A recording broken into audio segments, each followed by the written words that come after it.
Chapter 1. The Patient Conan. Afternoon. Miwa Town, basking in sunlight. Mouri Kagami held a letter in both hands, its contents leaving him utterly astonished. Hello, Dr. Mouriya. My name is Mouri Ran, and I will be bringing Conan in for consultation this afternoon. Could it be that my time traveling has led to Conan developing a mental illness? How intriguing. Knock, knock, knock. A gentle female voice resonated from outside. Excuse me, is Dr. Mouriya at home? I am Mouri Ran, who made an appointment in advance. I'm here.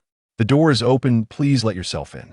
The door swung open, and Conan was forcibly dragged in by Mouri Ran. Ran-chan, please don't. I don't want to be in a place like this. Conan's face was a picture of reluctance as he struggled incessantly. No way. Mouri Ran firmly lifted Conan, her demeanor resolute. This needs to be diagnosed early, otherwise it could worsen. She approached the desk and pressed Conan onto a chair, smiling at Mouri Kagami. I appreciate your assistance. Mouri Kagami glanced at the unwilling Conan and feigned confusion. Is this little one Idagawa Conan? Indeed, he is Conan, Mouri Ran replied with a gentle smile.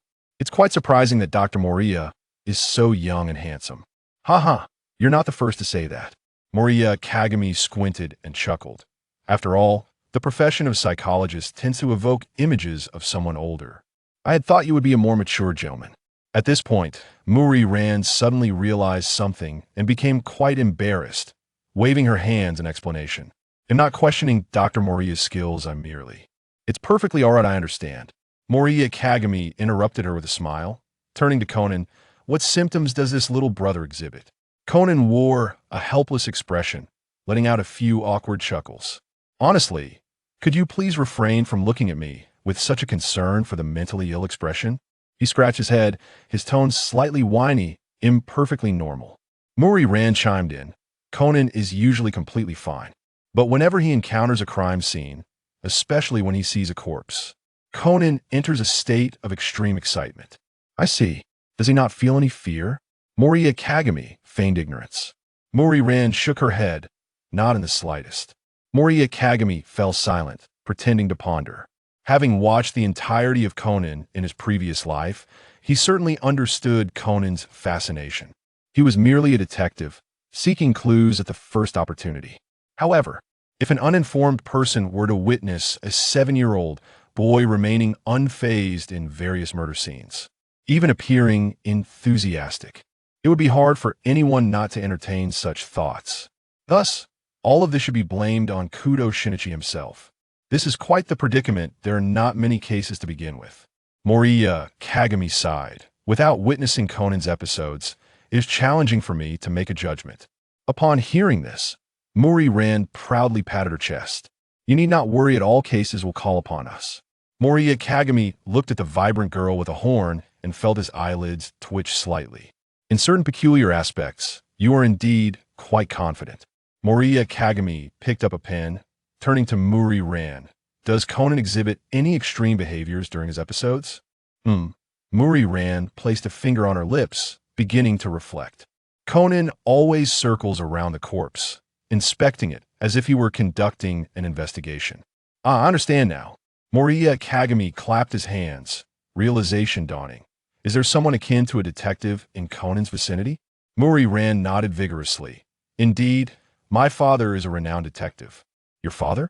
Mouri Kagami frowned initially, then incredulously exclaimed, could it be that your father is the famous detective, Mouri Kaguru? Precisely.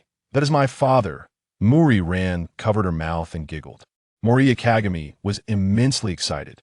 So you are Mr. Mouri's daughter. He is a detective who frequently appears on television. I've heard that even the most challenging cases resolve themselves after he takes a nap. Mouri Ran beamed with pride at her father's praise, but remained modest. Oh, it's not like Dad is that amazing. Haha. Conan rolled his eyes internally, unable to suppress his thoughts. He is certainly not that remarkable. I am the one doing the reasoning. After all, he is merely a drunken old man who enjoys playing with marbles. Well, that explains a lot. Mouri Kagami offered his perspective. With such a great detective nearby, it's quite normal for a child to want to emulate him. Mouri Ran appeared delighted upon hearing this. It seems I have overthought it. Conan isn't ill at all. Yet, it cannot be entirely dismissed. Mouri Kagami doused her enthusiasm with cold water. It is indeed common for children of his age to imitate those they admire. However, it is quite rare for someone his age to be completely unafraid of corpses. Is that so? Mouri Ran lowered her head, her mood dampening. Then does Conan need medication to manage this? Not for now. The situation remains unclear, and Miss Mouri need not be overly concerned. Mouri Kagami smiled. At this point, we cannot definitively conclude he suffers from a mental illness. Some individuals are simply unafraid of corpses, just as others are born unafraid of heights. Yet, one cannot label them as abnormal, can they? Perhaps Conan is simply a natural detective. I understand, Dr. Mouri. Mouri Ran perked up at once. She patted Conan's head, her face radiant with joy. Who knows, our Conan might become a famous detective in the future. What? Conan rolled his eyes internally, continually grumbling. And they dare to call him a genius psychologist. In the end, what he said is no different from nothing at all. Is he relying solely on his handsome appearance to charm some naive young girls? Mouri Kagami observed the clearly disgruntled Conan, feeling a surge of irritation. What a little rascal, so audacious. Don't think I'm oblivious to your thoughts. Your expression and body language have betrayed you completely. It's as if the words "I refuse to accept this" are stamped on your face. Fine, Conan, this is all you're doing. With that thought, Mouri Kagami lowered his head, the lenses of his glasses reflecting a glint of light. Conan felt a shiver run down his spine. An ominous premonition began to swell within him. Mouri Kagami raised his gaze towards Mouri Ran. Does Conan often display maturity far beyond his peers? Mouri Ran paused, recalling Conan's usual behavior, and nodded. Indeed, Conan presents himself as quite mature in front of his classmates. Seeing Mouri Kagami unveil the truth, Mouri Ran gradually began to trust him more. What? Conan's face registered shock as he retracted his earlier thoughts. It seems that this Mouri Kagami possesses some skill after all. Mouri Kagami squinted his eyes, offering Conan a knowing smile. Miss Mouri, I wonder if you ever experience a peculiar sensation. That is, Conan seems like an adult, making it entirely inconceivable that he is just a child. Conan. This statement sent chills down his spine, causing him to sit upright. His greatest secret had been so casually revealed by this man. Who exactly are you? Chapter 2. Sorrow in the Rain. Oh no. Conan felt a tremor in his heart. His usual behavior was nothing short of self-sabotage. He hardly resembled a child. Was he about to be exposed? Mouri Ran raised a finger to her lips, reminiscing about the little moments. Conan often displayed remarkable wit and bravery during critical moments. He frequently noticed details that even adults overlooked. Moreover, he was incredibly considerate towards his classmates, behaving almost like an adult. Could it be that Conan is actually an adult in disguise? At this thought, Mouri Ran suddenly blushed. She had just taken a bath with Conan the other day. Hey, Mouri Ran, what are you blushing for? Conan turned to Mouri Ran, startled by her flushed cheeks. Mouri Kagami, seeing this, felt a sense of satisfaction. If left unchecked, Conan's fad would soon crumble. He rested his chin on his hands and said with a smile, Miss Mouri need not worry too much, I was merely joking. Such a thing as an adult becoming a child. How could that possibly happen? Yes. Mouri Ran's eyes widened in embarrassment. Her childish thoughts had been so bluntly exposed. How utterly mortifying. Conan exhaled in relief. He covered his rapidly beating heart, his gaze towards Mouri Kagami, filled with gratitude. That was close. I almost revealed everything. Mouri Kagami secretly scoffed. Do you really think this is the end? Miss Mouri, it's quite likely that Conan is experiencing precocious maturity. In his mind, he has already grasped the concept of male and female. At this point, Mouri Kagami paused slightly, glancing at Mouri Ran's well-developed figure. Mouri Ran comprehended the situation instantly, her cheeks involuntarily flushing with warmth. She turned to Conan, feeling a profound sense of regret. I have been so careless. Fortunately, thanks to Morishita's reminder, otherwise, if things continued in this manner, it would inevitably bring harm to Conan. Mouri Ran expressed her gratitude towards Morishita, bowing deeply. Thank you, Dr. Morishita. For your reminder, I will be sure to be vigilant from now on. Morishita waved his hand dismissively, indicating that it was merely his duty. How about that, Kudo Shinichi? Look at me. I am about to revoke your privileges of being a minor. Conan lowered his head, feigning ignorance. Yet, his eyes brimmed with reluctance. Had he known it would turn out this way, he would have never accompanied Ran to seek medical attention. Now, it seemed, he had lost all his benefits. Miss Mouri, should you encounter any cases, please do not hesitate to call me. Morishita smiled as he handed over his business card. I will come directly to the scene to assess Conan's condition. Really? Mouri Ran's face brightened momentarily, but then she felt it might be an inconvenience for Dr. Morishita. That might be too much trouble for you, Dr. Morishita. Not at all. With such a charming child like Conan, I would naturally be concerned, Morishita remarked, gently ruffling Conan's hair. I have a particular fondness for children. I am truly grateful. Mouri Ran bowed, once more in appreciation. However, she soon noticed Conan standing frozen in place, so she reached out and pressed down on his back. We must bow together. You must thank Dr. Morishita as well. What? You want me to thank him? Conan glared indignantly at the one who had deprived him of his happiness. Seeing Conan's lack of response, Mouri Ran's irritation flared. She clenched her fists, producing a crisp sound. Conan, you must behave and listen. Conan shrank his neck in fear and hurriedly replied, Sister Ran, I understand my mistake. He bent at the waist and bowed. Thank you, Brother Morishita. I'm truly grateful. Now that's more like it. Children must learn to be polite. Mouri Ran beamed with joy. Understood, Sister Ran, Conan replied calmly on the surface, though internally he was bleeding from despair. In the end, Morishita, citing that he had not prescribed any medication, did not charge for the treatment. Thus, Mouri Ran pressed down on Conan once more, bowing again in gratitude. After the therapy concluded, he bid farewell to the two. Morishita donned his coat and approached the mirror to tidy his appearance. In the reflection, he appeared in a pristine white suit, adorned with a yellow flower on his chest. His countenance was gentle, and his smile radiated warmth like the sun. His demeanor exuded the amiability of a friendly neighbor, making him a veritable heartthrob among high school girls. On the surface, Morishita was a brilliant psychologist who had graduated from the United States. However, unbeknownst to many, he held a clandestine identity as the leader of an organization known as the White Coat, codenamed King. This organization specialized in apprehending dangerous criminals.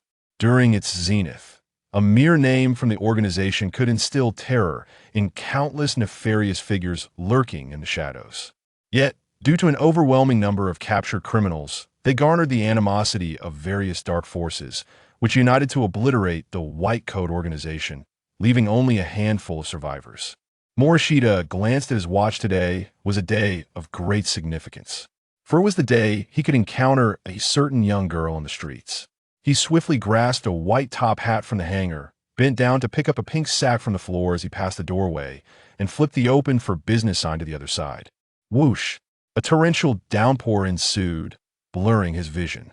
Morishita opened his white umbrella and confidently strode toward the Villa District.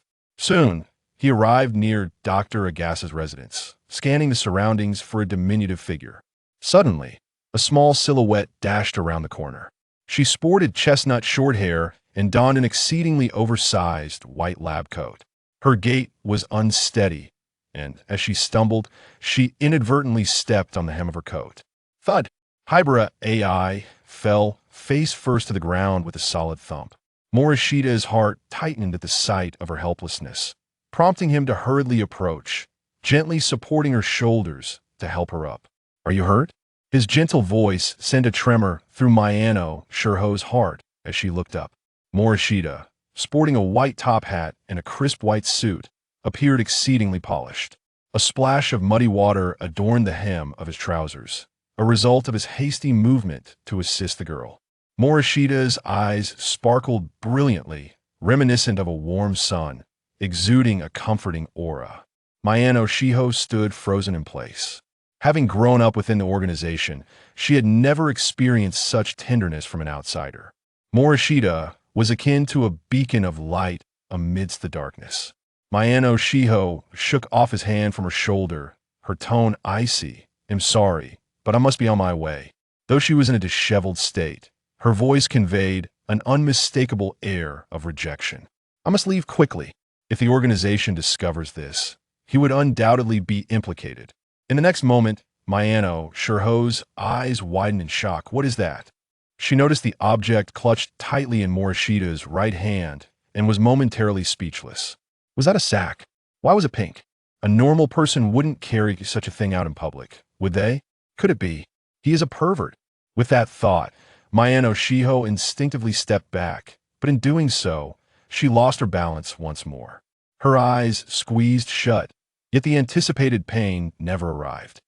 A strong arm supported her back. "I am not a villain." Mizushima narrowed her eyes, her tone gentle. "This is a prop for cosplay." "Cosplay? Could it be that I have misjudged him?" Hybrid AI felt a wave of dizziness wash over her, her entire body growing feverish. Mouri Ran swiftly pressed his face against her forehead. Hybrid AI was startled by this unexpected scene. Instinctively, she attempted to push Mouri away. But the disparity in strength rendered her efforts futile. He remained completely unmoved. It was somewhat warm against her face. Miyuki's expression grew solemn. "Your fever is quite severe. You must go to the hospital." "No." Hybrid AI understood the organization's formidable nature. If she were hospitalized, they would undoubtedly be able to locate her immediately. At that point, both of them would face certain doom. Very well. Miyoshi Kagami did not refuse, for he had been anticipating this very statement. With one hand, he lifted the petite girl. His pristine white suit now marred by large splotches of mud. He seemed utterly indifferent to this. The umbrella tilted slightly, shielding the little one in his arms from the rain. "Come home with me." Mayano Shiho exclaimed. "Let go of me." A sense of foreboding washed over her. "Don't move." Miyoshi Kagami did not release his hold. Instead, he embraced even tighter. A slight fever coursed through him and nestled against the warmth. He could distinctly perceive the other's body temperature. This sensation was intoxicatingly sticky, fervent, soft, and elastic, a delightful addiction. Chapter 3. A startling sorrow after a prolonged period. Shihoko Mayano, who had succumbed to a high fever and fallen into a state of unconsciousness, awoke. "Where am I?" Her eyelids fluttered gently, yet she refrained from fully opening them, instead squinting in the dim light to observe her surroundings. This was a spacious apartment, adorned in hues of blue, impeccably clean and meticulously maintained. Mayano Shiho sat on the opposite chair, engrossed in a book that bore the intriguing title, Abnormal Psychology. The title struck her as somewhat peculiar. A wave of anxiety washed over her, yet she skillfully masked it, not allowing even the slightest tremor to betray her composure. "I must swiftly ascertain the circumstances surrounding me," she resolved. Without hesitation, Mayano began to scrutinize her surroundings with utmost caution, fearful of drawing the attention of the man across from her, Morishita Kyo. As her gaze fell upon a neatly arranged desk, her heart sank. There, nonchalantly displayed, lay a menacing black handgun. Who on earth is he? How could he possess such a weapon? The memory of Morishita's warm smile sent a chill coursing through her. This individual could very well be a deviant, suffering from severe psychological fragmentation. "It is perilous. I must seize the initiative." After a brief contemplation, a simple plan began to take shape in her mind. The position of Morishita was somewhat distant from the desk. As long as my speed was sufficient, I could gain control of the pistol before he had a chance to react. Without hesitation, Shiho Mayano exhibited remarkable decisiveness. She sprang up, firmly planting her feet on the bed, and began to sprint toward the location of the firearm. However, upon taking her first step, she felt an overwhelming sense of restraint, rendering her incapable of agile movement. Subsequently, she stumbled and fell. As the ground rushed up to meet her, Shiho instinctively shut her eyes. Thud. She was utterly perplexed. Upon hitting the ground, she felt no pain at all. Instead, she was propelled back up. This bouncing continued several times before finally coming to a halt. Uffed. This scene elicited an involuntary laugh from Morishita. AI Hybra was clad in a panda costume, her round physique, semicircular ears, and a tufted black tail creating a whimsical sight. Especially when paired with her utterly bewildered expression. It was a spectacle that could scarcely be described as merely adorable. Miyoshi Kagami felt as though her heart might melt, a smile of delight unconsciously gracing her lips. Simultaneously, from Shiho Mayano's perspective, the man before her was exceptionally tall, his handsome visage devoid of expression, exuding an overwhelming sense of intimidation. Just as she found herself at a loss, the man's lips curled into a mocking smile. Witnessing this, Shiho could not help but feel a surge of anger. How infuriating. How dare you underestimate me? Enraged, she gritted her teeth and mustered every ounce of strength to roll to the right, positioning herself beneath the table. The sight of the rolling girl only provoked an even more pronounced grin from Miyoshi. "Ah, are you attempting to be cute? The UI remember is not like this. Aren't you supposed to be the proud type?" This scene was indeed a rarity. With that thought, Miyoshi hurriedly retrieved her phone and began recording. Success. Joy surged within Shiho as she found herself under the desk, the handgun within easy reach. She stretched out her hands with determination. Winky face, darn it. It's just out of reach. She tiptoed and made another attempt. Still unreachable. What am I to do now? Mizushima Kagami was utterly charmed by this scene. Unable to suppress a laugh, Shiho Mayano turned her head. Mayano Shiho's face was adorned with mockery. In his hand, he held a mobile phone, seemingly recording the moment. A surge of intense anger and humiliation welled up within her. This pervert. Is he documenting my struggles in the face of death? How utterly depraved.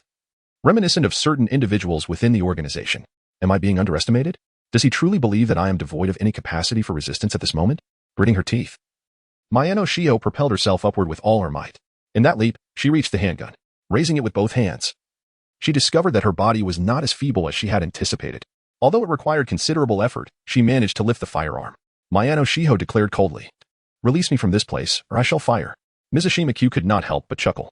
"Are you threatening me?" "Indeed." Mayano Shiho's gaze was exceedingly earnest. "Do not presume that I lack the courage." Morishita Kagami squinted his eyes, an aura of lethal intent emerging around him. "It matters not. Feel free to attempt it," he declared, nonchalantly raising his hands as he strode forward. Shiho Mayano's heart raced, cold sweat beating in the palm of her hand. As this murderous presence pressed ominously close to the core members of the organization, she raised her handgun, her voice icy. "Do not force my hand." Morishita walked on as if oblivious to her presence. How infuriating. Mayano Shiho's arm hung limply, the barrel of her gun pointed downward, aimed at his calf. After all, he had saved her life.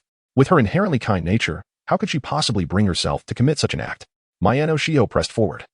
The two of them separated by less than 2 meters. Such proximity could easily be bridged by an adult stride. There was no time to linger. With a steely resolve, she pressed her finger down firmly. "To the stranger, I sincerely apologize." A sharp crack echoed, yet the anticipated bullet, blood, and wails of despair did not materialize. Instead, there flickered a feeble, trembling flame, mirroring her current emotions, fragile and helpless. How could this be? Mayano Shiho stood frozen in place.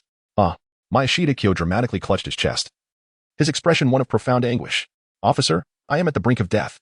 With that declaration, he collapsed to the ground, lying motionless as if he had crossed to the other side. Mayano Shiho inquired, "What is happening?" While she was momentarily stunned, Kyo rose from the ground, reaching out to gently ruffle her hair. "Hand me the lighter. You have only just recovered from your fever, and you cannot continue to play." "Play?" Shiho murmured in disbelief. Did this mean that all his previous antics were merely a game to amuse her? The thought caused her cheeks to flush, steam seemingly rising from her head. Embarrassed and indignant, she retorted, "So you were intentionally trying to frighten me? Otherwise, what do you suppose?" Mayano Shiho innocently blinked, then shifted her tone, saying, "You don't think that's a real gun, do you?" This left Mouri Ran speechless.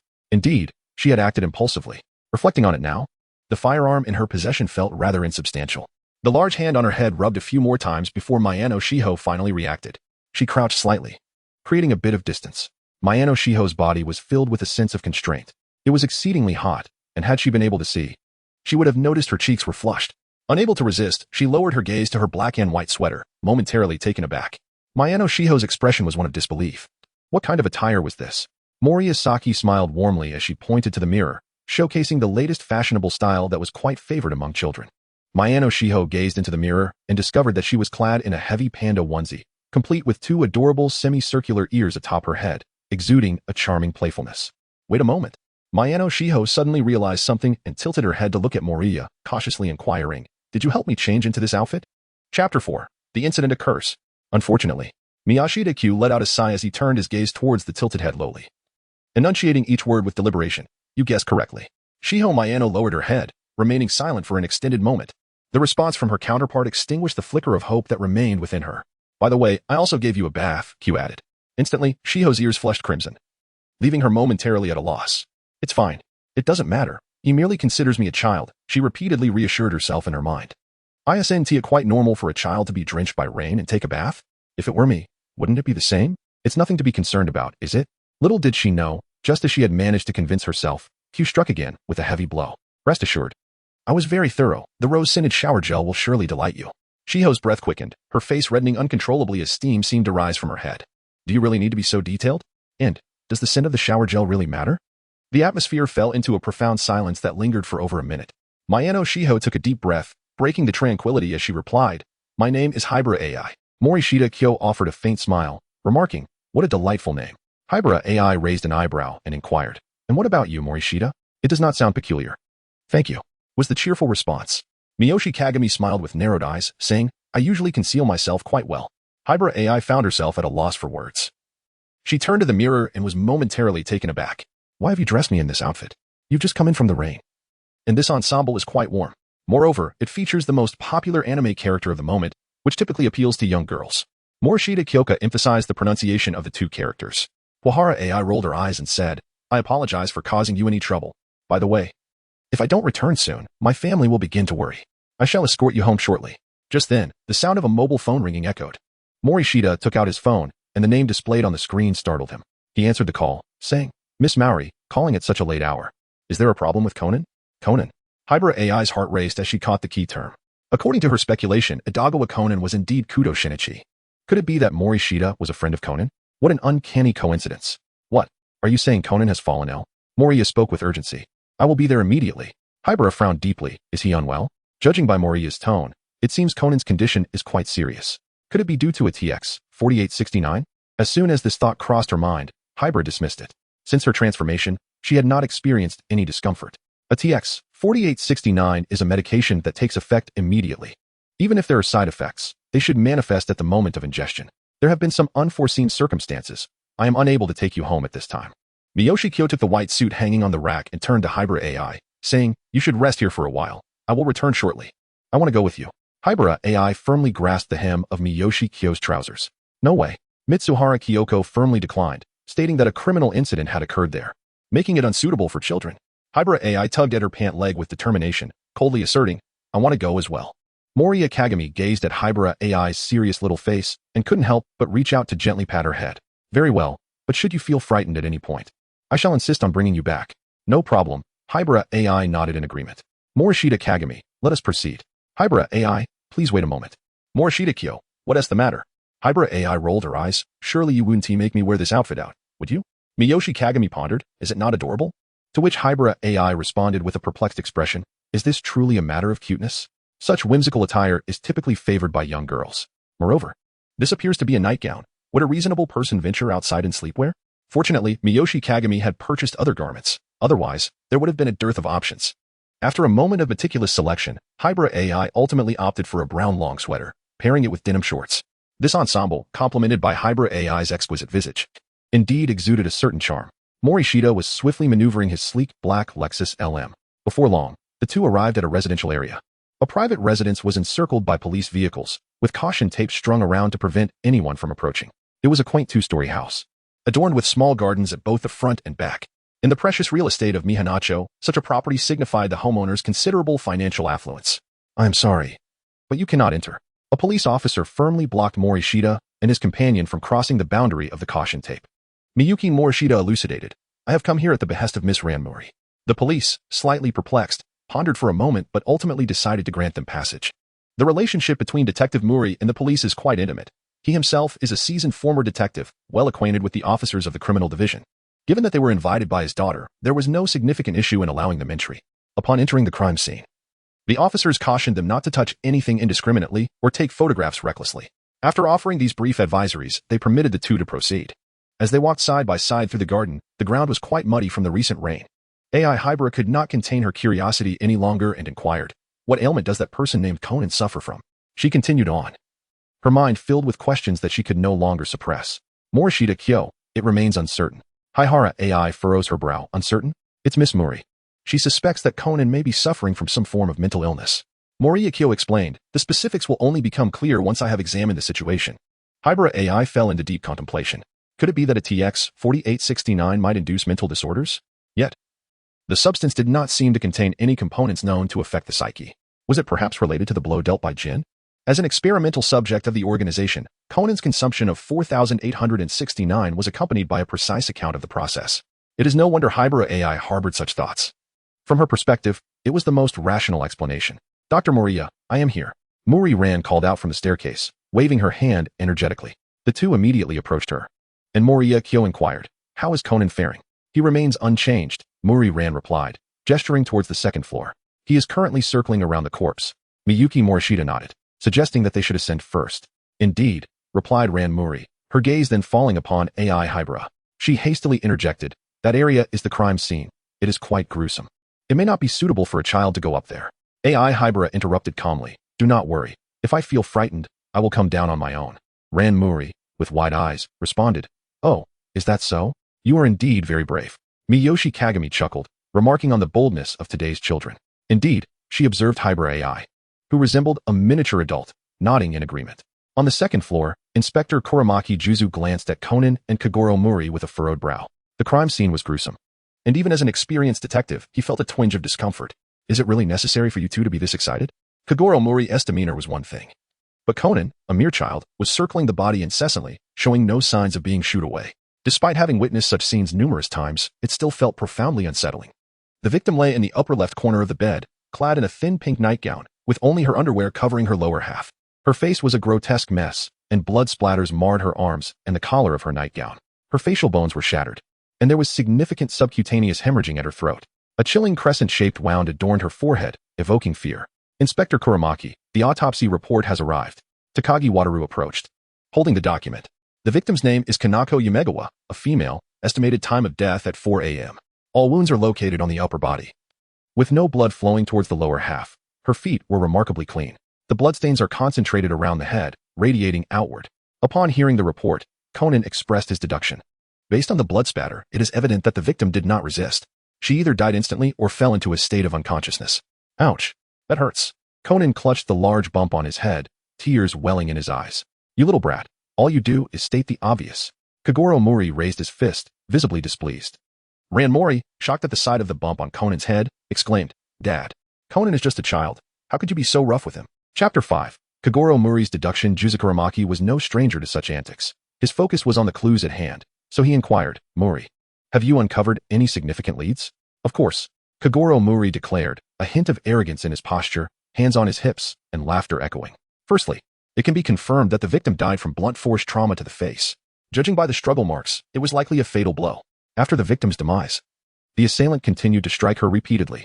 Conan rolled his eyes, muttering under his breath, what a surprise, just stating the obvious like everyone else. From the staircase came a voice. Who would have thought that upon arrival, I would witness the comatose deductions of Kagoro Mouri? The crowd turned to see a youthful male voice. Haha, comatose Kagoro. Conan stifled a laugh. That nickname truly suited him. Wait, could it be? Conan's gaze fixated on the staircase as Miyoshi Kagami ascended slowly. Not comatose Kagoro, but slumbering Kagoro. Kagoro Mouri corrected loudly. At that moment, a crisp, slightly frosty female voice chimed in. So it's slumbering Kagoro. I had thought it was hibernating Kagoro. Hibernating? Kagoro Mouri glanced at the girl with chestnut hair, his eyes twitching. Today's youth certainly lacked manners. Who is responsible for the perimeter security? How could outsiders be allowed in? Kuramaki Juzu expressed his frustration. Seeing this, Ran quickly interjected, I'm so sorry. I let them in. She moved closer to Kuramaki, whispering an explanation. Upon hearing her, Kuramaki's expression shifted to one of astonishment. Conan has a mental disorder. However, upon reflection, it seemed rather reasonable. After all, what child was as fascinated by corpses as Conan? With a sigh, Kuramaki decided to let it slide this time. Thank you, Officer Kuramaki, Ran said with her hands together, beaming. I say, officers, can you hasten the investigation? Stop idling and start working. A portly middle-aged man, reeking of alcohol, glared at the group. Mr. Masanori Kanguchi, we sincerely apologize. We will resume the investigation immediately. Kuramaki bowed, his sincerity evident, as it was indeed inappropriate to converse idly in front of the victim's family. Hybrid AI furrowed her brow, her gaze fixed on the inebriated Masanori Kanguchi. Filled with suspicion. It's already 5:30 a.m. Tomorrow isn't a holiday. How could this middle-aged man be so intoxicated at this hour? Morishita Kyo observed the perplexity of Hybrid AI and began to speculate. A middle-aged man, inebriated, was likely suffering from some form of distress. Distress? Miyuki Morishita nodded and said, for instance, losing money on horse racing, facing unemployment, or dealing with a cheating spouse. Sighing, AI Hybrid remarked, the world of adults is indeed not easy. Morishita Kyo nodded, remarking that children are indeed fortunate, free from worries. Free from worries? Hybrid AI raised an eyebrow, muttering to herself, I hope that's the case. Murakami Jusen maintained a grave expression, urging, all right, Mouri, please continue your deduction. Ahem. Kagoro Mouri cleared his throat, suppressing his mirth and adopting a serious demeanor. Out of the corner of his eye, he noticed two figures, one tall and the other short, brimming with determination. Watch as I dazzle you both with my renowned reasoning, he declared. Let us proceed. First, the cash and jewelry within the room remain untouched, ruling out any possibility of a burglary. The attendees nodded in agreement. This assertion was undeniably sound. Since it is not for monetary gain, Kagoro paused, it must be for lust. With a resounding thud, Kankyu Seinen slammed his fist against the wall, exclaiming in fury, This scoundrel deserves to die. Takagi immediately arranged for an autopsy to ascertain whether the deceased engaged in sexual activity. Yes, Officer Magyar, I shall attend to it at once. Takagi Shu, who was investigating the scene, promptly sought out the appropriate personnel upon receiving the order. Kagoro added, Officer Magyar, the surrounding surveillance footage may reveal the perpetrator's movements. Did you hear that? Get on it. Yes, sir. The two detectives saluted and hurried out. Conan's expression was grave. He held little hope for the uncle's deductions. If it were a crime of passion, it would not have involved bludgeoning the victim's face repeatedly. Furthermore, the door lock was intact, with no signs of forced entry. According to Mr. Kankyu's testimony, he was not home that night. It is nearly impossible for a solitary woman to leave her door unlocked at night. This indicates that the victim must have opened the door herself. Who would a solitary woman open her door to at such an hour? In other words, whom would she dare to admit? Therefore, could it be that a familiar face was responsible for the crime? Hybra AI observed Conan's every move in silence, her gaze unwavering and intent. Mouri Ran could not help but tease. AI, do you fancy this type of boy? Impossible. Hybra AI rolled her eyes adorably. I am merely curious about the mentally unstable. Oh, is that so? Mouri Ran, with her big eyes, had assumed that this cool short-haired girl harbored some feelings for Conan. Little did she know, the latter's interest was merely a fleeting curiosity regarding those with mental illness. Do you have any dilemmas? Conan, lost in deep thought, was startled by the sudden voice. Haha, it's nothing really. I'm just pondering over tonight's homework, he replied with a smile, scratching his head. In front of Mouri Ran, he dared not reveal even the slightest hint of peculiarity. Otherwise, he would instantly be labeled as mentally ill. At that point, not only would his aspirations of becoming a detective be dashed, but it would also be a stroke of luck if he were not confined to a psychiatric hospital. If there are any doubts regarding the case, feel free to voice them. Mouri pushed up his glasses, concealing his thoughts, which inadvertently affected my assessment of your condition. At this juncture, he chuckled lightly. Surely, you wouldn't want to be misdiagnosed as having schizophrenia by me, would you? Conan, upon hearing this, couldn't help but exhale in relief. He looked up and said, Mouri, I do not believe this is a case of homicide. Hybra raised an eyebrow. Such a statement was hardly typical of a child. Conan was momentarily taken aback, only then noticing the girl behind Mouri. Indeed, children these days are remarkably precocious. One wonders what sort of chaotic influences they are exposed to. With a wry smile, Conan thought to himself, why must you point fingers at me? You understood it just as well. Mizushima glanced at the corpse. A crescent-shaped wound marred the forehead. Though it appeared grotesque and chilling, based on his years of experience in dealing with death, it seemed rather superficial. Had the blow been misdirected? Or was it a mere reflection of the assailant's insufficient strength? Miyoshi narrowed his eyes and remarked, if it were a case of a robbery gone awry resulting in murder, the perpetrator would undoubtedly flee in a panic. It would not lead to the desecration of the corpse, unless what? Conan inquired with curiosity. Unless. Miyoshi lowered her head, and the lens glinted with a white light. The perpetrator is a singular individual, afflicted with both a sadistic obsession and necrophilia. Chapter 6. The progression of the case. Sengxia Jing's demeanor was chilling, exuding an aura of terror. Conan felt a tightening in his chest, a shiver ran down his spine, and cold sweat broke out upon him. Hybra AI's expression shifted dramatically, her hairs standing on end. Drawing from her years of experience, she concluded that the man before her had undoubtedly taken a life. And not merely one. This palpable air of menace arrived swiftly and dissipated just as quickly, soon fading away. The test had been passed. Your courage indeed surpasses that of your peers, yet remains within the bounds of normalcy. On the face of Morishita Kyo, a gentle smile reappeared. Conan swallowed hard and exclaimed, Hey, this does not seem like a way to frighten children. Moreover, your mood shifts are rather rapid. Don't you fear the possibility of a split personality? Officer Magyar, we have made a new discovery. Two police officers hastily approached. Detective Mokuju Jusen's expression brightened. Did the surveillance capture any suspects? Indeed. The footage recorded a highly suspicious individual. Release it quickly. Understood, Officer Magyar. The two officers produced a photographic device, and everyone gathered around. The monitor displayed the time, 2 a.m. A man, wrapped in layers, appeared on the street. His movements were cautious. Each step was taken with an air of vigilance, as though fearing detection. The man swiftly approached a two-story house and paused at the gate. After pressing the doorbell several times and seemingly exchanging words, the closed door swung open. Maikawa Kanako emerged from the house, clad in a thin nightgown, unreserved in her demeanor. Just like that, the two intertwined their arms and entered the house intimately. Bang! Kanku Seinen slammed his fist on the table, his expression seething with anger. Inoue. How dare you, you scoundrel? What gives you the right to take Kanako's life? Inoue? Mouri Kagaru was momentarily taken aback, but then he grasped the situation. Mr. Seinen, do you recognize the individual in the footage? Kanku Seinen held his head in despair. Of course, I know him. He is my best friend. Officer Magyar, we have uncovered new evidence. A police officer waved his hand. The crowd hurried over to see a blue card, encased in a transparent protective layer. It was a company-issued identification badge, inscribed with the name Inoue Iki. Detective Makuju Jusen turned to the man. Is this the Inoue you mentioned? Absolutely, that's him. Kenku-san affirmed with certainty. Officer Magyar, Mouri Kagura whispered. Now that we have ample evidence, we can arrest him on charges of murder. Takagi. Yes. Detective Makuju Jusen's face was grave. I command you to apprehend Inoue Iki immediately. Understood. Takagi signaled to a few officers, who promptly set off. Detective Makuju Jusen patted Kaguru's shoulder and smiled. Mouri, I rely on you once again. Ha. Mouri Kaguru displayed an exaggerated grin, scratching his head. Oh, it's nothing, Officer Magyar. To me, this is merely a piece of cake, hardly even a warm-up. It seems the case is nearing its conclusion. Hybera AI cast a glance at the two. This matter is far less intricate than imagined. No, Conan squinted, confidently asserting. This case is certainly not so simple. Hybera AI feigned surprise. Oh, our great detective is quite self-assured. I sentihi? Conan beamed with pride, of course. A detective? Moriya Kagami squinted and smiled. Do you really consider yourself a detective? Oh no. Conan's expression changed as he realized he had forgotten about Moriya. Haha, not at all. Brother Moriya, it's just a game. Conan scratched his head, offering an awkward smile. I am a member of the Junior Detective League, which is why I instinctively responded. The Junior Detective League? Dr. Moriya inquired.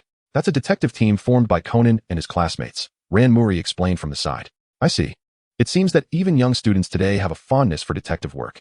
Morishita Kyo let out a sigh, then turned to the detective monitoring the surveillance footage. Inquiring with a hint of confusion, Officer, is there only footage from the front door?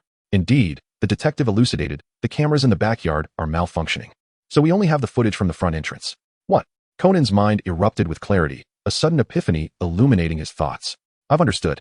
He dashed to the bedside and lifted his gaze towards the bronze lamp perched on the nightstand. He retrieved a handkerchief and raised the lamp, his eyes gleaming with realization. The shape was a perfect match. There was no doubt about it. This was unequivocally the murder weapon. Having identified the weapon, Conan swiftly made his way to the balcony. Commencing a thorough inspection. After searching high and low, he found no suspicious traces. He raised his eyes toward the balcony railing, but due to his height disadvantage, he was unable to discern the situation above. Do you require assistance? A gentle male voice resonated. In the next moment, a pair of large hands reached under his armpits. Mizushima effortlessly lifted Conan into the air. Initially startled, Conan soon smiled and expressed his gratitude. Thank you, Brother Mizushima. After his thanks, he immediately turned his gaze towards the railing, and his pupils dilated in shock. That's it. Brother Mizushima, could you move forward a bit more? Just like that? Yes. Right there. Please move a little further. All right, that is perfect. As Conan leaned over to inspect, he noticed a faint friction mark on the balcony railing. It was so subtle that one would hardly notice it without close examination. After a moment of contemplation, Conan realized, this is the mark of a rope's friction. I understand now. I have discerned the method employed by the perpetrator. Tick-tock. Not long after, the wailing sirens of the police echoed from below. Officer Takagi escorted a slender, handsome man to the second floor. Inoue Kazuki caught sight of the blood-soaked bed, his eyes wide with disbelief. Kanako, how could this happen? He collapsed to his knees. Tears welling in his eyes, his expression filled with sorrow. You scoundrel. You've committed murder and still dare to act innocent. Kenku Masanobu rushed forward, only to be restrained by two officers. Mizuki-san, please calm down. The law will not spare him. Officer Takagi urged. Kenku, a robust man, struggled against the officer's hold. I did not kill Kanako. Inoue wiped away his tears and pointed accusingly at Kenku. It must have been you, you bastard. How dare you? Kenku retorted angrily. The timing of your departure coincides precisely with Kanako's death, and we found your identification badge. How do you explain that? Inoue immediately shot back. This is all your scheme. You knew about my affair with Kanako all along. This is your revenge. Applause suddenly erupted. Inoue Yuko, limping as she ascended the stairs, wore a mocking expression. You're utterly shameless, speaking so brazenly about your affair. Mizuki turned to the newcomer, feeling overwhelmed. Takagi, who is this lady? She is Inoue Kazuki's wife. Concerned for her husband, she decided to accompany him. Takagi explained with a wry smile. Chapter 7. The Emergence of the Slumbering Kagoro. You are the champion of last year's triathlon, are you not? Ran Mouri's eyes lit up as she instantly recognized the woman. The woman smiled self-deprecatingly. I never imagined anyone would still remember me, a once prominent athlete. Ran waved her hand dismissively. Not at all. You are my idol. Mizuki turned to Kenku. Did you already know about Miss Kanako's affair? After a moment's thought, Kenku slowly nodded. Mizuki exclaimed in anger. So, you were drowning your sorrows because your wife was unfaithful? Why yes, Kenku admitted, looking somewhat guilty. I'm sorry, Mr. Kenku, but you have become the prime suspect in this case. No, that is impossible. I would never be the murderer. Kenku hastily protested. Inoue fanned the flames. Kenku, stop your excuses. The murderer is undoubtedly you. You scoundrel. Kenku glared, gritting his teeth. Had it not been for the two detectives restraining him, he would have charged at Inoue. Mr. Inoue, all evidence points to you. What do you have to say for that? Kagero Mouri stated. Kanku immediately concurred. Indeed, the murderer must be you. Miyoshi Kagami remained silent. His gaze fixed intently on the expressions of the two individuals before him. As one of the foremost experts in psychology, he possessed the remarkable ability to discern deception through the subtlest of facial nuances. The foundation of his assessments lay in microexpressions. It is widely acknowledged that when individuals fabricate the truth, their bodies involuntarily exhibit a myriad of fleeting microexpressions. This phenomenon is beyond their control, hence, microexpressions cannot lie. However, these fleeting indicators often last for a mere fraction of a second. Consequently, only a select few psychological savants can master this skill. Based on his observations, the microexpressions of both individuals appeared entirely normal, indicating that neither had uttered a falsehood. Morishita Kyo displayed an excited smile, exclaiming, "This is becoming increasingly intriguing." What did you say? Hibara AI, unable to hear clearly, sensed that Morishita Kyo had suddenly become exhilarated. The latter offered a gentle smile and said nothing further. Hibara AI glanced at her and chose not to press the matter. "Officer, could there be a misunderstanding?" Inoue Yuko stated, "My husband is an exceedingly timid man. How could such a coward dare to commit murder?" "Hey," Mouri Ran exclaimed, her eyes wide with surprise. "Mrs. Inoue, must you be so blunt?" "Mrs. Inoue, I empathize with your sentiments, yet investigations rely heavily on evidence," Officer Mokuki stated with a serious demeanor. "Mokuki," a police officer hurried over, announcing, "The autopsy report is out." "What are the findings?" "Indeed, the victim engaged in sexual activity shortly before their demise. The analysis of the bodily fluids matches Mr. Inoue's exactly." Officer Mokuki pressed his hat down firmly, his round face marked with authority. "Mr. Inoue, do you still wish to argue?" Inoue shook his head in unison. Mokuki inquired, "Are you confessing?" Inoue shook his head once more. Mokuki narrowed his eyes, his expression icy. "What do you mean by that?" "Quite simply, I did have relations with Kanako, but I did not kill her." "You scoundrel, you still refuse to confess." Kanko Masaneo began to lose his composure. Everyone's attention was captivated by the case, and no one noticed that Conan had quietly slipped away. He reached the staircase and whispered a few words to the station detective. The detective's eyes lit up. Conan did not forget to add, "This is all a message from Uncle Mouri." Once he saw the officer had moved far enough away, Conan raised his arm and aimed for Mouri Kageru's neck. Whoosh! Mouri Kagero felt a slight sting, akin to a mosquito bite. The next moment, the world around him blurred. His legs buckled, and he collapsed. In an inexplicable twist of fate, he found himself seated in a chair with remarkable precision, as if guided by an unseen force. His exaggerated fall drew the attention of everyone present. The unconscious Kagero had appeared. Morishita Kyo's expression grew serious. "Brother Mouri, you have finally begun." Seeing this familiar scene, Mokuki initially smiled broadly, but his expression soon shifted. He approached Morishita Kyo and whispered, "Dr. Morishita, do you think Brother Mouri may be suffering from a split personality?" "Certainly not." Miyashita Kyo waved his hand and remarked, "In my opinion, this is merely a peculiar quirk of Detective Mouri." "Is that so?" Muku Juzu exhaled in relief. "As long as it isn't a mental illness, that is satisfactory. However, possessing such an odd fixation does not seem like a cause for celebration." "Everyone, I have discerned the identity of the murderer." "Detective Mouri, who is the culprit?" Muku Juzu inquired. "The murderer is Kanku Masaneo." "What?" Everyone stood in stunned silence. All evidence pointed towards Inuma Kazuki. How could Kanku Masaneo be the murderer? "I could never be the killer." Kanku Masaneo bellowed, "Detective Mouri, what nonsense are you spouting? Eliminate all impossibilities, and whatever remains, no matter how improbable, must be the truth." "Firstly, the murderer is certainly not Inuma Kazuki." "Why?" Takagi Wataru was perplexed.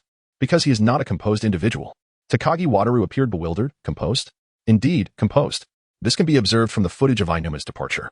He exhibited no signs of panic. To remain so collected after committing murder is an exceedingly rare psychological trait. It is precisely for this reason that Inuma Kazuki cannot be the murderer. Otherwise, he would never have left behind such an obvious clue as an identity card." "Right." Muku Juzu could not help but applaud. He had completely overlooked this detail. The other detectives nodded in agreement. Is this the true prowess of a renowned detective?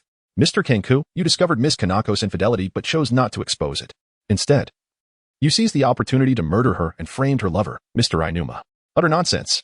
Kanku Masaneo was visibly agitated. "I was at the bar at that time. There was simply no opportunity to commit the crime." "That is quite simple." Mouri Kagero said slowly. "You pretended to go out for drinks, but returned midway. You entered the alley where the surveillance was compromised and scaled the wall. You climbed to the second floor using a rope and carried out the deed. Your resentment towards your wife led you to inflict brutal abuse upon her corpse." All present were left speechless, unanimously agreeing with Conan's deduction, except for one individual. Listening to Conan's reasoning, Morishita Kyo was invigorated.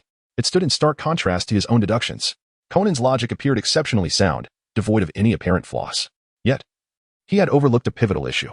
Detective Mouri, what are you babbling about? Kenku Masaneo has been identified as the culprit, and at this moment, I have regained most of my sobriety. If I were the murderer, why would I ever call the police? Do not entertain any fantasies of evasion.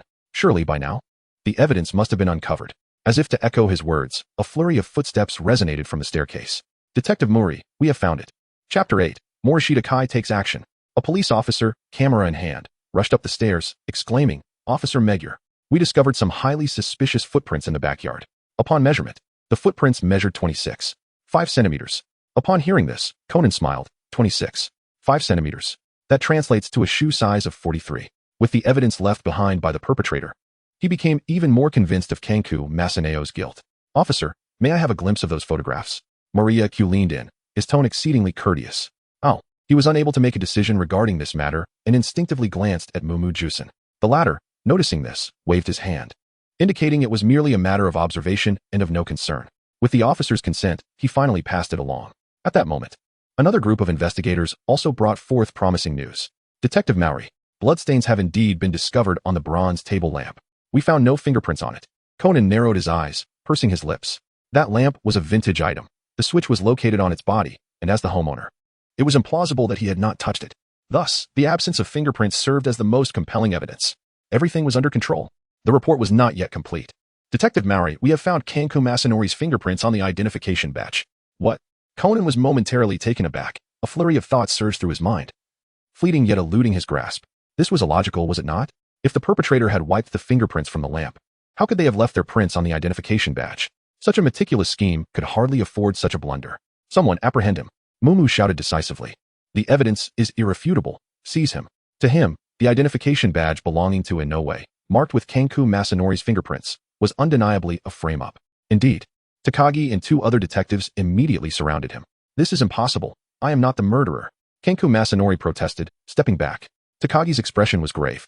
Mr. Kenku, cease your resistance. Otherwise, your penalties will only increase. I am not the murderer. You must have mistaken me. Kenku Masanori yelled, straining his voice. Wait a moment. The previously silent Morishita Kyo finally expressed his opinion. The true culprit is not either of them. It is someone else. The room fell into a profound silence. A heavy stillness enveloping the atmosphere. How could this be? What nonsense was he spouting? There were only two suspects. If it were not them, who else could it be? Surely it was not a case of suicide. Mumu Jusen could not help but interject. Dr. Morishita, are you questioning Detective Mouri's deductions? Indeed. Morishita spoke with an air of indifference, yet his words immediately incited a stir of astonishment. How dare he? From where did he derive such audacity? A mere youth, audaciously questioning the deductions of the esteemed detective, Kagoro Mouri. This was utterly preposterous. Dr. Morishita, in the realm of crime scenes, no detail is trivial. Some statements should not be uttered lightly. Kuraki J-sen issued a stern warning, his tone laden with gravity. Miyashita's utterances are nothing short of sheer nonsense, akin to wreaking havoc at the crime scene. To put it bluntly, this constitutes an obstruction of justice. The police are entitled to impose sanctions upon him. At the very least, he could receive a verbal reprimand. At worst, he might find himself at the precinct. Officer Mumu, I sincerely apologize. Ran Mouri interposed herself before Miyashita, bending at a 90-degree angle in a profound bow. He did not speak with malice. I implore you to grant him another chance. Indeed, Officer Mumu, I suggest we let this matter slide. Wataru Takagi, ever the peacemaker, hastily stepped in to mediate. Officer Mumu sighed deeply. Very well, I shall overlook it this time. But Dr. Miyashita, heed my words, I am serious. Miyashita Kyo interrupted with a smile. The true culprit is neither of them, but someone else entirely. Morishita Jusen was momentarily speechless, and after a considerable pause, he finally regained his composure. Very well, if that is the case, let us hear Dr. Miyashita's reasoning. Morishita Jusen refrained from further persuasion. A bit of hardship is beneficial for the youth. Renowned detectives like Kagoro Mouri seldom err once they enter a state of deduction. How audacious of you, a mere boy, to question the reasoning of a distinguished detective. Such arrogance is rather unbecoming. Though he was not one to nitpick, he felt compelled to display a stern demeanor. This was for the sake of Miyashita Kyo. After all, not all officers possess his amiable nature. If this flaw is not rectified, misfortune will inevitably follow. Mizushima faced the gaze of the crowd, a smile permanently etched upon his face, resembling a meticulously sculpted statue, embodying but a singular expression of joy.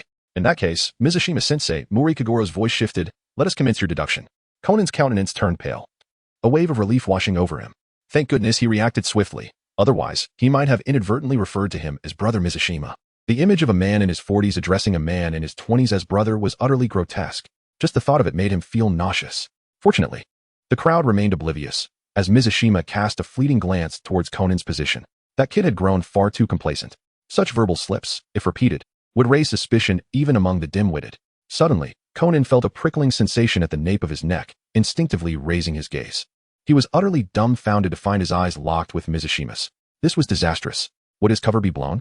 Conan was acutely aware of Mizashima's formidable prowess. He was the most elite psychologist, capable of discerning the thoughts of others in an instant. The longer he interacted with him, the more precarious his own identity became. Morishita Kyo withdrew his gaze, refraining from further frightening him. While it is amusing and addictive to scare children, causing them to be genuinely terrified is not easily remedied. The reason I believe these two are not the culprits lies in my profession, Morishita Kyo explained. Mumu Shursan furrowed his brow. A psychologist? Precisely. Morishita Kyo nodded slightly. Through subtle expressions, I discerned that they exhibited no signs of deceit. Absurd. If I had previously harbored expectations for Morishita Kyo's reasoning, now, Mokuki Juza was utterly disillusioned. The duration of microexpressions can last a maximum of 15 seconds and a minimum of 125 seconds. To observe the microexpressions of two individuals continuously within such a brief period, while ensuring accuracy, is a feat that even the world's most esteemed psychological experts would hesitate to guarantee. How dare a mere 20-year-old youth make such grandiose claims? This is nothing short of hubris. I am profoundly disappointed in your police force. Solving a case is no trivial matter. Inoue Yuko cast a scornful glance at the gathered detectives, her derision unmistakable. Surely you officers aren't gullible enough to take this young lad's conjecture seriously? If that is the case, I shall consider myself enlightened. Her words immediately incited a murmur among the detectives. Their gazes towards Morishita Kyo transformed entirely. Anyone subjected to such baseless ridicule would likely not remain unfazed, including Mokuki Juza. He restrained his fury and replied as calmly as he could. I apologize, but our police work is grounded in evidence. No matter how adept your psychological insights may be, we cannot rely solely on your assertions. Mokuki Juza is a kind-hearted individual. His words were already a concession to Morishita Kyo's dignity. Mikage Morishita lowered his gaze, sensing a gentle tug at his pant leg. AI Hybra remained silent, simply observing. Her meaning was clear. Refrain from further discussion, lest there be no steps left to descend shortly. Mikage Morishita felt a warmth in his heart as he reached out to gently ruffle Xiao Ai's hair. The smile remained on his lips, unwavering even in the face of distrust, as if he wore a mask of cheerfulness. Who dares to claim that I lack evidence? Miyoshi Kagami gazed at Inoue Yuko, her smile abruptly fading. Is evidence not something that is plentiful, available in abundance? Chapter 9. The Oversight of Conan. Upon uttering these words, a fresh wave of uproar ensued. Evidence is everywhere. How could that possibly be? Even if it existed, we would have discovered it long ago. It would not be your turn to unveil it. This statement was clearly a desperate and reckless declaration from Miyoshi Kagami.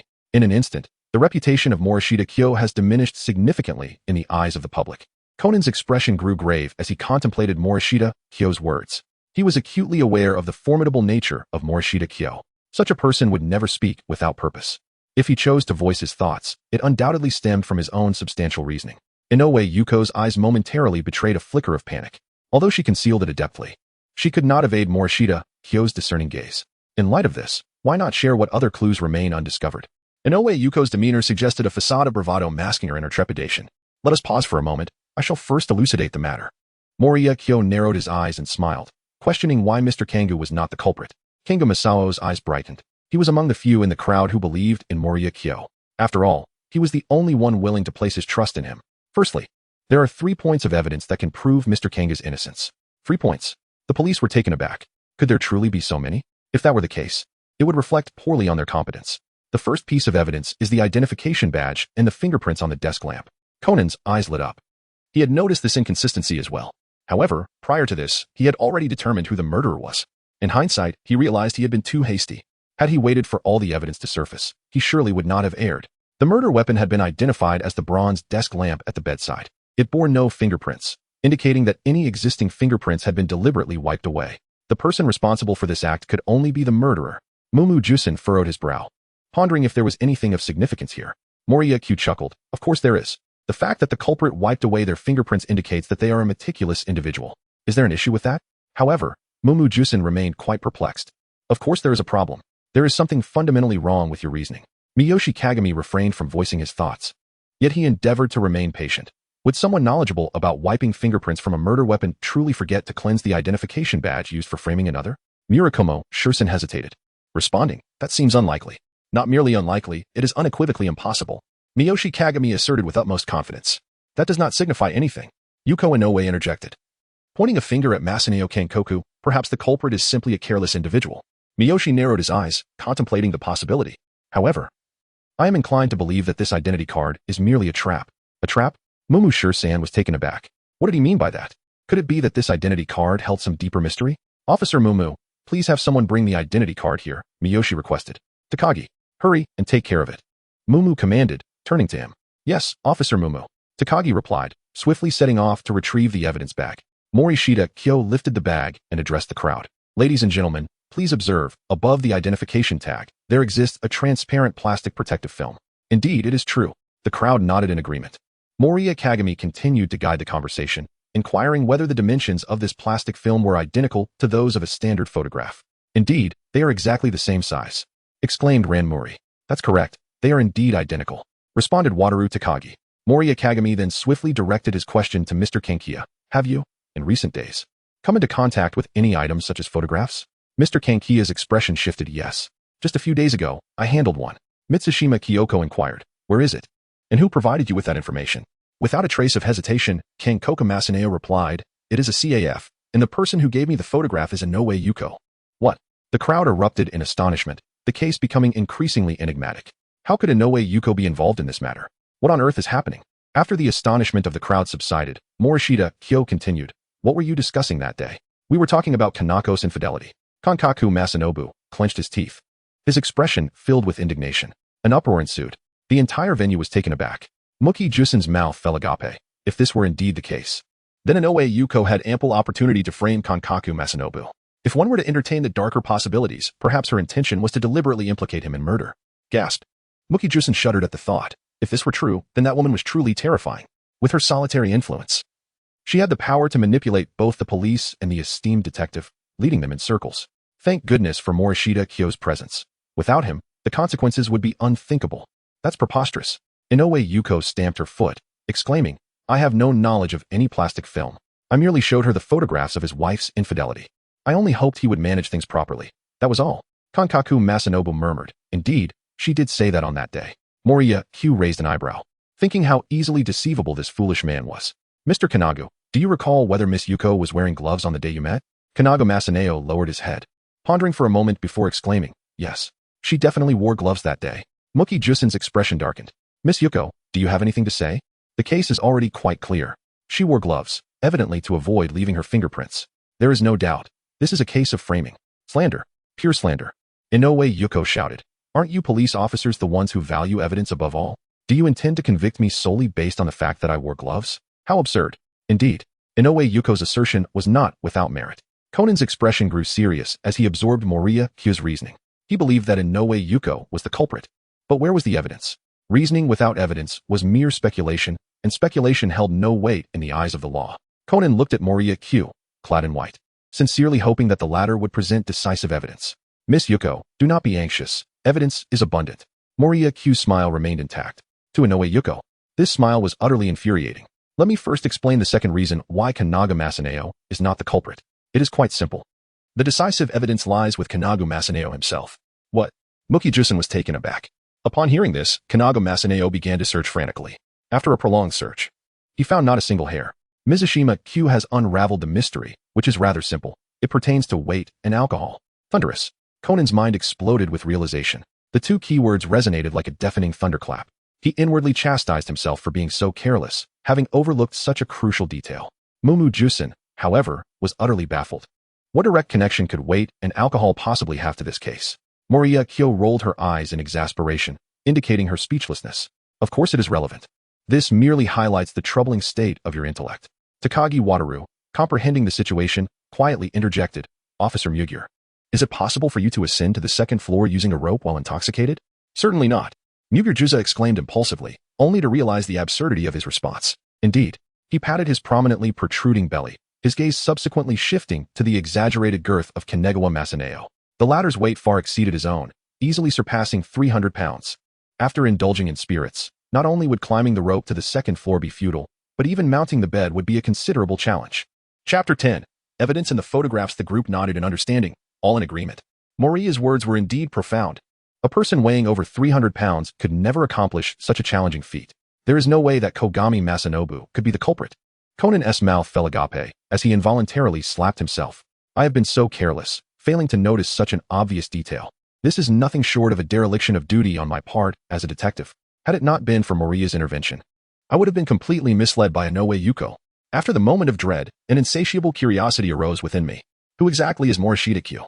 Not only does he possess the most exceptional expertise in psychology, but he also wields a detective intellect that rivals that of his father.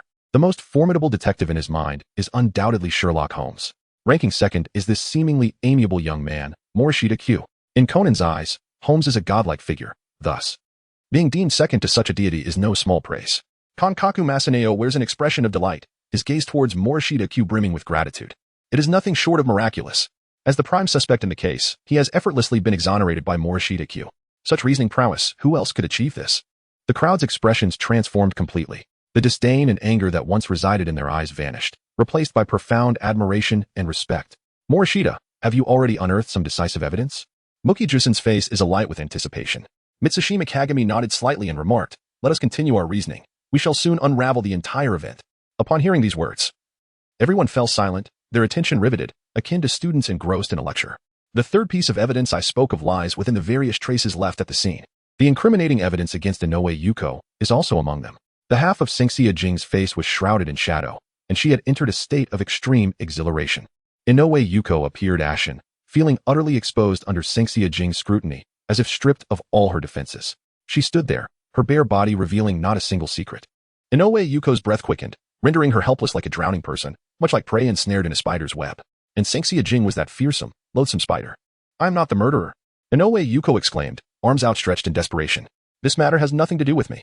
Maike Minashita paid her no mind and continued. Let us first discuss the clues present on the corpse.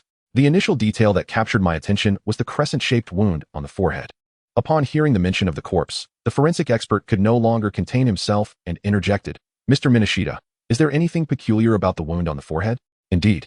Minashita replied. Mr. Kankoku was a robust man, weighing 300 pounds.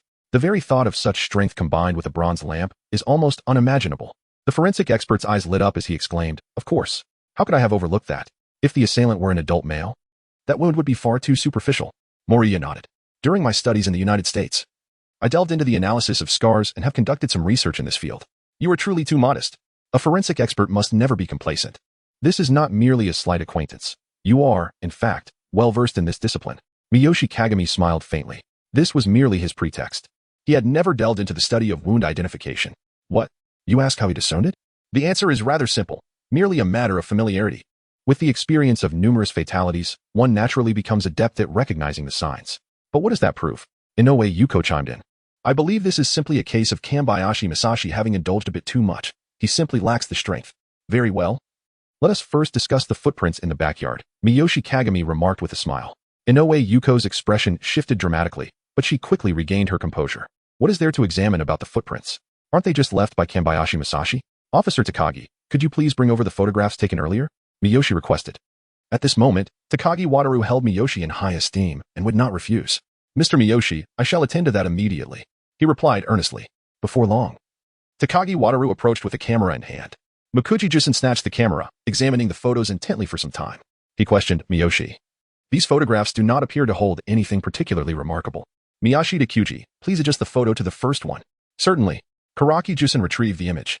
It was a strikingly aloof beauty, reminiscent of a glamorous star, seemingly a promotional poster.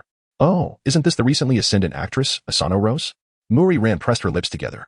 Blinking in confusion, what connection does she have to the case? None whatsoever, replied Miyashita with a serious demeanor. Karaki-jusen, astonished, exclaimed, didn't you mention there were clues within? Officer Megure Takagi's voice dropped to a whisper, you've mistakenly accessed the wrong file. He pointed to the screen, indicating where the stored documents resided. Karaki-jusen suddenly realized. An air of awkwardness enveloped the room. His subordinates stifled their laughter, desperately trying to maintain composure. Karaki-jusen's face flushed crimson, his embarrassment palpable. This is utterly humiliating. Takagi. Karaki-jusen barked, if you present me with another useless photo, I shall hold you accountable. Takagi's expression was one of bewilderment. How dare you, a digital novice? Cast the blame upon me. Morishita took the camera and skillfully displayed the first photograph. It depicted 2 footprints, with a shoe size of 43. This size is considered large among adult males. Is there really nothing unusual? Indeed, no clues seemed to emerge. Upon closer inspection, everyone gathered around. examining the image for an extended period, yet none perceived anything amiss. Morishita Kyo shook his head. In the realm of Conan, all modern forensic technologies have been diminished. Mediocre forensic experts and the complete absence of footprint analysts are evident. However, this can be understood. After all, this world predominantly revolves around detectives. To highlight the prowess of these sleuths, it is entirely reasonable to diminish the role of forensic science. Miyoshi Kagami articulated with deliberate precision. Among these photographs lie 3 concealed clues. How could this be possible? There are so many clues hidden within. The crowd was utterly astonished, their jaws dropping in disbelief. They found it hard to trust their own ears. To their eyes, these were merely a few ordinary footprints, not to mention 3 clues. They couldn't even discern a single one. Chapter 11. Footprints are the second identity card of a human. By analyzing the length of the footprints, one can effortlessly ascertain the height of the individual. Morishita Kyo slowly remarked, the formula is as follows. Height, in centimeters, footprint length, in centimeters, 6. 876. This footprint corresponds to a size 43, which is 26. 5 centimeters. Multiplying 26. 5 centimeters by 6. 876 yields 182. 214 centimeters. Therefore, the suspect's height is approximately 183 centimeters. Upon mentioning height, everyone involuntarily turned their gaze toward Kanagawa Masaneo, whose stature closely approximated this figure. Really? Inoue Yuko sighed in relief. After all this time, the culprit turned out to be him. This revelation could finally vindicate my innocence. Mokuki Jusen offered no rebuttal. By calculation, Inoue Yuko, standing at a mere 1.6 meters, could not possibly be the owner of this footprint. All eyes shifted to Morishita Kyo, as this evidence firmly established Kanagawa Masaneo's culpability. This was in stark contrast to Morishita Kyo's earlier assertions. Conan nodded to himself, recognizing that he too could deduce a person's height from their footprint. A significant part of his suspicion toward Kanagawa Masaneo stemmed from the footprint evidence. However, did this not create a paradox in relation to your claims? Conan murmured to himself. This footprint further corroborated Inoue Yuko's innocence, transforming the situation into her shield. He pondered how Morishita Kyo would navigate this paradox. With the attention of the crowd upon him, Morishita Kyo maintained his smile, stating, once you hear the other 2 clues, you shall understand. Please observe the next photograph. Morishita's tone was gentle as he switched through the photographs, swiftly pausing on one. This was yet another image of footprints, seemingly no different from the others. Is this not the same photograph? Indeed, it appears to be identical. Look at the upper right corner. There, one can discern a half-formed footprint. Remarkably, it truly exists. Miyoshi Kagami finally noticed that someone was paying attention and began to explain. One can infer height, weight, age, and even gender from a person's footprint. As Morishita Kyo spoke, she turned her gaze towards Inoue Yuko. The latter was taken aback, utterly astonished that mere footprints could reveal such a wealth of information. What was the difference between this and an identification card? It was almost as if her name were being called out. Mizushima smiled and inquired, may I ask, whose footstep is captured in that photograph? It is indeed mine, replied a somewhat hesitant, portly police officer, who eventually admitted it through gritted teeth. For an officer of the law, accidentally capturing one's own footprint while photographing evidence is undeniably a significant blunder. Such a careless mistake rendered him reluctant to acknowledge it. The corpulent officer scratched his head, glancing nervously at Officer Makuro, and forced a smile as he remarked, my weight is 190 kilograms. I understand. Thank you for your cooperation. Moria thanked him and continued, Mr. Kangu, may I boldly inquire about your weight?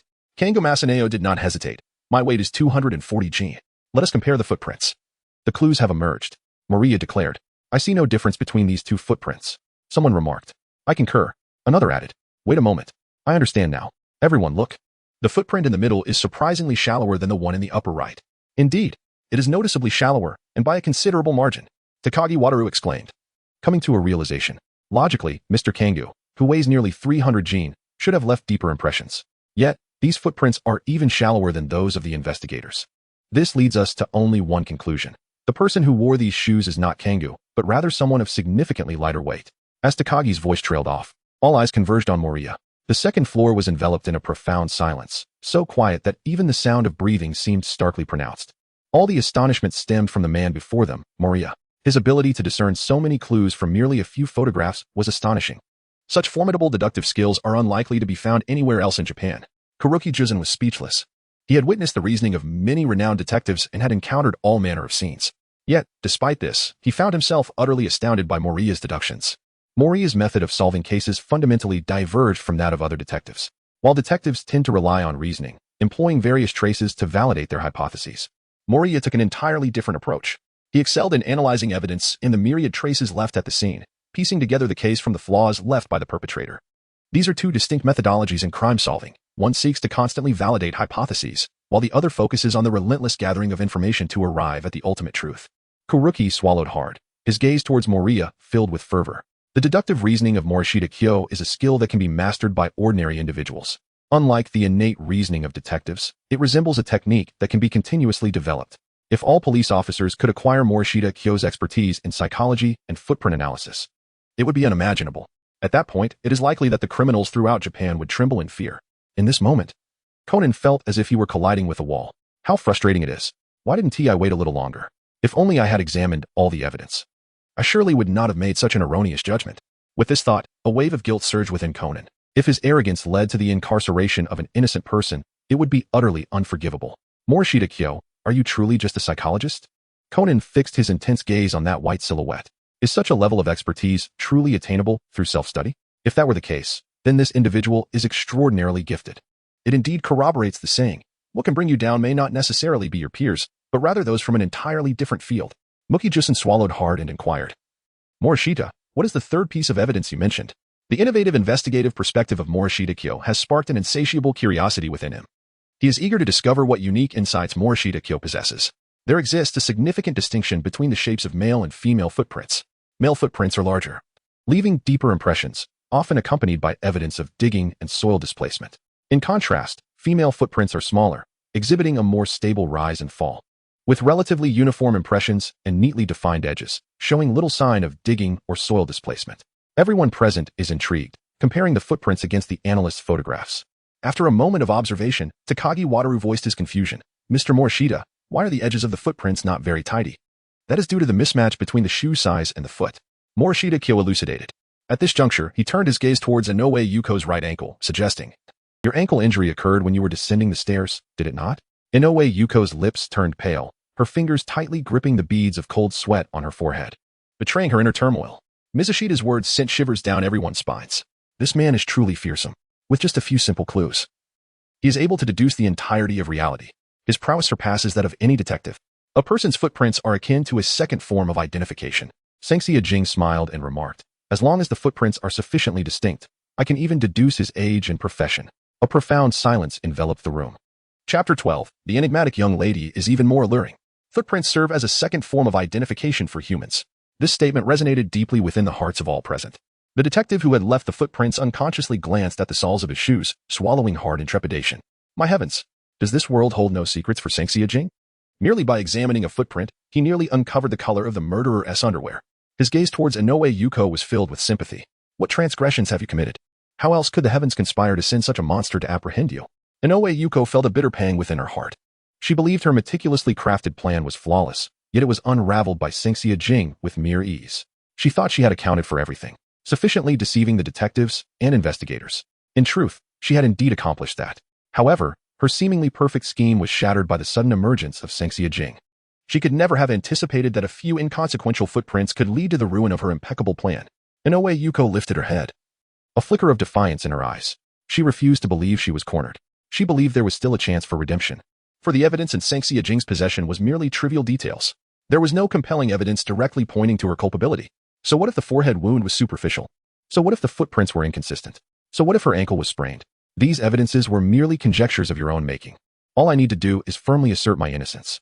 At that moment, I shall see what you can do to me. Takagi Wataru inhaled deeply, plunged into profound shock. The ability to discern whether a person is lying through micro-expressions. The ability to deduce that this is a case of framing through identification cards. The ability to ascertain that Mr. Guangu's weight excludes him as a suspect. The ability to determine a person's height, weight, and even gender through footprints. Such abilities are utterly surreal. In his mind, Sengxia Jing alone was capable of surpassing the entire forensic division of the police. If the forensic team possessed even half of his capability, how could those detectives dare to meddle? Contemplating this, he cast a disdainful glance at the police's forensic expert, who was now completely dazed. He felt as though his decades as a forensic expert had been in vain. Each case merely required him to determine the time of death or conduct bloodstain analysis, after which he had little else to do but observe how the renowned detectives deduced the truth. Reflecting on this, he realized he had been merely coasting through each day. Initially, he had not harbored such thoughts, but after witnessing Sengxia Jing's methods, the notion deepened. He was struck by the realization that cases could be solved in such a manner. Mumu Jusen slapped his face heavily, attempting to alleviate his emotions through the pain. Having served as a detective for decades, he had never encountered such a method of unraveling mysteries. He took a deep breath, silently resolving to do everything in his power to recruit Sengxia Jing as a special consultant for the police. With such an inscrutable investigative technique, if the criminal division could learn even a trick or two, would they not be able to solve cases effortlessly in the future? At that point, those insufferable journalists would no longer publish irritating headlines like the savior of the Japanese police, young Detective Kudo Shinichi.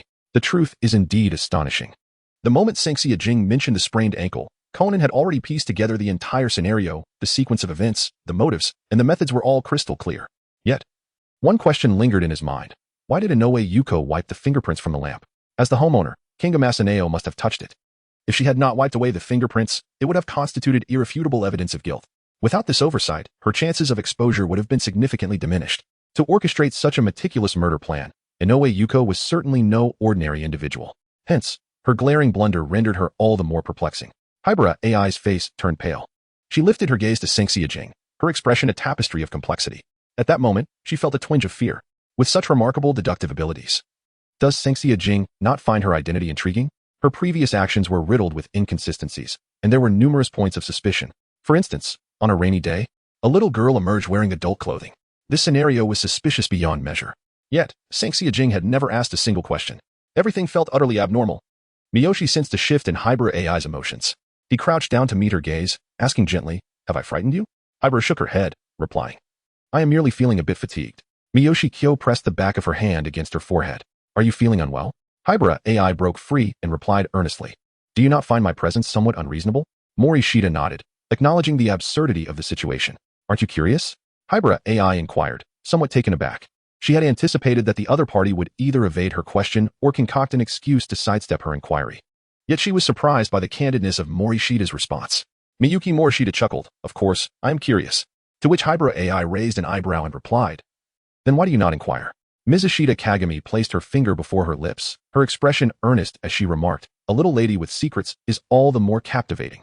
Haihara AI stood in stunned silence, taken aback for a moment before stepping back several paces, creating a slight distance between herself and Mizushita. With a cold countenance, she retorted, "Is this the latest phrase from a pervert?" Mizushita blinked innocently, responding, "This is the bare minimum of respect from a psychologist." Haihara AI appeared perplexed. "Unless absolutely necessary, I do not delve into the thoughts of others," Mizushita stated with utmost seriousness. After a prolonged silence, Haihara AI conceded, "I never would have guessed you were a gentleman." Mizushima Kyo is immensely gratified. I extend my heartfelt thanks to the young lady for her commendation. It is time to attend to the matter at hand. Mouri Ran rose to his feet and turned to face Inoue Yuko. "Given the circumstances, do you intend to persist in this charade? Are you not yet finished?" Inoue Yuko, seething with anger, retorted, "I am baffled by your nonsensical accusations. The depth of the footprints holds no significance in this matter. What I do know is that all current evidence points unequivocally to Kenkiya Masao. Your baseless suspicions compel me to defend my lawful interests." The detectives, including Kuraki Jusen, fell into a profound silence.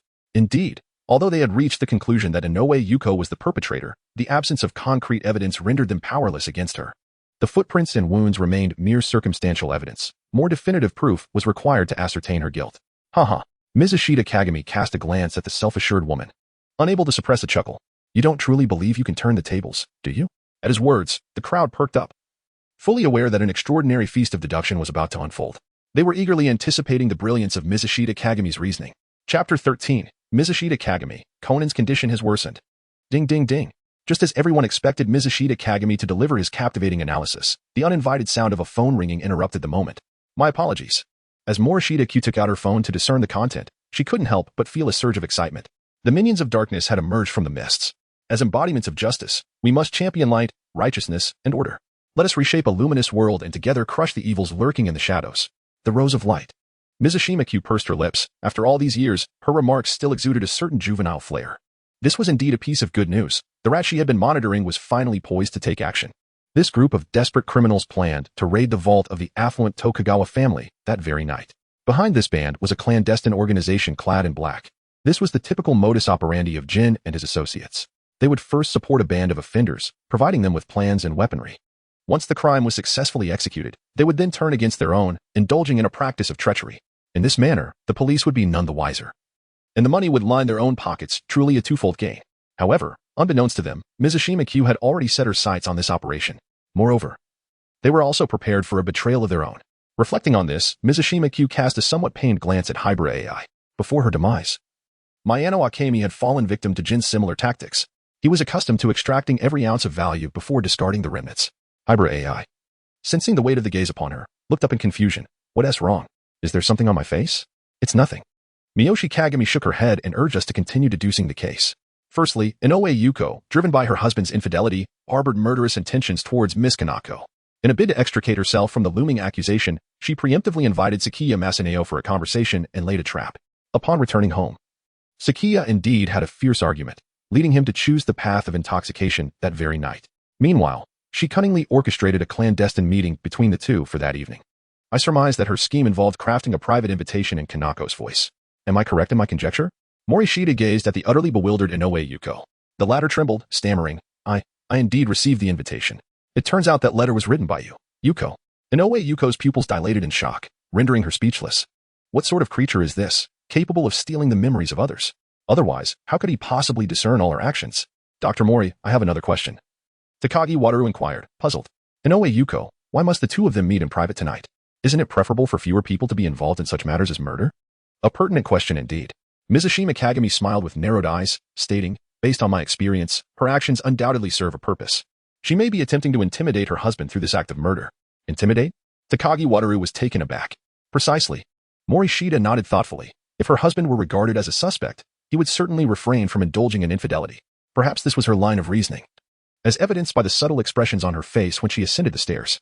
At this juncture, he turned to her with a smile and remarked, Miss Yuko, I wonder if I am correct in my assumptions. In response, Inoue Yuko bit her lip and remained silent, her gaze revealing a myriad of complexities. A profound sense of helplessness surged from within her. The meticulously crafted methods of her crime, which she had deemed flawless, had been so effortlessly unraveled. Despite the exposure of her misdeeds, she still failed to recognize any flaws in her technique. If blame were to be assigned, it would be for not anticipating the presence of such a startling psychological expert at the crime scene. Takagi Wataru's mouth hung agape, unable to close for an extended period. Mr. Morishita, how much more astonishment awaits me?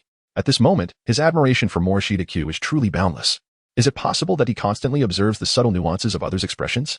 Only in this way can one explain his remarkable ability to discern the fleeting micro-expressions displayed by Inoue Yuko upon her arrival. Is this what it means to possess the pinnacle of human observational prowess? No. This transcends the boundaries of humanity. After all, even with equivalent observational skills, an ordinary person could never maintain the extraordinary level of focus that Morishita Kyo exhibits. It is essential to recognize that micro-expressions exist for a duration so brief that it scarcely surpasses a second. Even the most elite psychological experts cannot consistently attend to every detail of daily life. This limitation does not stem from inadequate skills, but rather from the constraints of their mental endurance. Sustaining such intense concentration inevitably leads to profound fatigue. Thus, to perpetually uphold this state is nothing short of fanciful thinking. Yet, Morishita Kyo has shattered this convention. This is what astonishes him the most. Takagi Wataru inhaled deeply, finally regaining his composure. Mr. Morishita, I understand now. Please continue. How courteous. Miyoshi Kagami is remarkably humble, devoid of any trace of arrogance. On the contrary, he possesses a composure that belies his youth. The plan unfolds seamlessly. You arrive here ahead of I. As Kanako goes to unlock the door, you ascend to the second floor using a rope and conceal yourself within a wardrobe. For someone of your athletic prowess, scaling to the second floor is far from a daunting task. Hidden in the wardrobe, you witness the entire sequence of events. After the deed is accomplished, I departs, and seizing the moment, you cruelly murder the slumbering Kanako with a bedside lamp. The absence of fingerprints on the lamp indicates that your husband must have touched it during this interval. Applause erupts from Yuko, who chuckles wryly. Indeed. This unfaithful man did touch the lamp. Otherwise, I wouldn't have needed to erase the fingerprints. Morishita was somewhat taken aback. So, does this mean you have confessed to your crime of murder? Inoue Yuko shrugged and replied, you already know everything. My admission of guilt holds little significance now.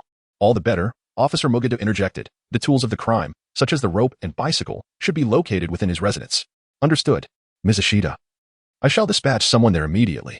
Morishita turned to glance at the bed in the bedroom. It was evident that you harbor a deep resentment towards her. This is, of course, understandable. Inoue Yuko let out a cold snort. She has only herself to blame for this, as she snatched away another ex-husband. She possesses an exceedingly strong sense of possession and cannot tolerate the theft of what rightfully belongs to her. It is precisely for this reason that she orchestrated this case. 10 minutes later, the truth of the case was unveiled, and Inoue Yuko was apprehended without delay. Conan, where have you gone? Mouri Ran called out, surprised to find Conan missing once again. Sister Ran, I'm right here. Conan scampered out from a corner. Mouri Ran, somewhat irritated, exclaimed, honestly, how could you wander off like that? Conan sheepishly scratched his head. Sister Ran, I promise I won't do it again. You truly do enjoy being spoiled. Miyoshi Kagami smiled enigmatically, much like any other child. Conan's expression shifted dramatically, startled by her words. While anyone else might have found this statement unremarkable, it was distinctly different coming from Miyoshi Kagami. Her formidable deductive abilities instilled a profound sense of apprehension within him. Is she testing me? Though fear gripped him, Conan, in a habitual act of recklessness, resolved to probe further. Brother Miyoshi, have you ever been to America? I studied psychology in America, she replied with a smile. Well, Conan exclaimed, taken aback. I had assumed you were pursuing a field like forensics. Morishita Kyo smiles on the surface, yet harbors deep dissatisfaction within. After witnessing my capabilities, how dare you engage in such a base provocation? It is nothing short of audacious. Morishita Kyo contemplated briefly and soon conceived an excellent idea. He resolved to torment him with the most agonizing experience of his previous life. Conan, do you truly feel astonished? He inquired. Conan replied with a smile, nodding in agreement. Alas. Mouri Ran let out a heavy sigh, his expression darkening considerably.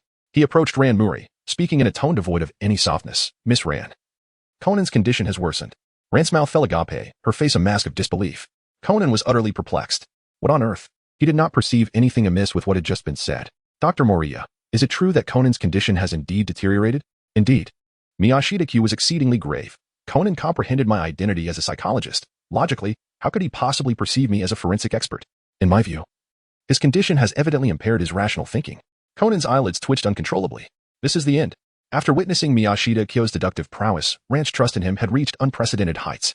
He was convinced that once Morishita Kyo spoke, it would be inevitable that he would find himself confined to a mental institution. Chapter 14. Undercurrents rising. Mouri Ran was instantly flustered, rendered indecisive, and hurriedly inquired, what should I do? Does Conan require pharmacological treatment? Morishita shook his head and explained. He is currently in a developmental stage. The medication would be too detrimental to him.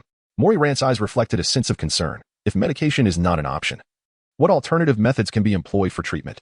The answer to this is, in fact, quite simple. Miyoshi Kyo pinned a note and casually handed it to Mouri Ran. If our logic falters, let us train it. Within lay several volumes of mathematical problems, which, when tackled daily, could effectively sharpen the mind. Conan, bewildered, exclaimed, Hey, this lacks any scientific foundation. Yet even the dimmest of Ran seemed undeterred. Thank you, Dr. Miyoshi.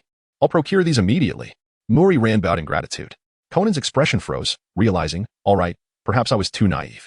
After a hasty farewell, Mouri Ran rushed towards the bookstore. Their silhouettes gradually faded away, and a triumphant smile graced the lips of Miyoshi Kyo. These sets of mathematical problems, each more challenging than the last. Within a mere few hours, that young lad wouldn't stand a chance at solving them. It would serve that pest well to engage with a few more exercises. If he were to meander less for a few days, who knows how many lives might be spared in Muhammad Town. Just as he reveled in his thoughts, a voice broke through nearby. Miyoshi, my brother, I finally found you. It was Karaki, beaming with a broad smile. Morishita Kyo expressed her confusion, inquiring, Officer Mumu, is there something you need? Mumu Jusen, with a demeanor of utmost seriousness, replied, I have a matter of great significance. On behalf of the Mihwa Police Department, I extend a sincere invitation for you to serve as our special advisor. Special advisor? Morishita Kyo was somewhat taken aback. She never anticipated receiving an olive branch from the police. Indeed, Muraki Jusen's gaze was fervent. Sengxia Jing gently remarked, Officer Mu, I am usually quite occupied with my work. And I fear. However, Mu Shirsan interjected, Brother Sengxia, do not be too hasty in declining. All we require is for you to conduct 2 classes for us each month. As for your remuneration, we shall calculate it at double your usual treatment fees. Miyoshi Kagami felt a sudden chill. Double the amount? The police were indeed investing heavily. His medical expenses were calculated by the second, amounting to 300,000 yen per hour. Multiplied by 2, that equated to 600,000 yen. This was tantamount to a staggering $40,000. I apologize, may I take a few days to consider? Miyoshi Kagami expressed with an air of regret. Of course, my dear Miyoshi, take your time to ponder. I have some matters to attend to. So I shall take my leave. Muraki Jusa turned and departed, sensing that the other party had not outright rejected the proposal, indicating a flicker of interest. Prolonged insistence would only serve to irritate the other party, yielding counterproductive results. Tick-tock, tick-tock, accompanied by the wail of a police siren. A group of detectives escorted a suspect away. As he watched the taillights gradually fade from view, Miyoshi Kagami murmured, Miss, shall we set off as well? Hybrid AI remained silent, merely nodding in response. The gentle patter of rain fell from the sky, creating a soft, rhythmic sound. The two sat in the vehicle, enveloped in a heavy silence, the atmosphere somewhat oppressive. Morishita Kyo was the first to shatter the tranquility, inquiring, will you be residing in Mahamaki next? Hybrid AI nodded in response, only to subsequently lapse back into silence. Both harbored their own secrets, leaving them momentarily at a loss for conversation. Hybrid AI resolved to take the initiative and probe. What are your thoughts on Conan? Morishita Kyo pondered, a little imp who loves to be pampered. And what about me? AI Hybrid inquired with curiosity. Morishita Kyo remarked without much thought, a cool girl with secrets. Hybrid AI frowned, her expression icy as she retorted, can you discern my thoughts? Suddenly, a laugh escaped Hybrid AI, and she raised an eyebrow. Is that truly amusing? Unable to contain his laughter, Morishita Kyo replied. It seems you harbor some misconceptions about psychologists. While I can indeed assess a person's honesty through micro-expressions, it is by no means mind-reading. I cannot fathom what you were thinking. With that, Hybrid AI let out a sigh of relief. Morishita Kyo squinted and smiled, saying, it seems you are quite afraid of others discovering your secret.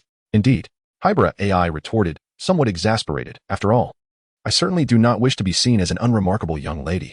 Morishita Kyo was momentarily taken aback, then burst into hearty laughter. His warm smile was utterly infectious. Leaving Hybrid AI momentarily stunned, she continued to inquire, do your parents not live with you? Sangxia Jing replied softly, they passed away in a car accident many years ago. Hybrid AI paused, recalling her own parents, and a wave of sympathy washed over her. I'm sorry, that was unintentional. It's quite all right. I've grown accustomed to it. Sangxia Jing responded nonchalantly. In an effort to alleviate the awkwardness, Hybrid AI swiftly shifted the topic. What is this? She pointed to a small booklet bound with A4 paper located in the glove compartment. The cover bore the words medical records printed in bold red letters. Hybrid AI inquired, are these the medical records of your patient? Morishita Kyo, perhaps so. Hybrid AI, perplexed, inquired about the meaning of perhaps so. What affliction does this person suffer from? She asked, her curiosity piqued. A split personality. The second persona exhibits severe tendencies towards violence. In extreme cases, it may even lead to episodic blindness. Episodic blindness. Hybrid AI, intrigued, turned to the first page and was momentarily taken aback. Click. The sound of a phone shutter echoed, and Morishita Kyo seized the opportunity. A surprised expression from the lowly one. After a considerable time, Hybrid AI finally regained her composure, her expression intricate. How could this be your photograph? Morishita Kyo reflected for a moment and replied earnestly, because this is my medical record. Hybrid AI rubbed her temples, finding the amount of information overwhelming. She took a deep breath and said, in other words, you are a psychologist suffering from severe schizophrenia? Morishita nodded, acknowledging the truth in what was said. Hybrid AI fell into silence, and after a prolonged pause, managed to utter, take your medicine on time. Thank you. Morishita smiled gently. May I visit you often in the future? No. Hybrid AI instinctively wanted to refuse, but then swallowed her words, feeling a deep inner turmoil. She was torn between fearing that Morishita would be burdened by her presence and worrying that the latter's emotions might fluctuate too greatly. After much contemplation, she ultimately could not bring herself to refuse, saying, your legs belong to you. That is beyond my control. In her heart, Sangxia Jing was secretly scoffing. Uttering a single word might very well lead to one's demise. The black Lexus LM glided smoothly, yet the distance remained inevitably constrained. Sangxia Mirror arrived at the station. Crack! A muffled thunder resounded as heavy rain poured down. Morishita Kyo took out an umbrella, saying, I will escort you inside. No need. I can manage on my own. Hybrid AI directly declined, as she had her own plans and felt hindered by Miyoshi's presence. However, as soon as the words left her lips, a twinge of regret washed over her. Had she been too harsh? Deep within her heart, she had already categorized Miyoshi as a vulnerable individual, subconsciously believing he required protection. Getting drenched alone is preferable to having two in the rain, Hybrid AI explained. Miyoshi Kagami was undoubtedly aware of her intentions, yet feigned disappointment, saying, then I shall not escort you inside. A jolt of surprise coursed through Hybrid AI's heart as she maintained a stoic expression and snatched the umbrella from his grasp. I shall make use of the umbrella for now. Do not forget to come by and retrieve it tomorrow. Mitsushita's disappointment vanished in an instant as he reached out his hand, intending to caress her head. Hybrid AI initially contemplated evading his touch, yet ultimately restrained herself, allowing Mitsushita to tousle her hair. After a brief moment, Hybrid AI remarked, be careful not to get wet when you get off the car. Mizushima was deeply moved. After all, you were drenched, yet there was no pervert to wash you with rose-scented shower gel, Hirahara coldly remarked. Miyoshi Kagami, oh heavens, I beg your pardon. Please allow me to retract my previous sentiments. Crack. Another thunderclap resounded. AI Hybrid had already entered the house, leaving him alone in the car. Miyoshi Kagami perused the information on his phone. I have enveloped the light in darkness. Evil shall descend at noon. Has the blood rose arrived? A glint of murderous intent flashed in his eyes, accompanied by a cold smile. After lying in wait for 3 years, the distillery, the Urian pill, and gin, here I come. With a swift motion, he shifted gears and pressed the accelerator to the floor. The engine roared to life, and the black Lexus shot forward. Chapter 15, A Feast in Shadow. Night enveloped the scene, with the faint moonlight casting eerie shadows within the opulent villa, which was hauntingly silent.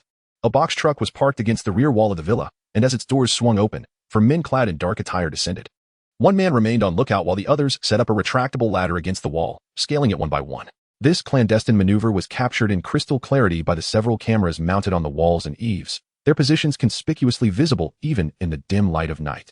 Yet, the intruders seemed oblivious, with one even giving a thumbs up to the lens. Inside the villa, the inhabitants slept soundly, entirely unaware of their unexpected visitors.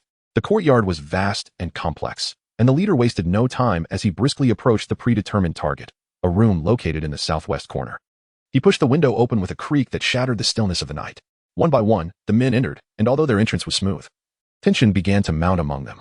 They arrived in a room replete with books, where the leader approached a bookshelf, his hands exploring its surface. As he felt around, the furrow in his brow gradually relaxed, and with a firm tug, he revealed a safe hidden behind the shelf. The sight of the safe ignited excitement among the group. With a discreet gesture, the leader withdrew, allowing a shorter man to step forward. He produced a device resembling a stethoscope, pressing one end against the safe while deftly manipulating the combination lock with the other. 10 minutes passed, and the safe finally clicked open. They collectively exhaled, the tension dissipating and giving way to unrestrained greed. Before them lay a trove of gold, an abundance that no one could regard with indifference. They rushed forward, each eager to claim their share, fearful that hesitation might result in others snatching their portion. No need to rush. Everyone will get their share, but we must leave swiftly. The leader's voice, usually commanding, was drowned out by the fervor of the others. As they hastily filled their pockets with gold, glances exchanged were tinged with hostility. Though thankfully, no altercation ensued. The leader's brow furrowed deeply. He vowed to seek out more reliable accomplices next time. Shaking his head, he thought that this heist would surely afford him a life of leisure for the latter half of his days. This might very well be his final venture. The weight of the gold was heavy, yet none dared to carry less, despite the eventual plan to divide it. They departed with a speed that surpassed their entry, a testament to the allure of gold. Together, they propped up the ladder they had brought over the wall, climbing down one-handed while clutching their precious loot. The lookout, observing the scene, hurried to the driver's seat and revved the engine. Once inside the vehicle, they eagerly rummaged through their pockets, inspecting their spoils. Though the leader was exhilarated, clarity remained intact as he frowned and remarked, "It's odd. Wasn't she supposed to withdraw with us? Better that she doesn't show up." The diminutive man replied, his gaze fixed firmly on the gold, not lifting his head. Yes. Another chimed in, eager to agree. Fewer people means a larger share for us. The lookout remained silent, pressing the accelerator as the vehicle sped away from the scene of their misdeeds. His role involved less risk, naturally resulting in a smaller share, and he secretly wished for fewer accomplices to maximize his own portion. In the suburbs, the road was rugged as the box truck barreled down the path. The headlights flickered in rhythm with the vehicle's jolts. The occupants were abuzz with excitement, having distanced themselves from the city, indicating they were one step closer to safety. Unbeknownst to them, however, a specter lingered atop a nearby hill, coldly observing their every move from a distance of 2,000 meters. Morishita Kyo lay motionless on the hillside, his right eye fixed intently on the scope. At that moment, a crisp female voice resonated through his earpiece. "The worms, cloaked in darkness, have emerged. Shall we annihilate them completely?" Morishita raised an eyebrow, her voice laced with coldness. "Asano, if you continue to speak in such a manner, I shall have no choice but to reconsider your treatment plan." "Humph. Since you all humbly beseech me so earnestly, I, the sovereign, am indeed serious." Miyoshi's tone grew notably colder as he added, "I am not jesting." A voice on the other end of the headset trembled with evident trepidation. "King, I was wrong. The enemy is still 800 meters from the detonation point." Asano. If you could express yourself properly, it would demonstrate that you are indeed capable of coherent speech." A hoarse male voice crackled through the headset, its timbre as unpleasant as smoke from a cigar filling the lungs.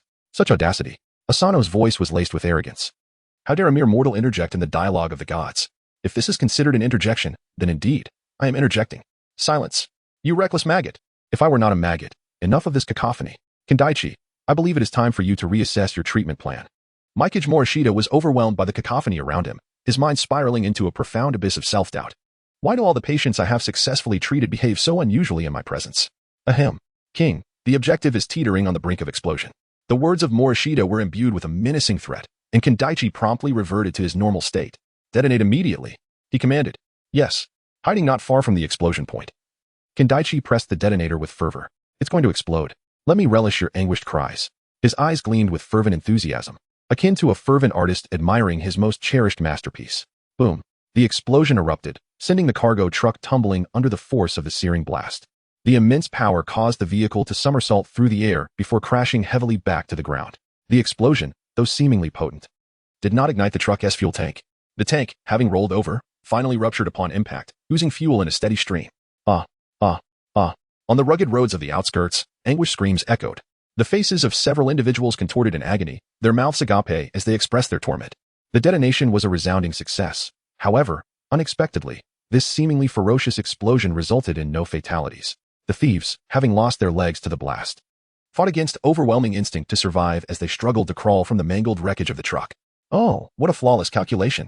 What melodious cries of despair. Kendaichi could no longer contain his exhilaration and let out a triumphant roar. Ugh, being with someone as deranged as you is truly nauseating, Asano Rose remarked, raising her pistol to target the arms of the struggling thieves. Bang, bang, bang, in the dark of night. Flashes of light erupted as several bullets struck their mark with precision. The thieves' arms were pierced by the bullets, and the overwhelming agony rendered them senseless. A captivating smile graced Asano Rose's beautiful red lips. Morishita Kyo gazed at the scene transmitted through the scope, tapping his head. The greatest misdiagnosis of my life was issuing you two a discharge certificate. Chapter 16. The White-Clad Organization. Accompanied by anguished screams. Two figures emerged from the shadows. One was clad in leather, slender and tall, with legs as straight as chopsticks. The other donned a short-sleeved shirt, muscles bulging. A gleaming bald head reflecting the flames. The leader, veins protruding from his neck, bellowed in agony. You bastards, how dare you betray your own? The extraction point was exceedingly discreet, making it impossible for anyone to have prior knowledge of it. Coupled with the disappearance of an insider, the leader quickly deduced the crucial reality. Asano Rose's lips curled slightly. The opponent's assertion was inaccurate. This was not merely a case of betrayal, but a betrayal layered upon betrayal. The diminutive man responsible for opening the safe was now utterly terrified. Keeping his eyes tightly closed, spare my life. You can take the gold. Rest assured, I didn't see your faces. Foolishness, Kendaichi remarked, playfully patting the leader's shiny head. If we kill you, the gold will still belong to us. Then just kill me. Grant me a swift end. The leader had resigned himself to fate, yearning for a quick cessation of his torment. No, no, no, that is simply impossible, Asano Rose interjected, shaking her finger with a sultry pout. Death cannot absolve you of your sins. She extended her delicate finger towards the leader, Nakamura Yoshino, alias Axe, a lifelong thug, who, while collecting protection money, murdered an elderly man. As she spoke, her eyes gleamed with deep disdain. At that time, the old man you shoved down did not die immediately. Yet you chose not to call for help. And so what? What business is that of yours? Silence, you flee. Interrupted, Asano Rose felt her pride wounded, raising her hand. She fired a shot. Bang. The bullet struck the ground nearly 2 centimeters in front of the leader. Startled, he trembled, momentarily forgetting his pain. Seeing her adversaries rendered speechless, she continued with satisfaction. During your flight, you awakened your murderous tendencies, brutally slaughtering 5 individuals with an axe, even dismembering them while they were still alive. After a brief pause to catch her breath, Asano Rose added, among them were 3 men and 2 women, the youngest being merely 15 years old. Kendaichi remained silent, standing still. Under the flickering light of the explosion, his bald head shone like a beacon, mirroring the turmoil within his soul. Kajimakawa, a habitual burglar, excelled at lockpicking, particularly safes. His diminutive stature bred insecurity, preventing him from intruding into homes occupied by men. He preferred to invade the homes of solitary elderly individuals, greedily seizing their meager pensions. Many elderly people succumbed to such a blow, choosing to end their own lives. Asano Rose's voice remained calm as she recounted the repugnant deeds of these individuals, all of whom bore the stain of innocent blood on their hands. Crack. Kendaichi, with his robust arms, ripped the crumpled car door off with ease, retrieving a bag laden with gold using just one arm. Who do you think you are? Nakamura Yoshino seethed, perceiving the woman before him as utterly deranged. Are you some sort of superhero? An avatar of justice? What distinguishes your actions from ours? Aren't you all merely motivated by money? TSK, TSK, TSK. Kendaichi clicked his tongue, self-deprecatingly declaring, do not mistake us for good people. We are merely a group of wretches acting on whim. Moreover, our minds are far from stable. He grinned, swinging the bag forcefully and striking it against the man's waist. Ah! Nakamura Yoshino's spine shattered on impact, the excruciating pain eliciting a scream akin to that of a slaughtered pig. Under the moonlight, the deserted suburban road had become the epitome of a horror film's ideal setting. Kendaichi wore a benevolent smile. Ah, much better. Move swiftly. We must evacuate before the gunfire draws the attention of the organization. In his earpiece, Morishita Kyo's command resonated. Asano Rose, with an air of pride and disdain, proclaimed, what is mere darkness to instill fear in my king? Miyoshi frowned him. Asano chuckled awkwardly. B00S, you truly are quite the jester. I shall retreat immediately. Upon finishing her words, she turned and fired several shots, the sound of bullets piercing through flesh resonating. Kendaichi hoisted several heavy bags of gold and slowly made his way towards the vehicle. After walking for a while, he suddenly recalled something and halted. He reached into his pocket, retrieved a piece of graffiti-covered white paper, tossed it on the ground, and departed without a backward glance. The paper depicted an endearingly clumsy panda, shouldering a pink sack. Why not aim for the vital points? Miyoshi's tone brimmed with exasperation. I merely wish for them to relish the moment a little longer. What nonsense! Morishita Kyo coldly reprimanded. They have endured enough suffering. With that, he aimed at his target and pulled the trigger on his finger. Bang! The TC-50 sniper rifle, cloaked in darkness, emitted a muted sound, its bullet's fiery exit completely concealed by the suppressor. The bullet whizzed past the side of the truck, creating sparks from the high-speed friction. These sparks ignited the flowing gasoline, and in an instant, flames erupted. Those few, nearly unconscious from agony, let out another wail as the fierce fire scorched them. The two who were retreating halted in their tracks, dumbfounded as they stared at the raging inferno behind them. How infuriating.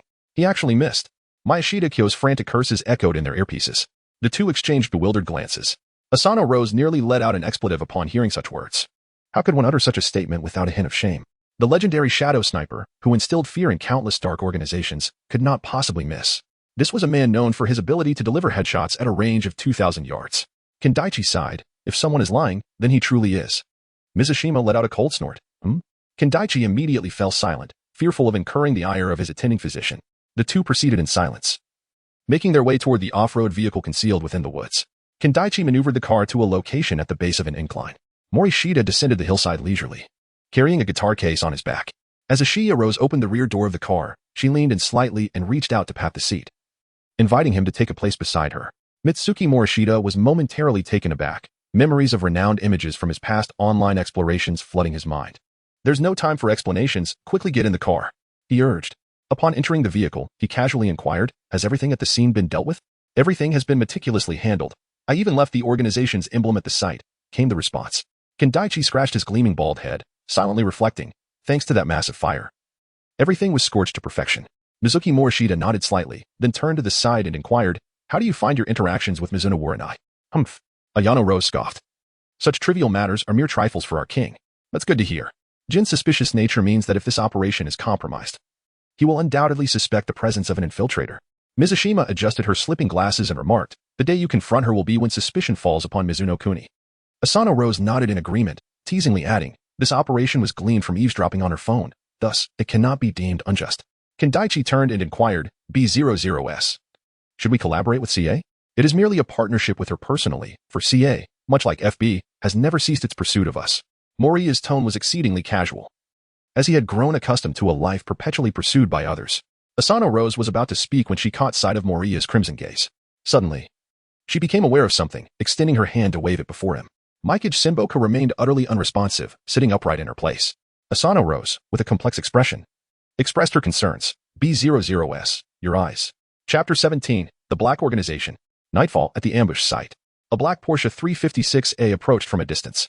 Jin surveyed the gruesome crime scene before him, his cold visage growing even more frigid. Vodka, with a grim expression, could not contain his anger. Those bastards dared to pull teeth from the tiger's mouth. Vodka. I have forgotten how many years it has been since anyone dared to provoke us, Jin replied with a calm demeanor, although the murderous intent emanating from him was unmistakable. Vodka swallowed hard, aware that his elder brother was enraged. Buzz. Buzz. The sound of motorcycle engines echoed nearby. The riders were two tall women. One donned a black leather jacket, while the other was clad in a vintage maid's outfit. Hearing the engines, Jin opened the car door and stepped out. The motorcycles halted near them. The leather-clad woman removed her helmet first, revealing an exquisitely beautiful face, exuding an air of aloofness tinged with allure. Regular viewers of television would instantly recognize her as Mizunashi Rena. The woman in the maid's outfit also took off her helmet, displaying a finely featured face and a striking figure, complemented by her golden hair, rendering her irresistible. Bermude, can you explain what is going on here? Jin sneered, suddenly drawing a pistol and aiming it at the woman beside him. Bermude faced the gun with no trace of fear, smiling as she replied, I can assure you, the information was certainly not leaked by me. Otherwise, I would not be here, would I? Humph. Jin scoffed, lowering the gun with an air of indifference. I already knew that. Had it been otherwise, I would have shot you the moment you stepped out of the vehicle. You truly are heartless. Don't you feel even a twinge of regret in my presence? Jin ignored Bermude's provocation, instead turning his gaze to the onlooker, Mizunashi Rena.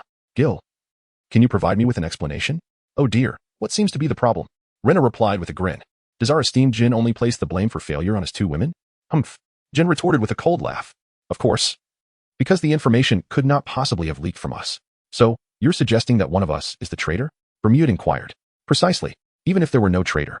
The leak certainly occurred during your operations, Jin asserted. Bermude raised her hands, smiling. My role was merely to masquerade as a maid to assist those unfortunate souls. Such a simple task leaves little room for error. At this, Bermude glanced at Mizunashi Rena, saying, however, you, Gil, work at a television station. With so many people, it's understandable that information might slip out. What do you mean by that? Rena's eyes narrowed. You think I betrayed the organization? No. That is not what I meant. I merely suggested that perhaps you have attracted unwanted attention, Bermude replied, glancing at Jin, who nodded in agreement. This mission was orchestrated entirely by Jin. Bermude was tasked with infiltrating the Tokugawa family to survey the environment, while the unfortunate souls were under Rena's coordination. In the single-round phase, the latter was clearly more prone to complications. Brother, there is something here, looks like a note. Vodka exclaimed, picking up a piece of paper and handing it to Jin. Upon receiving the note, Jin's expression shifted dramatically. His eyes darkened, and an even more terrifying aura of killing intent enveloped him. It's those lunatics. Upon first seeing the crime scene, he had sensed a feeling of familiarity. The sight of this note only intensified that recognition. The white organization must be behind this. Only those madmen would leave such devastation in their wake. They alone could have stolen information from the black organization, and only they would leave behind a note featuring the most popular children's anime character of the time. Bermude's smile faded as she recalled something troubling, lamenting, I never imagined those lunatics were still alive. Mizunashi Rena's face grew serious. For all these years, only one organization has posed a genuine threat to us, the white organization. This group has cost us countless core members. Haha, Jin laughed. A joyous sound reminiscent of a hunter encountering his long-coveted prey. Vodka, we must go. With that, Jin turned and departed without a backward glance. Brother, are we just going to leave it at that? Hey, brother, wait for me. Vodka called after him, hurriedly dashing towards the driver's seat. The Porsche 356A roared to life and sped away. Brother, are we really going to ignore the information leak? Of course, we must address it. Jin replied, eyes fixed ahead. Let us keep both of them under constant surveillance. Both are suspected of betrayal. Yes. By the way, we need to assign an additional team to Mizunashi Rena. One that Sotoji will personally oversee. Sotoji? Vodka's expression darkened, urgently asking, that lunatic probably won't accept this task. After all, nothing is more important to him than killing. He will agree. Just tell him that the white organization's members will appear around Mizunashi Rena. Vodka's face lit up with understanding. Admiration evident in his tone. You're so clever, brother. Tequila was killed by the white organization. As Sotoji's brother, he will definitely agree. However, brother, I still don't quite understand. Why are you so certain that Gil leaked the information? Bermude could also be a suspect. It couldn't possibly be due to your relationship with her, could it? Jin's icy gaze fixed upon Vodka, who quickly swallowed his words. Intuition. Or perhaps instinct.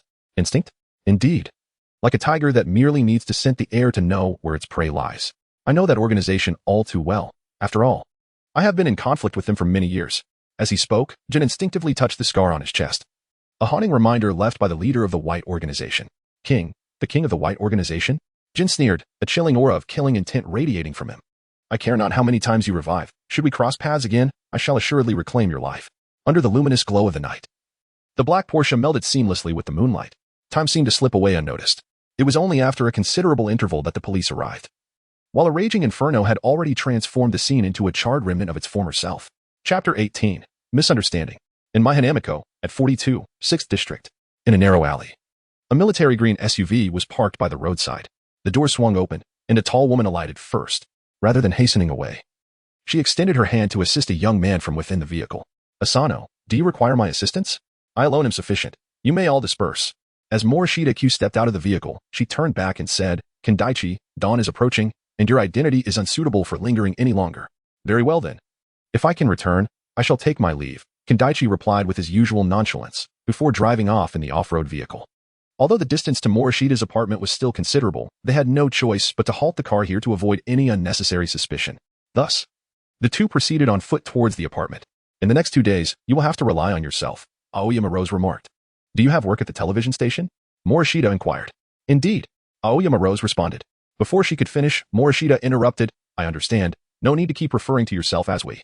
Humph. Aoyama Rose huffed, somewhat irritated yet reluctant to voice her discontent. Suddenly, a thought crossed her mind, and her expression turned mischievous. She stuck out her tongue, pinched her ears, and made a silly face at Morishita. Hee hee. Anyway, you're blind now.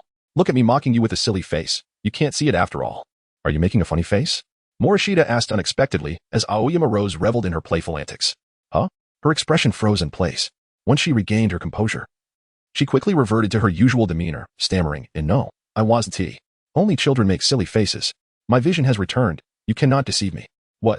Aoyama Rose's cheeks flushed crimson. So, he saw me making a fool of myself just now? How utterly embarrassing. With this thought, she withdrew her supportive hand, covered her face, and squatted down. This is too socially mortifying. The queen is finished. Suddenly, a dull thud echoed. Aoyama Rose peeked through her fingers to see Morishita squatting beside a utility pole, his face contorted in pain, as he rubbed his reddened forehead incessantly. Did he collide with the pole? How could that be? Did she not regain her sight? Wait, so he was deceiving me all along. Aoyama, come help me. I cannot see. Morishita lamented, clutching his head in agony. Not a chance. Stop fooling around, hurry. I refuse to assist you. You tricked me. Oh great queen, I beg your forgiveness, for I am but a mere mortal. Miyoshi Kagami, embodying a theatrical spirit, spoke in a notably subdued tone. I truly find myself at a loss with you. Asano Rose approached, extending her hand to assist him in rising. Observing the bruise on his forehead, she jested. This is the consequence of deceiving our king. Let this serve as a lesson. Do not repeat such folly, or you shall inevitably face divine retribution. With this brief interlude concluded, the two, supported by Asano Rose, made their way into an upscale apartment complex. Unbeknownst to them, a middle-aged man concealed in the nearby shrubbery held a camera, capturing their entrance into the community with utmost clarity. Asano Rose has a boyfriend. This is indeed sensational news. I am destined for fortune. Inside the apartment, they approached the door. Miyoshi Kagami produced the key and handed it over. Asano Rose accepted the key and unlocked the door. With a swift motion, guided by memory, Miyoshi Kagami accurately located the light switch. The dimly lit room was illuminated only by a small lamp near the entrance. Morishita removed his shoes and said, "The shoe cabinet is to the right. There are slippers inside." Wu Wang understood. Asano Rose bent down to open the shoe cabinet and retrieved 2 pairs of slippers, but suddenly froze. What's wrong? Morishita noticed her hesitation. No, it's nothing, Asano Rose replied, placing the slippers down and reaching into the cabinet once more. Her hand emerged with a pair of exquisitely small pink slippers, likely suited only for a 7-year-old girl. Morishita, oblivious to any unusual occurrences, slipped into his slippers and continued his way into the house.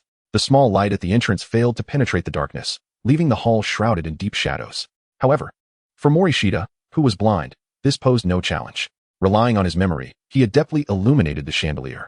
Once the light flickered to life, he turned to his right, extending his hand to deftly grasp the medical kit, cradling it against his chest. Opening the kit, he used his fingers to discern the caps of the vials, each one previously marked by him. With little effort, he pinpointed his target, dispensed 2 white tablets, and, without the need for water, swallowed them directly. Miyoshi Kyo has experienced blindness multiple times. To mitigate this predicament, he had practiced in advance. As long as no one carelessly rearranges the furniture, he can navigate his home even in darkness. There are instant noodles in the refrigerator. Perhaps you could prepare them. Asano Rose, momentarily lost in thought while holding a pair of small slippers, snapped back to reality upon hearing a voice. Yes, I will go boil them now. Overwhelmed by shock, she momentarily forgot her own quirky persona. Setting down the slippers, Asano Rose inadvertently glanced towards the bedroom as she made her way to the kitchen, and was once again taken aback. On the bed lay a casually discarded panda costume designed for a young girl. Taking a deep breath, she vigorously rubbed her cheeks, feeling the stinging sensation that confirmed she was not dreaming. Asano Rose hastily approached the bedroom, reaching down to pick up the costume. Bringing it closer, she inhaled its scent. The fragrance of rose-scented body wash. Wait, what is that? A few strands of brown hair were stuck to the collar of the costume, appearing remarkably fresh. She took another deep breath, overwhelmed by the flood of information. Though reluctant to accept this reality, the evidence lay plainly before her. Eliminating all impossibilities, what remains, no matter how difficult to believe, is an undeniable truth.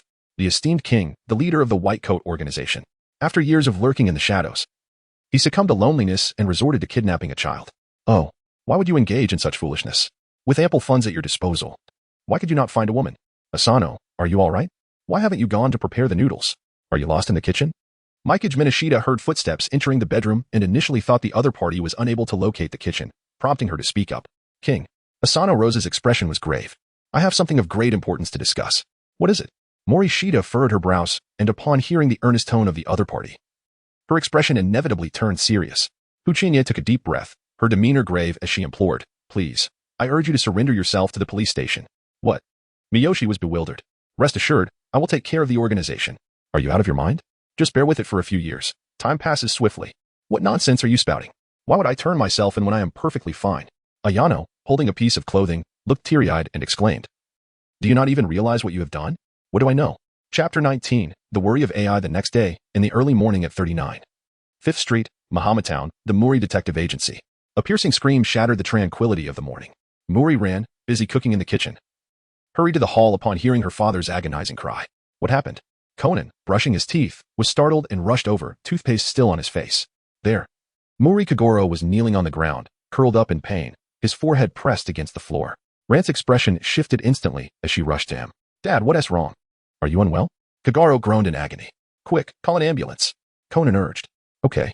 Ran dashed towards the landline, only to be abruptly stopped by Kagoro gripping her wrist. Ran. Tell me this isn't a dream. Dad, what's wrong?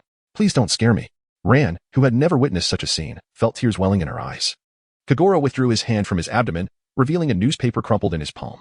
Ran, with tears glistening, accepted it from him. The headline read, A Joyous Outcry. The heartless boss Tokugawa's family robbed. 1 billion yen in jewels vanished into thin air. This is indeed shocking, but surely you needn't react this way, right? No. It's not that. Look at the back. Kagoro pointed to the reverse side of the newspaper, which bore another striking headline. Shocking. Rising star Ayano rumored to be in a relationship. In the early hours, she was seen intimately entering a luxury apartment with a man. Accompanying the article was a clear photograph of the two, arm in arm, appearing as a couple. Oh dear, Miss Ayano has a boyfriend. Yes, Ran. I don't want to live anymore. Just kill me. Kagoro wailed. My Ayano, how can I live without you? Why did you have to fall in love?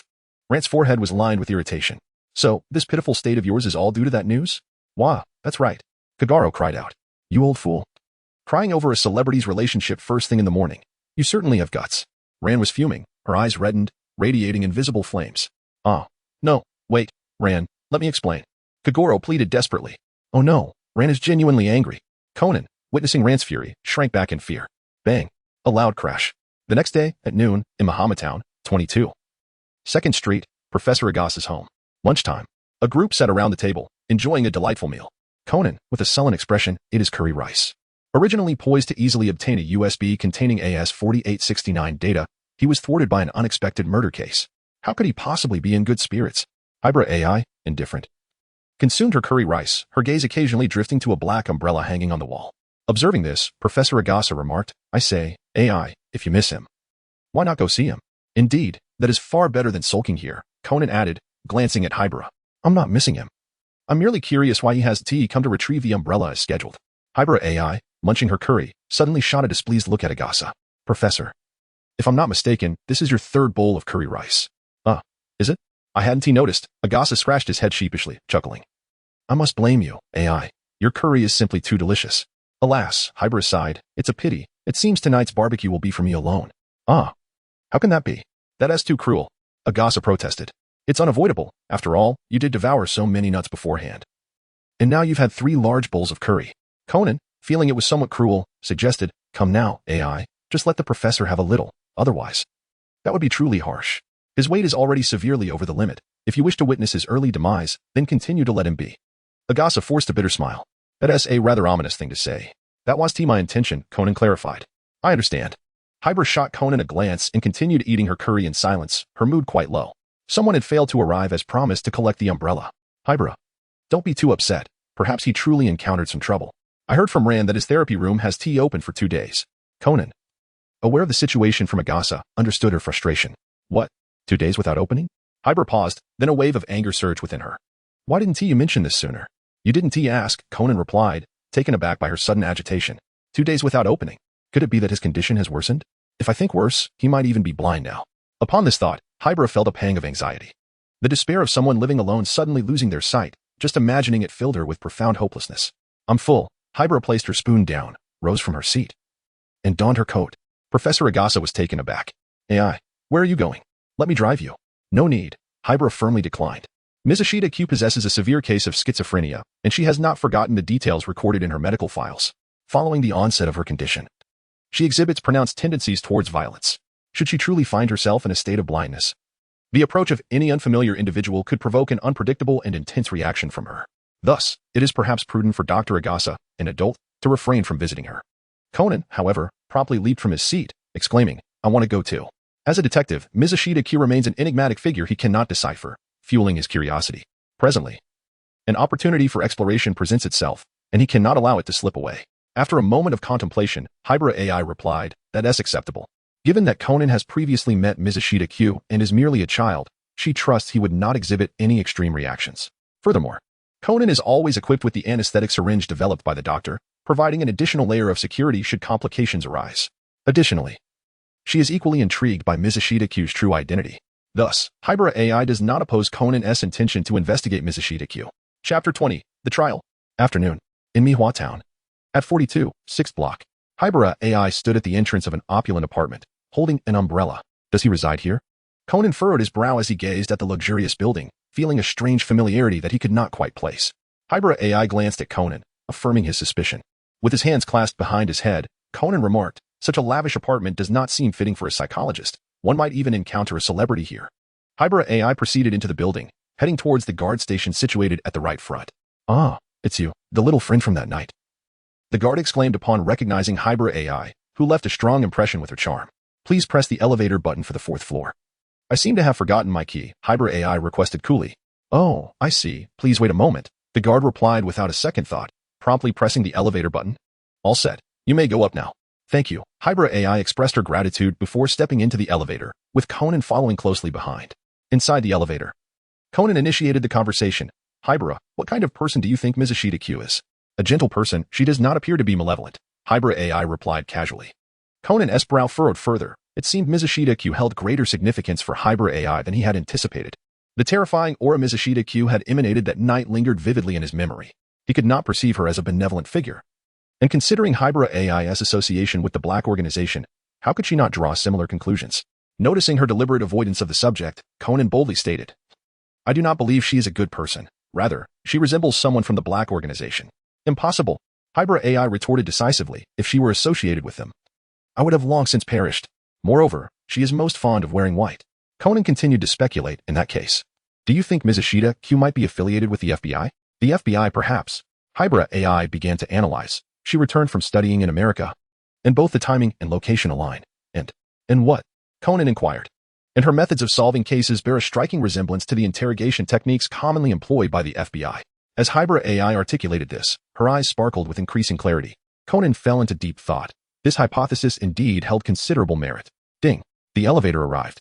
Exiting, under Hybrid AI's guidance, they approached room 01 on the 4th floor. Hybrid AI lifted her umbrella and pressed the doorbell. "Who is it?" A languid voice emanated from within. "It's me." Upon hearing Morishita Kyo's voice, Hybrid AI's heart tightened. Her concerns had proven valid. Indeed, Morishita Kyo had lost her sight. In such a high-end apartment, surveillance cameras are installed at the entrance, allowing one to easily see visitors. If she were capable of seeing, she would never have posed such a question. "Ah, it's you, AI. Please wait a moment. I will open the door shortly." The voice of Morishita Kyo was noticeably filled with delight. The door swung open. Makoto Morishita's eyes were vacant. Yet her face still bore a warm smile. "Have you come to see me?" she asked. "What a delightful thought." AI Hybrid raised the umbrella. "I merely came to return this umbrella." Very well, very well. It must have been quite a journey. Please, come in and enjoy a glass of juice." Mouri Ran, guided by his memory, approached the refrigerator. After a moment's hesitation, he reached out and grasped a bottle of juice. He returned to the hall and poured a glass, placing it upon the table. Meanwhile, Conan, who had been entirely overlooked, wore an expression of exasperation. Unbeknownst to him, Mouri was blind. He mistakenly believed that Mouri simply wished to ignore him. With a playful tone, Conan exclaimed, "Mouri and I too desire some juice." "What? So you were here all along, Conan?" Morishita was taken aback. Conan inwardly scoffed. "What do you mean by am I also here? I entered from the very beginning. It is you who disregarded my presence. Is it not? My apologies. My eyes are experiencing a minor issue, and for the time being, I am unable to see anything." Morishita Kyo spoke in a calm tone, as if discussing something utterly mundane. "Unable to see?" Conan was taken aback. He had just been pondering how Morishita Kyo hadn't cast a glance their way since they entered the room. Wait a moment. If he is blind, how did he manage to retrieve the juice just now? Mouri Ran discerned his confusion and elucidated. "This is not my first experience of blindness. Consequently, I have undergone extensive training. As long as the layout of the room remains unchanged, I can manage quite well on my own, thereby avoiding becoming utterly dependent." A pang of sorrow struck Hybrid AI's heart. Was there truly no one to rely upon even in the face of blindness? The necessity to adapt through self-training evoked in her the image of a solitary wolf, nursing its wounds in isolation after injury. "Brother Mouri, how did you come to lose your sight? Is it serious? Have you sought medical attention?" Conan finally reacted, expressing his concern. Miyoshi calmly replied, "It's nothing. I have grown accustomed to it. After a couple of days, it will mend itself." "Have you dined yet?" Hybrid AI observed the kitchen, which was impeccably tidy.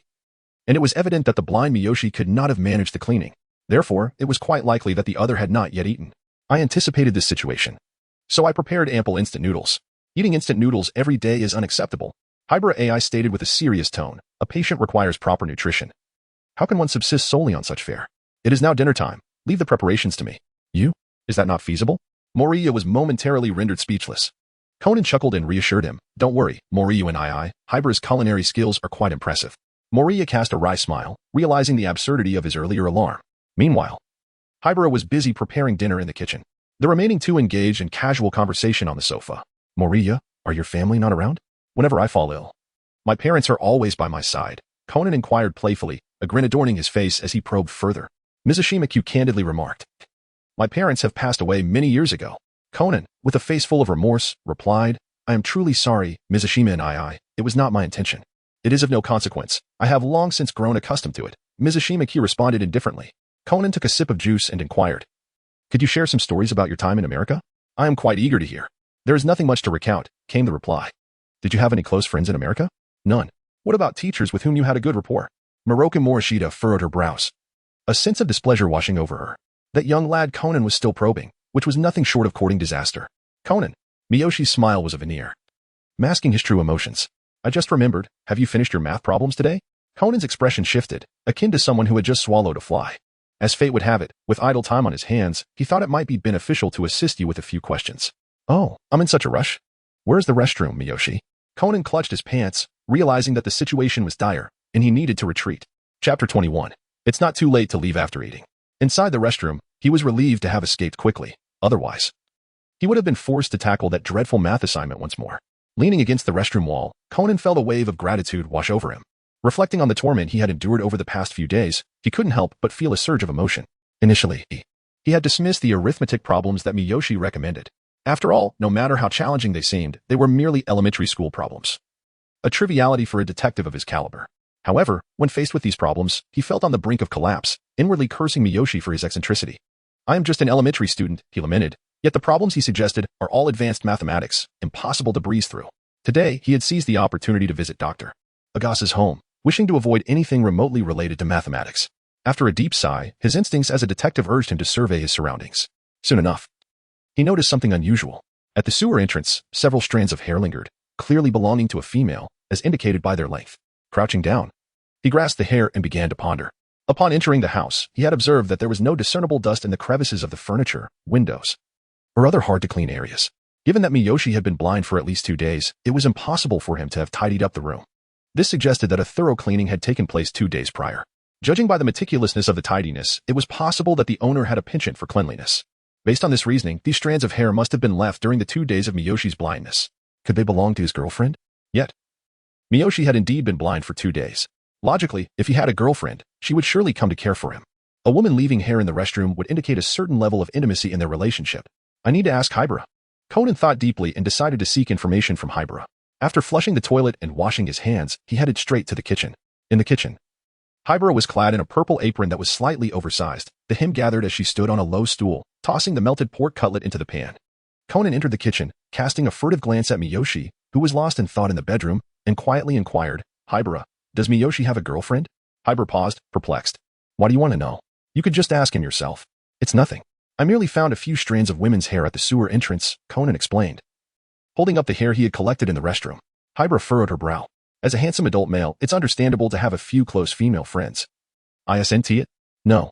I believe this mysterious woman is likely connected to Miyoshi's hidden identity. At that moment, Conan's expression changed and he inhaled deeply. Hybera, what is that burnt smell? Burnt smell? Hybera blinked in confusion before suddenly panicking. Oh no, my pork cutlet.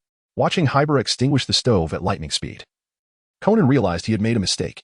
He hurriedly retreated to the sofa in the bedroom. Morishita Kyo heard footsteps and inquired, have you finished in the restroom? Yes. I feel much better, Conan replied with a smile and a nod. Did you flush? Yes, I did. Conan felt exasperated, thinking, can you please not treat me like a child? Flushing the toilet is something I shouldn't need to be reminded of. That's good to hear. Could you please fetch me a cup of water? Certainly. Conan picked up the blanket and went to the water dispenser to fill a cup. Upon returning, he noticed Morishita Kyo had taken out several small medicine bottles. He unscrewed each one and retrieved the medications, ranging from 1 to 3 pills each. Conan was taken aback. Morishita and do you usually have to take so many medications? Yes, I've grown accustomed to it. Morishita Kyo took the water and swallowed it in succession. Conan, filled with curiosity, approached to inspect the names of the medications. There were 4 vials in total, one containing painkillers, another for heart treatment, while the remaining 2 consisted of fluphenazine and paroxetine. Conan raised an eyebrow, recalling that the latter two were medications for mental health disorders. Fluphenazine is used to treat schizophrenia, whereas paroxetine serves as an emotional stabilizer, typically prescribed to individuals exhibiting violent tendencies. Ms. Ashimonayakan, who prescribed you these medications? I know myself better than anyone else, he replied, casting a meaningful smile at Conan. Recalling the sedative, Conan instinctively leaned back, a shiver running down his spine. Ms. Ashimonayakan, do you also have heart problems? It's an old ailment. I must avoid strenuous exercise. Ms. Kyo spoke as she lifted her garment, revealing a ghastly scar at the heart. Conan's expression shifted dramatically. The scar, circular in form, was encircled by a crater-like pattern. A gunshot wound. Simultaneously, Hybra AI emerged, holding a charred pork chop. Upon witnessing the horrific scar, she stood there in utter shock. You weren't frightened, were you? It's nothing serious now. Speaking of which, this is somewhat of an occupational hazard in our line of work. Mouri Ran casually set aside his clothing with a nonchalant smile. The occupational hazard of Conan allowed him to breathe a sigh of relief. The very fact that such words could be spoken so unabashedly indicated that he harbored no fear of exposure. This realization further solidified Conan's suspicion that Mouri Ran was indeed a retired member of the FB. Suddenly, the shrill ring of a mobile phone interrupted Conan's train of thought. He answered the call. Conan, you must return quickly. Dad has had too much to drink again, and I cannot manage this alone. All right, Ran, I'm on my way back. Conan replied, feeling a wave of exasperation wash over him. This inebriated fool was utterly outrageous. At his age, to become so intoxicated over the private life of a popular idol was simply absurd. Are you leaving already? Mouri Ran inquired. Yes, Conan nodded. Uncle Mouri has once again overindulged. I need to assist Ran. After a period of probing, he had acquired the information he sought. Remaining here served no purpose. It would be more prudent to return home and tackle his mathematics assignments. The mere thought of the math problem sent a fresh wave of anguish through Conan. With that, Conan turned to exit.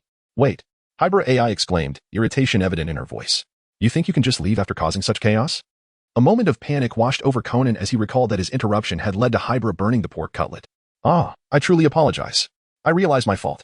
Conan chuckled sheepishly, scratching his head. But I can't shoulder all the blame. You two were engrossed in conversation and lost track of time. Well, I must sincerely apologize for that. Hybra AI retorted, her face ablaze with anger as she lifted the charred pork cutlet. It's not too late to eat before you leave. Is it, great detective? Chapter 22. After Conan finished the pork cutlet, he took his leave. With the troublesome presents gone, the two began to enjoy their meal. Hybra AI prepared a simple home-cooked dinner, steamed rice, fried pork cutlet, miso soup, and a plate of vegetable salad. With no other ingredients left in the fridge, they would have to make do for now. Hybra AI handed the chopsticks to Mouri Ran. After receiving the chopsticks, Morishita Kyo remarked with a smile. In comparison to instant noodles, this meal is simply exquisite. With that, he picked up the chopsticks and poised them over the air beside the vegetable salad. Morishita Kyo furrowed his brows, realizing through touch that he had grasped nothing but air. Undeterred, he resolved to make another attempt. I shall catch it, he exclaimed. Slightly to the left. Once more, he urged, but this time veering a tad to the right. After several futile attempts, Morishita Kyo still found himself unable to seize the food. Sighing, Hybra AI observed his struggle against the empty space and could not help but exhale a soft breath of exasperation. Stay still. Allow me to feed you. Morishita Kyo was taken aback. This seemed rather inappropriate. There is nothing wrong with it. Patients deserve care, replied Hybra AI as she picked up a small stool and sat beside Morishita Kyo. She lifted a piece of green vegetable and brought it to the other's lips. Exclaiming, Morishita Kyo opened her mouth, and in the next moment, food was fed to her. A delightful little dish. Would you care for a bite of the pan-fried pork chop? Yes, please. Amikasa took a bite of the pork chop brought to her lips, exclaiming, so delicious. Is the wound on your heart a gunshot wound? Hybra AI inquired. Indeed, it is a gunshot wound. Morishita instinctively clutched his chest. Internally acknowledging the truth, it was indeed a gunshot wound, a consequence bestowed by your former superior. Hybra AI refrained from probing further. In her heart, Morishita's lack of concealment regarding the injury represented the utmost trust he placed in her. As for who inflicted the wound, such inquiries could easily be evaded with myriad excuses, should one wish to obscure the truth. Hybra AI inquired, are the side effects of the wound severe? During intense physical activity, it may be accompanied by angina, and if it worsens, it could lead to heart failure, Morishita replied. Hybra AI's demeanor grew somber.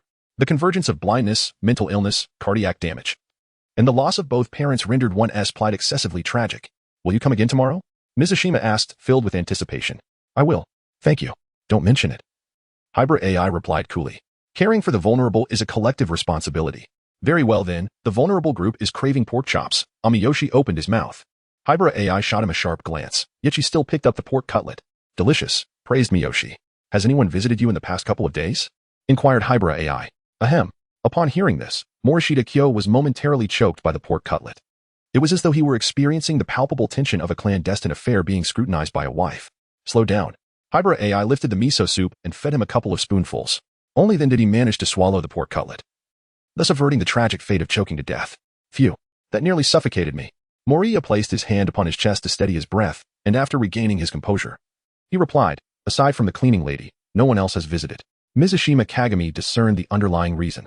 It must have been that Conan discovered something in the bathroom. Otherwise, given Shio's character, she would never have posed such a question. Contemplating this, he couldn't help but mutter a curse. Damn that Asano. On the night he sent him home, the latter insisted he was tainted by the sin of sin and declared he needed a bath no matter what. Mizushima Kyo originally intended to decline. Yet he found himself unable to resist the other party's insistence. However, what surprised him was how carelessly Asano Rose had acted, neglecting even the most obvious traces, such as her hair. On the surface, he wished to dissociate himself from a popular star like Asano Rose, for this was merely her concealed identity. And should it be unveiled, he would inevitably face repercussions. Thus, he could only deceive Hybra AI to some extent. Hybra AI remained silent, continuing to pick at her food, appearing to believe most of his words. And so, dinner came to a close. She took the dishes to the kitchen, washing them thoroughly before organizing them. She wiped her hands on her apron, untied it, and hung it on a nearby rack. Now that you have dined well, it is time for me to take my leave, lest the doctor grow concerned, she remarked. What time is it? Mizushima Kyo asked, a hint of worry in his tone. It is exactly 5 o'clock. Do not fret, it is still light outside, and the roads are quite safe, Hybra AI reassured him, having guessed his concern. With that, Hybra AI exited the house. Morishita Jing sat on the sofa for a while, waiting until he was certain that the other party had departed before he rose. He made his way to the restroom, where he pressed a concealed switch embedded in the wall, accompanied by the sound of clicking gears. The tiled wall of the bathroom began to crack open, revealing a compact armory. Daggers, grenades, submachine guns, assault rifles, and sniper rifles were all present, including a formidable R.G. rocket launcher. Morishita gazed back into the past, discovering an encrypted phone amidst the array of armaments. Blind typing was a mere trifle for him. After a swift series of keystrokes, the screen illuminated with a message, "Your hair nearly gave you away." Ding. The recipient responded instantaneously. Miyoshi Kagami felt somewhat bewildered. Brother, I am now blind and can see nothing at all. With this thought, he tossed his phone aside and shut the armory, resigning himself to fate. In the dim confines, the faint glow of the phone flickered, displaying, "King, those are trivial matters. What you should truly be concerned about is that the scandal between our king and you has ascended to the top of the trending topics." In the following 2 days, Hybra AI came daily to prepare meals. At last, under her meticulous care, Miyoshi Kagami's vision was restored. "It seems your sight has fully returned," Hybra AI exclaimed, her joy palpable. Mikasa Morishita smiled and said, "These past few days, I have truly been in your debt. It's good that you understand. How do you intend to repay me?" AI Hybra raised an eyebrow and replied, "Repayment." Mikado Morishita paused momentarily before suggesting, "How about I gift you a disbranded wallet?" He gestured with his hand, indicating a size that seemed modest, likely not costing much. Hybra AI was momentarily taken aback. There is no woman who does not appreciate a handbag, as it is often said that a bag can remedy all ailments. However, is it truly appropriate for an adult to present such an extravagant item to a young girl? What's wrong? Don't you like it? Mikado inquired upon noticing her silence. "I don't like it," Hybra AI replied, concealing her true feelings with a falsehood. "If you genuinely wish to express your gratitude, then accompany me on the weekend outing. Is Conan going as well?" "Yes, along with Dr. Agasa and 3 other classmates." "All right, I shall certainly be there." Miyoshi Mitsuki readily agreed. This time, he resolved to be thoroughly prepared. After all, during each of your outings, at least one life is lost. Chapter 23. The outing. The weekend dawned bright and clear, the sun shining brilliantly. The trunk of the Lexus LM stood open as Mitsuki conducted a final check of the luggage. Spare tents, medical kits, flashlights, compasses, satellite phones. Everything was accounted for, and the vehicle was in perfect condition. It was no surprise that Mitsuki was meticulous. It was well known that every time Dr. Agasa embarked on an outing, he either forgot essential items or encountered car troubles. On one particularly outrageous occasion, the Doctor's yellow Beetle had run out of fuel. To safeguard the lives of the residents of Mahara, it was prudent to be cautious. Having completed his checks, Mitsuki started the car and headed straight to Dr. Agasa's residence for the gathering. The journey was smooth, and he soon arrived at the meeting point. Dr. Agasa was already prepared, and the 3 companions from T&N were eagerly anticipating the adventure. "Wow, look at that. What a luxurious vehicle," Hikaru exclaimed in awe. "Indeed. It's far more spacious than the Doctor's Beetle," Ayumi giggled. "Hiki, I wonder if there's eel rice inside," Jinta chuckled, saliva almost spilling from his mouth. "Jinta, you really shouldn't be so outrageous," Conan remarked, unable to suppress his sarcasm. "How could there possibly be something as extravagant as eel rice?" The Lexus came to a halt before the group. Morishita Kyo opened the car door, scratching his head apologetically as he chuckled. I sincerely apologize for my unintentional tardiness.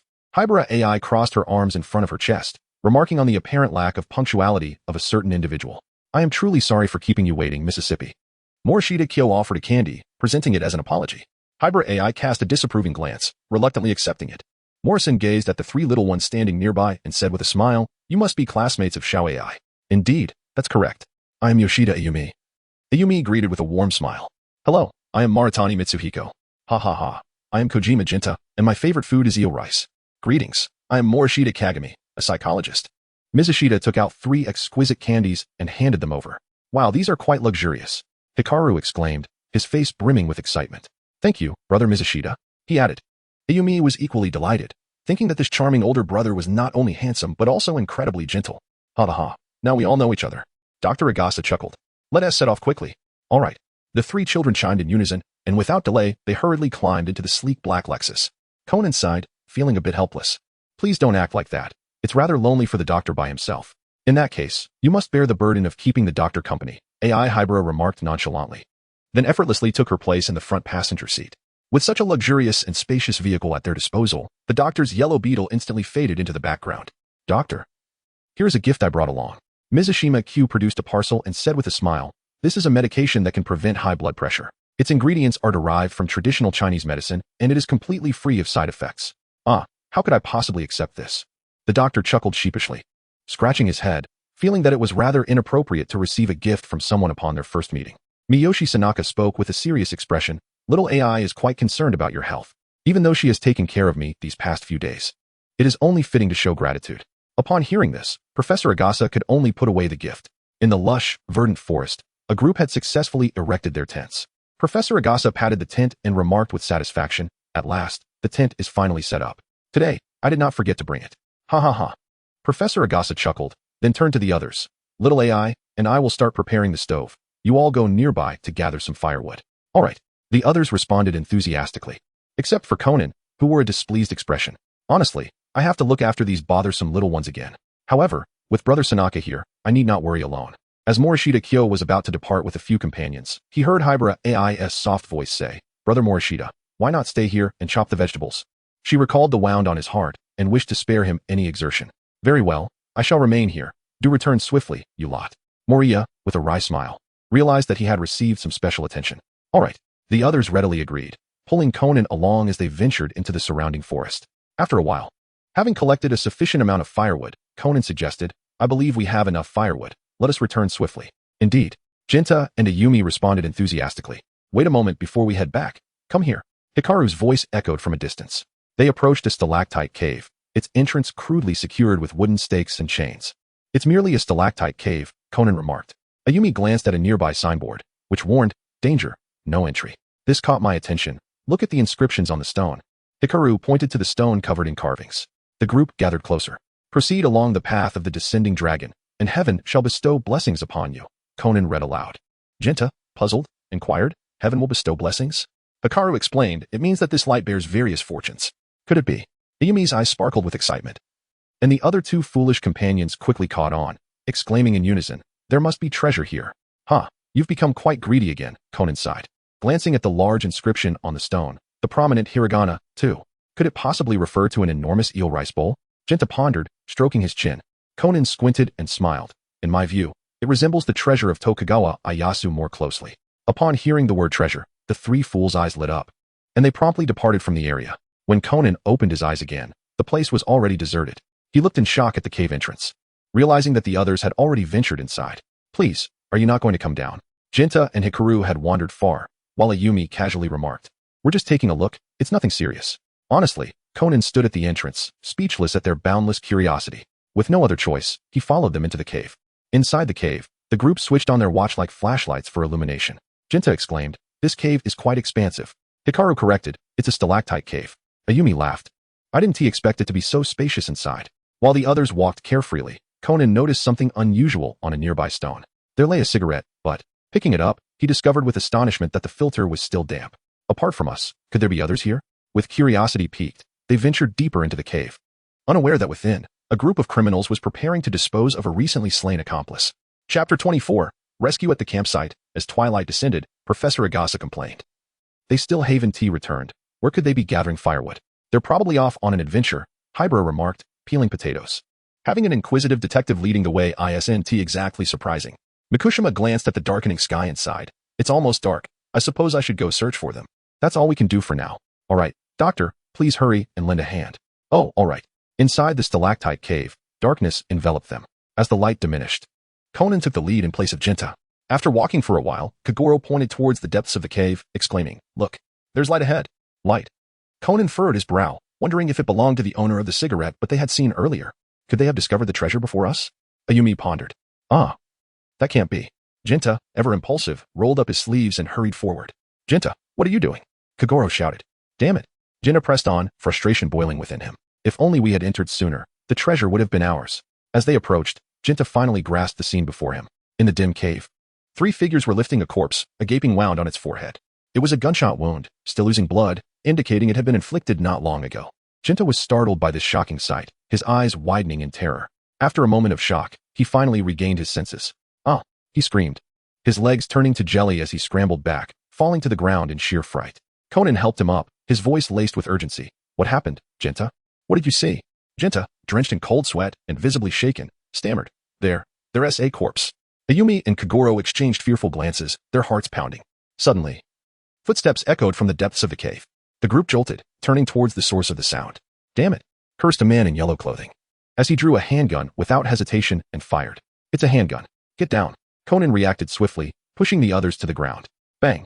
The gunshot rang out, and Conan's expression shifted drastically. He had been hit, but, disregarding the pain, he urged the group to flee swiftly. 2 adult men emerged from the depths of the cave upon hearing the gunfire. A man with a buzz cut questioned, "What is going on? Why did you shoot?" "It's just some kids. They saw us," replied the man in yellow. "What is happening?" The long-haired man frowned. "Didn't their parents come with them?" "No. I only saw those kids," the man in yellow answered. The buzz-cut man complained, "For crying out loud. During the bank heist, one of our guys was spotted." The man in yellow gritted his teeth. "I thought if we killed him and hid him here, no one would find out."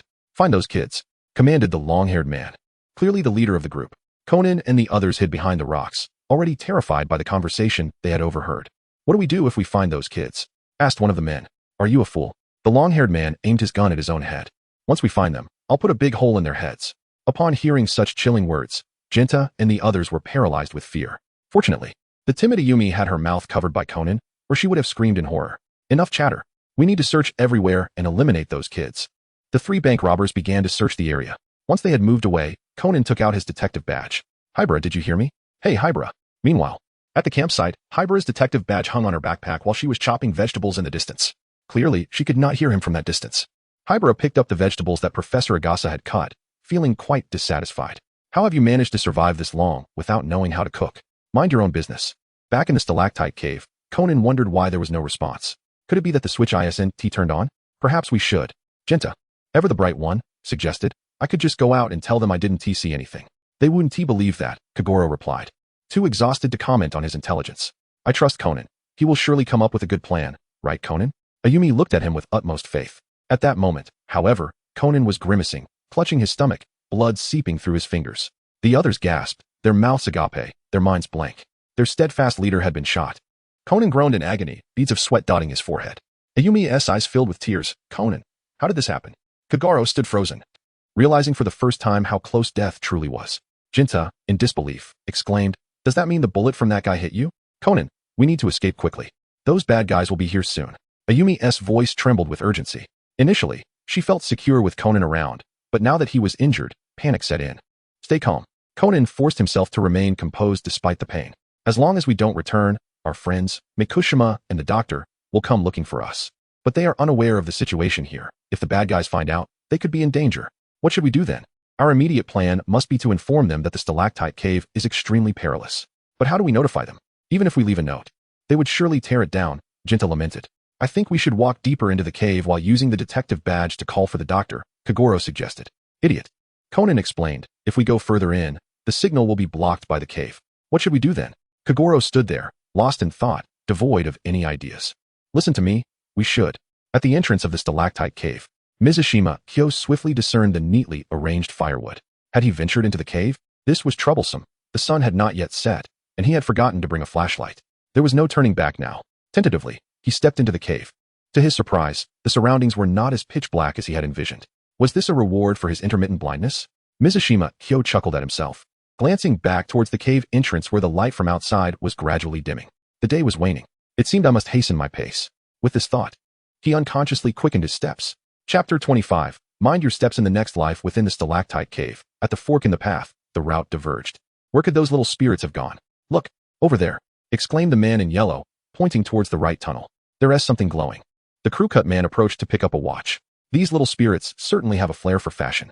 Well then, they must have headed in that direction. The man in yellow remarked. You fool. The long-haired man retorted angrily. Think for a moment. Even if those little spirits were careless, they wouldn't leave something glowing behind here. Would they? Moreover, he shone his flashlight toward the watch. The watch strap is still fastened, which indicates that this is a trap set by that group of little spirits. The crew-cut man expressed his admiration. I see now. You truly are clever, brother. Heh. I am quite eager to witness the expressions on those little spirits' faces once we catch up to them. The long-haired man grinned menacingly. It will surely be quite a spectacle. Inside the stalactite cave, Morishita moved swiftly, the pitch-black cavern presenting no challenges to him. He himself was unaware of the underlying principle at play. The reality was that the night no longer exerted any influence over him. Mouri Ran did not dwell excessively on this matter. After all, what could be more absurd than finding oneself transported into the world of Detective Conan? Creak. Morishita Kyo paused, the sensation beneath his feet indicating that he had stepped on something. He bent down to retrieve the object, discovering it to be a pair of spectacles. Mori's heart tightened as he noticed a pool of blood on the nearby rock, still fresh from its recent drying. If memory serves correctly, Conan's glasses are of the same model. Combining these two observations, it is not difficult to deduce that Conan has encountered trouble, and someone has been injured. Morishita Kyo donned her spectacles and pressed a spot on the side of her eye. The right lens of her glasses transformed into an electronic display, showcasing a rudimentary map adorned with numerous small red dots. Is this the emergency services number 110? Expanding the range, the myriad of red dots coalesced into 3 distinct digits. It appeared they were indeed in a predicament. As she pondered, Morishita's expression suddenly shifted. On the cavern floor, a bullet casing lay undisturbed. He stepped forward to retrieve the casing, noting its lack of warmth, indicating that the bullet had not been recently discharged. The casing, alongside the blood, signified a gunshot wound. Morishita Kyo did not hesitate. She swiftly retrieved her satellite phone and immediately dialed for help. Beep. The call was quickly connected, and Morishita Kyo relayed the situation accurately, informing the authorities that someone had been injured. After hanging up the phone, Sanxia Jing wore a grim expression, a wave of malevolence surging forth, and his heart was brimming with fury. Can one truly pull the trigger without hesitation, even in the presence of a child? Remarkable. I hold you in high regard. Morishita Kyo donned his glasses and advanced towards the solitary, ever-shifting red dot. Inside the stalactite cave, at the left fork, frustration surged as they realized they had been deceived. This was a dead end. Damn those little brats. Both men cursed, glaring at the long-haired man. Haha. The long-haired man cackled malevolently. He was the leader of this criminal gang and possessed the highest intellect among them. Yet now, his once proud intelligence had been utterly overshadowed by a few young rascals. Not to mention the evident dissatisfaction reflected in the eyes of his 2 subordinates. The long-haired man widened his bloodshot eyes and roared in fury. Pursue them. Bring them back alive. I shall skin them alive. At his words, the 2 subordinates trembled, fear constricting their throats. Their leader was notoriously brutal. When he spoke of skinning, it was not mere words. Just then, a piercing scream echoed from the other side of the fork. It's those little brats, exclaimed the crew-cut man, his face lighting up with excitement. Let's go. The long-haired man raised his pistol and dashed towards the source of the sound. On the other side of the fork, a swarm of bats surrounded Conan and his companions. The trio, struck by terror at this sight, lost all composure and began screaming at the top of their lungs. Conan, suppressing his pain, flung his detective badge into the distance. Bats, normally feasting on insects, were highly sensitive to minute sounds and flocked towards the noise. Stop searching for these creepy creatures, Ayumi. Jinta complained. Ayumi wiped the tears from her eyes, feeling wronged. But it wasn't intentional. No, you did splendidly, Conan, clinging to Jinta's back, remarked. You see, the bats in this cave only roost within 300 meters of the entrance. This means that the exit we seek is both distant and near. Really? The trio instantly brightened, completely unaware that their cries had drawn the enemy closer. They began searching around and soon discovered an exit. However, they faced 5 different caves, leaving them bewildered. Which one is the true exit? Jinta pondered. Look, exclaimed Jinta excitedly. There's an egg over there. The group gathered around, contemplating whether this stone egg, coupled with the character inscribed on the cave's rock, indicated the exit. Cold sweat dripped from Conan's brow. Excessive blood loss rendered his vision dim, yet he persevered, striving to think clearly. I understand. Conan suddenly realized the meaning behind the signal. But just as he was about to speak, darkness enveloped him, and he succumbed to unconsciousness. Conan. The trio noticed something was amiss and grew increasingly worried. At that moment, hurried footsteps approached from a distance. Thud, thud, thud. What should we do? The trio's expressions shifted to panic. With their cornerstone, Conan, now unconscious, and the criminal gang closing in swiftly, they faced a dire situation. In a moment of crisis, Jinta hoisted Conan onto his back and fled towards the innermost cave. Ayumi and Jinta quickly followed suit. The footsteps grew louder. The bank robbers reached the spot where the group had previously stood. The crew-cut man inquired, "Boss, there are 5 openings. What should we do?" The long-haired man pondered briefly before asserting, "You check each cave with me, while you stay here and keep watch. Remember, if you see the brats emerge, aim for their legs. I want to skin them alive later." "Why yes, of course," the man in yellow replied, fear evident in his voice. With confirmation, the two entered the nearest cave. The innermost cave turned out to be a dead end. Jinta began to grumble. "Why did you lead us here, Jinta? What was I supposed to do?" Jinta retorted, "I thought there would be a way out. Who knew it was just another cave? Stop arguing. If we don't find the exit quickly, we'll all be killed," Ayumi urged. "What was that sound?" The man in yellow, having overheard their whispers, crept forward with his gun drawn. Oh no. The trio realized their voices had been too loud, but it was too late. They could only hope for better luck in their next lives. Chapter 26. Outbreak. The trio huddled in the cave, trembling. Outside, the man in yellow approached cautiously, gun raised, ready to fire at the first target he spotted. Jinta's face turned pale, his body quivering. Ayumi covered her mouth, tears streaming from her eyes. Jinta understood they could not remain idle. He laid Conan down and stealthily picked up a stone. "I found you," the man in yellow snarled, raising his gun to aim at the trio. "Take this." Unlike his petrified companions, Jinta, the clever one, summoned his courage. As the man in yellow drew nearer, Jinta closed his eyes and hurled the stone with all his might. The man in yellow flinched, turning his head to the right as the stone whizzed past his ear. "You seek death," he bellowed, leveling his gun at Jinta's knee. In that critical moment, a sharp sound pierced the air. A fist-sized stone struck the man in yellow's wrist, causing him to drop his firearm in pain. Yet, true to his reputation as a dangerous bank robber, he swiftly drew a dagger concealed at his waist. Mizushima murmured softly, her body tilting to the side, narrowly evading the dagger aimed at her. The man in the yellow attire was taken aback. His strike missed its mark. Yet he did not hesitate, instead swinging the dagger with renewed vigor towards her throat. Mikage Minishita stepped to the side, evading the attack while simultaneously closing the distance between himself and the man in yellow. Having narrowly escaped 2 lethal strikes, the man in yellow was suddenly filled with panic. Each time his opponent launched an assault, he would announce the target of his attack beforehand, a preposterous occurrence that left him utterly bewildered. "Watch your face." The voice rang out once more, and instinctively, he believed his adversary, raising his arm to shield his face. In the next moment, a sharp pain surged between his legs. Mizushima Kagami slowly picked up a stone, gazing at the yellow-clad man who was clutching his groin with distorted features, and remarked, "Well-behaved children are rewarded with sweets." As soon as the words left his lips, the unforgiving stone mercilessly took several of the man's front teeth. "Brother Mizushima."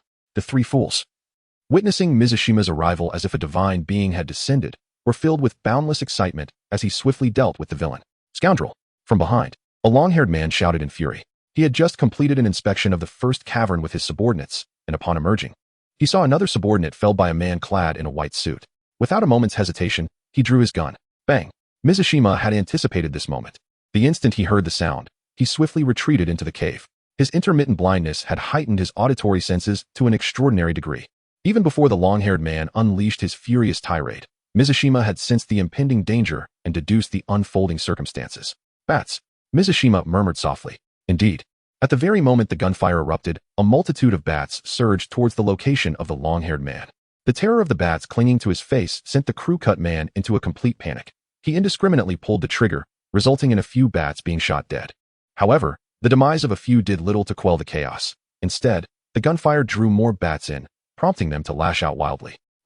The bats' teeth were extraordinarily sharp, and both men let out a series of anguished screams. Miyoshi Akira did not let this opportunity slip away. Amidst the chaos, he stealthily approached, his nocturnal vision rendering the need for a flashlight unnecessary, thereby significantly diminishing the risk of exposure. In an instant, a cold glimmer flashed.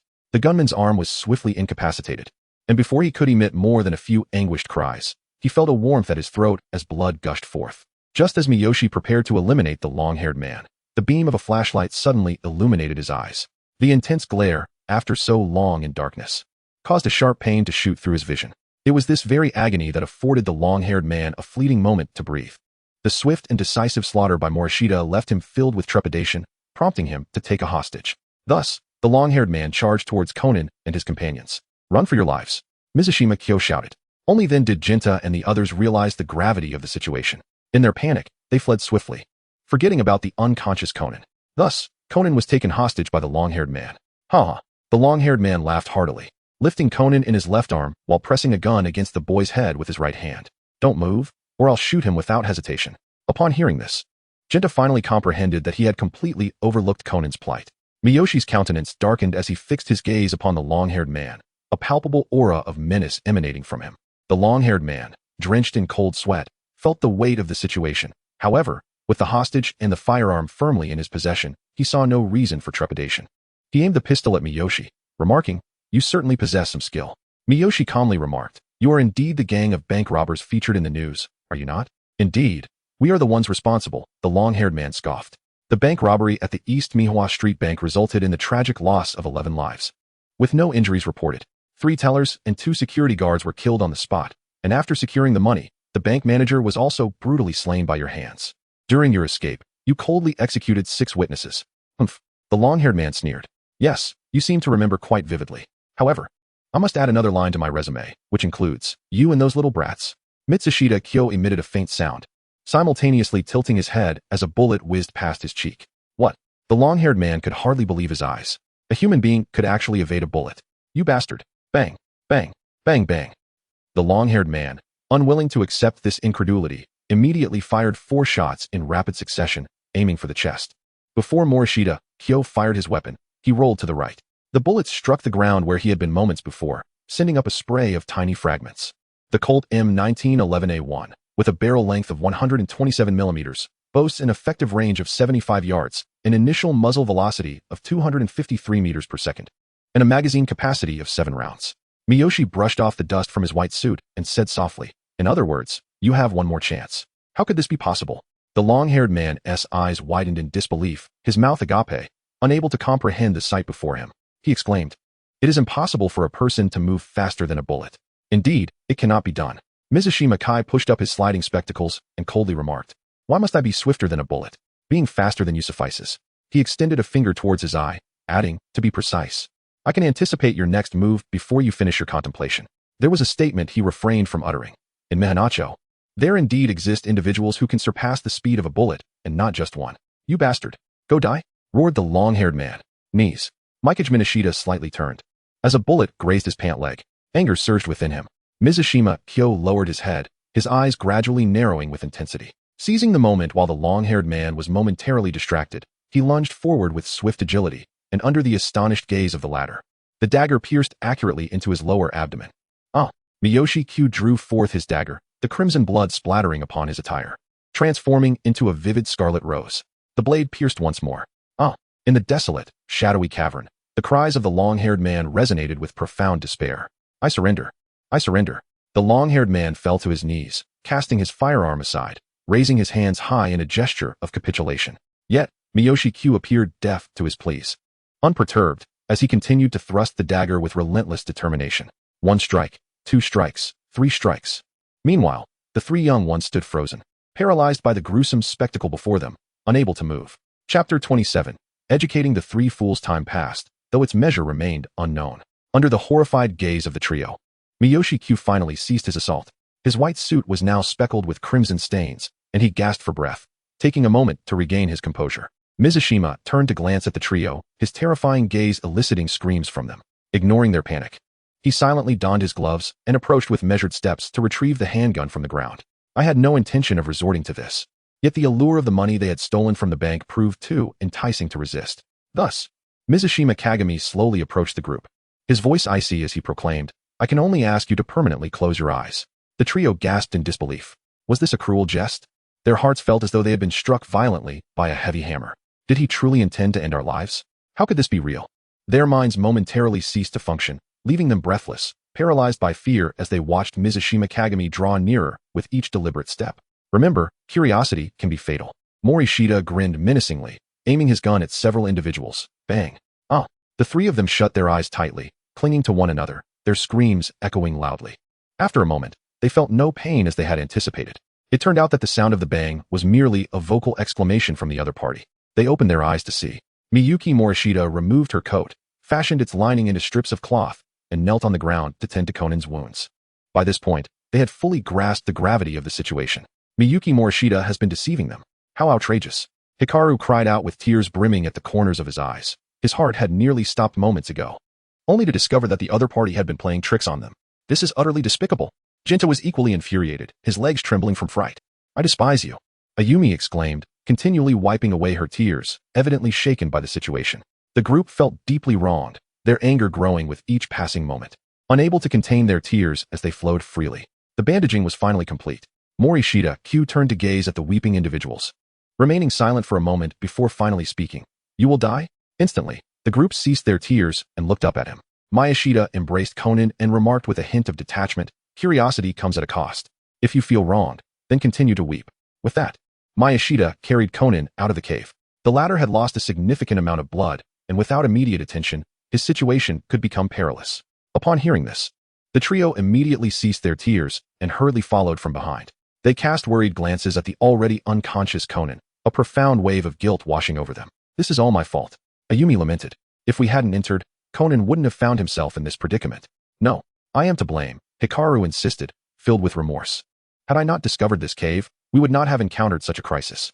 Please, the one to be blamed is me, Jinta exclaimed. If I hadn't been so overconfident, the villains would never have noticed us. At least you understand. San, with a grave expression, remarked. This time, it was Conan who was shot. Who will it be next? Have you considered which of the three of you it might be? Regardless of who gets hurt, it is only your parents who will suffer. Contemplate your choices carefully, lest you invite chaos upon yourselves. The group bowed their heads in silence. Miyuki Morishita sighed, uncertain how much of this lesson they would truly comprehend.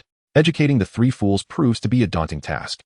After walking for a while, a sudden beam of intense light illuminated the entrance of the cave. Do not move. We are the police, and we strongly advise you to surrender with your hands raised. The voice of J.Z. Mikumo echoed from outside the cave. Mizushima cradled Conan in one arm while shielding his eyes from the blinding light with the other, striving to alleviate any discomfort. The Baika police station remained as steadfast as ever, adhering to a singular principle. As long as the incident persisted, our presence was rendered impossible. Moriaka hastily exclaimed, Officer Magyar, Conan has sustained a gunshot wound and requires immediate medical attention. What?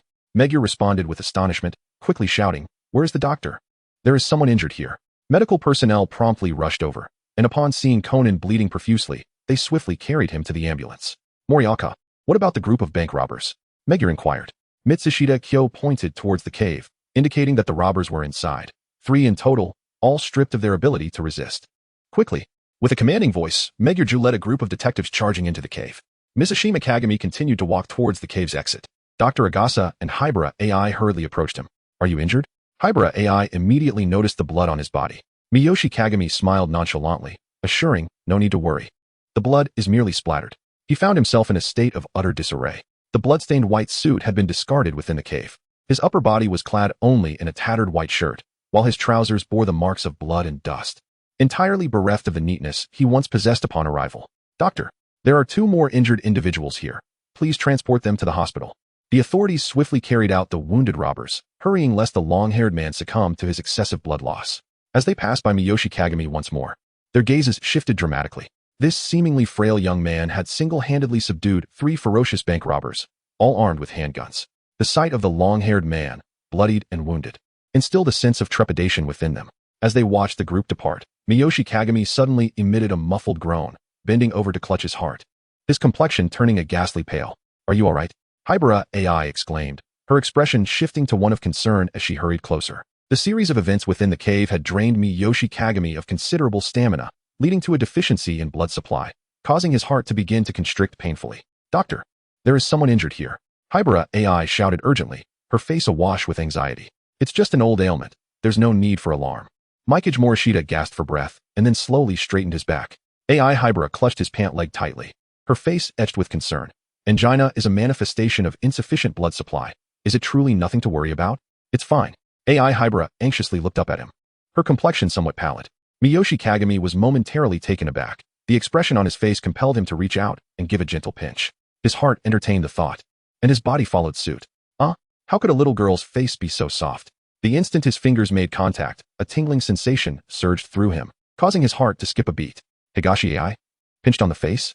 Higashi AI was momentarily stunned by the unexpected gesture. She had not anticipated such behavior from him.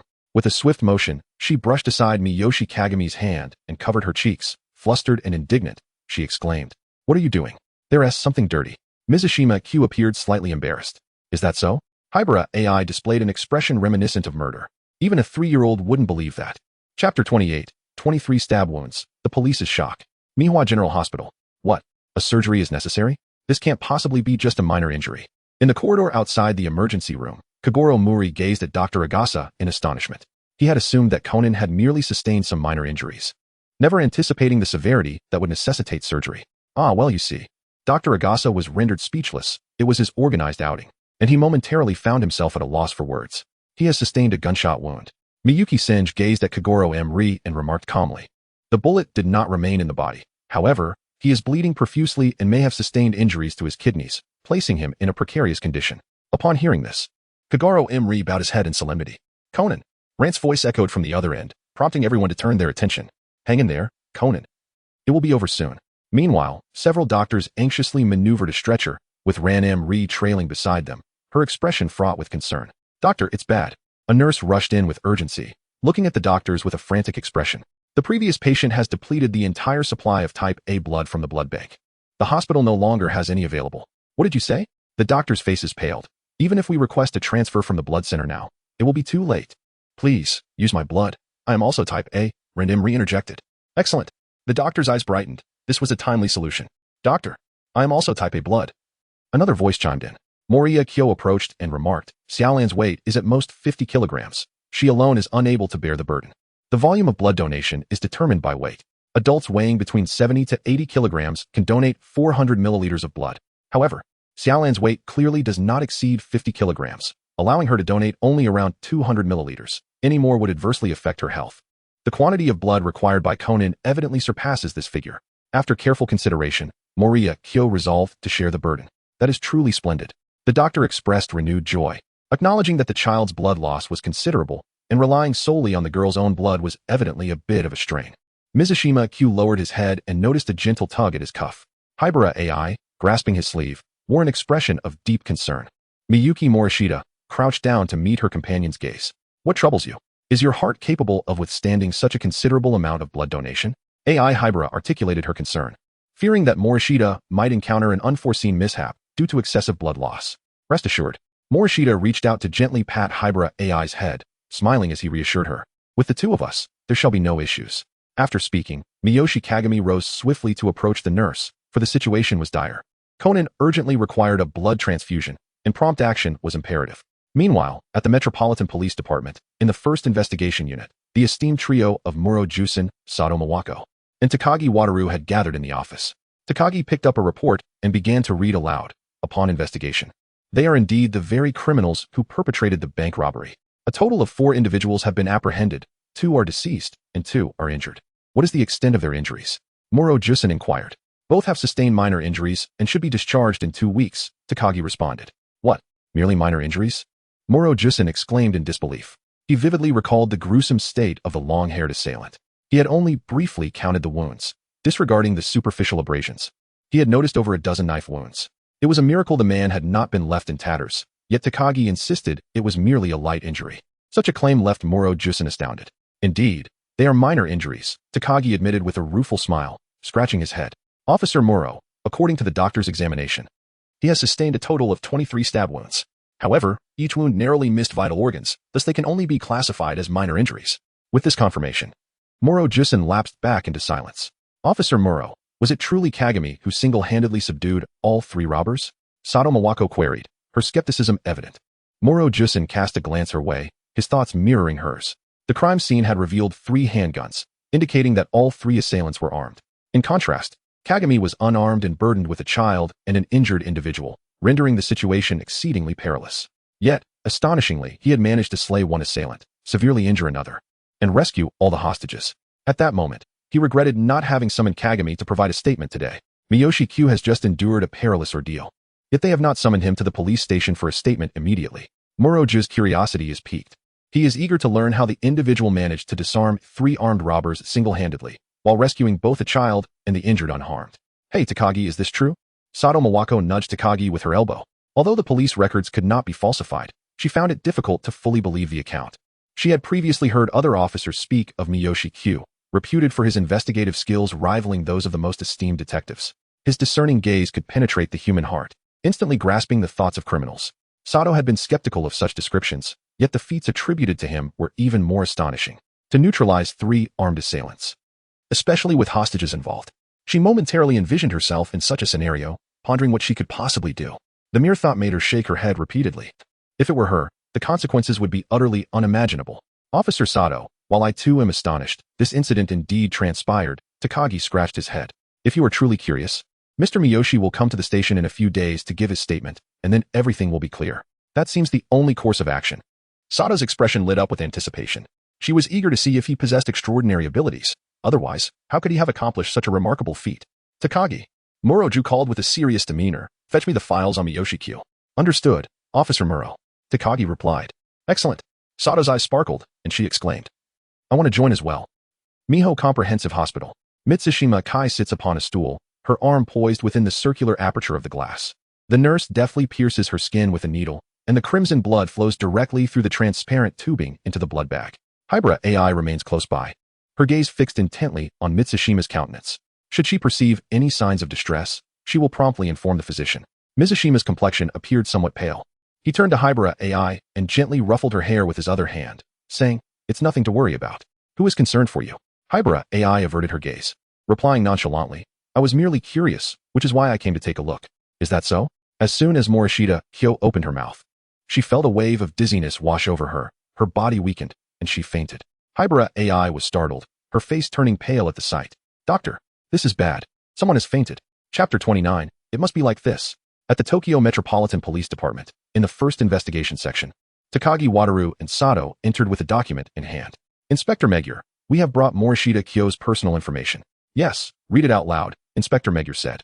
Taking a sip of coffee, his expression filled with anticipation. All right, Takagi opened the file and began. Morishita Kyo, age 23, blood type A. She left Japan at 16 to study at Yale University in the United States, majoring in psychology. She obtained her doctorate in psychology at the age of 17. Wait, Inspector Magyar interrupted, his disbelief evident. Studying abroad at 16 and earning a doctorate at 17? How is that possible? Yes, Takagi confirmed, certain he had not misread. Is that even conceivable? Inspector Magyar was taken aback. So, she earned her doctorate in just 1 year? That is exceedingly extraordinary. Is this the divide between ordinary people and geniuses? Taking a moment to compose himself, Inspector Magyar encouraged. All right, continue. Okay, Inspector Magyar, Takagi resumed. Morishita Kyo earned her doctorate at 17 and won first place in a shooting competition at 18. Inspector Magyar nodded. Though impressive, this achievement pales in comparison to her earlier feats. In my mind, even the most outrageous claims about Morishita Kyo seem entirely plausible. During her time in school, she served as the president of the martial arts club and worked part-time as a forensic assistant. Inspector Magyar had an epiphany. This resume provided a reasonable explanation for her actions. Only someone of her caliber could single-handedly subdue 3 armed robbers while ensuring the safety of all hostages. Sato Mawako blinked, her curiosity about this multifaceted individual intensifying. She yearned to meet this remarkable person, whose deeds could only be described as legendary. Her father is Morishita Koji, and her mother is Morishita Susan. Takagi continued. Is that Morishita Koji? Inspector Magyar stood up, fixing his gaze intently on Takagi, awaiting a response. Indeed, the very same Morishita Koji who holds shares in the Suzuki Group. Inspector Magyar sat back down, realization dawning upon him. It made sense that such an extraordinary individual could raise such an exceptional offspring. However, weren't Morishita Koji and his wife killed in a car accident 4 years ago? Sato looked at Takagi. That's precisely what I was about to mention. Takagi nodded. Morishita Kyo experienced a tragic incident in the United States when she was 20. She was caught in a riot and was accidentally shot in the heart. After several days of intensive care, she finally emerged from danger. Tragically, at the same time, her parents perished in a severe car accident in Japan. After absorbing this information, the room fell silent. Sato Mawako's expression grew somber. If one only considered the first half of her life, it appeared to be that of a resounding success. Not only was she exceptionally talented, but her family background was also remarkable. Yet the latter half, it was utterly tragic. Studying abroad at 16 would have limited her opportunities to see her parents. Under such circumstances, it was devastating that they met with an accident. Furthermore, she herself had suffered the peril of being shot in the heart, a harrowing ordeal. Even if she was fortunate enough to survive, the aftermath would surely haunt her for life. Suddenly, he realized a profoundly significant question. Morishita Kyo had subdued 3 armed robbers with bare hands despite her heart condition. The more he learned about her, the more astonishing it became. Meanwhile, at the Mihua General Hospital, in the inpatient department, Morishita Kyo lay in bed, her complexion pale and motionless. Beside her, Hybera AI sat on a bench, her gaze fixed intently on her. Her eyes reflected a complex mix of emotions, resentment, blame, and worry, with the latter clearly prevailing. At her age, she still requires so much concern. She was warned about her heart yet still chose to donate blood. This thought only fueled her frustration. Hybera AI glanced at the sleeping Morishita Kyo. It must be said, Morishita Kyo was strikingly handsome, and in her current slightly sickly state, there was an unusual aesthetic appeal. Quite handsome, she mused. Tilting her head, she noticed that Morishita Kyo's cheeks were not pallid from blood loss. Instead, they bore a slight flush. I want to pinch them, she thought whimsically. In a moment of impulse, Hybera AI reached out and gently pinched Morishita Kyo's cheek, only to quickly retract her hand, feeling a pang of guilt. What is wrong with me? Her cheeks flushed with embarrassment as she grappled with her uncharacteristic behavior. Having been raised in the black organization, she had never imagined she would one day impulsively pinch a man's face. Wait, he was the one who pinched me first, she rationalized, convincing herself that this was an act of retribution, not mere desire. With that thought, she gazed at the slumbering Morishita Kyo and slowly extended her hand once more. Hybera AI pinched gently, quite elastic. As she continued, her touch unconsciously transformed into a caress. At that moment, Mouri Ran entered the room without hesitation. Having noticed the door was ajar, she had come to check on Morishita Kyo. Hearing that he had fainted while donating blood to Conan, she felt a wave of guilt. However, the scene before her rendered her completely speechless. Hey, what is AI doing? She wondered, her mind racing with possibilities. Is she taking advantage of Morishita Kyo? In her perception, Hybera AI was a remarkably mature girl, seemingly aloof due to her calm demeanor. Yet, it was astonishing to witness such a person acting so. Ahem. Mouri Ran cleared her throat, breaking the tension.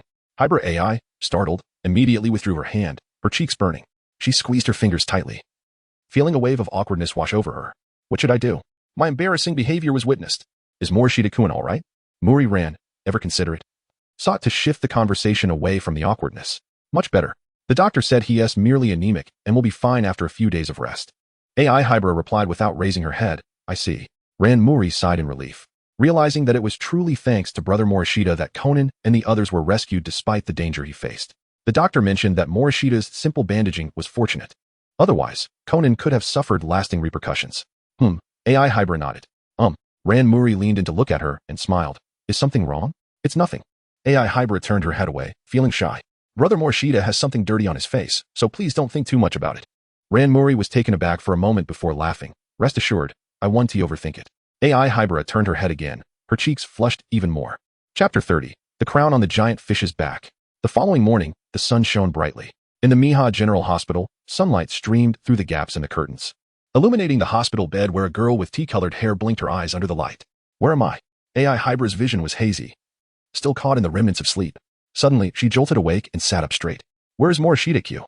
How did I end up sleeping in bed? In her memories, she had vigilantly remained by the bedside, waiting for Morishita Kyo to awaken. However, after a considerable time had passed without any signs of her stirring, she felt a wave of fatigue and eventually dozed off at the edge of the bed. Awakened? Hybera AI turned her gaze toward the door, where Morishita Kyo entered, carrying breakfast. Just in time for a meal, the hospital's bread was quite delightful, remarkably soft. The hospital breakfast was rather simplistic, consisting of 2 warmed rolls, packaged milk, yogurt, and jam. The portions were minimal, scarcely sufficient to satisfy her hunger. Mikage Morishita unfolded the bedside table and placed it on the bed, subsequently arranging the breakfast atop it. Gazing at the meal before her, AI Hybera felt a twinge of embarrassment. She had come to provide care, yet she had ended up sleeping soundly in the patient's bed and was now about to partake in the breakfast brought by the patient. It had indeed been a taxing night. Morishita Kyo placed the straw into the milk before handing it over. Thank you, said Hybera AI as she took a small sip of the milk, quenching her thirst after a night's rest. Mouri-san, you're awake, exclaimed Mouri Ran as she entered the hospital room, her face lighting up with joy. Mouri Kagami rubbed his head and said, it's merely a case of slight anemia. It's nothing to be overly concerned about. He lamented, if I had known earlier that Senjita's heart had endured injury, I would have never allowed you to donate blood. At this juncture, Mouri Ran bowed deeply in apology. From the words of Hybera AI, she learned that Senjita's heart had been wounded, and it was the combination of strenuous exertion and blood donation that had led to his fainting. This knowledge filled her with a profound sense of guilt. Morishita Kagami helped her up and smiled, saying, do not blame yourself. It was I who voluntarily offered to donate blood, thinking it would be inconsequential, only to discover that my body could not endure it. She then inquired, by the way, Has Conan recovered? He is no longer in danger, the doctor informed. After a 10-day hospitalization, Conan will be able to leave. Mouri Ran expressed her gratitude. Gazing appreciatively at Morishita Kyo. It is entirely thanks to your efforts, Morishita and I. Your timely intervention prevented excessive blood loss, which could have led to severe complications. It was merely a simple act, he replied modestly. I believe anyone else would have done the same. As soon as Morishita Kyo finished speaking, he felt a tremor in his legs. He retrieved his phone from his pocket. King, darkness enveloped once more, the target. The crown upon the back of the colossal deep-sea fish. The blood rose. The crown upon the back of the giant fish?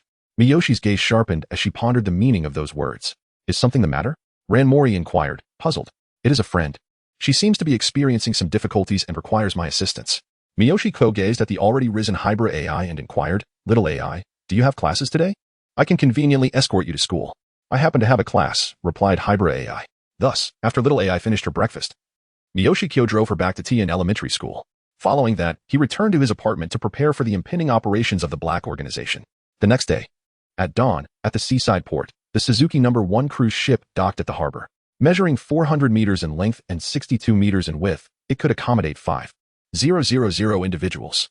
Jirakichi Suzuki, a consultant for the Suzuki conglomerate, purchased an unknown crown at a staggering price.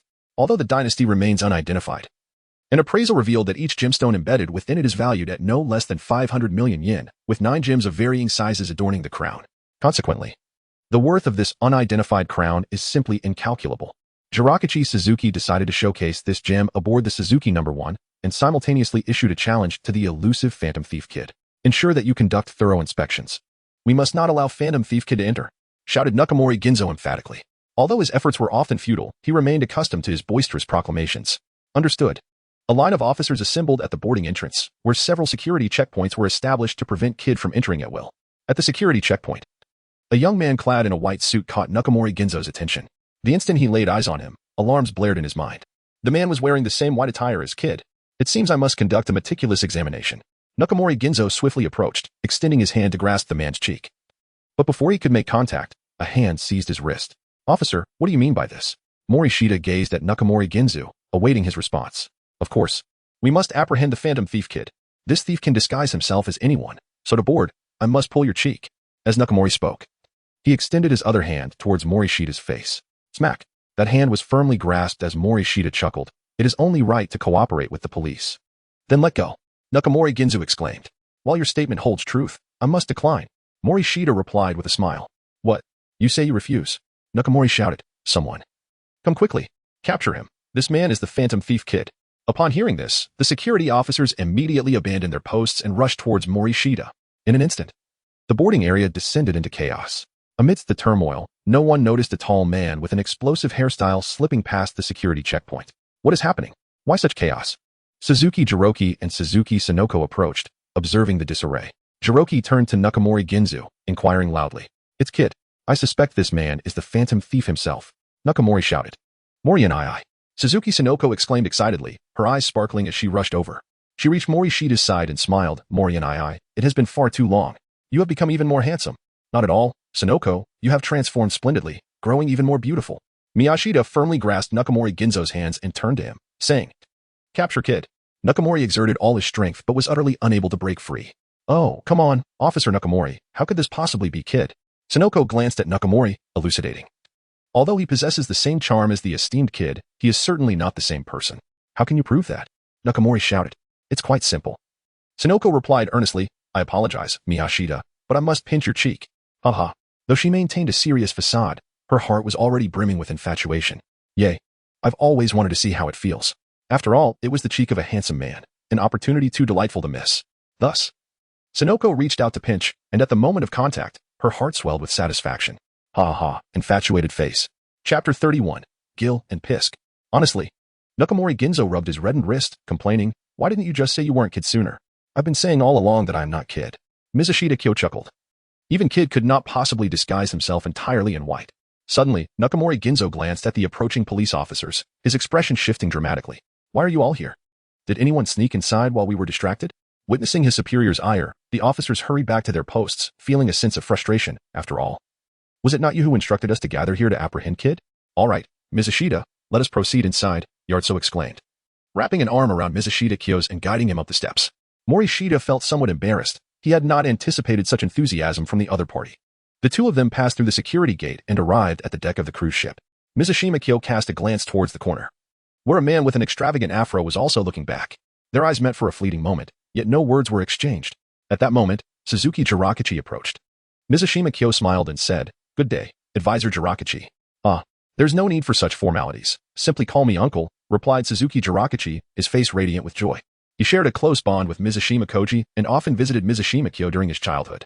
In recent years, Jiraichi had embarked on travels across various countries.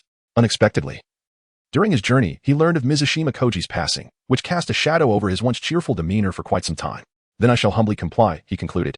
Morishita Kyo chuckled. "When did Uncle Jiruki return? Were you not traveling around the world?" "Just last week," he replied. "I have been wandering from place to place, and finally, I found it. A crown adorned with 9 precious gemstones. The allure for the Phantom Thief Kid is simply overwhelming. It is an exceedingly valuable bait." Suzuki Jiruki placed his hands on his hips, brimming with enthusiasm. Morishita Kyo expressed his confusion. "A bait?" "Indeed." Jiraichi burst into hearty laughter. "Today marks the day I confront the Phantom Thief Kid. Then allow me to extend my early congratulations to Uncle Jiraichi for a victorious start," Kyo replied with a smile. "Well said. With you here, my confidence is greatly bolstered," Jiraichi said, patting Kyo on the shoulder. "Just wait, and be sure to unleash your intellect to its fullest potential." Kyo responded with a grin. Jiraichi's advisor still exuded youthful vigor. The speaker was an elderly man, slender with a distinctive mustache, his eyes perpetually twinkling with mirth. Morishita Kyo cast his gaze upon the newcomer, his eyes narrowing in surprise. It was indeed him. Suzuki Jiraichi remarked, "Ah, it is you, Chairman Masuyama. What brings you to my humble abode today?" "Ha ha ha. I have been exceedingly busy of late and thought it prudent to indulge in a brief respite." Masuyama Kinzo replied with a smile that crinkled the corners of his eyes. "I have heard that Consultant Jiraichi possesses treasures on display aboard the Suzuki No. 1. And thus I ventured here in search of a diversion," Masuyama continued. "Is that so?" Jiraichi responded. "I wonder if there are any elevated rooms on the cruise ship. I wish to gaze upon the vast sea from a higher vantage point." "Not to worry, I shall confer with the staff regarding this matter," Masuyama assured him. Jiraichi, without further contemplation, readily accepted the offer. "I am most grateful. I shall not impose any longer," he concluded, and with that, Masuyama Kinzo took his leave. Mikage Morishita began to ponder. It seemed that the resolve of the Black Organization was formidable indeed, as they had even mobilized such an esteemed veteran figure. One could only wonder what allure this crown possessed that captivated them.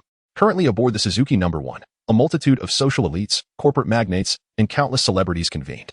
In such a conspicuously opulent setting, their audacity to act was perplexing, for it diverged from their typically discreet demeanor. However, discretion merely characterized their preliminary phase. The later iterations of the Black Organization were known to wield armed helicopters to unleash a barrage upon towering edifices. "Uncle Mouri, over here." Yayoi excitedly waved from a distance. The crowd turned, and indeed, they spotted Kogoro Mouri. "Yayoi, you are here as well," Kogoro Mouri remarked. "What do you mean I am here as well? It was I who sent you the invitation." Yayoi retorted with a faint pout. "By the way, has T-Rin come?" "She hasn't tea. She is currently at the hospital attending to Conan," Kogoro replied. "Is that so? What a pity, as the ship is brimming with handsome gentlemen. And I had hoped to introduce a few to her." With the absence of her dear friend, Yayoi's enthusiasm waned significantly. "By the way, who are these two?"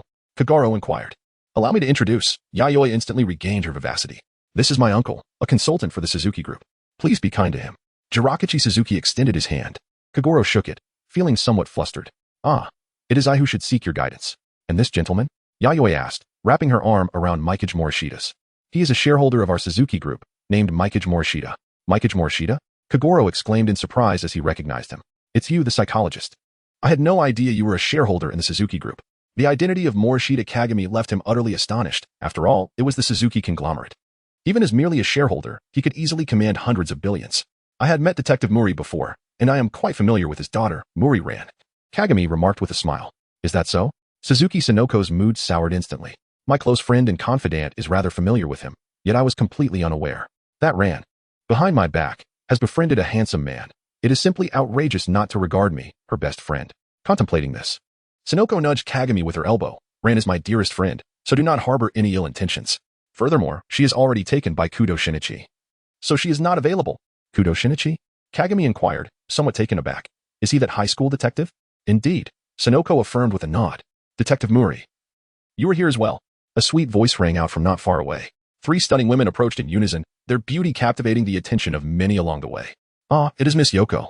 Mouri Kogoro's eyes sparkled, and upon recognizing the other two, he was nearly drooling. To think that Miss Mizunashii Rina and Miss Asano Rose are also here. Good heavens, what a day it is.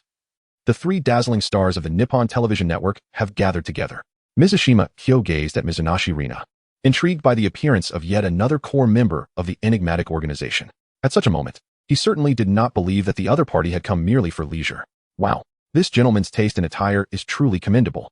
With your charisma, a white suit would suit you perfectly, remarked Asano Rose, her eyes sparkling as she looked at Morishita Kyo. Thank you for the compliment, Kyo replied with a smile.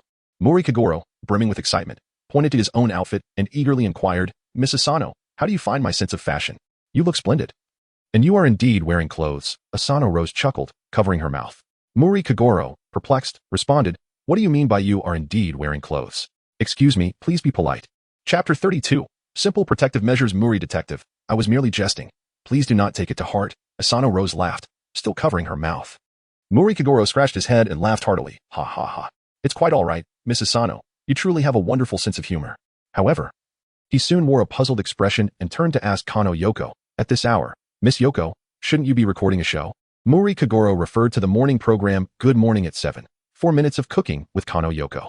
He was a devoted fan, never missing an episode. Kano Yoko explained. Oh, that program? It has been discontinued. What? Mouri Kagoro exclaimed in shock. How can this be? Will I never see my favorite Yoko again? Mouri detective. Please remain calm, Kano Yoko gestured dismissively. The program has been replaced by another, but I am still in charge. Moreover, each episode selects 2 guests to appear. So perhaps you may have a chance to be chosen. Mouri Kagoro was immensely excited. That would be wonderful. Miss Yoko. After a brief moment, all the guests boarded the ship, and the group divided into 2 paths. Mikage Morishita and the 2 members of the Suzuki family proceeded to the location designated for the crown's display. Meanwhile, Kagoro was engaged in a game of billiards with 3 actresses in the lounge on the 2nd floor. The gathering convened at the center of the Suzuki No. 1 deck, where an expanse of space was cordoned off with a red cloth. Surrounding this area stood a throng of security personnel, meticulously positioned. As the appointed time approached, Jiroji Suzuki glanced at his watch and waved his hand forward. In response, the red cloth was promptly lifted. Beneath it lay a grand square iron cage, at the center of which stood an exhibition platform. A resplendent crown rested quietly atop this pedestal. The crown, crafted from gold, was adorned with 8 gemstones, each the size of an egg, shimmering brilliantly under the sunlight. Most remarkable was the gem atop the crown, a pale yellow stone exhibiting a translucent quality, within which was encased a flower, a vibrant yellow bloom with lush green leaves, radiating vitality. Uncle Jiroji, that top gem ISNTA gemstone, is it? Inquired Sonoko Suzuki. Indeed, replied Jiroji Suzuki, that is amber, which has been assessed to be over 1,000 years old. This implies that the flower within is also of ancient origin, pondered Morishita. Correct. Jiroji nodded, proceeding to elaborate. Its value pales in comparison to other gems. However, its placement atop the crown must signify some deeper significance. In my view, it is the amber's beauty that warrants its esteemed position. Sonoko expressed her thoughts. That perspective holds merit. Yet, I am inclined to believe it relates to the intrinsic worth of that flower. Jiroji Suzuki chuckled. I have consulted numerous botanists, yet none could identify that flower. It is a millennia-old bloom, perhaps long extinct. At that moment, a commotion erupted in the distance. All guests had boarded the vessel, and Inspector Ginzo Nakamori, flanked by a cadre of officers, approached. He directed an irate gaze at Jiroji Suzuki and exclaimed, Tell me, you haven't merely placed the crown in that iron cage. Have you? What is wrong with that, Inspector Nakamori? Jiroji Suzuki retorted. There are numerous issues. Nakamori pointed at the cage. To place such a valuable crown within this cage invites it to become Kid-S prize in no time. Where else would you suggest it be placed? Jiroji inquired. Well, Nakamori hesitated before responding, perhaps in a sophisticated safe, for instance. Exactly. Jiroji gestured toward Nakamori. That notion is utterly foolish. You officers are perpetually ensnared in Kid-S machinations without realizing it. Consider this. Even the most advanced safe would not deter Kid the Phantom Thief. We have overcomplicated matters. The cage is constructed from steel, as thick as an arm, and its base is securely welded to the ship's hull. Kid could not possibly open it directly. Such rubbish, retorted Nakamori. Anyone could slice it open with a cutting machine, let alone Kid the Phantom Thief. This is a blatant trap. Morishita glanced at Nakanishi Ginzo and remarked. Often, the simplest matters prove to be the most challenging. Just as in sports, sprinting is the discipline that demands the most innate physical talent. A straightforward structure is undeniably the most reliable. Even if Kaido Kid can effortlessly unlock any safe, he could never breach this iron cage swiftly without harming the crown. Indeed. That is the truth. Jiroji Suzuki looked at Morishita with a face full of satisfaction. I have chosen the iron cage precisely to deny Kid any opportunity to cheat. Furthermore, I will electrify the cage. Thus, even if he attempts to cut through, it would be an impossible endeavor. In truth, even without the electrification, it would be inconceivable for Kid to succeed in cutting through. After all, with so many of us gathered here, Kid simply lacks the time to slice through the cage. It was then that Nakanishi Ginzo realized. He had previously overcomplicated his thoughts. Indeed, it is often the simplest things that are the most difficult. Take weightlifting, for instance. While technique is crucial, physicality remains paramount. The more he pondered, the more reasonable it appeared. It seems that this time, Kid would not be able to steal the treasure. Wait a moment. Nakanishi Ginzo suddenly considered an important question and turned to Suzuki Jiroji. I say, while Kid may not be able to steal the treasure, how shall we capture him? I have already contemplated that. Suzuki Jiroji replied with a smile. Officer Nakanishi, why not take a stroll towards the iron cage? The iron cage? Nakanishi Ginzo felt a bit perplexed but thought little of it as he proceeded toward the cage's location. As he drew nearer, nothing out of the ordinary occurred. Just as he began to feel puzzled, his right foot inadvertently pressed against the ground. Crack! The moment his foot lifted, the ship's deck seemed to respond. Whoosh! With a sudden sound, the ground within a 4-meter radius abruptly rose. For iron nets enveloped Nakanishi Ginzo, ascending continuously until they reached a height of 15 meters. At this elevation, it was utterly impossible for a person to scale. Mizushita grinned widely, thoroughly pleased with the trap he had devised. Perhaps it was due to the peculiarities of his transmigration, but the narrative within the realm of Conan had undergone significant transformations. Yet, it mattered little. Was it not this very unpredictability that rendered the experience captivating? What challenge remains for one who is omniscient and omnipotent? Chapter 33. The curtain rises at noon. A colossal cruise ship bravely navigated the vast, unending sea. On the deck, a multitude of tourists reveled in their leisure, yet at the very center of the vessel. Only a scant few occupied the space beneath the sunshade. Mikage Morishita reclined on a beach chair, her hands cradling a book as she immersed herself in its pages. Before her stood numerous police officers and security personnel, encircling the exhibition stage, their glares fierce at anyone who dared to pass by.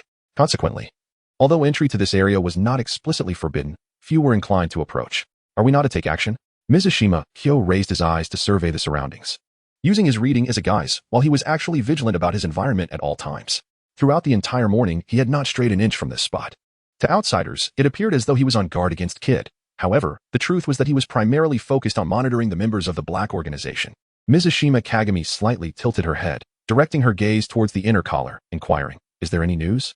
Masayama Kinzo had remained within the confines of the room, showing no signs of emerging. Kendaichi's voice emanated from the earpiece. Thud, thud, thud. The 3 muffled sounds resonated, and Mizushima instantly understood. This was the secret signal she had arranged with Asano Rose, as it was inconvenient for her to speak openly while shadowing Mizuna Reina. Mikage Morishita continued to read. Yet her mind was incessantly pondering. How would they manage to break through the iron cage? Explosives were certainly out of the question. Unless they sought the shards of the crown. A frontal assault? That was even more improbable, with the police and security personnel numbering over 30. With only the 2 of them, success was utterly unattainable. Conversely, they exhibited remarkable patience. It was already midnight, leaving a mere 8 hours until the time of Kid's invitation. Once night fell, chaos would undoubtedly ensue. The scene would be a tumultuous blend of police, Kid, security, and the Black Organization, a veritable maelstrom. Although the absence of night as a cover during the day posed a challenge, it also presented the most opportune moment. The guards, though tense, were not yet at the peak of their alertness. After all, Kid, known as the Magician of the Moonlight, rarely chose to commit his deeds in daylight. Morishita had gained a slight advantage through her time travel, possessing prior knowledge of Gil and Pisk's true identities. Yet, despite this edge, she remained ever vigilant. The Black Organization was formidable, abundant in numbers and leadership, making it exceedingly difficult to ensure that no other core members were involved in this operation. Mikage-san. It was Yoko, approaching with a cup of ice cream in hand. Thank you. Miyoshi Kyo placed the ice cream on the table beside her. How frustrating. Lord Kid simply does not appear during daylight hours. Suzuki Yoko expressed her irritation, exclaiming, "There is no need for you to keep vigil here. Join me for a game of billiards instead, or I shall surely perish from boredom." Conan did not come over, and this morning has been dreadfully dull. Lord Kid will only arrive in the evening. How am I supposed to pass the time until then? Chichi Yoko and the others are also playing billiards. If you go over, I'm certain they will not turn you away, Miyoshi Kyo suggested. I certainly shall not. Yoko replied with a face full of reluctance. Just being in the presence of that lecherous old man makes my skin crawl. So what do you propose? Miyoshi Kyo closed her book, stating, I shall not leave this place. How about we try divination instead? Suzuki Yoko clapped her hands together. Miyoshi Kagami raised an eyebrow and inquired, do you also practice divination? Of course.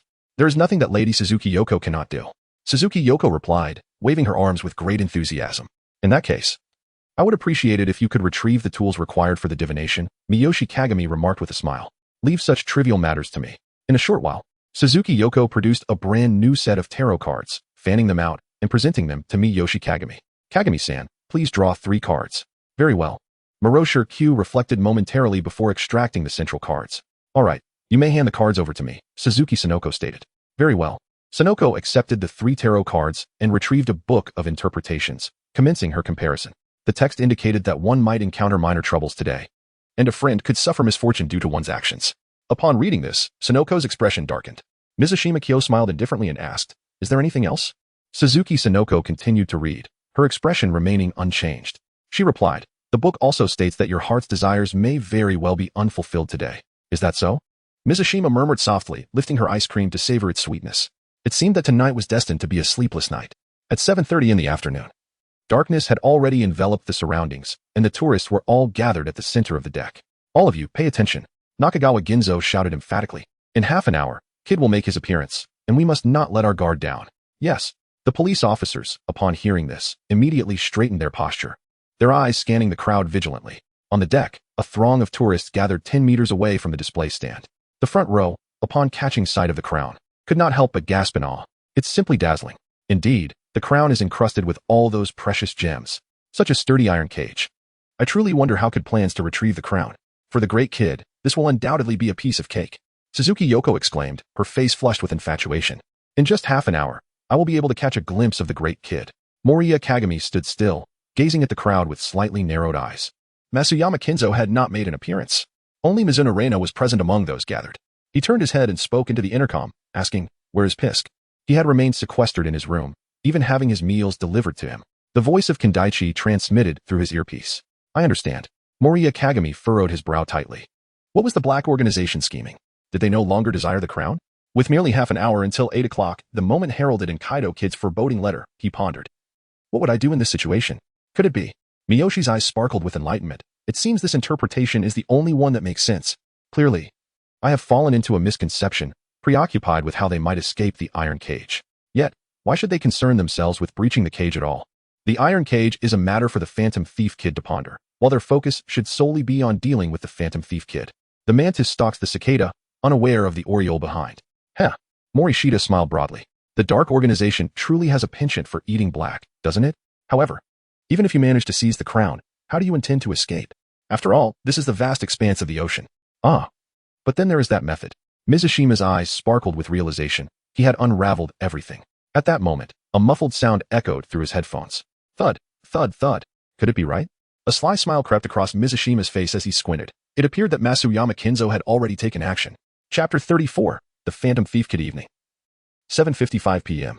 The time was drawing perilously close to that indicated in Kid's ominous letter. The vigilance of the police and security personnel had reached its zenith. At the slightest rustle, they would spring into action without hesitation. This time, victory was assured. Suzuki Jiraichi beamed with confidence. No matter how skilled that phantom thief might be, he could never breach my iron cage. Morishita Kyo observed the crowd with unwavering attention. The moment was approaching. How would the black organization orchestrate their actions? Would they strike at the very instant Kaido Kid secured the crown? No, such a flamboyant display would be too conspicuous. What strategy did they intend to employ? How could they discreetly seize the crown from Kaido Kid? As time inexorably passed, the clock struck 8. All eyes in the vicinity were fixed upon the exhibition stage, each heart harboring the same curiosity. In what manner would the elusive Kaido Kid make his entrance? How would he unravel the iron cage? Look to the skies, shouted a voice from the throng. In the inky darkness of the night, a figure clad in white glided through the air. A white glider soaring like a paper airplane in the wind. Here he comes. It is the illustrious Kaido Kid. The crowd's eyes sparkled with excitement. Indeed, audacity knows no bounds. On the third deck of the cruise ship, cameras were trained on Kid as the host, microphone in hand. Announced, the master thief Kaido Kid has finally appeared above the Suzuki No. 1. Kaido, Kaido, Kaido, cheered the fans, their voices rising in fervor as they waved their arms in jubilant support. Yet, that was not the true Kaido Kid. Morishita Kyo gazed at the sky, and with his night vision, he discerned that it was merely a puppet. From a psychological perspective, to deceive an individual, the essence of magic lies in diverting their attention elsewhere. Kid, by directing attention to the air, signified that he had already concealed himself amidst the crowd. Morishita Kagami gazed upon the crowd. Although he had garnered attention, how could one possibly breach an iron cage as thick as one's wrist? Above, a white puppet glided gracefully above the display platform. Suddenly, a tremendous explosion erupted from the airborne Kaido Kid, unleashing a vast cloud of white smoke that enveloped the stage entirely. Kid was on the move. Nakamori Ginzo shouted, yet the smoke had obscured all visibility, rendering the situation within utterly indecipherable. Do not panic, Suzuki Jirakachi bellowed. The iron cage is exceedingly sturdy, even kid cannot breach it swiftly. Once the smoke clears, we shall rush in. Indeed, the security personnel responded, positioning themselves around the misty perimeter, ready to charge in and apprehend kid at the first opportunity. The fog lifted. Crack. A sound emerged from within the thick smoke. Nakamori Ginzo rejoiced, knowing that it was the sound of the iron net mechanism being activated. It seemed kid had reached the periphery of the cage. Buzz. The whir of machinery resonated, followed by a series of cutting sounds. Impossible. Suzuki Jirakachi's expression shifted dramatically as he turned and shouted, quickly, check the power supply. Kid must have disabled the circuit. Understood. The staff promptly complied. Moments later, a voice called out, Jirakachi-sensei, everything appears normal. The power supply is intact. What? Suzuki Jirakachi exclaimed in shock. No power outage. How can this be? Within the fog, the cutting continued, indicating that the phantom thief Kaido Kid was undeterred by the voltage. Not to worry. Even if Kid can disregard high voltage, the sea breeze is strong. The fog will soon disperse. In such a brief span of time, the cage cannot possibly be compromised. Nakamori Ginzo declared. Listen closely. Once the fog dissipates, you are to apprehend Kid immediately. Understood. The police affirmed. Buzz. The fog began to lift, and the cutting sounds gradually ceased. Observing this, Suzuki Jirakachi could not help but chuckle. It seems Kid has given up. Indeed. Within such a short time frame, the cage cannot be breached, Nakamori Ginzo concurred. Mizushima Kagami's brow was furrowed in deep concern. At this juncture, he still had not caught a glimpse of the shadowy figures from the black-clad organization. What were their intentions? A gust of the bracing sea breeze swept through, dispersing the dense fog and gradually revealing the surroundings of the exhibition platform. How could this be? The iron cage had been compromised. Where was the crown? The crown had vanished. Suzuki Jirakachi could hardly believe his eyes. The structure of the cage had suffered significant damage, with steel rods as thick as a wrist, fractured at both ends. Meanwhile, the crown displayed upon the pedestal had mysteriously disappeared. Additionally, the surrounding iron mesh had been cut to form a circular opening with a diameter of 15 centimeters, far too small for an adult to pass through. The crowd was transfixed by the lingering smoke, certain that the elusive Kid the Phantom Thief had not utilized a glider or hot air balloon to make his escape from above. Indeed, he was worthy of the title The Magician Under the Moonlight, for his appearance had brought forth two unsolvable enigmas. The first, how had he managed to dismantle the iron cage and seize the crown in such a brief span of time? The second, after acquiring the crown, how had he eluded capture from within the confines of the wire mesh? And there, amidst the throng, Kid blended seamlessly into the crowd. Miyoshi turned to Nakayama Ginzo and said, we can still initiate a lockdown. Indeed, Nakayama Ginzo exclaimed, a look of realization dawning upon him. Bring forth the guards. Seal off this area immediately. The Phantom Thief Kid must still be concealed among the crowd. Conduct a thorough search, one by one. He cannot possibly evade detection while carrying the crown. Mitsushima's face was adorned with an excited smile. Such an extraordinary technique had piqued his interest. What could it be? A transparent thread hung from the wire mesh, with its other end attached to the damaged, fallen cage. So that was it. Miyoshi Kagami smiled broadly and said, Uncle Jirakachi, please restore the barbed wire and cut off the electricity to the cage. I have discerned Kid's technique. Is that so? Suzuki Jirakachi exclaimed, his face a picture of astonishment as he turned to Miyoshi Kagami. He racked his brain, but could not fathom the method employed by Kid. Yet Kagami had perceived it so effortlessly. Initially skeptical, he then recalled the various remarkable feats of his youth, which rendered the revelation both plausible and fitting. Mizushima Kyo excelled in both academic knowledge and physical activities since elementary school. He mastered everything he learned with remarkable ease.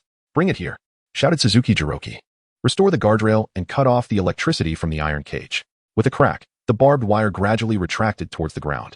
Mizushima Kagami approached the iron cage and began his observation. Before long, he retrieved a handkerchief and wiped it across the bars. Indeed, he gazed at the silvery semi-solid on the handkerchief, a faint smile gracing his lips. It seemed that the methods of the Phantom Thief Kid were not as extraordinary as they appeared. Chapter 35. The marksman Mizushita Kyo gathered the handkerchief together and then picked up the fractured section of the iron cage.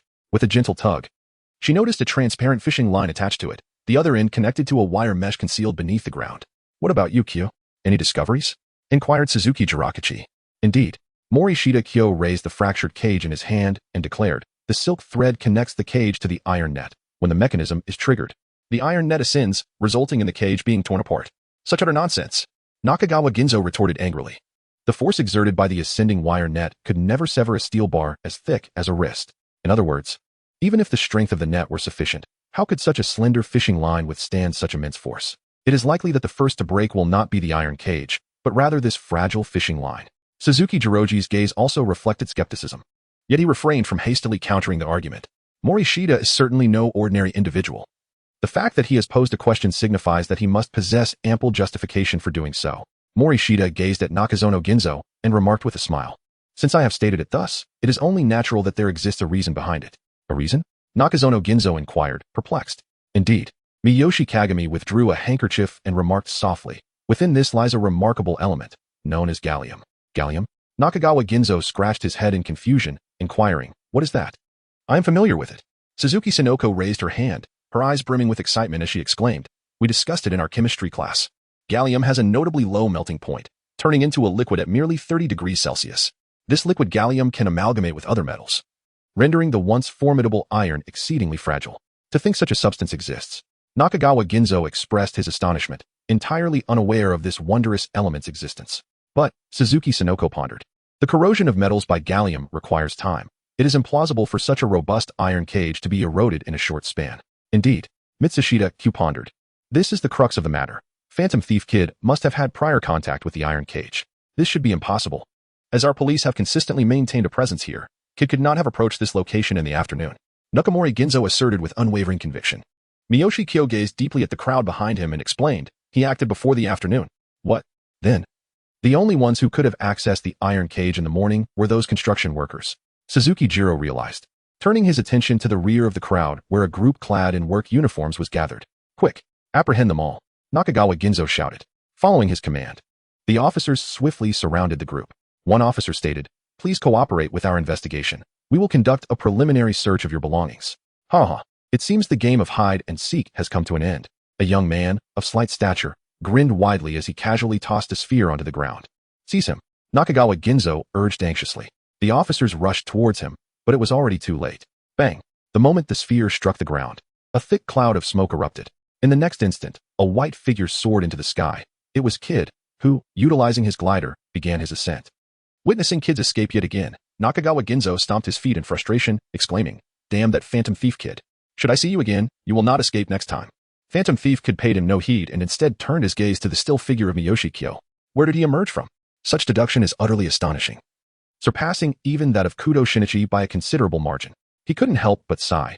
It seemed his life as a thief would only grow more intriguing in the future. Attention, the Black Organization is about to act. Miyoshi Kyo spoke into his miniature intercom. Kid had already secured the crown. Now is the opportune moment to strike.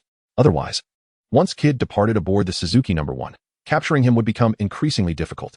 Wait, what is that? Mizushima's gaze sharpened. He discerned a faint glimmer from a window on the 4th floor, a subtle illumination that, had it not been for his night vision, might have gone unnoticed. It was a sniper. Miyoshi Mori sank into despair. Earlier that morning, Kenzo Masayama had requested a high-level room from Uncle Jirakichi. It was now evident that his intentions were not to enjoy the ocean view, but rather to secure a vantage point for a clear shot at Kid. It seemed my instincts were correct. The Black Organization had indeed dispatched other operatives. At this moment, one of them was in Pisk's room, aiming a sniper rifle at Kid. Bang! The gunshot drowned out the sound of the waves, resonating throughout the cruise ship. Kid's expression changed dramatically. Instinctively, he twisted his body to evade the shot. Yet no amount of aerial agility could rival the speed of a bullet, especially that of a sniper's. Kid fought to control his parachute, but the bullet veered off course, striking the frame of the parachute instead. In that instant, he lost his balance and began to plummet downward. Bang! The sniper above was merciless, not granting his target a moment's respite as he fired again. Thud! The bullet pierced Kid's shoulder, a result of his desperate attempt to twist his body midair. Otherwise, it would have exploded his head. Thus, the magician under the moonlight plummeted towards the deck of the cruise ship. Kid! Cried Sonoko Suzuki in horror. Quick! Shouted Jins Nakamori. Help me catch Kid. Without hesitation, he charged towards Kid. The nearby police attempted to follow suit, but Mori blocked their path, asking, have you police dispatched snipers? I don't know. Officer Nakamori did not mention such a thing. The officer replied. Then what are we waiting for? Morishita Kyo admonished. If he is not someone arranged by the police, then he must be a murderer. Furthermore, he wields a sniper rifle, making him exceedingly dangerous. The officer's expression shifted dramatically as realization dawned upon him. Gritting his teeth, he commanded, brothers, follow me. We shall encircle the shooter. Yes. The officers rallied behind him and sprinted towards the top floor. Meanwhile, Nakazono Ginzo was drawing near to Kid, just as he was about to seize him. Suddenly, a resounding bang echoed, and thick smoke billowed forth once more. A flash of white darted through the air, and without hesitation, he charged into the fog. Whoosh! In that moment, he clasped the previous Kid tightly and soared towards the moonlit sky. Morishita Kyo gazed into the dense fog, a thoughtful smile gracing his lips. He addressed his cuff, saying, "Keep a close watch on Masayama Kenzu. Whether we can capture the black organization hinges on your performance." Chapter 36. Vermouth. The sea breeze stirred, gradually dispersing the mist. Coughing, Nakagami Ginzo choked on the smoke, managing to speak after a moment. "Damn it. The Phantom Thief Kid has escaped." This was an unavoidable circumstance. Who could have anticipated that the Phantom Thief Kid would have accomplices aboard the ship? Suzuki Jirakachi remarked gravely. "Nevertheless, that is a minor issue. The paramount concern now is to apprehend that sniper. Otherwise, everyone on the ship is in peril." "Indeed," Nakagami Ginzo declared earnestly. "I shall take charge of the operation to capture him. We must bring that sniper to justice." With that, Nakagami Ginzo turned and strode towards the steps. "Wait, you cannot leave just yet." Mouri stood resolutely before him, speaking softly. "You may leave if you wish, but first, you must surrender the item." "The item?" Nakagawa Ginzo was taken aback, his anger swiftly rising. "Are you insinuating that I have stolen the crown?" "Mouri, such an accusation is exceedingly rude." Suzuki Sonoko, feeling the tension, interjected awkwardly. "I saw Lord Kaido being rescued, and he was holding the crown, so Officer Nakagawa cannot possibly hand over anything. Did you hear that? Step aside. You are obstructing justice, and I warn you, I might have to arrest you." Nakagawa Ginzo shouted in fury. Miyoshi Kagami exhibited no intention of departing. Instead, he gazed at him with a subtle demeanor and remarked, "You truly excel at acting. If you were to pursue a career in film, the Oscar would undoubtedly be yours. What nonsense are you spouting?" Nakazora Ginzo's eyes flickered momentarily with evasion, yet he swiftly regained his composure, brimming with indignation. "Hurry and step aside, if the sniper escapes. Will you bear the responsibility?" That fleeting moment of hesitation was but a blink, yet it did not elude Miyoshi Kagami's keen observation. Initially, he harbored mere suspicion, but now he was nearly certain. From the instant Kid made his appearance to the moment he was shot down, aside from that sniper, no member of the Black Organization had manifested. True, shooting Kid was a pivotal step, yet the paramount objective remained the retrieval of the crown. Otherwise, what would it matter if Kid were slain? The crown would still be beyond reach. Throughout this ordeal, the only individual who had come into close proximity with Kid was Nakazora Ginzo. Miyuki Morishita has never forgotten that within the Black Organization exists a chameleon-like sorceress, Vermouth, capable of disguising herself as others. The individual she chose to impersonate is undoubtedly Ginzo Nakamori. What aroused his suspicion was Nakamori's reaction as a police officer. His primary concern at the moment a sniper fired should have been the safety of the public, rather than solely focusing on apprehending the elusive Phantom Thief Kid. Moreover, when Ayumi mentioned seeing Phantom Thief Kid holding a crown, it is likely part of her elaborate scheme, or perhaps a fortunate coincidence. If Ayumi's observation was accurate, and the crown indeed rests in Kid's possession, it suggests that the Black Organization may only require a specific component of the crown, such as a particular gemstone. "You are not Officer Nakamori. Rather, you are an imposter," Moriyaka contemplated. Although Officer Nakamori is eager to apprehend Kid, upon hearing the gunfire, his immediate priority would undoubtedly be to ensure the safety of the public. It would be far more reasonable for him to command his subordinates to capture the sniper while he himself pursues the elusive thief, rather than focusing solely on Kid and neglecting the safety of the crowd. "You truly infuriate me," Nakamori Ginzo exclaimed. "Even if I am merely impersonating, what is my ultimate purpose?" That young girl witnessed Kid stealing the crown. "Indeed, I, Moriyaka, did see Lord Kid take the crown," Suzuki Sonoko remarked. Mizushima calmly remarked, "I never claimed that you took the crown. Indeed, it was Kid who absconded with it. However, you certainly had the opportunity to pry away a few gemstones. It would be quite simple to prove your innocence. If you allow us to search you and we find nothing, I shall personally extend my apologies to you. Guards, surround Officer Nakazora," Suzuki Jirakachi shouted, placing his unwavering trust in Mizushima, especially since his reasoning was quite compelling. Yes, the security personnel rushed forth, encircling Nakazora Ginzo. Nakazora's expression shifted, his gaze growing increasingly somber. Mizushima glaringly remarked, "In retrospect, how could Kid, struck by a sniper's bullet, possibly muster the strength to toss a smoke bomb? It seems rather likely that it was you who cast that smoke bomb. Your intention behind this act was to obscure your own thievery of the gemstone. Who would have thought that such a character as yourself would exist aboard this vessel?" Nakayama Ginzo lamented. "This was originally a flawless plan. A veritable two birds with one stone. It would allow for the silent extraction of the gem while casting the blame upon the infamous Phantom Thief Kid, thereby diminishing the presence of the Black Organization in this case.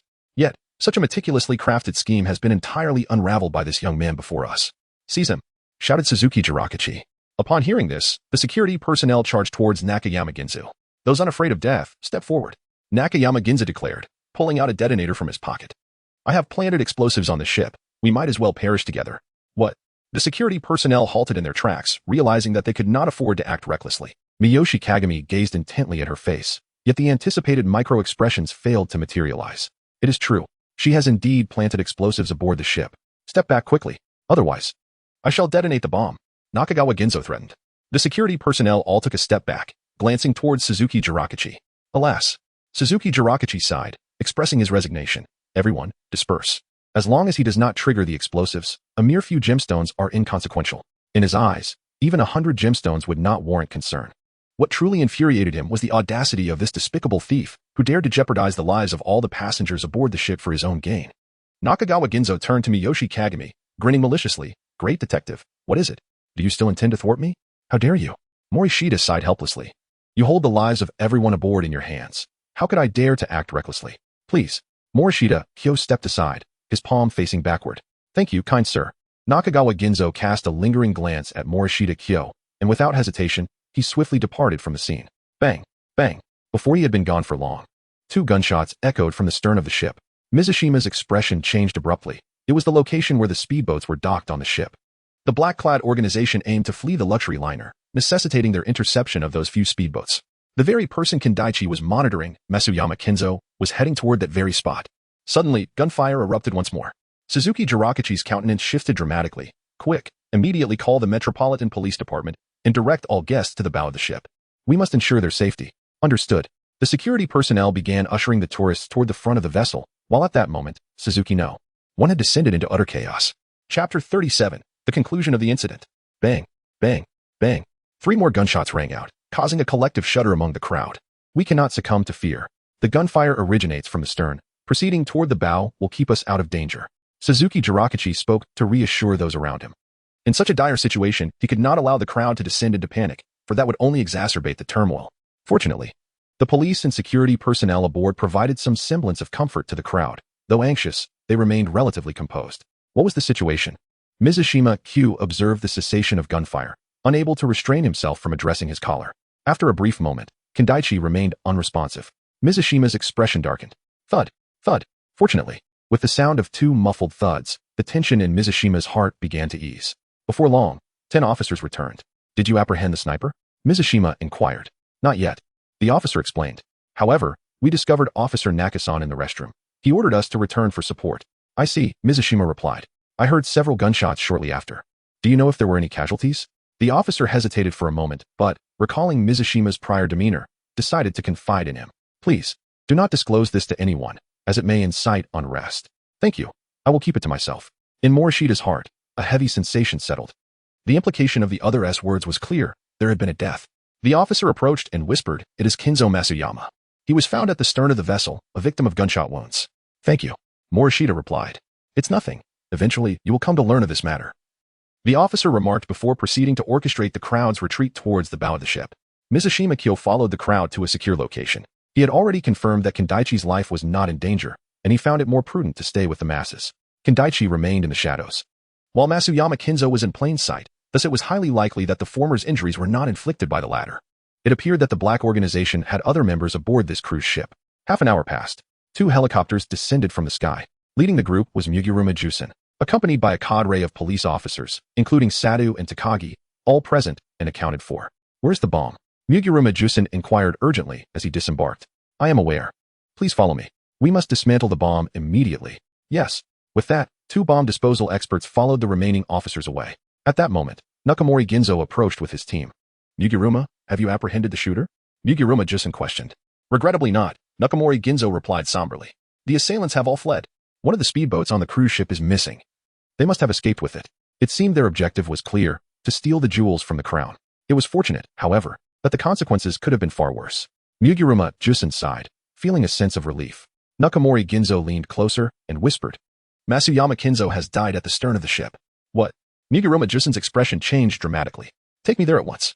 Muguruma, allow me to accompany you. Perhaps I could be of assistance, Mizushima Kyo interjected. Muguruma Jusen's eyes lit up. Ah, so it is you, Mizushima. Sadamawako, standing nearby, was taken aback and exclaimed. So you are Mizushima Kyo? She was astonished, never expecting the legendary figure to be so youthful. Morishita Kyo gazed at Sato Mawako and inquired. I am Morishita Kyo.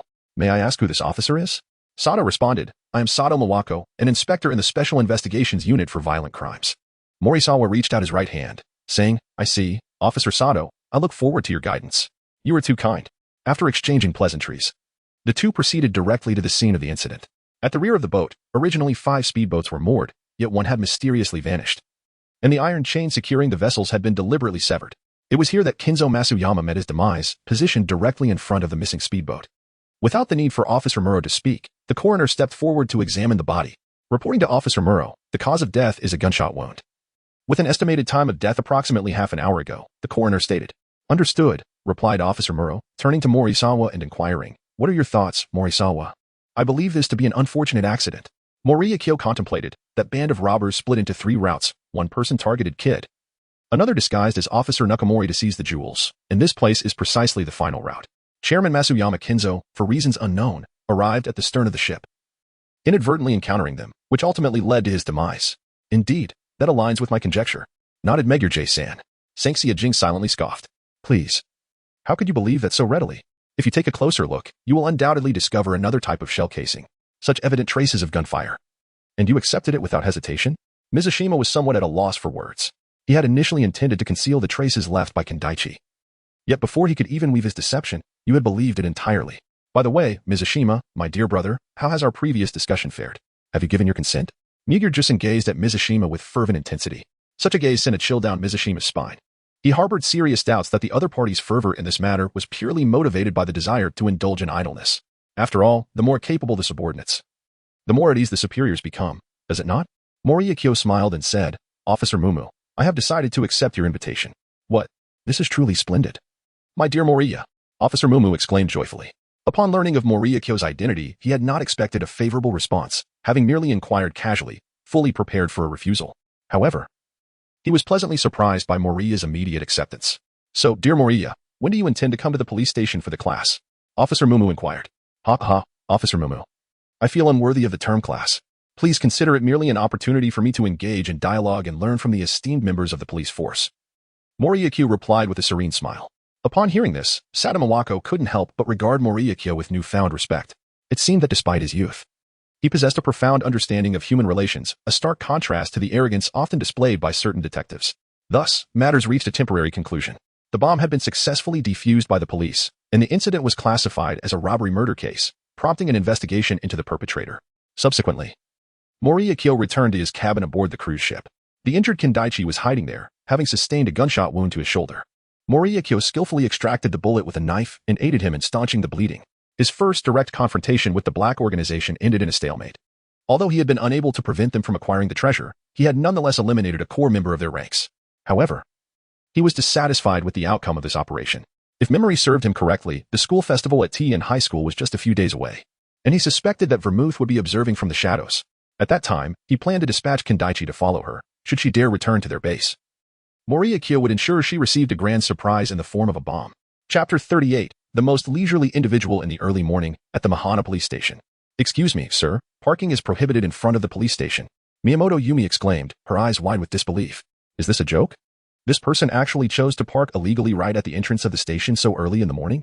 It's as if they have no regard for me as a traffic officer. My apologies. I came to file a report and unable to locate a parking area. I had no choice but to stop here, Mouri Kyo said, lowering his window with an apologetic expression. Oh, so you're here to file a report. I suppose I can't hold that against you, Miyamoto Yumi replied, opening the passenger door and taking a seat. Drive forward and then turn right. The parking lot is just there. Mizushima Kyo smiled and said, I truly appreciate your help. Miyamoto Yumi was taken aback, thinking, this person looks exceptionally handsome when he smiles. In that moment, her anger dissipated significantly, and she replied, it's nothing really. Assisting the police with the documentation is my responsibility. By the way, what is your name? I am Mizushima Kyo. Oh, so your name is Mizushima Kyo. Wait. Miyamoto Yumi suddenly realized, fixing her gaze on Mizushima Kyo. Did you say your name is? Mizushima Kyo. Is there a problem? Kyo furrowed his brow, perplexed as to why the other party appeared so astonished upon hearing his name. So you are the human Godzilla? Miyamoto Yumi exclaimed in shock. The remarkable feat of him single-handedly subduing 3 armed robbers had spread within the precinct. She had imagined him to be a muscular brute akin to Schwarzenegger. Yet, he turned out to be a seemingly harmless sunny boy. Human Godzilla? Mouri Kyoji managed a wry smile, remarking, while I may not be a dashing gentleman, I hardly deserve to be likened to a monster. I did not mean it that way, Miyamoto Yumi responded, somewhat shyly. That term was intended to describe your martial prowess in subduing criminals with your bare hands, not your appearance. Indeed, it's not as exaggerated as you claim. I merely had the good fortune of being in the right place at the right time, Mouri Kyoji retorted with a chuckle. On the contrary, you are far too modest. Miyamoto Yumi replied. After parking the vehicle, they proceeded on foot towards the police station. Yumi guided him to the entrance of Murojuzan's office before turning to leave. Knock. Knock, knock. Morishita Kyo rapped on the door. Come in, came Murojuzan's voice from within. Morishita gently pushed open the door and stepped inside. Upon noticing him, Mukujuzan looked up from the files and his eyes sparkled with delight. After all, who could resist such a humble detective? Mukujuzan smiled and said, Morishita. It is you who has arrived. I am here to take your statement. Morishita observed Mukujuzan's increasingly rounded figure and couldn't help but internally reflect, truly. This must be the most leisurely position in all of Japan. Solving cases relies solely on conversation, and it all hinges on my dear brother. No matter what case has arisen, all I need to do is utter a few words. My brother has arrived. Mukujuzan chuckled. You are referring to the bank robbery case, aren't you? Indeed. Morishita nodded. Let us begin promptly. Absolutely. Mukujuzan seized the phone, dialed a number, and once connected, he spoke. Takagi. Bring me the files on the bank robbery case. My brother is here to take a statement. After a brief wait, Takagi Sho entered, carrying a file. Surprisingly, Sato Mawako followed closely behind. Mr. Mori, you have finally arrived. I am quite curious about how you managed to subdue the robber, Sato exclaimed, brimming with anticipation. It was merely a coincidence. I trust you have already interrogated the suspect. I am here only to recount my side of the story, Morishita replied with a smile. Sato Mawako had already perused the robber's statement, and since then, her curiosity had only intensified. The statement revealed that Morishita could deduce the imminent attack points of the armed assailant merely from his expressions, which had enabled him to evade multiple gunfire attempts. Yet, how could she possibly believe such an absurdity? Takagi Sho, grinning, said, Mr. Mori, I am ready. You may recount the events that transpired in the stalactite cave that day. Very well. Mizushima Kyo pondered. As Conan and the others have not yet returned from gathering firewood, I grew increasingly concerned and set out to search for them. Upon encountering the bandits, I swiftly subdued them. Indeed, Takagi Wataru nodded with a smile, and then? Miyoshi Kyo remarked softly, there is nothing more. Well then, Mr. Miyoshi. Could you share the details of how you subdued the robber? Takagi Wataru inquired tentatively. Mizushita Kyo stated earnestly, I was utterly terrified that day. As for the details, I seem to have forgotten. Forgotten? Forgotten? Sato exclaimed in astonishment. Indeed, when a person experiences extreme fright, they may involuntarily erase certain memories. I believe that is the reason, Mizushita Kyo replied with a serious expression. How can you expect me to recount it? Are you suggesting that I had a mental breakdown and stabbed the robber over 20 times? Miyoshi Kane lamented. The two robbers have also given their testimonies. So it would be troublesome for Officer Takagi to draft another copy based on theirs. Surely, this might not adhere to protocol? Takagi SH pondered uneasily. Mizushima Kyo did not respond to him, but turned to the seated Officer Muguruma, saying, Officer Muguruma, since you have time today, let us proceed with the matter of communication with the police. Muguruma, realizing he was being coerced, thought it best to relent. Since Mizushima was unwilling to speak, they would have to proceed in this manner. If necessary, they could wait until Conan recovered to record his statement. Muguruma rose and suggested, let us move to the conference room for our discussion. Very well, Mizushima replied. Thus, the group made their way to the conference room within the police station. Muguruma offered the seat of honor to Mizushima, who graciously accepted. The meeting did not commence immediately, as Takagi stood to inform the other officers. Shortly thereafter, Chiba, Shiratori, and several forensic officers entered the room. Now that everyone is present, I shall begin, Mizushima announced as the attendees took their seats. The examination of a corpse follows a standard procedure. The first step is to record the deceased's name, the location of the examination, and the time of inspection. The significance of these elements is self-evident. Let us now familiarize ourselves with the subsequent steps. The second step involves measuring the environmental temperature and humidity. This is crucial, as the temperature of a corpse varies in different environments. The hotter the surroundings, the slower the body temperature decreases. Once the corpse's temperature matches that of the environment, it will cease to drop further. Oh, I see. The forensic officers suddenly realized the importance of this information, reflecting on the vast expertise of Mizushima. In stark contrast to their own lack of formal training, Muguruma silently praised the expenditure, recognizing the value of inviting Mizushima to share his knowledge. Their precinct was sorely lacking in such fundamental understanding. Typically, their forensic officers only needed to ascertain the time of death before concluding their work for the day. Takagi and Sato understood Muguruma's intentions. Although they were not part of the forensic team, they were still summoned for their roles. Acquiring this knowledge would surely be advantageous for future promotions. A knock interrupted the proceedings. Come in. Muguruma's expression shifted as he realized that Mizushima had only begun to speak. And yet disruptions had already arisen. It was not that he held Mizushima in particularly high regard. It was simply that the fees charged were exorbitantly calculated by the second. How much public funds would be squandered due to this delay? Officer Muguruma, there has been an incident of a fallen Tuchome, Mihanacho. The officer announced upon entering. Chapter 39, Teacher Judy. Muguruma responded gravely, can it be confirmed whether this is a case of murder or suicide? Not at this time, the officer replied. Officer Mugiruma. This presents a splendid opportunity. Sanxia Jing spoke. Theoretical lessons are ultimately just that, theory.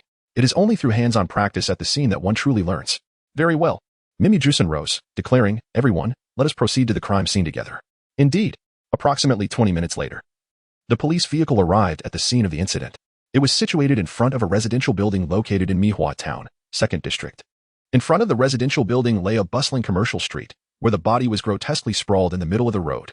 As Morishita Kyo and his companions alighted from the vehicle, they encountered a middle-aged man prostrate on the ground, weeping profusely. Kamita, wake up, Kamita. How could you have taken your own life? Excuse me, may I inquire about your relationship with the deceased? Asked Meguro Jusen, stepping forward to question him.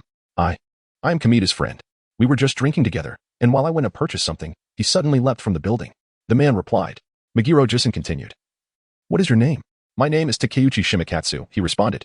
Very well, Mr. Takeuchi. Do you have an alibi for the time of the incident? Meguro Jusen inquired. What do you mean by that? Kamita clearly committed suicide. Why are you asking me these questions? Takeuchi Shimikatsu retorted, somewhat irate. No, sir, this is a necessary procedure. It does not imply that you are the perpetrator, Meguro Jusen clarified. Takeuchi Shimikatsu asserted, when Kamita jumped, I had just returned from the shop after buying cigarettes. The bystanders can attest to my whereabouts. Is that correct? Meguro Jusen turned to the crowd. Indeed, that is the case, a blonde foreign woman replied, her accent evident. It was her. Mori's eyes narrowed as he recognized the woman before him. It was none other than FB agent Judy Stein, who would eventually become Xiao Lan's English teacher.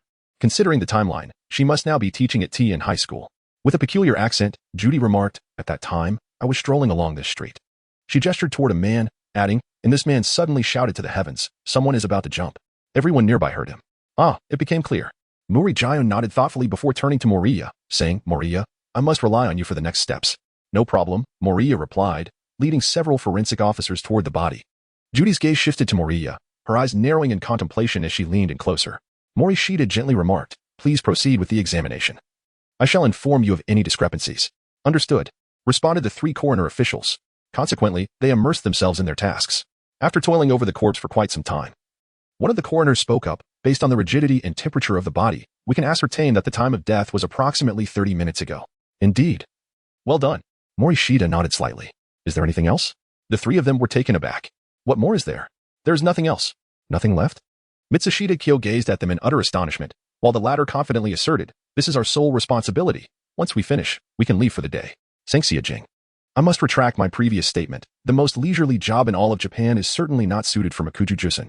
At the very least, he has to go around ingratiating himself with his younger colleagues, whereas you all, after announcing the time of death, you simply clock out at lightning speed.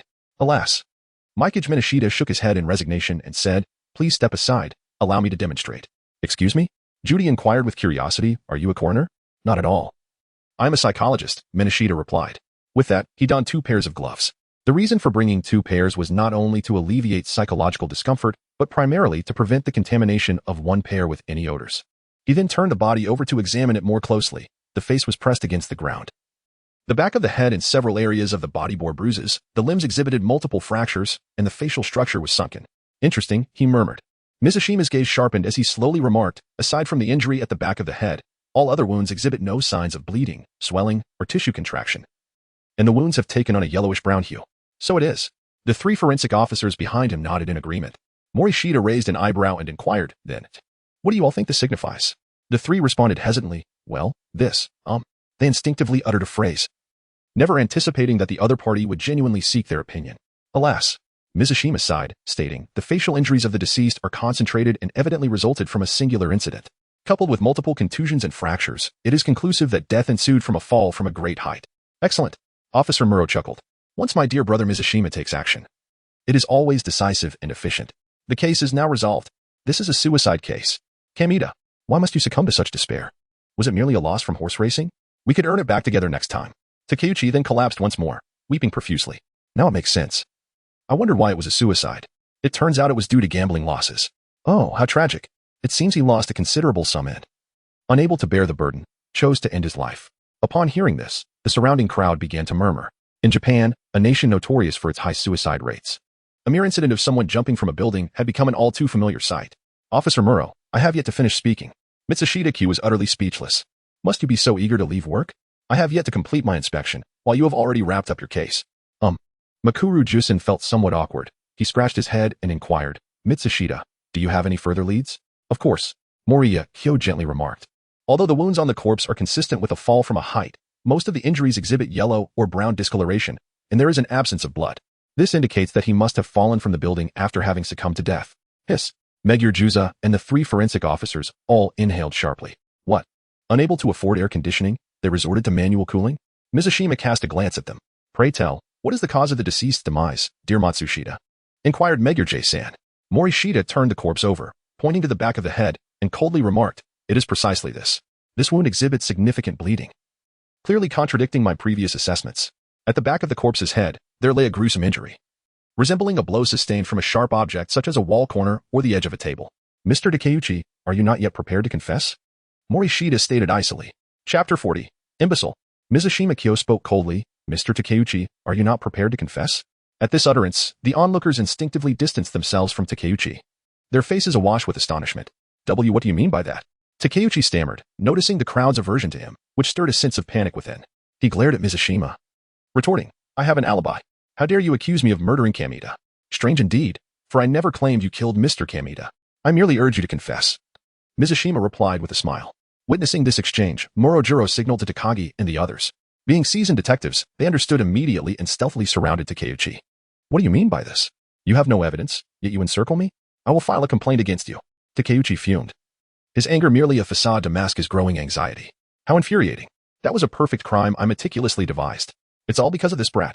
He glared fiercely at Mizushima, exclaiming, if you cannot present evidence today, I will lodge a complaint with the police bureau. And it will be your doing if I lose my job. Apologies. Mizushima Kyo remarked nonchalantly, setting aside the fact that I possess ample evidence. I am not an officer of the police department, rendering your threats utterly ineffectual in my eyes. What? Are you out of your mind? On what grounds do you presume to dictate matters at the crime scene when you are not affiliated with the police? Takemura angrily retorted. What difference does it make? Given that you reside in Mahana town, shouldn't you have grown accustomed to such circumstances by now? Mizushima Kyo remarked, for instance. What about those high school detectives and the sleeping Kagaro? Aren't they always pointing fingers at the scene? Morojuzen's expression darkened. This makes us look utterly incompetent, he lamented. We are either being directed by others or are on our way to being directed ourselves. He cast a resentful glance at Takeuchi Shimo, thinking, you fool. Why must you bring this up? Ah, I see this charming young man is not from the precinct. Given your demeanor, I assumed you were some sort of superior. Judy exclaimed in surprise. Ahem. Morojuzen turned toward Judy, clarifying, Mr. Mizushima Kyo is a special consultant employed by our police force. You may consider him one of us. So he is quite different from those detectives who are accustomed to giving orders. Haha, that restores some dignity. Morojuzen looked at Mizushima Kyo with increasing admiration. He could not help but respect his own cleverness. The position of special consultant was indeed a brilliant invention. Now, they need not fear unscrupulous media tarnishing the reputation of the precinct. After all, they had the unparalleled detective Mizushima Kyo on their side. I don't care what nonsense you come up with. You must explain, for I have ample alibi. Takeuchi Shimo confidently addressed Mizushima Kyo. How could I have murdered Kamita? Who was upstairs? My methods are unmatched. You haven't even set foot upstairs. What clues could you possibly have? Can you claim to be more skilled than those renowned detectives? Mizushima Kyo retorted coldly. Gasped. At his words, everyone present was taken aback. Could this fellow be a fool? How could he have harmed Kamita, who is upstairs, while he remains downstairs? Isn't that absurd? Hey, Mizushima, you're getting increasingly ridiculous. Where Takeuchi is located is certainly important. Morojuzen chuckled bitterly. Miyoshi Kyo sighed in resignation. Officer Muro, how is it that you, like them, have fallen into this misconception? Misconception? Moro JZ was taken aback. Indeed. Morishita spoke in a low voice. When the evidence is compelling, no matter the criminal's explanations or the sophistication of their methods to evade capture, it is of little consequence. What truly matters is that the evidence is sufficient to condemn him. This is not a detective novel where apprehending the perpetrator requires unraveling intricate schemes. What a farce. The evidence found on the corpse speaks volumes. You. Takeuchi Shitakawa felt a tightness in his chest. Could it be that there truly exists evidence on the body? How dare you? You are utterly defying logic. It is simply incomprehensible. He had meticulously crafted an impeccable alibi to evade the detective's scrutiny. Yet now you assert that my presence is of no importance. Then tell me, how might I have murdered Kamita downstairs? Clarify this for me. Takeuchi Shitakawa questioned in a state of hysteria. You must have a solution for the meticulously devised method I concocted for the murder, right? Yet you dismiss it without a thought, as if proclaiming, I am a fool. You fool. Morishita retorted. Takeuchi Shitakawa. He truly uttered an insult. Do you know what the most challenging cases to solve in the real world are? Morishita inquired. What? Takeuchi Shitakawa replied. Miyoshi Kyo intoned deliberately. It is a case of a serial killer on the run. In other words, if one were to stab someone randomly in the street and flee, provided there were no surveillance cameras or witnesses present, one would have a considerable chance of evading the law. I shall inquire further. Are you aware of which type of case has the highest probability of resolution? Takeuchi Gecko swallowed hard and asked, what is it? With a sardonic chuckle, Miyoshi Kyo replied, it is precisely cases like yours, those who peruse a few novels, concoct elaborate methods of murder, and yet remain at the scene like fools. He coldly remarked that cases of this nature in Huaxia have an almost infallible resolution rate, nearly reaching 100%. However, he refrained from voicing this thought, keeping it confined to his own reflections. For he was uncertain whether the Huaxia of this era bore any resemblance to that of his previous life. Miyoshi Kagami approached the lifeless body, raising his right hand and stating, in the crevices of the corpse's nails, there are evidently remnants of flesh and blood. Officer Takagi, please roll up his sleeve. Upon witnessing this, Takagi swiftly stepped forward to unveil the sleeve. Instinctively, Takeuchi Shigekaza began to resist. Little did he know, such resistance was the gravest error. The moment he attempted to rebel, the formidable Sato Mawako, known as the queen of the police station, advanced and executed a shoulder throw. A resounding thud echoed through the air. The onlookers, startled, broke out in a cold sweat, their minds swirling with disbelief. How could this slender girl possess such formidable strength? Takagi proceeded to pull up both sleeves, revealing several ghastly claw marks. Well, so it truly is him. The crowd gasped in astonishment, incredulous that he appeared even more formidable than Kagoro Mouri. Indeed. While Mouri often unraveled the criminal's methods, this individual had apprehended the wrongdoer solely based on evidence. Whispers of intrigue began to ripple through the gathering. I admit I had a scuffle with Kamita, but I did not kill him.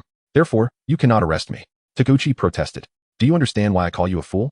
Morishita Kyo remarked coldly, you are solely focused on your method of murder. Yet you remain oblivious to the fact that a mere analysis of the flesh and blood found between your fingers can unequivocally condemn you. Thus, I uttered the words. I care not where you are. Takeuchi's expression turned ashen, as though he had ingested a multitude of flies. Chapter 41. On confrontation, how remarkable. Who knew that cases could be solved in such a manner? Indeed, the efficiency of this investigative approach far surpasses that of traditional detectives. Scientific crime solving is the direction in which the Mahana Police Department is progressing. Applause erupted from the onlookers, unable to contain their enthusiasm. Makuro Jusen listened to the clapping, feeling an immense sense of pride swelling within him. Miyoshi Kagami is somewhat affiliated with the police department, while I hold a leadership position within it. Thus, rounding up, I should at least claim half of this applause. Indeed, the pursuit of scientific crime solving is the ultimate objective of our precinct. He resolved that upon returning to the station, he would draft a report to submit. This method of solving cases merits extensive promotion. How cool. Judy remarked, glancing at Miyoshi. I can't shake the feeling that your approach to solving cases resembles that of our American police. I studied in the United States for a time, during which I worked part-time as a forensic assistant, so I might have picked up some American policing style, Miyoshi replied. Ah, I see. Judy chuckled. Handsome fellow. What is your name? I am Miyoshi Kagami, he answered. Miyoshi Kagami. Judy furrowed her brow, feeling as though she had encountered this name before but unable to recall when. Mizushima turned to Takagi, Sato, and the three forensic examiners, saying, have you comprehended my method of solving the case? Understood. The three forensic examiners replied eagerly. Sangxia Jingao. Then, why don't you share your thoughts? The three coroners were taken aback. Sigh. Morishita sighed softly. I do not hold it against you. Perhaps the heavens have only granted you the wisdom of determining the time of death. Officer Takagi, what are your thoughts? Takagi was momentarily taken aback, then pondered. First, we must ascertain every clue on the body, while also keeping an eye on the suspicious individuals present at the scene. Indeed, Miyoshi was quite gratified, finally encountering someone of commendable intelligence. Haha, it is all thanks to Mr. Sankita's guidance. Takagi scratched his head. Do not be too pleased just yet. Mitsushita Kudo remarked, investigating the scene and the corpse is indeed a profound discipline. I am merely a novice in this field. Thus, I must rely on your diligence moving forward. Indeed. Thus, the truth of the matter came to light. It was revealed that Takeuchi Shirtak was a close friend of Kamida, who had long been accustomed to betting on horse races. Recently, Kamida had experienced a streak of fortune and had amassed a considerable sum. Consequently, Takeuchi approached him, eager to partake in the gambling venture. Without a moment's hesitation, Kamida acquiesced. Thus, the two wagered their entire fortunes, only to suffer a catastrophic defeat. Fueled by a murderous intent, Takeuchi, while Kamida was inebriated, ruthlessly took his life. Employing the methods gleaned from his favorite detective novels, Takeuchi concocted an alibi, believing he could elude justice. Tragically for him, he encountered a scientific investigator. The intricate murder scheme he devised proved utterly futile. In a certain obscure bar in Mahana town, an elderly bartender with white hair was diligently polishing a glass. This establishment was diminutive and tucked away in a secluded location, its sign remarkably understated, as if it feared attracting too much clientele. A gin, please. Miyoshi Kagami stepped through the door and, without uttering a word, directly proclaimed, I have been in hiding long enough. It is time to emerge and stir up some trouble. The elderly man, momentarily taken aback, paused in his task of polishing a wine glass and turned to face the newcomer, exclaiming in surprise, "I never expected you to return to my establishment." As Miyoshi settled upon a stool at the bar, the old man retrieved a bottle of gin, pouring half a glass. He inquired, "Can your body still endure the chaos you seek?" With a chuckle, Miyoshi replied, "I survived a bullet to the heart. I fear that even death may elude me in the future." Gulp. Morishita raised his glass and downed its contents in one go, wiping his mouth. He expressed his dissatisfaction, exclaiming, "Gin truly is dreadful." The old man replied, "Oh, it is merely your personal aversion. The spirits here are all of the finest quality." Mikage Morishita curled her lips in disdain and remarked, "As the old saying goes, the more one lacks something, the more one tends to speak of it. Go away." The elder shook his head, expressing his impatience. "You did not come here merely to indulge in drink, did you? Speak up. What is it that you desire?" Morishita Kyo placed a photograph upon the bar. "I desire any information regarding this flower." The image depicted a blossom encased in amber, its yellow stamens and verdant leaves appearing remarkably vivid, devoid of any semblance of decay. The elderly man scrutinized the photograph for a considerable time before furrowing his brow. "I shall endeavor to assist you, though it would be prudent not to harbor excessive expectations." "Oh, that is certainly not the sort of statement one would anticipate from our esteemed purveyor of intelligence," Morishita Kyo jested. "Spare me your sardonic remarks." The old man retorted, "My role is to locate individuals, not to assist you in your botanical pursuits. Moreover, with merely a single photograph, where am I to begin my search?" Miyuki Morishita gazed silently at the rusted counter on the wall. If no information regarding the flower could be found here, it would be inevitable to confront AI Hybera. As a former scientist of the organization, she possessed some knowledge about the items desired by the Black organization. However, she was reluctant to reveal her true affiliations unless absolutely necessary. Her organization was not an official entity. Both the FBI and CIA were in pursuit of them. To put it eloquently, they were the harbingers of justice. To put it bluntly, they were the largest criminal syndicate aside from the Black organization. In short, they were villains. This was precisely why she refrained from a direct confrontation and chose to collaborate with Conan against the brewery. While revealing her true identity could lead to cooperation with Conan, allowing them to tackle the main issue together, what would happen after the brewery was dismantled? How would she then interact with them? From her understanding of Conan, he was rather insufferable. She imagined he would stand atop a moral high ground, proclaiming, "The Black organization has been eradicated. Your wish has been fulfilled. Surrender to the government and seek leniency." No, just the thought of it made her teeth grind in irritation. To prevent such a scenario, she could not expose her identity as a member of the organization. It was imperative to secure a legitimate official identity. Thus, this plan would become the organization's foremost priority. However, before that, she needed to orchestrate a grand surprise for the Black organization. Chapter 42. International students from Africa at last. The school fair at Tudun High School had arrived. On this day, the youthful spirits of all the boys and girls were exuberant. "Wow, look." Two girls began to whisper excitedly, and when they noticed someone looking their way, they shyly averted their gaze. Morishita Kyo, adorned in his signature white suit, leisurely traversed the corridors of the campus. His presence elicited a multitude of gasps and commotion, yet, upon his glance, they all averted their eyes, their faces flushed with embarrassment. "TCH, what brings this fellow here?" Mouri Kagoro scoffed, always clad in white. "Is he merely seeking to show off?" "Ah, Mouri-san, I see you here as well." Morishita Kyo greeted him with a smile as he approached. "What brings you here, young man?" Mouri Kagoro inquired. Miyoshi Kyo smiled and said, "It was Xiaolon who invited me. I heard she would be performing in a stage play, so I came to watch." "What? Xiaolon invited you?" Mouri Kagoro looked at Miyoshi Kyo in astonishment, his expression exceedingly complex, akin to gazing at a pig devouring its own cabbage. He seized Miyoshi Kyo by the collar and pressed him. "You rascal, are you harboring intentions toward Xiaolon?" "How could that be? I merely regard her as a sister," Miyoshi Kyo explained, waving his hand dismissively. Mouri Kagoro released his grip, stating, "It better be that way. Rest assured, he already knows she has a boyfriend, so he won't act recklessly." Nearby, dressed in a wig, glasses, and a mask to disguise herself as Conan, Hybera AI glanced at the scene and remarked coolly, "What?" Mouri Kagoro bent down to look at her and shouted, "How come I was not aware that Xiaolon has a boyfriend?" Hybera AI raised an eyebrow and retorted, "Xiaolon is Kudo's woman. Isn't that what Yon frequently mentions? Perhaps you are the only one oblivious to it." Upon hearing this, Mouri Kagoro began to lose his composure. Mori Minami gazed at the figure of Conan beside him, pondering, judging by that tone, Hybera AI must have, as per the original storyline, disguised herself as Conan. "Conan, you seem rather peculiar today. Your manner of speech and intonation are strikingly similar to AI's." Mori Minami mused with suspicion. Oh no, Hybera AI, masquerading as Conan, was taken aback. She had indeed been remiss, forgetting Minami's profession. He was a veritable monster, capable of discerning one's thoughts merely through micro-expressions. Clearing her throat, AI feigned weariness, stating, "Is that so? Perhaps it is my cold today that has rendered me somewhat subdued." hence the apparent aloofness. You have a cold? I was just wondering why you were dressed like this, Minami chuckled, ruffling her hair. This time, he did so with considerable vigor. After all, such opportunities to affectionately tousle AI's hair were rare. Indeed, having been startled moments earlier, AI dared not respond as she usually would, instead silently accepting the gesture. Nevertheless, Minami was mindful, ceasing before it became excessive. The group then made their way towards the theater at Teton High School. The venue was already bustling with a considerable audience, indicating the stage play's popularity. Uncle Mouri, over here. In the center of the stage, Yamauka Kyo waved her hand. Around her were 3 vacant seats. I didn't expect you to come all the way from Osaka, Mouri Kagoro exclaimed in surprise. Yamauka Kyo smiled, replying, although Heiji said my presence would only be a nuisance, I still decided to come. Is that so? Mouri Kagoro glanced around, puzzled. Where's that dark-skinned kid from Osaka? I thought he was always by your side. Heiji mentioned he had some matters to attend to, so I came alone, Yamauka Kyo answered. What? That's rather excessive, isn't it? To refer to me as the dark-skinned kid. Beside them, Hattori Heiji, donning a baseball cap and with his skin painted white in disguise as Kudo Shinichi, sported a forehead lined with dark expressions. Dark-skinned kid? Mizushima was astonished, exclaiming, is he a student from Africa studying in Japan? Africa? Upon hearing this, Hattori Heiji nearly erupted in indignation. Were it not for his need to disguise himself as Kudo Shinichi, he would have stood up and protested vehemently. Ha ha, not at all. Although he may have a darker complexion, he is indeed a pure-blooded Japanese, Yamauka Keiho chuckled, covering her mouth in amusement. Miyoshi apologized. I truly beg your pardon. It appears I have misunderstood the situation.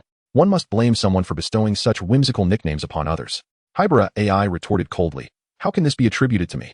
Kagoro Mouri jested. However, ha ha ha. With his complexion, if one does not observe closely, he could indeed be mistaken for an African. You scoundrel. Heiji Hattori clenched his fists. Kudo, for your sake, I have made considerable sacrifices this time.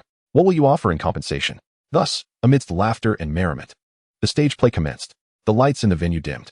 Presenting for your entertainment is a lackadaisical love, brought to you by Class 2B. We kindly ask for your anticipation. As Sonoko made the announcement, the performance began. Yamauka Keiho stood with her fists pressed against her chest, her expression brimming with eager anticipation. Mizushima Kyo observed and mused. Indeed, the girls of this grade are all captivated by romantic tales of love. Of course not all. Miyoshi Kagami pursed his lips, casting a glance at Hiei, inadvertently catching sight of the expressionless figure of AI Hibara beside him. At that moment, the young AI gazed calmly at the stage, exuding an air of tranquility. Suddenly, a spotlight illuminated the venue with a resounding clap. As the crimson curtain drew back, a remarkably realistic castle prop emerged on stage. Ran Mouri, adorned in a princess gown, stood at the castle window, exclaiming, "Oh, all-knowing and omnipotent Zeus, why must you treat me, a wretched woman, in such a manner? Bravo! Excellent performance."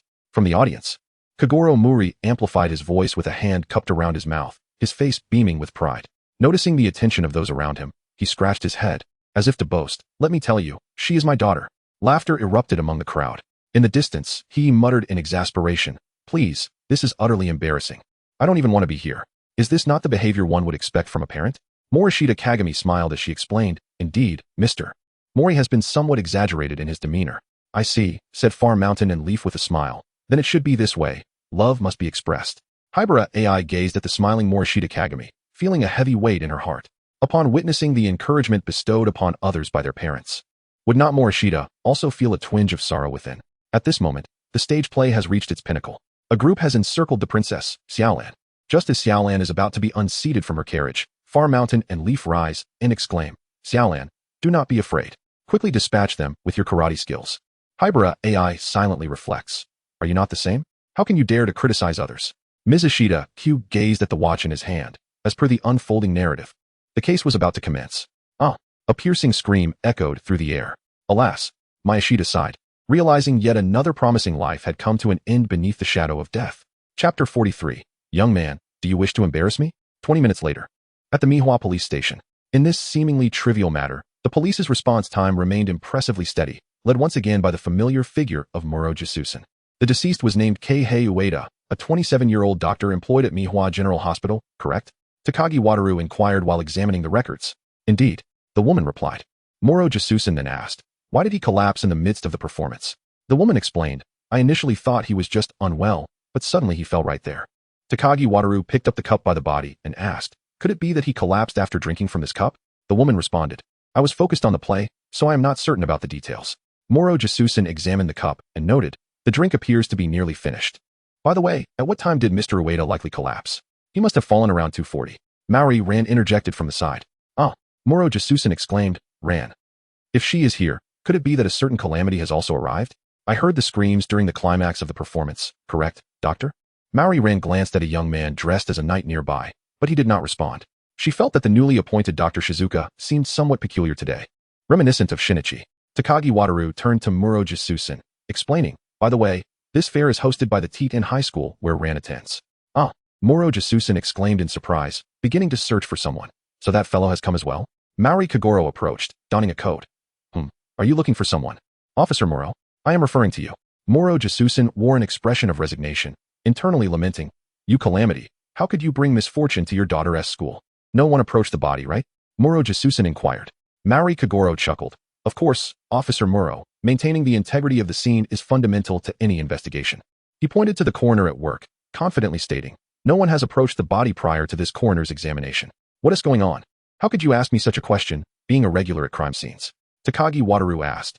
Have the cause of death inquiries been clarified? I suspect it is. The coroner began, but was interrupted by Hattori Heiji, who wore a baseball cap. I believe it must be, yet before he could finish.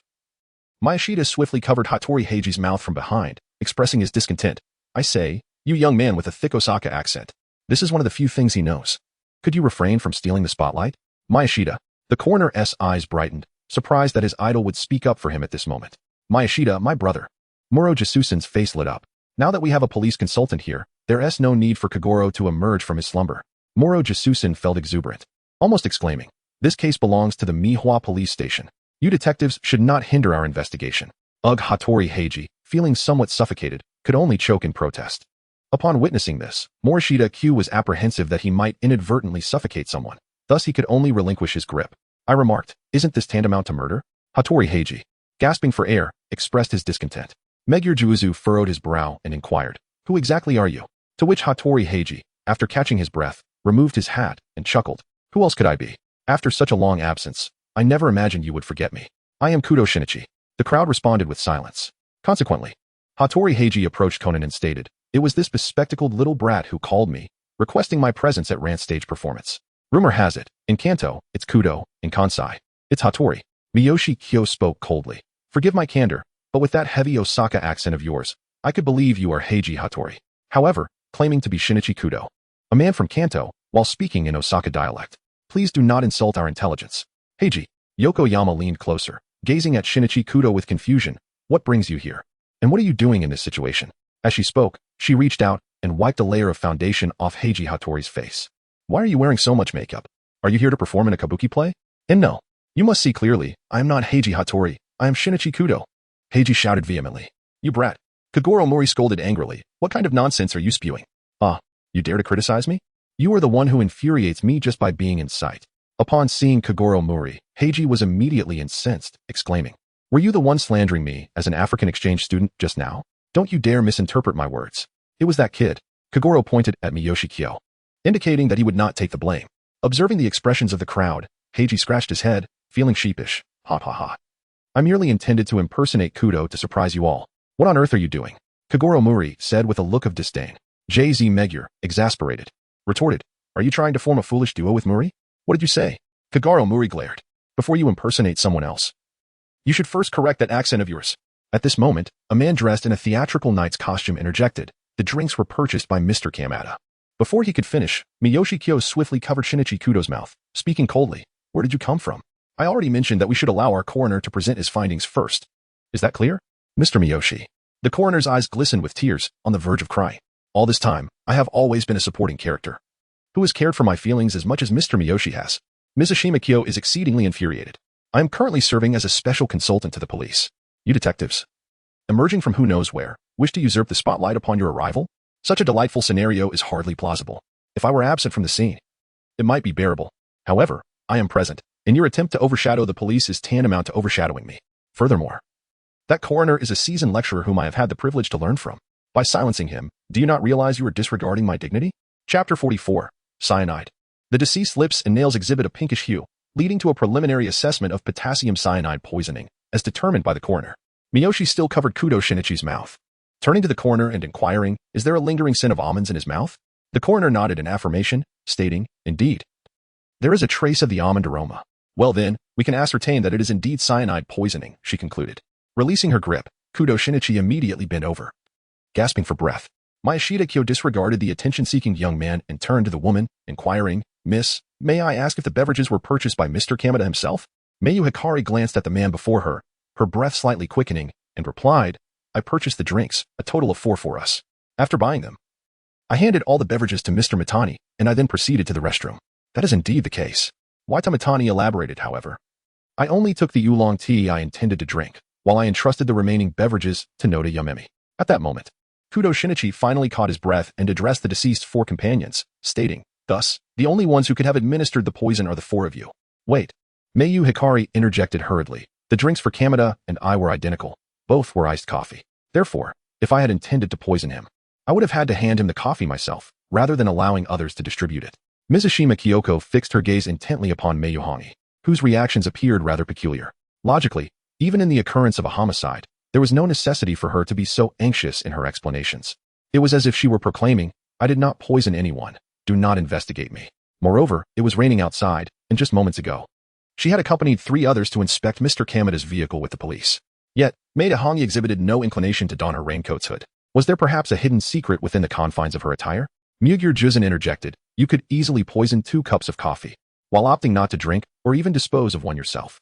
After I returned to my seat, I have not left. There was absolutely no time to discard the beverage." Miyahongi responded. Kudo Shinichi, clad in knightly garb, revealed a knowing smile beneath his mask, one that seemed to unravel all mysteries. "Pray tell, who are you?" Mouri Ran inquired, scrutinizing the familiar smile. "You do not strike me as a newly minted doctor." Kudo Shinichi replied, "The black-clad knight conceals my visage. Is that why you cannot ascertain my identity?" With that, he removed his mask, unveiling a face that bore an uncanny resemblance to Hattori Heiji, save for a slightly paler complexion. It was indeed Kudo Shinichi. "Well, it's Kudo-senpai. He has returned without a sound." The crowd erupted in excitement. "Now that Kudo-senpai is here, this case will surely be resolved with ease. I dare say the police are utterly unreliable. Indeed, after investigating for so long, they have produced nothing." The onlookers, students no less, began to murmur. They held little respect for the Mihon Police Department, convinced that their incompetence would lead to a failure in resolving the case. In the wake of the incident, they reminisced about the high school detective Kudo Shinichi. What a delightful surprise that he had indeed made an appearance. Mugir Juzin's expression darkened. Faced with the student's remarks, he found himself devoid of any rebuttal. It was evident that the police department, much like the news reports suggested, required a savior to guide them. Their role would merely involve apprehending the culprit after the hero had stolen the limelight. Takaki Wataru also overheard the scornful remarks. Yet what could he do? He lacked the capacity to alter the public's perception of the police. Instead, he crouched on the ground, feigning an investigation into clues, pretending he had heard nothing. Suddenly, a spark ignited in Takaki's eyes as he caught sight of a pair of white leather shoes. Mr. Morishita is indeed present at the scene. The opponent has previously triumphed over Kaguro Mouri in reasoning. With his presence at the Baika police station, this time, they are certain to redeem their honor. Mitsushita Kyo stood smiling in place, fully aware of the jarring remarks surrounding him. This was not the first time he had encountered such comments. He had heard similar sentiments before, to varying degrees. However, this time he found it impossible to remain composed. After all, he was now a special advisor at the Mihua police station. When he was not present, he could easily dismiss their ridicule, but the circumstances were entirely different now. As he stood there in the flesh, Mouri Ran felt somewhat dazed. The person she had longed for had suddenly appeared before her, prompting her to murmur, "Shinichi." Kudo Shinichi approached Mouri Ran, winking at her as he softly said, "Once we resolve the case, I have something important to tell you." Feeling his breath, Mouri Ran's cheeks flushed slightly. "Okay." In that moment, Kudo Shinichi naturally raised his hand. "Wow, Senior Kudo is so handsome. Truly deserving of his reputation as the detective from Titan High School. This is exactly when we need him." The crowd erupted in cheers, their attention solely on Kudo Shinichi, entirely disregarding the police officers nearby. Hibara AI covered her head with her hand, exasperated. This guy truly loves the spotlight. Had she known, she would never have handed the antidote to him. Kudo Shinichi's appearance was indeed big news. Every time he solved a case, the reporters would swarm in with their coverage. It was exhausting. She had explicitly warned him. What would happen if the black organization discovered that Kudo Shinichi, who was supposed to be dead, had resurfaced? What Hibara AI did not realize was that in a discreet corner, a middle-aged man was squinting and intently observing Kudo Shinichi. It was none other than Vermouth, a core member of the black organization. Originally, she had been tracking Akai Shuichi, intending to replace him and become the new Akai. She was there to scrutinize Shinichi's lifestyle. Vermouth smiled. Kudo Shinichi had indeed survived. However, This boy certainly knew how to attract trouble. How dare he appear in public while being hunted by the organization? It seemed she would have to put in extra effort. Alas, what could she do? After all, he was her own child. Morishita surveyed his surroundings. He glanced at the reporters capturing the moment nearby, feeling a sense of relief. Logically, with the return of Shinichi Kudo and his subsequent resolution of the case, this would undoubtedly be headline news. However, within the narrative, the reporters had failed to cover the event. Initially, he suspected the absence of journalists at the scene, but it now appeared that his assumption was indeed correct. There was only one plausible explanation. The insidious vermouth had suppressed the reporting of this incident. Consequently, what once seemed illogical now took on a semblance of reason. Nonetheless, this presented an opportunity for him. Vermouth's disguise techniques were notoriously difficult to penetrate. Unless they locked eyes face to face, it would be nearly impossible for him to identify her among the throngs of strangers. However, given that she aimed to stifle the news, she would undoubtedly make her way to the press office. All he needed to do was instruct Kendaichi to follow those reporters, and he was confident it would be sufficient to lure in the elusive vermouth. Yet, that was a matter for another time. At present, the most pressing concern was to silence this group of students. Chapter 45. The Honor Medal Officer. Moro, are you well? Mikage inquired. Moro Jz's eyes brightened as he suddenly remembered he had the ace of special advisor up his sleeve. Clearing his throat, Moro addressed the jubilant crowd. Everyone, please refrain from the noise. We, the police, must continue our investigation. The surrounding individuals ceased their cheers, casting amused glances at Moro. The notion that the police would continue their investigation was laughable. It seemed they could only stand by and watch as Senior Kudo uncovered the culprit. Upon hearing Moro's words, Shinichi Kudo instinctively declared, "Then allow me to identify the murderer." "Apologies, but I believe that won't be necessary," Mikage replied coolly. "Huh," Shinichi exclaimed in surprise, "Mikage-san." He hastily covered his mouth, cursing inwardly. He had nearly succumbed to the habit of addressing him as Mikage-ni, a rather endearing moniker. Morishita Kyo furrowed his brow in perplexity and inquired, "Do you know me? I cannot recall having met you before." "Ah, of course not," replied Kudo Shinichi. "It was my dear sister, Ran." "Ahem, I meant, it was Ran who mentioned you to me. She said that you always don a full attire of white, which is why I recognized you at first glance." Mikage Minishita smiled and said, "I see. Minishita-san, what did you mean by no need for investigation?" Kudo Shinichi probed. A sense of foreboding arose within him. Could it be that? "Oh, you mean that? The reason I said it was unnecessary is that I already know who the murderer is," Mikage Minishita replied with a grin. "What?" Kudo Shinichi exclaimed, utterly astonished. Having witnessed the other's reasoning prowess, he was acutely aware of Mikage Minishita's capabilities and had intended to engage in a contest of wits. Yet, before the contest could even commence, the other party declared it over? Hattori Heiji's jaw dropped in disbelief. He had just begun to contemplate the situation, and yet someone claimed to have identified the culprit? How could this be possible? Moreover, judging by Kudo's expression, it seemed he had yet to uncover the murderer himself. Were the two esteemed high school detectives destined to be outshone by this unknown individual? How could this be? Who is this person? He has already discovered the murderer. I don't know, but he is undeniably handsome. That immaculate white suit is simply stunning. Surely, he must be boasting. Even Kudo-senpai has yet to find the culprit. How could he possibly have done so swiftly? Not just Kudo-senpai, but look over there. That person is none other than Hattori Heiji, a high school detective renowned alongside Kudo-senpai. What? Could it be that these two prominent high school detectives are destined to falter on the same day? The surrounding students were awestruck, the boys astonished, and the girls enraptured, but one sentiment was shared among them. An uncontrollable shock. Meguer Jz couldn't contain his delight. His mood encapsulated in a single word, exhilarating. Mouri's younger brother single-handedly overwhelmed two prominent high school detectives. Most remarkably, the former serves as a special advisor to the police department. In essence, this is akin to the Miho Police Department triumphing over two renowned detectives. Aha! This is an unprecedented sensation for him. It is solely due to Mouri's younger brother that our Miho Police Department has finally risen. Ahem. Inspector Meguer coughed a couple of times, drawing the crowd's attention. He proclaimed loudly, "Ladies and gentlemen, this is Mouri Kyo, a graduate from Yale University in the United States. You need not doubt his words, for he obtained his PhD in psychology in merely 1 year.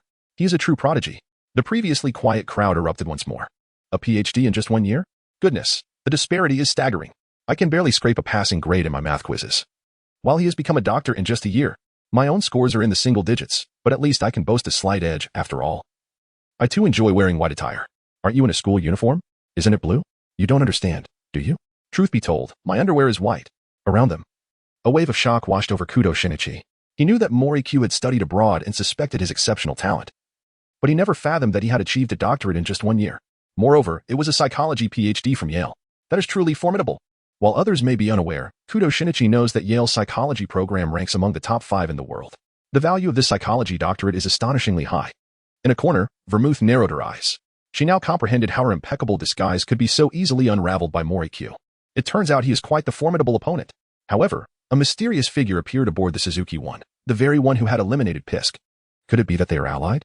Ahem. Silence. Inspector Magyar maintained a serious facade, though the amusement at the corners of his eyes was unmistakable. He cleared his throat and announced, "There is one final important matter, which is that Mouri's younger brother is now our Miho Police Department's special advisor. This means he can represent the entire Miho Police Department." Inspector Magyar? Mouri Q expressed confusion. Inspector Magyar leaned closer to Mouri Q, speaking cautiously. "Mouri, do not blame me for revealing your background. I do this for the sake of the department's reputation. Rest assured, I will compensate you after this is over. What I mean is not merely compensation, but your claim that I now represent the entire Miho Police Department is no trivial matter. It cannot be taken lightly." Mouri Q said gravely. Inspector Magyar laughed heartily. "So that is your concern. Fear not. Once this is accomplished, I will award you an honorary medal, with benefits equivalent to that of a police superintendent. Thus, you will effectively represent the entire Miho Police Department." That seems rather inappropriate. Mouri Q hesitated. To his knowledge, no Japanese police department had ever issued honorary medals. If he were to receive treatment akin to that of a police superintendent, it would indeed be a substantial temptation even for Mouri Q. It is worth noting that Inspector Magyar has labored for many years and has only just attained the rank of superintendent. There's nothing inappropriate about it. You have brought great glory to the department, and even Superintendent Matsumoto would not object. Inspector Magyar declared. "Let us proceed with the capture of the culprit." Miyashita took a deep breath, casting a glance at Meiyahangi, and said calmly, "Aren't you ready to confess yet? If you admit it now, I can consider it a self-surrender." Chapter 46. The case unfolds. Meiyahangi was momentarily taken aback, then flustered as she exclaimed, "Haven't I already stated that? I drank the same beverage as Mr. Kadota, and the drinks were distributed by Mr. Mitani, so I could not possibly be the perpetrator of the poisoning." In response to Meiyahangi's rebuttal, Miyashita merely smiled without uttering a word. How audacious to attempt to argue. Under normal circumstances, he would have taken the time to clarify matters, but at present, he was eager to deliver the bomb to an acquaintance. Thus, he had no time to engage in further debate. "Officer Takagi, do you have any coins on you?" Miyashita inquired, realizing that due to his relatively affluent upbringing, he had not handled loose change in quite some time. "Ah." Takagi was momentarily surprised, but nonetheless retrieved a 10-yen coin and handed it over, saying, "This is the change I had left from a purchase. I hope it suffices." "Thank you. It's more than adequate." Miyuki Morishita grasped the coin, her fingers curling gracefully as the change traced a perfect arc, landing precisely within the hood of the garment worn by Meiyahangi. "Ah, what do you intend to do?" Meiyahangi's expression shifted dramatically, hastily covering the neckline of her hood with her hand.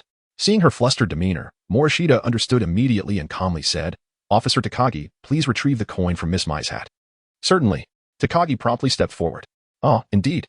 Miyoshi Kagami advised, "Put on gloves or use a handkerchief to remove the coin, to prevent cyanide from contaminating your hands."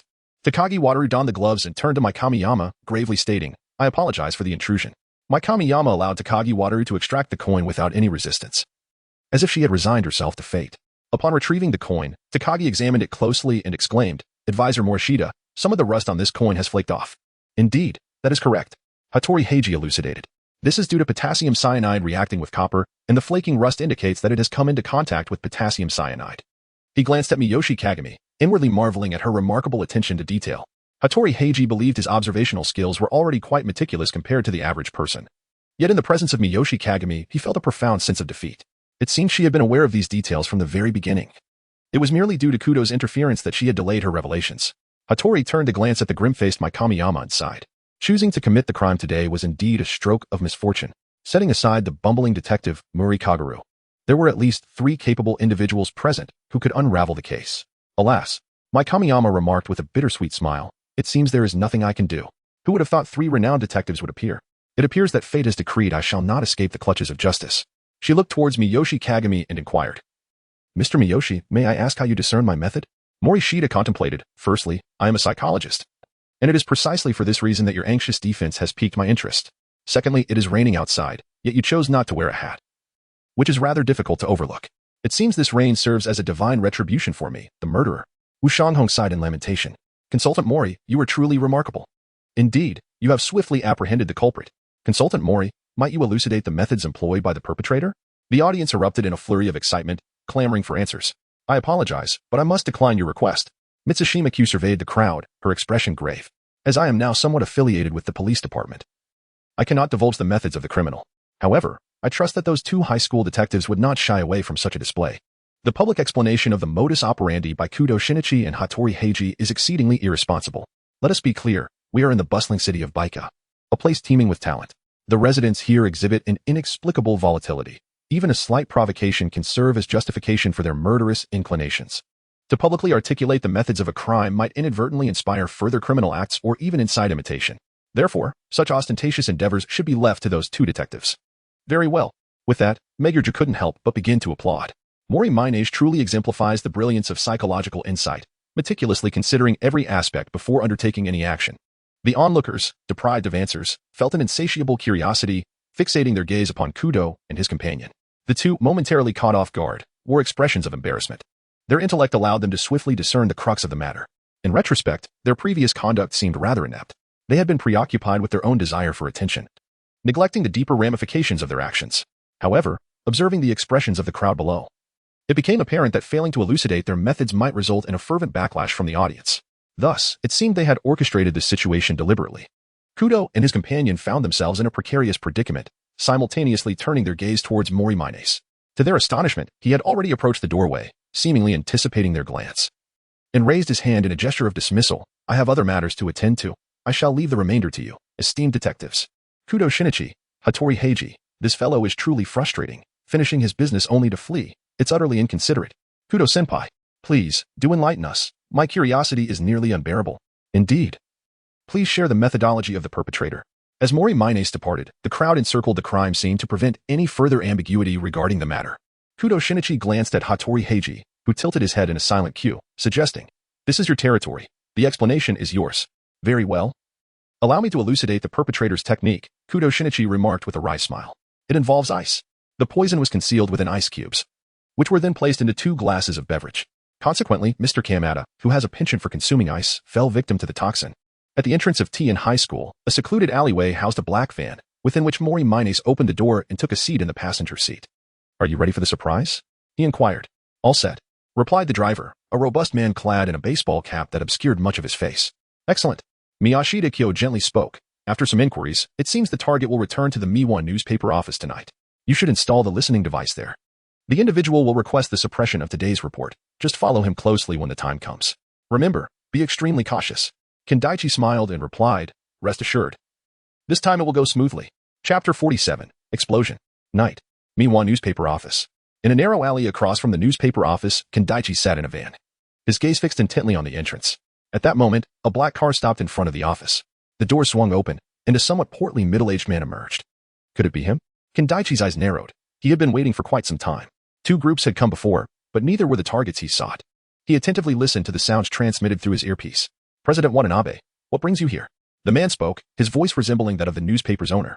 Regarding the incident at T and High, no reports mentioning Kudo Shinichi are to be published, including photographs. Why not? This could be front-page news. There are no questions to ask. Just do your job. Listening to the conversation through the earpiece, Kendaichi realized his target had appeared. He glanced at the remote control on the passenger seat and smiled. It had been many days since the last explosion. Today, he finally had another opportunity. With a swift motion, Kendaichi opened the van door and hurried towards the black car. Upon nearing, he affixed a transmitter with adhesive to the vehicle. Once completed, he quickly returned to the van. Now, it was a matter of patient waiting. After a brief period, the portly man exited the newspaper office, started the car, and drove southward. Kendaichi observed the blinking red dot on the monitor and ignited the engine to follow. Gradually, the black car began to meander through the city. Had he been discovered? Kendaichi furrowed his brow but soon realized the individual was merely being cautious. Thus, the black car began to navigate various side streets at a rapid pace, making it difficult to keep up, especially for someone following from several meters behind. At that moment, he felt grateful for having heeded King's directives to install the listening device in advance. Otherwise, he would have been utterly bewildered. Time passed, and the black car started to head towards the outskirts, a desolate area seemingly suitable for clandestine activities. After another 20 minutes of following, the vehicle came to a halt. They had arrived at a secluded factory, likely chosen for its noisy operations, which rendered it unsuitable for the city. Kendaichi parked the van at a distance and stealthily approached on foot. Ahead, the portly man exited the vehicle and knocked on the factory's entrance, prompting 2 men in black to open the door. After a brief exchange, they all entered the factory. It appeared this was a base for the organization in Japan. Kendaichi returned to the van, started the engine, and drove towards a nearby hill. The van performed admirably, managing to ascend the steep slope without incident. He parked the van sideways on the incline. With a swift motion, Kendaichi opened the van door, holding the remote control. and walked towards the rear. He opened the back door to reveal 4 remote-controlled helicopters, each with a 1-meter-long rotor, stacked neatly atop one another. These helicopters were the surprises prepared by the organization. Kendaichi carefully removed the helicopters and arranged them side by side. Each helicopter had undergone special modifications, allowing one remote to control them all. Pressing the joystick, the rotors began to spin rapidly. After a brief moment, all 4 helicopters took to the sky, swiftly heading towards the factory under Kendaichi's command. As the helicopters approached, the whirring of the rotors attracted the attention of the guards. Several men in black emerged, weapons raised and aimed at the helicopters. Kendaichi grinned. Perfect timing. He pressed a red button on the remote. Boom. The explosion resounded, flames erupting. Simultaneously, in Mihua Town, at a luxury apartment, the moon shone exceptionally bright tonight. Mitsushita Kagami sat in a chair on the balcony, holding a glass of red wine, which he swirled continuously. He gazed at the moon, as if savoring its beauty. Suddenly, a vibration interrupted the tranquility. His phone buzzed. He picked it up and flipped it open, revealing a message on the screen. King, the gift has been safely delivered. Kendaichi. Mizushima's lips curled into a subtle smile as he held a glass of red wine in one hand, while his thumb deftly tapped away at a message. Thank you for your hard work. He took a small sip of the wine, wrinkling his nose slightly. Indeed, the alcohol content of absinthe was not as potent as that of gin. Suddenly, another phone chimed with a notification. Morishita Kyo picked up another phone. It too contained a message. I have gleaned some insights regarding the matter you intend to investigate. According to legend, there exists a flower known as the Immortal Flower, which is said to grant eternal life if one gathers 4 of its blossoms. Eternal life? Miyoshi Kagami furrowed her brow. Does such a thing truly exist? In the early morning, on the outskirts of Mihua Town, a figure staggered through the forest. It was Vermouth. She appeared thoroughly disheveled, her clothing tattered, and blood trickled steadily from her abdomen. In the moment of the explosion, she had sensed the impending danger and made a hasty escape. Yet debris from the blast had still gashed her midsection. Taking a deep breath, she glanced back to confirm that the factory was far behind before she leaned against a large tree and sat down. Just as she settled, a distant light caught her eye, causing her to squint. Approaching was a Porsche 356A, and within the vehicle, Jin's expression had already twisted into a snarl. He was accustomed to being the one causing explosions, but this time, their own base had been blown up. How could he not be enraged? The car came to a halt, and Jin, alongside Vodka, exited and approached Vermouth. You better explain yourself, Jin growled. What is there to explain? Vermouth replied with a smile. Certainly, you must elucidate why, after you left, our organization's base was bombed by the enemy. A flash of menace flickered in Jin's eyes as he casually raised the Beretta M92F pistol designed for traders. You were following me? Vermouth showed no sign of fear, merely narrowing her eyes at him. Humph, Jin sneered. Don't feign ignorance. You knew I had someone tailing you, or else you wouldn't have intentionally shaken them off. After a moment of silence, Vermouth replied, I was followed by the enemy on my way back to the base. That is not what I meant. I'm asking why you evaded your surveillance and acted alone. Jin's voice was cold. Vermouth pondered briefly before saying, because of a man. His name is Miyoshi Kagami. Chapter 48, A Fabrication Because of Miyoshi Kagami. Vermouth stated gravely. Humph. Jin scoffed, aiming his gun at her head. And who is he? Don't tell me he's your little lover. Spare me, Vermouth chuckled bitterly. Though he is quite handsome, such a person poses a considerable problem for us. Jin remained silent, slightly nodding his gun as a signal for her to continue. Do you recall the operation to seize the crown? Vermouth inquired. The crown? Jin's eyes narrowed. Is that the operation where Pisk was killed? Hearing Jin's tone, Vermouth sighed with relief, realizing she had placed her bet wisely this time. Her objective in visiting Titan High School was simple, to catch a glimpse of her angel and ascertain whether Shinichi Kudo was still alive. However, such actions were not to be revealed to the organization, especially not to Jin. She had deliberately shaken off the tale he sent, confident that he would not pursue the matter too vigorously, believing she could concoct an excuse to appease him. But now that the base had been blown up, Jin would undoubtedly not let it slide, and she feared he would investigate until the truth emerged. Thus, Shinichi Kudo, you have truly brought disaster upon your godmother. Fortunately, before calling Jin for help, she had devised a flawless excuse. Indeed, it was that incident. Vermouth smiled charmingly on the cruise.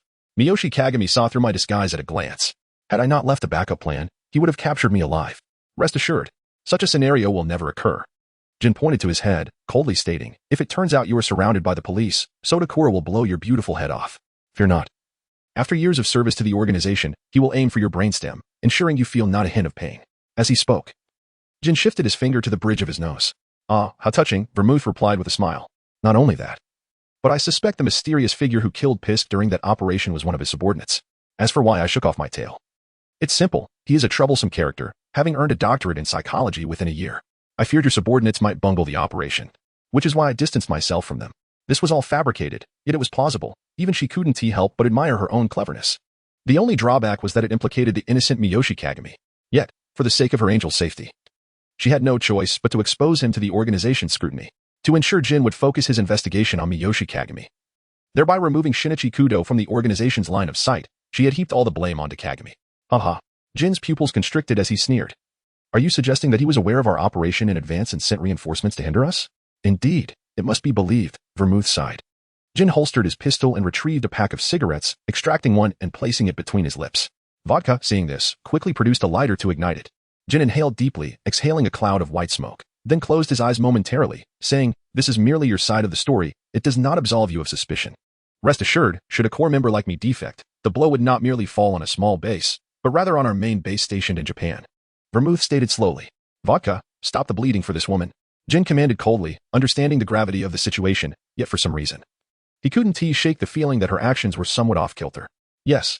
Vodka climbed back into the vehicle to retrieve a medical kit. Jin glanced at Vermouth's still bleeding abdomen, frowning. If you're injured, you should rest for a few days. I'll assign personnel to protect you. Vermouth remained silent. Although she was under Jin's watchful eye, this was the best outcome possible. Given Jin's suspicious nature, even if her reasoning was sound, it would be difficult to dispel his doubts. 2 days later, at noon, the sun shone brightly. Mihua Road was relatively crowded, with vehicles of all sizes traversing it, including a bus among them. The bus was packed, with many passengers forced to stand. Achoo. Dr. Agasa sat in a seat on the right side of the bus, pulling out a tissue to wipe his nose. Doctor, with a cold like this, can you still go skiing? Conan inquired from across the aisle, addressing Dr. Agasa. Alas. Hybrid AI said lightly, I told him not to push himself. He brought this upon himself by practicing skiing late into the night despite being sick. It's unavoidable. As a guardian, I must set a good example for you children while taking care of you all, Dr. Agasa replied weakly. Sitting next to Dr. Agasa, Ayumi expressed her concern. Doctor, you must rest well when we reach the ski resort. Kagoro, sitting in front, turned around and said, they say you must be particularly cautious at the onset of a cold. Indeed, you mustn't sneak out to ski. That would be quite reckless. Yuenta turned to admonish. Aha. Very well, I shall exercise greater caution. The doctor chuckled heartily. The next stop was announced by the bus, Miwa No. 3 Street. The bus screeched to a halt at a large station, where, except for Hybera AI and her companions, all other passengers disembarked. Once the passengers had exited, a figure clad in white stepped aboard. Moria-kun? Hybera AI exclaimed in surprise, puzzled as to why he would take the bus when he owned a car. My vehicle broke down midway, leaving me no choice but to take the bus, Moria Akira explained with a smile, understanding her astonishment. I see.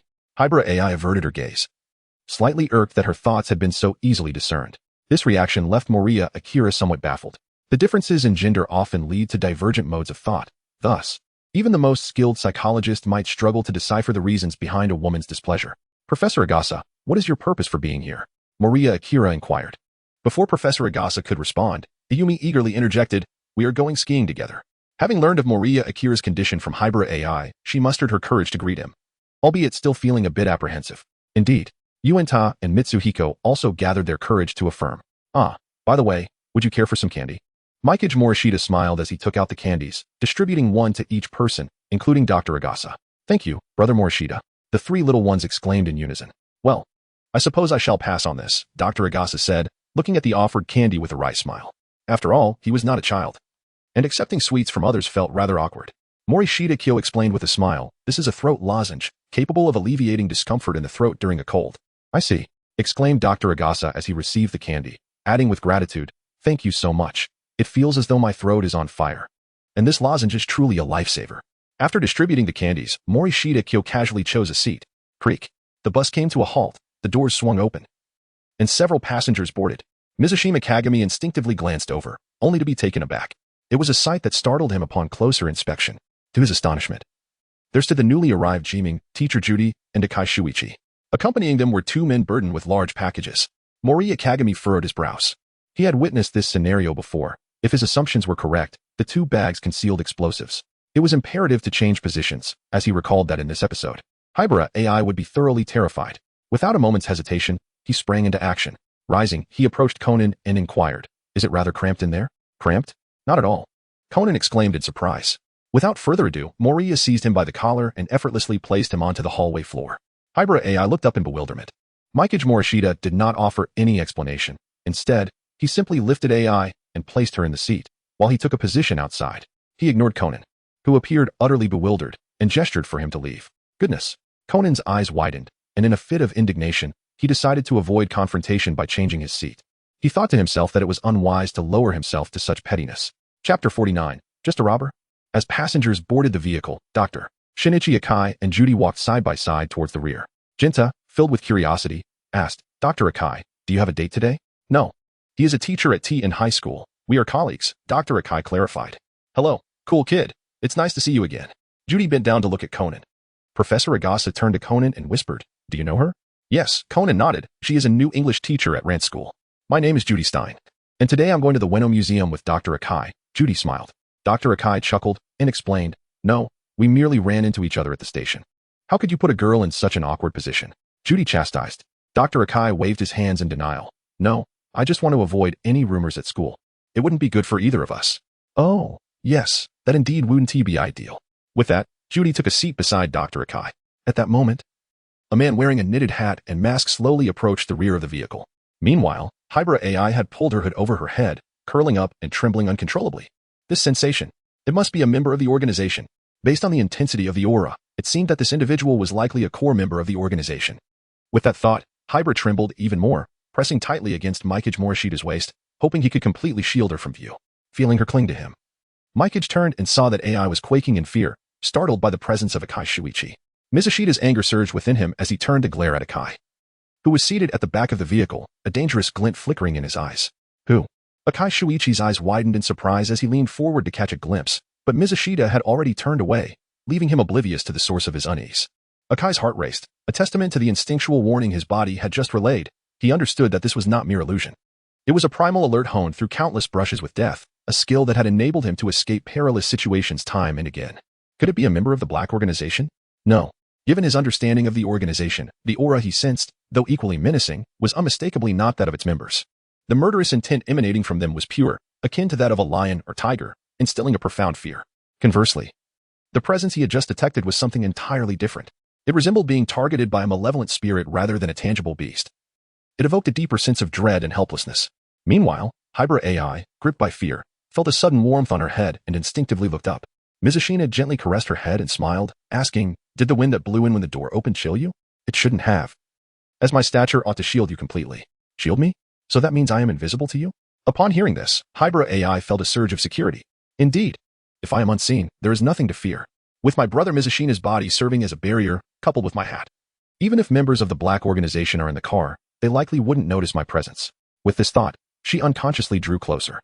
Observing the small AI gradually calming down, Mizushita exhaled, turning his gaze to the two individuals who were bundled up tightly in front of them. Look. Jinna pointed at the pair and teased, those two have already donned their ski attire so early. Indeed, they are quite eager, Kagoro remarked. Ayumi chimed in with a smile. However, I can understand their excitement. Absolutely. Just thinking about skiing makes me incredibly thrilled. I can hardly wait to dash to the ski resort and enjoy a delightful session. Jinta exclaimed. At that moment, the two bundled figures turned around, completely wrapped up, even wearing ski goggles. Come on, even in such a hurry. Is it necessary to wear goggles? Conan remarked, somewhat exasperated. Suddenly, one of the individuals in the backpack reached into their bundle and, in the blink of an eye, pulled out a pitch-black handgun. What? Conan's expression changed dramatically. Everyone, be quiet. One of the individuals brandished the gun at the driver, while the other aimed at the passengers. Threatening. Anyone who dares to make a sound will face dire consequences. What is happening? Dr. Agasa instinctively exclaimed, his face paling upon seeing the gun. The three children were startled. Jody and Shinichi also displayed expressions of shock. What is going on? Hybra AI, hearing the commotion, attempted to peek, only to be covered by a large hand. Morisama Kagami gently reassured, it's nothing to worry about. It's merely a group of robbers attempting to hijack the vehicle. Hybra AI exhaled in relief. It turned out they were not members of the organization, just common thieves. She wondered why she had been so anxious. Wait. She looked up at Morisama Kagami, astonished. Did you just say they are merely robbers? Chapter 50. The bold and cunning Judy, what is happening? A bewildered passenger queried. Still unable to grasp the situation. Noticing the audacity of the passengers to speak, the robber decided to fire a shot to instill fear among them. Aiming his gun towards the ceiling. Bang!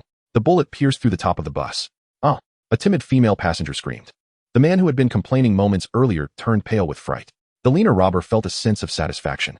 He knew that a show of force was necessary to command obedience from this group. The slightly heavier robber aimed his gun at the driver, threatening, shut the back door, or I will blow your brains out. The driver, realizing the robber's willingness to shoot, was left in a daze and could only comply. With a creaking sound, the bus's back door was sealed. Excellent. The portly robber cackled, commanding, "Now start the vehicle. Remember, you can only drive within the city. Otherwise, your fate will be dire." "Why yes," the driver stammered, cold sweat trickling down his brow as he nervously started the engine. "Contact the transport headquarters." The robber grunted. The driver hesitated for a moment, but complied, using the bus's phone to connect directly with the transport headquarters. "This is the transport headquarters. What seems to be the problem?" came the voice on the line. Before the driver could respond, the robber snatched the phone away, coldly stating, "We have taken your company's bus hostage. If you wish for the safety of the passengers, you will do exactly as I say. I have but one demand. Release Sherdao Fong An, currently imprisoned. If you fail to comply, I will execute one passenger every hour. Do not test my patience." Conan's expression grew serious. He recognized the name Sherdao Fong An. If memory served him right, he was the leader of a robbery gang that had attacked a jewelry store with explosives last month. The police had apprehended only him, while 3 accomplices remained at large. Sherdao Fong An was a jewelry appraiser. Realizing this, Conan understood that the other robbers had no means to sell the stolen jewels and were resorting to the desperate act of hijacking a bus to negotiate with the police. Precisely, the lean robber addressed the trembling passengers, commanding, "Hand over all your mobile phones." He then systematically began confiscating the phones from each passenger, under duress. The passengers complied without resistance, and soon it was Morishita Kyo's turn. Without hesitation, he handed over his phone. The lean robber took the phone with a puzzled expression, as if he recognized Morishita from somewhere but could not place him. Since he could not recall, he dismissed it and continued confiscating the other passengers' phones.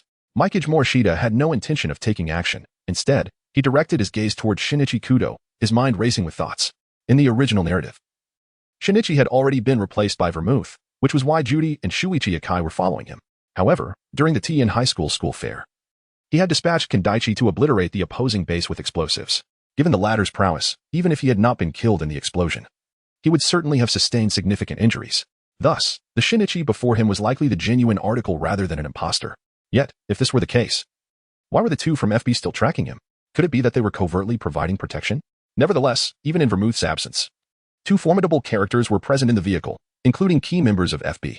According to the original plot, the robbers would be subdued through the collaboration of the Young Detective League and FB. In light of this, why not simply lie low?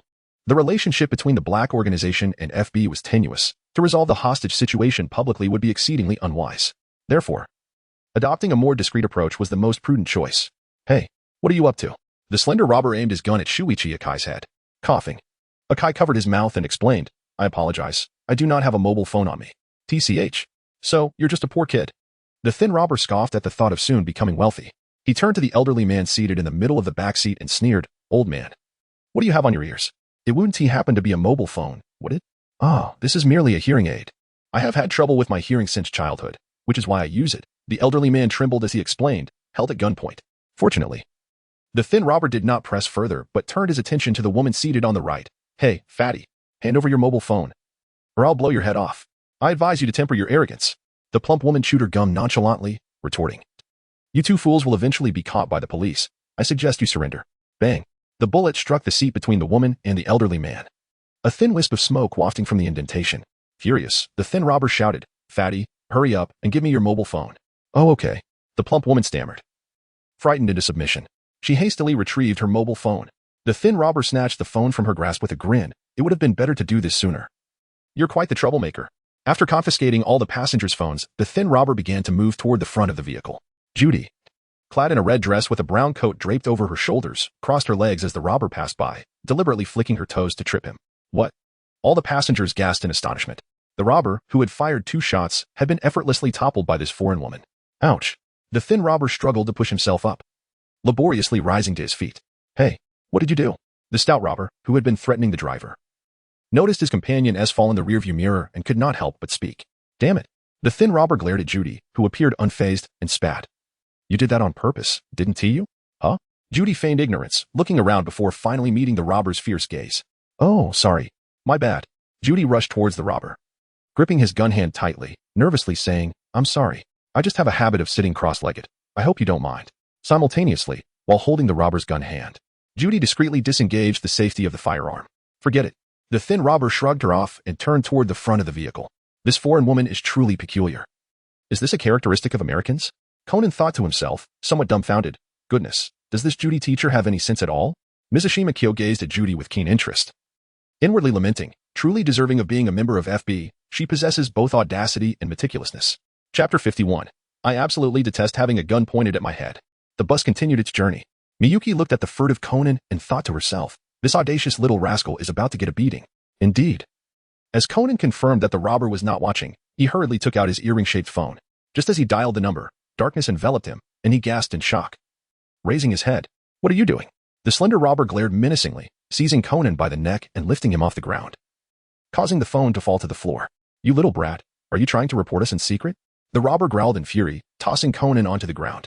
Yin Tai, sitting across from them, was left in astonishment, his mouth agape. "I'll take this for safekeeping." The slender robber bent down to pick up the earring, examining it with disdain. Is this what children are using nowadays? How ridiculous. With that, he snatched the phone away. Conan sat on the ground, clutching his throbbing head. Just then, Iyumi rushed over, wrapping her arms around Conan's, her voice laced with concern. "Are you all right, Conan?" Ignoring her, Conan pondered how they knew his every move. They were facing forward. How could they possibly have noticed him? Could it be? Suddenly, Conan turned sharply, spotting 3 passengers in the back of the bus. Reports stated there were 3 robbers, yet only 2 were visible. Could it be that a third robber was hiding among the passengers, silently communicating information? Meanwhile, on the road, a crimson sports car closely tailed the bus. Officer Satomawako gripped the steering wheel with one hand while holding her phone with the other. This is Officer Satoi. The bus being held hostage is traveling towards Takai at a speed of 50 kilometers per hour. Nearby, on the second floor of a building, Takagi observed through binoculars, reporting. This is Takagi. The target has been identified. There are 2 robbers, their faces obscured. The slightly plump robber is currently threatening the bus driver. And there are no casualties yet. In the police command center, with a grave expression, Miyuki wiped the sweat from his chubby cheeks. Damn it. The robbers are armed. We cannot proceed recklessly. Officer Miyuki. Shiratori Rinsabura set down his phone. The superiors have ordered that the safety of the hostages is our top priority. We must comply with the robbers' demands. Sighing in resignation, Miyuki replied, it seems we have no choice. On the road, the bus continued to circle the city at 50 kilometers per hour. Ha ha ha, has the police agreed to release Ishida? The plump robber spoke into the phone. Make sure to inform them that once we confirm Ishida's safety, we will release 3 passengers first. Tell them it's best not to stir up any trouble. After hanging up, the 2 robbers arranged their ski bags upright in the aisle of the bus. Conan was puzzled. Why place the ski bags here? Could they contain explosives?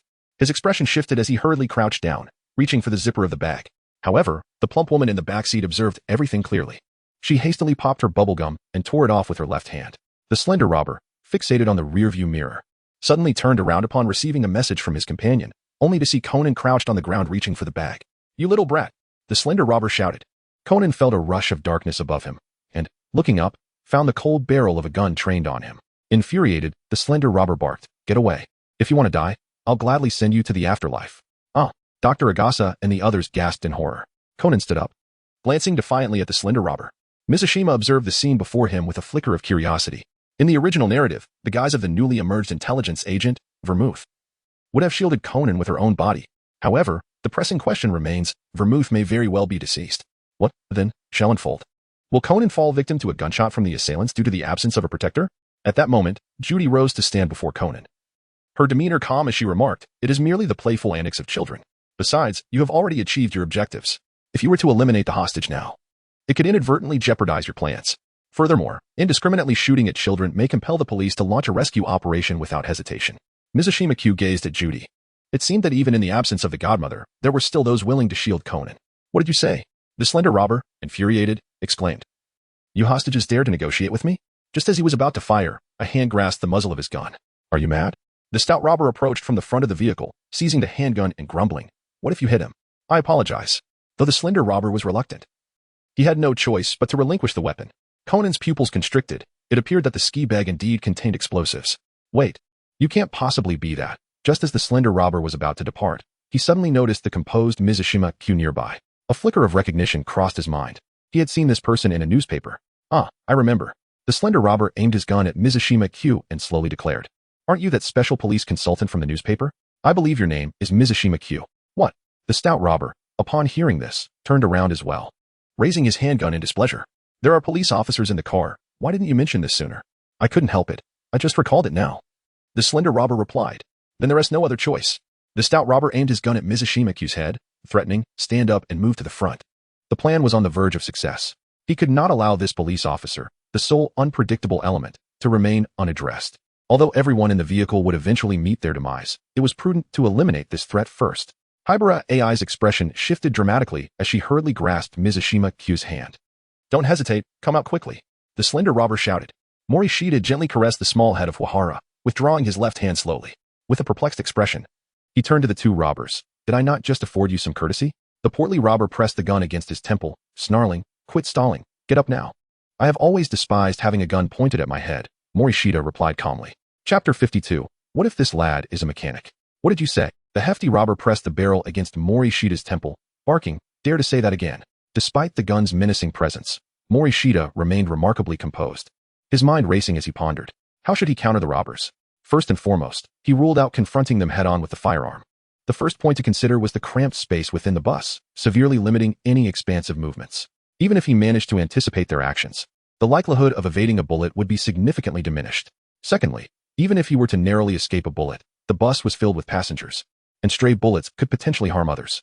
Moreover, there were FB agents on board. It would be prudent to conceal any evasive maneuvers, lest he become a target in the future. In summary, the only viable option was to subdue the robbers before they fired a shot. However, with the gun already aimed at his head, achieving this would necessitate disarming their vigilance. Fortunately, mastery over psychological manipulation was his forte. Ha ha ha, my esteemed brothers. Let us not be hasty. Morishita Kyo stood up, raising his hands in surrender, and with a smile, remarked, that was a line from a television drama. It was quite fitting for the moment, and I couldn't help but say it. Stop grinning and go stand over there, the gaunt robber commanded, gesturing towards the door of the vehicle, which was situated at a safer distance from the bomb. Sigh. Morishita Kyo did not comply, but instead sighed, today is truly unfortunate. Not only did I suffer a flat tire, but I also encountered such a predicament on the bus. Complaining to others often yields swift agreement, a tactic that proves effective in any circumstance. Humph. You must have neglected to consult the almanac before venturing out. The portly robber scoffed, unaware that he found the other person decidedly more agreeable. Your reckless decision to pressure the police into releasing someone is indeed profoundly irrational, Miyoshi sincerely remarked. Even if the police release Yoshio Ishida, they will certainly have a plan in place. He cannot possibly evade capture, and in fact, he may implicate you all in the process. Considering the perspective of the other party can indeed bridge the gap between individuals. What did you say? The corpulent robber's pupils dilated. I am an officer of the law, and I am well acquainted with their methods, Miyoshi replied with a smile. Humph. The slender robber complained. We are at a loss. Aside from Yoshio Ishida, we have no knowledge of where the treasure is buried. Silence. The portly robber bellowed, causing the lean robber to realize his faux pas and hastily cover his mouth. What trickery are you attempting? Do you truly believe a mere officer would consider our interests? The stout robber squinted his already small eyes. Even if you succeed, what fortune could you possibly gain? With a calm demeanor, Sangxia Jing gradually guided the conversation. As far as I know, Shi Dao Fong'an is a jewelry appraiser, and it is likely that the disposal of stolen goods falls under his purview. Therefore, the division of any proceeds would be solely at his discretion. You little brat, stop trying to sow discord, bellowed the corpulent bandit, prepared to pull the trigger. Alas, do not act in haste. It would be such a waste to end my life. Miyoshi pointed to himself and chuckled. I am but an unremarkable individual who fortuitously found himself born into a fortunate lineage. I am the sole heir of the Miyoshi family, the only legitimate successor. If you were to capture me, do not speak of mere jewels. I could easily provide you with 2 billion. Spare me the empty boasts. For anyone can brag. The gaunt robber retorted, if you truly are the sole heir of the Miyoshi family, then I must be the president of the United States. I can prove it. Morishita had anticipated that the other party would not easily believe him, so he slowly reached into his bosom. The portly robber coldly remarked, what do you intend to do? Do not be alarmed. I merely wish to obtain a form of identification. Miyoshi Kyo let out a laugh, then retrieved a large bunch of keys from his pocket, shaking them in his hand. The portly robber's eyes narrowed. This set of keys numbered over a dozen, each belonging to luxurious vehicles such as Rolls-Royces and Lamborghinis. Observing this, the rotund thief was already half convinced, realizing that perhaps fortune was indeed smiling upon him this time. The slender robber, noticing his companion's wavering resolve, quickly interjected, second brother, don't be too hasty in your belief. What if this fellow is merely a mechanic? The plump robber was momentarily taken aback. Your perspective is rather astute. I must admit, it holds some merit. Ahem. In the back seat, the overweight woman began to cough, bubbles emerging one after another. She was on the verge of exasperation. It was astonishing that these two were so foolish. To say nothing of the fact that Miyoshi Kyo was clad in an expensive, bespoke suit. Moreover, the shoes beneath him, if memory served her correctly, were worth over 100,000 yen each, as she had seen them featured on a program. Adorned in such opulent attire, with a complexion as delicate as silk, he could only be a scion of wealth. Had she not been concerned about revealing her identity, she would have relished the opportunity to slap their faces, these two imbeciles, for fear they might inadvertently kill the very embodiment of fortune. The hefty robber turned to glance at the woman, who promptly gestured toward her own attire, and he suddenly understood. It seemed that even if this lad were not the sole heir of the Miyoshi family, he undoubtedly hailed from a family of affluence. He was acutely aware of the woman's obsession with luxury goods. Otherwise, she would not have chosen to accompany them in robbing a jewelry store. I shall trust you just this once, the plump robber declared coldly. Now, extend your hand. Morishita extended his hands, while the stout robber secured his handgun at his waist, subsequently retrieving a length of rope. A prudent choice.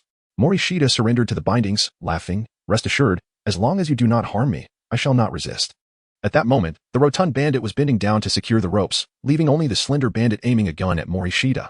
Just as the stout bandit completed the tying, Makoto Minishita seized the moment, aware that his adversary was at their most unguarded. With his hands bound and his companion aiming a gun at the foe, he appeared to be nothing more than a lamb awaiting slaughter. Yet, unbeknownst to him, his companion's pistol had been stealthily rendered harmless by Judy, now no more lethal than a mere brick. Without hesitation, he took action. With a cunning angle, Sangxia Jing leapt up, delivering a precise knee strike that struck the male assailant at his most vulnerable point. The hefty robber's face instantly drained of color as he clutched his groin with both hands, collapsing onto the ground and curling into a trembling ball. A sharp click echoed as the slender robber pulled the trigger, only to discover that the bullet had not been discharged. In an instant, he felt a fleeting white shadow pass by, followed by a sickening crack as his wrist shattered, sending the gun flying from his grasp. The left side of the bus was met with a resounding bang as the pistol smashed against the glass, leaving a network of white cracks in its wake. Miyoshi Kyo remarked softly, "Is it possible that no one taught you to disengage the safety when using a firearm?" After speaking, he bent down to retrieve the robber's gun from his waist, and slowly approached the portly woman seated in the last row on the right, coldly commanding, "Raise your right hand. I would rather not witness a detonation." "Oh no, please don't do anything reckless." The woman's complexion turned ashen as she trembled, raising her hands in trepidation, utterly bewildered as to how he had discerned her identity. Chapter 53. Mutual probing. From the moment Miyoshi Kyo sprang into action to subdue the robber, everything transpired with the swiftness of lightning. The occupants of the vehicle were left in a state of utter confusion. What was happening? One moment, he was engaging the robber in conversation, and the next, he had shattered their plans entirely. The abruptness of his change was akin to flipping a page in a book. Conan stood frozen, uncertain how to position his raised arms. He had initially believed that Miyoshi was merely stalling for time to aid the police, but to his astonishment, the man had audaciously chosen to strike first in the face of two armed assailants. This misjudgment caused Conan's reaction to lag by a fraction of a second. He feared that due to his oversight, Miyoshi might suffer injury or even death. Yet, to his surprise, the safety on the robber's gun had been disengaged. As a result, before the tranquilizer dart could be fired, the robber was sent sprawling along with his weapon, courtesy of Miyoshi's swift kick. However, who could have disengaged the safety? It was at that moment. Conan recalled how Judy had tripped the robber, having boldly grasped his hand. He had questioned her sanity at that time. But little did he know, Judy was a hidden force to be reckoned with, silently disabling the robber's safety. This realization filled him with a sense of defeat. Judy's subtle maneuver had eluded his notice, whereas Miyoshi had seen through it effortlessly. Although he bore some blame for his ignorance of firearms, a loss is still a loss. Could it be him? Akai Shuichi lifted his gaze to Miyoshi, wondering if the terrifying aura of murderous intent had emanated from him. From his observations, it was evident that Miyoshi possessed a profound understanding of firearms. Otherwise, he would not have recognized that the robber's safety had been disengaged by Judy. The ferocity of his actions suggested that he had trained in martial arts, though the force exerted did not seem excessively strong. But if he were the source of that murderous intent, why would he direct it towards Akai? Had he recognized his identity? Or perhaps there were other formidable individuals in the vehicle who had yet to reveal themselves. No, once he returns, he must thoroughly investigate the entirety of Miyoshi's background. "Oh my heavens!" Judy exclaimed excitedly, gazing at Miyoshi with admiration. "You truly are remarkable, a special consultant for the police. And even your knee strike was executed with such precision." "Not at all, Judy, you are the true heroine here." Morishita Kyo chuckled. "This time, I owe my safety to you for having disengaged the safety on the robber's firearm. Otherwise, it would have been uncertain whether I could stand here." "Oh, was it not your observation of me disengaging the safety that prompted your action?" Judy exclaimed in astonishment. "What you said to the robber moments ago felt as though it were lifted from a cinematic script." She gazed at Morishita Kyo, her expression laden with meaning. "Just like the agents in American films, James and Bond." "Huh." Mizushima grinned and remarked, "Miss Judy, you truly possess a delightful sense of humor. I am merely a psychologist. It is but a professional skill. I am simply a multifaceted heir, not a legendary figure." Miss Judy covered her mouth and chuckled. "I see. In Japan, it is rare to encounter a wealthy heir with your understanding of firearms." "Not at all. I have studied in the United States, where firearms are quite prevalent." Mizushima replied, casting a meaningful glance at Judy. "After all, even someone as beautiful as you can adeptly handle a firearm. I learned that from movies. And I never anticipated it would go so smoothly." Judy laughed. "Miss Judy, might I ask a favor of you?" Morishita Kyo remarked softly. Since you are proficient with a handgun, I kindly ask you to take my place for a while, as I have some matters to attend to. No problem, Judy replied, stepping to the rear of the car to accept Morishita Kyo's firearm.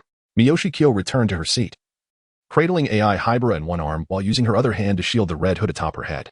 Driver, the robber has been dealt with. How much longer do you intend to take us for a ride? She exclaimed.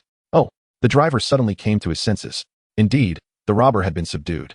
Why was he still meandering through the city? Meanwhile, Miwako Sato, driving a crimson sports car, was in pursuit when she noticed the bus beginning to decelerate, leaving her utterly astonished. She raised her walkie-talkie to report, "This is Sato, Officer Muguruma. The target vehicle is slowing down. It appears they intend to pull over." What? Muguruma's incredulous voice crackled through the device. How can this be? Yoshio Ishida has just been released, and the monitoring personnel have yet to report any communications from the target.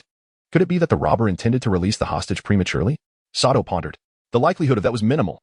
Muguruma cautioned, there may be a trick at play. Exercise utmost caution. Reinforcements will arrive shortly, and our primary objective must be to ensure the safety of the hostage. Understood. Sato replied promptly. At that moment, the bus had come to a stop at the roadside, and she hastily followed suit, positioning her sports car behind it. Loading her handgun, she took cover behind a nearby telephone booth, aiming her weapon at the vehicle. With a creak, the doors of the bus swung open. Sato's heart raced as she instinctively raised her firearm, only to be momentarily taken aback. Morishita Kyo cradled a small girl in her arms as she confidently stepped out of the vehicle, placing her hand gently upon the child's head, as if to offer solace. Morishita, come over here. Sato peeked her head out, motioning for her to take refuge behind her. She had assumed that the robbers had released both Morishita and Hybera AI in advance. This was a conventional line of thought. After all, who could have anticipated that two armed assailants would be subdued without a single shot being fired? Morishita Kyo finally noticed Miwako Sato, who was using a telephone booth as cover. He was momentarily taken aback, but soon regained his composure. Officer Sato, it's all right now. The robber has been subdued by me. Little AI was shaken by the robber's intimidation and was feeling unwell. I will take her home to rest. As for the statement, you can fully trust Conan. What? Sato was initially astonished, then exclaimed, could it be that you, Consultant Morishita, have once again subdued a robber with your bare hands? Sort of, Officer Sato. If there is nothing else, I shall take my leave. Morishita waved his hand and, cradling the young girl, departed. Watching the retreating figure, Miwako Sato's eyes sparkled with intrigue. Last time, she had completely missed the spectacle of Morishita subduing the robber, leaving her with a lingering curiosity. Now, with the surveillance cameras installed on the bus, she would finally have the opportunity to witness the extraordinary prowess of Morishita Kyo and discover the secret behind his ability to overpower a robber unarmed. Chapter 54. The Murder Case of the Criminal Police. On the street, Morishita embraced Hybera AI, wandering aimlessly. Where are we going? Hybera AI inquired weakly, as she had intended to exit the vehicle swiftly to avoid being recognized by the members of the black organization. Thus, she allowed Morishita to carry her from the car. Yet, nearly half an hour had elapsed, and the other party showed no signs of slowing down. Seemingly invigorated in their journey, Miyuki Morishita glanced at her watch and replied, my car will be ready in another hour. Returning now would be rather inconvenient. Why not take a stroll instead? Once the car is repaired, I will drive you home. That sounds reasonable, she conceded, but then, with a furrowed brow, AI Hybera expressed her discontent, saying, if we are to wander about, could you kindly let me out to actually stroll? I apologize. Miyoshi Kyo suddenly realized and sincerely stated, my apologies, I retract my previous words. I should have taken you for a stroll first, and then accompanied you home. Excellent, that is precisely the right approach. Without a single flaw. Hybera AI paused, her tone indifferent as she inquired, are you jesting with me? Indeed, Miyoshi Kyo nodded, still unwilling to release her. After all, such an opportunity is rare. Every moment of embrace counts. Please set me down. It is rather peculiar for you to carry me this way. Hybera AI remarked. Very well. Morishita Kyo placed it on the ground, her breath slightly quickened. Are you all right? Hybera AI inquired with concern, having sensed that the other person's breathing had noticeably intensified, suggesting a considerable strain on her heart. Morishita took a deep breath, gradually calming her breathing. It's all right. I'm just a little tired. Let's go purchase some beverages. The two of them approached the vending machine. Mikado Morishita, what beverage would you like? Iced coffee. Very well. Mitsushita Kyo inserted a coin, and 2 bottles of beverage tumbled down. Suddenly, he pointed towards the street corner, inquiring, what is that? Hybera AI turned to look, only to feel a chill wash over her face.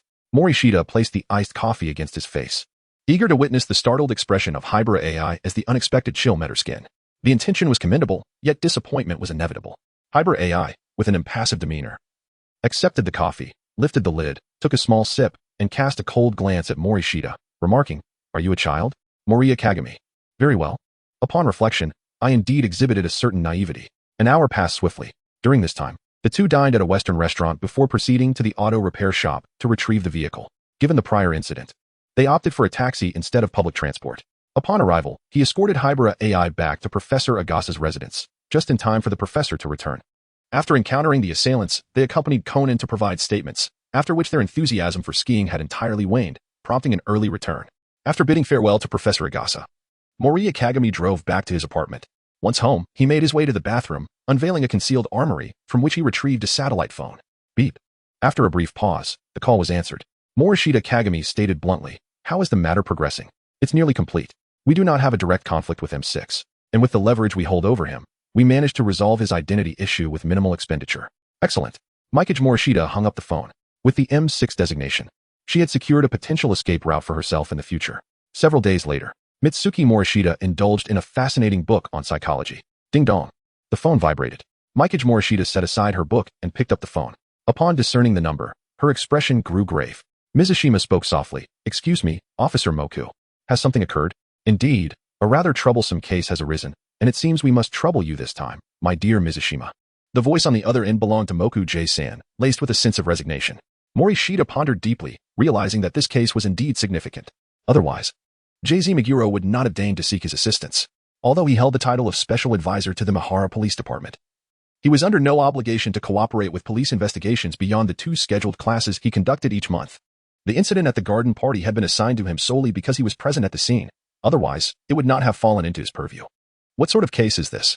Morishita inquired. J.Z. Meguro replied gravely, "A detective has been stabbed to death in broad daylight." "What?" Miyoshi's gaze sharpened as he finally understood the reason behind the call. The murder of a police officer in broad daylight was a matter that, if mishandled, could tarnish the reputation of the Mihua police station. "Miyoshi, I entrust this task to you. The eyewitness is currently at the station, so please hurry," Morojuza urged. "Understood. I shall head there immediately." Mizushima Kyo abruptly ended the call, donned the white suit that hung on the coat rack, and promptly drove to the police station. As he navigated the roads, he activated the car's radio. Around 2 o'clock this afternoon, near the red traffic lights at Mihua Park, the current detective Narasawa was shot by an unidentified assailant. The perpetrator remains at large, and the police department has intensified their efforts, aiming to apprehend the fugitive within 3 days. In the conference room, a long rectangular table was occupied by Morojuzu, Sato, and Takagi, the atmosphere heavy with tension. Opposite them, Conan and Hikari sat upright, while Mouri Kagaru and Mouri Ran stood behind them in support. Suddenly, a series of knocks echoed through the room. Morojuzu's eyes brightened. "Please come in." Mouri Nishita pushed the door open and entered. Upon noticing this, Sato promptly vacated the seat beside Mokujusen. After all, Mouri Nishita, adorned with a distinguished medal of honor, deserved treatment equivalent to that of Mokujusen. Thus, no detail could be overlooked in protocol. Miyuki Morishita did not refuse and took a seat directly. "Now that everyone is present, I kindly ask you to reiterate the description of the perpetrator's facial features," Inspector Megure stated. Hikaru Takagi spoke first. "He is a young man." "Incorrect," Genta interjected. "She is clearly a young lady." "Nonsense. He is undoubtedly a middle-aged man," Ayumi countered. Casting a glance at Genta, Inspector Megure, somewhat exasperated, remarked, "Are you 3 here to entertain us? You might as well say the culprit is neither a man nor a woman. The descriptions are all inconsistent." Miyoshi Kyo pondered. "This may be related to your height. After all, it is inherently challenging to discern facial features when viewed from below. However, based on probability, the likelihood of the perpetrator being male is considerably higher." Takagi Wataru felt a swell of admiration, remarking, "Truly, you are the esteemed Moriyaka consultant. Even amidst a sea of nonsense, you relentlessly pursue clues." Chapter 55. Reinforcing the seal. Takagi inquired, what color was the umbrella he was holding at that time? "It was black," Hiko replied. "That's incorrect." Jenna interjected, "It was clearly green." "But I distinctly remember it being blue," Ayumi mused. Mouri Kagura wore an expression of exasperation. "I must ask, did the 3 of you actually witness the assailant? Why do your accounts differ so drastically? Conan, what do you think?" Sato Mawako turned her gaze towards Conan, having lost all hope in the other 3. After a moment of contemplation, Conan responded, "Both the raincoat and the umbrella were black. When the crime occurred, I pursued the assailant, but I couldn't ascertain their gender. However, I can affirm that they held the umbrella in their right hand." "What? You actually chased after them? Is it normal for someone to pursue a suspect in the midst of a shooting?" Mouri Ran glanced at Ran Mouri and inquired, "Has Conan been diligently working on his practice problems lately?" "Yes," Ran replied, albeit with a hint of hesitation. "He often stays up late to complete them." Mizushima raised an eyebrow and inquired, "Really?" In truth, over the past couple of days, he had considerably reduced the number of exercises he tackled." Mouri Ran lowered her head, feeling somewhat embarrassed. Previously, Conan would dedicate more than 2 hours daily to his studies. Although this duration was not excessively long, it was indeed quite taxing for an elementary school student who typically did not have homework. Moreover, given that Conan had recently sustained an injury and had been hospitalized, she felt a pang of sympathy and thus chose to turn a blind eye to his academic endeavors. Alas, Mouri Ran solemnly remarked, in the recent bus robbery incident, Conan shockingly lay on the ground to inspect a backpack containing explosives. Such a reaction is hardly indicative of a typical child. Mouri Ran, taken aback, exclaimed. Could it be that Conan's condition has worsened once more? Mouri Ran nodded and said, Indeed, that is the case. Alas, I wondered why the recent cases have increased. Only to realize that the seal on the mathematical Olympiad has loosened. My apologies, Conan, for the sake of the peace in Baika town. It would be wise for you to refrain from wandering about aimlessly after school. So what shall we do now? Mouri Ran quickly inquired. There is no other option. Merely solving mathematical problems is certainly insufficient now. Mouri adjusted his glasses and remarked, I possess several novels of the Gu Dao genre from Huaxia. The protagonists within these tales act with remarkable prudence. Perhaps you should transcribe them a few times during your leisure, Conan. Conan, bewildered, stood by in utter confusion. Were we not discussing a case? How have I become entangled in this? Lan, you must not consent to this. Mouri, I comprehend now. Ran declared emphatically, upon our return. I shall vigilantly ensure he completes his assignments daily. Conan froze in place, his heart sinking considerably. This was unfortunate. Not only was he burdened with mathematics, but now he was assigned language arts as well. He glanced at Ran, who met his gaze with unwavering determination and offered an encouraging gesture. His heart sank further. It was evident that he could not evade this predicament, given Ran's resolute demeanor. Ahem, Morimoto Kazu slowly stated, let us return to the matter at hand. Since the perpetrator was holding an umbrella in his right hand, it follows that he must have committed the crime using his left hand. This indicates that the assailant is likely left-handed. Muro J-san's eyes brightened. At last, a valuable piece of information had emerged. Mouri Koger inquired, but Officer Muro. When Officer Nariizawa took his last breath, he kept clutching his left chest. How do we explain that? That point has already been clarified, Muro J-san elucidated. He was attempting to hint to us that a police manual was concealed at his left chest. He continued, we have already assigned personnel to examine the contents of that manual. With a creak, the door swung open, and Officer Chiba entered. He approached Muro J-san directly, stating, Officer Muro, the magazine found at the scene reveals that the firearm employed by the assailant was a 9mm automatic pistol. A 9mm caliber, commonly favored by women. Mouri Koger remarked. Fortunately, none of you sustained injuries. Mouri Ran turned to Conan and the others, smiling. Conan, next time you encounter the perpetrator, you must not act so recklessly. Yes, understood, Sister Ran, Conan replied obediently. Rest assured, I shall not dare to be so bold again. Even if I were to charge forward, I must ensure that Morishita Kyo does not find out. Mathematics and language have already arrived. Perhaps next time it will be English. He added, honestly, is he a teacher or a psychologist? The following day, early in the morning, the newspapers and news outlets erupted with headlines. Current officer found dead in his own underground parking lot. Is it the work of radicals or a personal vendetta? Regardless of the cause, this incident undoubtedly dealt a severe blow to the reputation of the police department. Just as they had declared their intention to apprehend the culprit within 3 days, the second victim had already emerged. At the Mahana Sun Plaza Hotel, today marked the wedding of Shiratori Ninsabur's sister. The Shiratori family held considerable influence and had invited numerous social luminaries.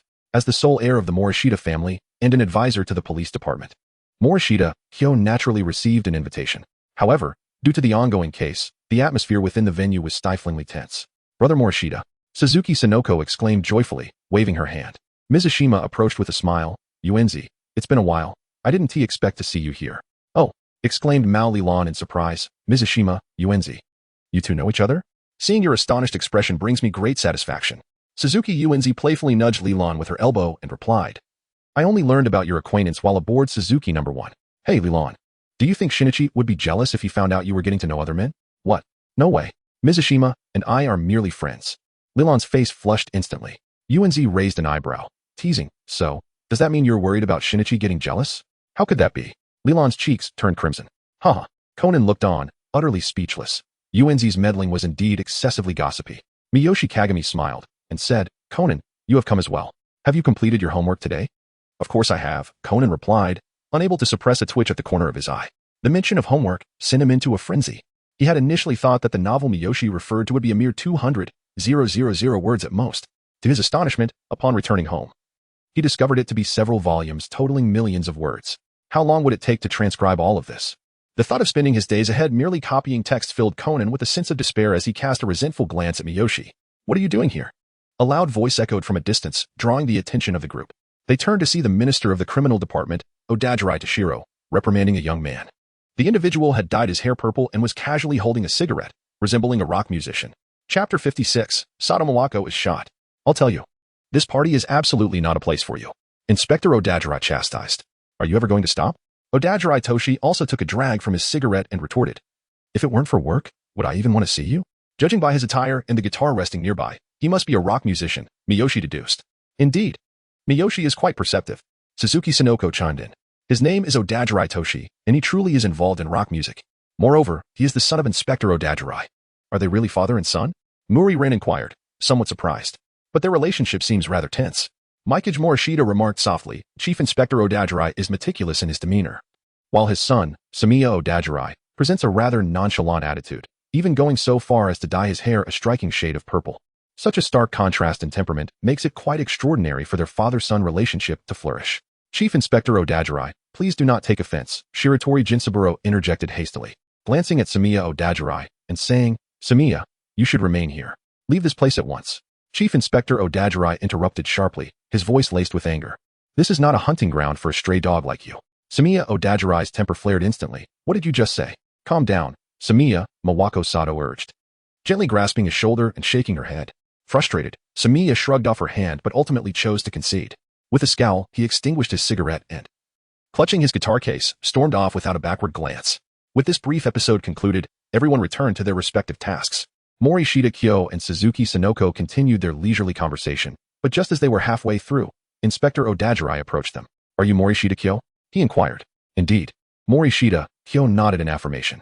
Inspector Odajiri patted his shoulder and remarked with a smile, I have heard about the bus hijacking incident. Quite remarkable. Truly impressive for one so young. Odajiri Michiro's gaze was profoundly intricate. Miyoshi is remarkably talented at such a young age. Am I truly failing in my education of Minya? My own lineage is quite distinguished, yet the disparity between the two juniors is rather pronounced. I do not expect Minya to reach the exceptional heights of Miyoshi, but he ought to engage in some meaningful pursuits, shouldn't he? As the son of a police chief, this lad has chosen to pursue a career in rock music, which is utterly disheartening. You flatter me. Mizushima Kyo smiled. That time was merely a stroke of luck. Ha. Upon witnessing such humility, Odajiri Toshiro couldn't help but regard him with increased esteem, remarking, one time may be attributed to chance, but two occurrences render it improbable. Excessive modesty can also breed resentment. He withdrew his smile and, assuming a serious demeanor, stated, Today marks the second day. If the case remains unresolved by tomorrow, the police will surely suffer a significant loss of face. Makoto Morishita reassured, Rest assured, I shall exert myself to the utmost. I implore you, replied Toshiro Odajiri earnestly. Miyoshi Kagami is, in a sense, affiliated with the police department, hence he need not exercise caution in his dealings with others. Rest assured regarding this matter. Moriya Kagamitsu spoke candidly. However, Chief Odajiri, please do not take offense at my forthrightness. Your recent actions will only exacerbate the already strained relationship between father and son. Hey, Moriya. Suzuki Sonoko's expression shifted dramatically as she tugged at Moriya's sleeve. You are being rather too blunt. After all, he is a chief inspector at the police department. Odajiri Mitsuru fixed an unwavering gaze upon Moriya, his sharp eyes brimming with an aggressive intensity. Mizushima maintained a stoic expression, completely disregarding the mounting tension. The two individuals continued to fixate on one another, neither willing to break the silence, causing the atmosphere to spiral into chaos. Yoko found herself nearly holding her breath, uncertain of how to proceed.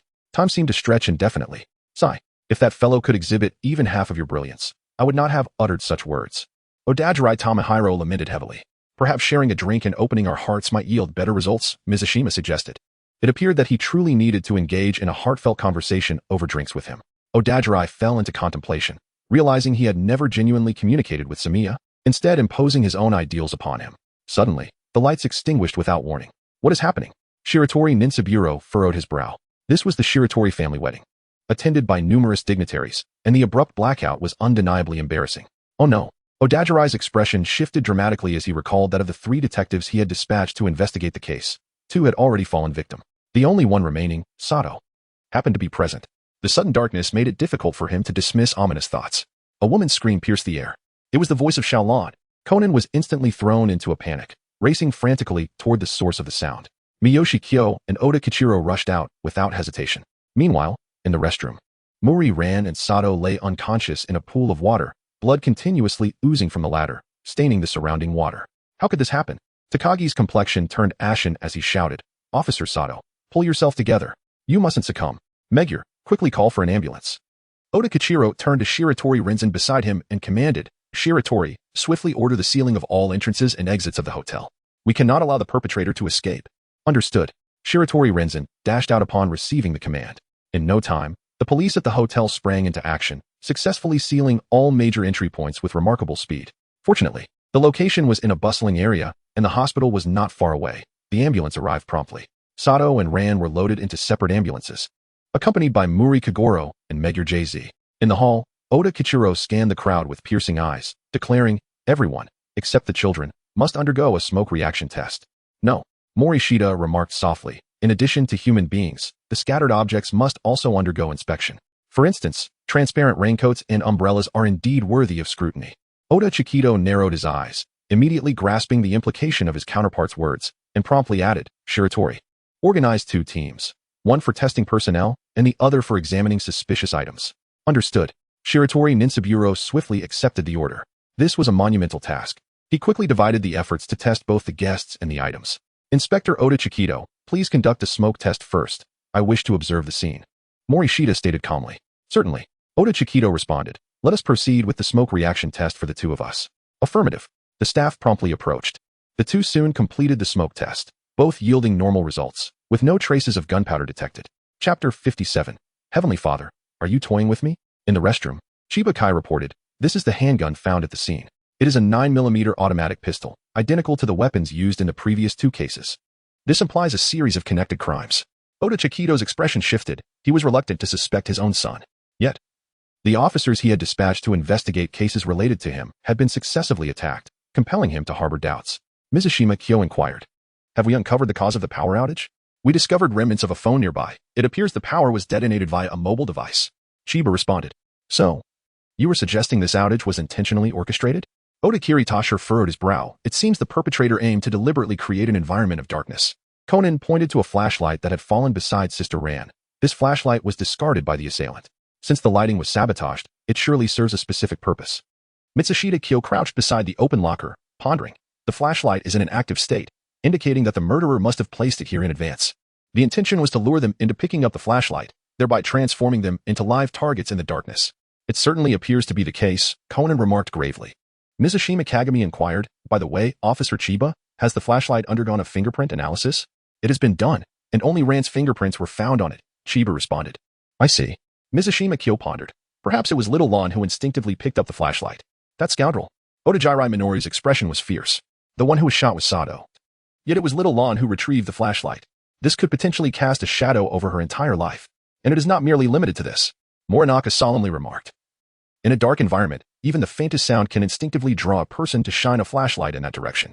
Chiba, assign someone to guard around Lon at all times. Odajirai Tasher stated, "The assailant may have clearly seen their face. We cannot afford to be careless." "Understood." Chiba promptly exited the restroom. Report. At that moment, Shiratori Jinsaber entered and announced, "No traces of gunpowder were detected among the guests. However, we did find some on an umbrella in the corridor.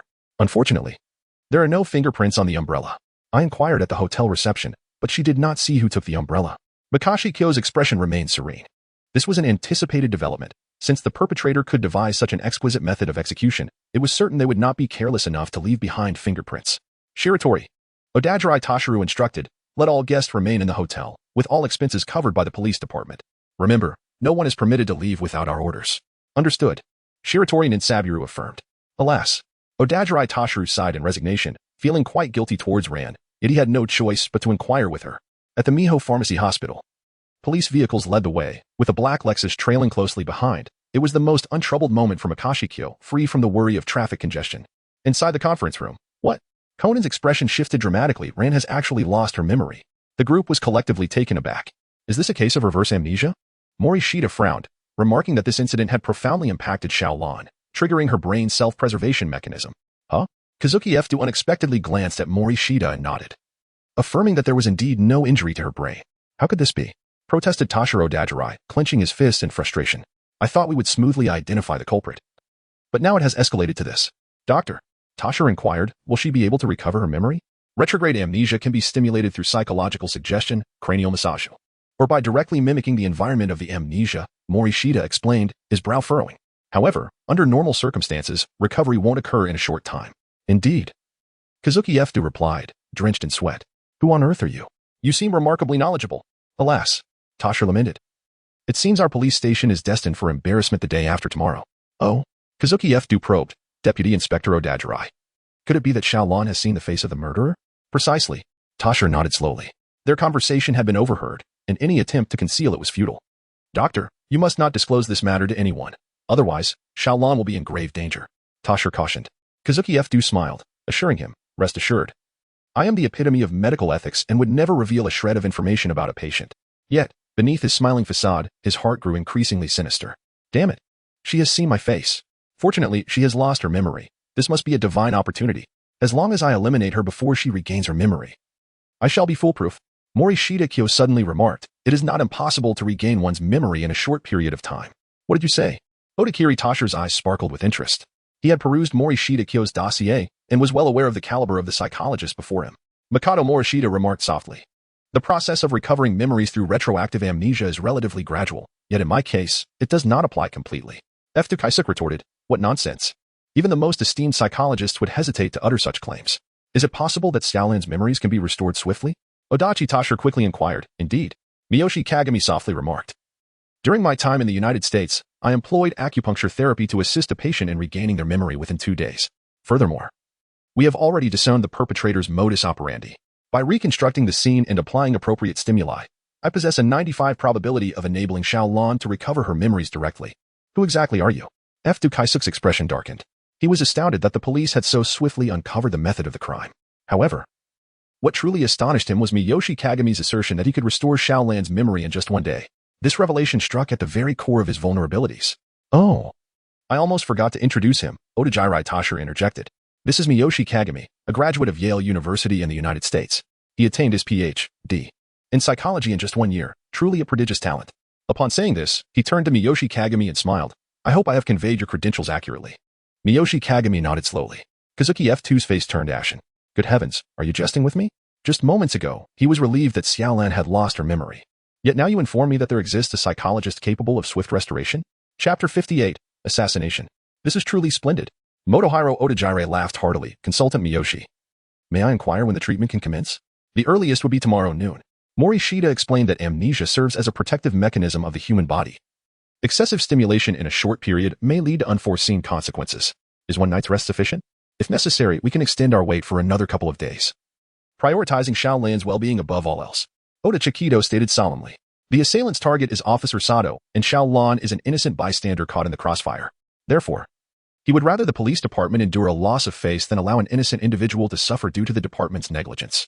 Morishita Kyo was quite taken aback, involuntarily casting a more admiring glance at the man before her. Odajirai Tasha spoke with utmost seriousness, devoid of any semblance of pleasantry. She believed that as soon as Morishita Kyo uttered a word, he would not hesitate for even a moment. 1 night was ample time. Moriyaka Kagami elucidated. My therapeutic approach does not involve abrupt stimulation of the head. Rather, it is a gradual and gentle process. Very well, responded Taniguchi Tasha. Then let us schedule the treatment for noon tomorrow. By the way, there is one more matter to discuss. Mizushima proposed, the assailant is likely to act tonight. I suggest we deploy additional officers to ensure there is always someone present. Absolutely, replied Odajirai Toshiro, nodding. I will instruct Muro to assign 4 officers to alternate shifts, ensuring that no stranger can come within a step of Xiaolan. Damn it. Fajardo Kayasuk muttered under his breath. The police's protection of Xiaolan was excessively stringent, making the assassination nearly impossible. With this thought, Fajardo lifted his gaze to Mizushima, a glint of ruthlessness flashing in his eyes. You are forcing my hand. He resolutely decided to eliminate this insufferable man. Since he could not approach Xiaolan, he would have to dispose of Mizushima first. After his demise, Fajardo could buy himself some time. However, killing Mizushima would inevitably attract the attention of the police, but it was a risk he had to take. Are you feeling unwell? Mizushima inquired, glancing at Fajardo. Oh no, I'm merely curious. Fajardo replied with a smile, waving his hand. This is the first time I have heard of such a treatment method. I am genuinely intrigued. May I observe your treatment tomorrow at noon? Of course. That would be no problem at all. Morishita wore a smile on the surface, yet his thoughts diverged entirely. He possessed an acute sensitivity to the gazes of others. Kazuki F2's eyes, fixed upon him, bore no hint of admiration, only a palpable intent to kill. Intriguing. It seems apprehending the murderer will not extend into tomorrow. Odajirai Tasha chuckled as he patted Morishita on the shoulder, declaring, Then it is settled. Tomorrow rests entirely upon your shoulders. I shall be at Mahana Park for my morning exercise at 9 o'clock, Morishita replied. Afterward, I will drive over immediately. Oh? Odajirai Tasha raised an eyebrow, inquiring. Are you accustomed to exercising at 9 in the morning? Haha, I must confess, my work as a psychologist is not particularly demanding. Coupled with my habit of staying up late reading, I typically engage in my morning workouts at 9. Miyoshi Kagami remarked, casting a glance at Kazuki Kazeto. Come on. I've already told you the time and place. It's up to you to muster the courage to come. Odajirai Toshihiro chuckled. Morning exercises at 9 are quite pleasant. The park is usually devoid of people at that hour. I prefer tranquility. Miyoshi nodded in agreement. Odajirai cautioned, however, do not overexert yourself. Be mindful of your health. He had perused Miyoshi's file and was aware that, despite appearing robust, his heart had been struck by a bullet. Thank you for your concern, Chief Inspector. I will remain vigilant, Miyoshi replied with a smile. Haha, a little caution never hurts, Odajirai said, feeling quite pleased that the police station's reputation had been upheld. He turned to Kazuki Kazeho, saying, Doctor, it's getting late. We should take our leave. Certainly, Chief Inspector Odajirai, please take care. Kazuki replied courteously. Thus, the two departed from the conference room. Kazuki Kazeho stared at the doorway, his expression gradually darkening. Heaven truly aids me. I was just lamenting my inability to find your address, and here you are, revealing it yourself. Humph. Kazuki scoffed. I don't care what kind of genius you are. Before the muzzle of my 9mm automatic pistol, everyone is equal. He pulled out his phone and dialed a number. In the hospital corridor, Takagi Wataru and Chiba Hironobu sat on the seats outside a patient room, indulging in cup noodles. Both appeared somewhat weary, particularly the former. You two officers have truly worked hard. Miyoshi Kagami gazed at Takagi Wataru and earnestly remarked, especially you, Officer Takagi, to watch over your beloved who has been shot. Yet remain confined to the waiting room of another's hospital bed. It is all right. Officer Sato has already been out of danger. Takagi Wataru lifted his head with a smile and replied, upon hearing this news, I feel no fatigue at all. I am quite invigorated now. Has Officer Sato truly escaped peril? Mori's eyes sparkled with delight. This is truly wonderful. By the way, Officer Takagi, who is currently in Shaolan's hospital room. Takagi replied. Mr. Mouri, Ms. Irie, and Ms. Sonoko are all inside. What? You are inquiring about Conan's whereabouts? I apologize, but before Mouri arrived at the hospital, he had already called Dr. Agasa to take him home to complete his homework. Thank you. Mouri Kyo expressed his gratitude and then approached the door, gently knocking upon it. Please enter. Came the voice of Kagoro Mouri, resonant and robust, yet tinged with a hint of weariness. Mouri Kyo pushed open the door and entered the hospital room. Mouri Kyo. Yoko's expression brightened as if she had glimpsed a glimmer of hope. She exclaimed, Wonderful. With you here, overcoming retrograde amnesia is merely a trifling matter. Do you have a way to cure Shaolan? Kagoro Mouri's face lit up with anticipation. Morishita nodded and said, The purpose of my visit is to discuss this matter with both of you. So, you have a way to restore Shaolan. Mouri Kagoro grasped Morishita's shoulders tightly, his expression exceedingly animated. Indeed, Mouri Kagami nodded and said, We have decided to conduct suggestive therapy for Shaolan tomorrow at noon. Splendid, exclaimed Kagoro Mouri with a beaming smile. He inquired, Is the suggestive therapy going to involve taking my daughter back to that restaurant? What nonsense are you spouting? Hidori Mifune's expression darkened as she retorted. Shaolan should not be forced to recall memories she wishes to forget. What do you mean by that? Kagoro Mouri shot back angrily.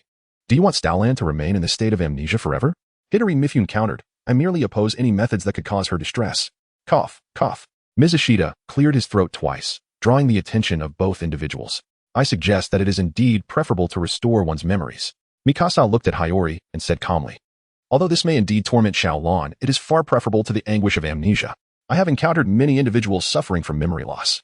No matter how much care their parents provide, those afflicted still experience a profound sense of helplessness. Hiyori furrowed her brow, as she had never considered this perspective. You see, Kagoro Mouri remarked, casting a victorious glance at Hiyori. Rest assured, Miyashita Kyo assured, I will minimize the stimulation to ensure that Shaolan suffers no further harm. Excellent. Hiyori raised her head earnestly and said, From here on, we rely entirely on you, Dr. Miyashita. Chapter 59, A Mix-Up. The following day, at 9 o'clock in the morning. Since Conan had shrunk, the weather in Mihua Town had become as unpredictable as the Great Rout. The scorching sun blazed down, and with it being 9 o'clock, there were few pedestrians in Mihua Park. This hour cleverly evaded both the elderly engaging in their morning exercises and the hurried office workers passing by. Remarkably, the hot weather also deterred most housewives from wandering about at this time. Mizushima Kagami donned a pristine white tracksuit, a towel draped around his neck, as he jogged, frequently wiping the perspiration from his brow. This was a meticulously chosen time, aimed at minimizing the likelihood of encountering pedestrians. Shiratori, report any suspicious individuals immediately. Mukuro J-Sai commanded into the intercom. Understood. Shiratori Ninsabur, stationed atop a nearby skyscraper, peered through his binoculars, keeping a vigilant watch on Mizushima. A contingent of detectives from the Criminal Investigation Unit had mobilized, concealing themselves in the shadows of Miko Park. Upon sensing the murderous intent, Morishita promptly reported the situation to Odajirai Toshiro. Without hesitation, the latter contacted Meguro Juza, instructing him to follow his directives. Although he was quite formidable in combat, the renowned American general, Douglas MacArthur, once remarked, "If we can engage in a group fight, why should we resort to a one-on-one duel? Such an action is not bravery. It is folly." Morishita Kyo has been jogging for 20 minutes, with sweat continuously trickling down his forehead. His heart has begun to feel a slight discomfort. He realizes that it is time for him to stop. He walks over to a park bench, prepared to take a moment to rest. Morishita Kyo took out a bottle of water, merely sipping a small amount to soothe his parched lips. He refrained from gulping it down, given his physical condition. Such an action would be tantamount to self-destruction. After intense exertion, the salt in the body is significantly depleted due to profuse sweating, and drinking copious amounts of water at this juncture would not replenish the salt. Instead, it would lower the osmotic pressure of the blood, disrupting the delicate balance of water and salt metabolism, thereby affecting the body's normal physiological functions and imposing undue strain on the heart. Officer Mugure. The urgent voice of Shiratori crackled through the earpiece. A suspicious man has been spotted at the west exit of the park. He has one hand tucked into his jacket, as if concealing a weapon beneath his shirt. Furthermore, in this sweltering heat, he is wearing a hat and a mask, seemingly intent on concealing his appearance. Understood. Mugure Juichi signaled with a hand and whispered to his colleagues in the Criminal Investigation Unit. The target has emerged. Proceed with the arrest immediately. No sooner had he spoken than the detectives, concealed in various corners, sprang into action with stealth and swiftness. The suspicious man stood still, glancing around nervously. Upon spotting Morishita Kyo, his eyes lit up, and he promptly began to jog toward him. Not good. Shiratori raised his binoculars, sensing the urgency. The target is accelerating. Move in. Mugure Juichi shouted as the detectives abandoned their concealment, some discarding thick branches and sprinting toward the suspect. What? The suspicious man's expression changed. He was now 100 meters away from Morishita, clearly realizing he had no time to escape. Without a second thought, he turned to flee. Where do you think you're going? Mugure Juichi led 2 detectives to intercept his escape route. Stay back. The suspicious man lifted his shirt, revealing a sharp knife, and began to flail it wildly, attempting to deter the advancing officers. Seeking death, barked a middle-aged detective, his gaze piercing. To him, the man's frantic movements appeared childlike. Drink, the middle-aged detective shouted, lunging forward to deliver a punch to the man's abdomen. Before the detective's fist could reach him, the man slashed at his shoulder, tearing through flesh. The knife-wielding man was taken aback, astonished that such a formidable opponent could be felled by his strike. Mouri. At that moment, the 2 detectives at the back, witnessing their colleague's injury, summoned their inner strength and swiftly subdued the knife-wielding man. Help, please. The assailant cried out in pain. The detective pinning him down narrowed his eyes. You, a murderer, dare to shout for help? Without hesitation, he unleashed 2 powerful strikes. This was, in part, vengeance for their fallen comrades. Kazuki Fo. Mugure Juichi approached slowly and said, cease any thoughts of resistance. Confess. Who is Kazuki Fo? The knife-wielding man appeared puzzled. What? Mugure Juichi was taken aback and swiftly removed the man's hat and mask. Tominari Makoto. Mugure Juichi was utterly astonished. How could it be you? Are you an accomplice of Kazuki Fo? Accomplice? I merely came to seek Morishita's counsel. Tominari Makoto retorted angrily. Nonsense. You come looking for Morishita armed with a knife? The middle-aged detective, clutching his wound, responded angrily. That's because I've recently been framed. The knife is merely for self-defense. Tominari insisted. Framed? Mugure Juichi's expression shifted as he questioned. Then how did you know Morishita's whereabouts? Morishita Kyo informed me. Tominari replied indignantly. I received a call last night. He said he knew I was innocent and invited me to Miho Park to clear my name. Is that so? Mugure Juichi was momentarily taken aback, having not heard Morishita mention such a thing. Then why did you run? The middle-aged detective demanded. Ridiculous. Tominari countered. Would you not flee if you saw a group of burly men coming to apprehend you? The middle-aged detective faltered. They had all been in plain clothes for this operation. Officer Mugure, this is bad. Shiratori's anxious voice crackled through the earpiece. A suspicious individual has appeared at the east gate, armed with a gun. What? Mugure Juichi's eyes widened, and he quickly glanced at Morishita Kyo. His position was perilously close to the east gate, while they were still some distance away, rendering them unable to provide immediate support. Chapter 60. Resolving the incident. Miho Park, the blazing sun hung high in the sky. Morishita Kyo sat upright on the stool, taking another small sip of water before dabbing his brow with a white towel. At the east gate, Kazuki Kazuhide was fully equipped, donning a mask and sunglasses, with even his head concealed beneath the hood of his coat. Now, only 30 meters separated him from his target, and he brimmed with confidence, certain he could deliver a lethal shot with precision. A smile crept across Kazuki's face as he slipped his left hand into his jacket, producing a 9mm handgun. Bang! The gunshot reverberated through the entire park. A bullet soared through the air, and midway through its flight, a bottle of mineral water unexpectedly appeared, shattering under the impact, sending water splattering into the air. In the fleeting moment when Morishita Kyo threw the water bottle, he swiftly departed from the bench. Almost instantaneously, a bullet hole appeared upon the seat. Hurry and provide support. Mokujusen bellowed, the sound of gunfire causing his heart to skip a beat. The detectives, without awaiting any orders, surged forward with all their might at the slightest prompt from Shiratori. The gunshot tightened their hearts. Should anything happen to Morishita, it would signify an egregious mistake on their part.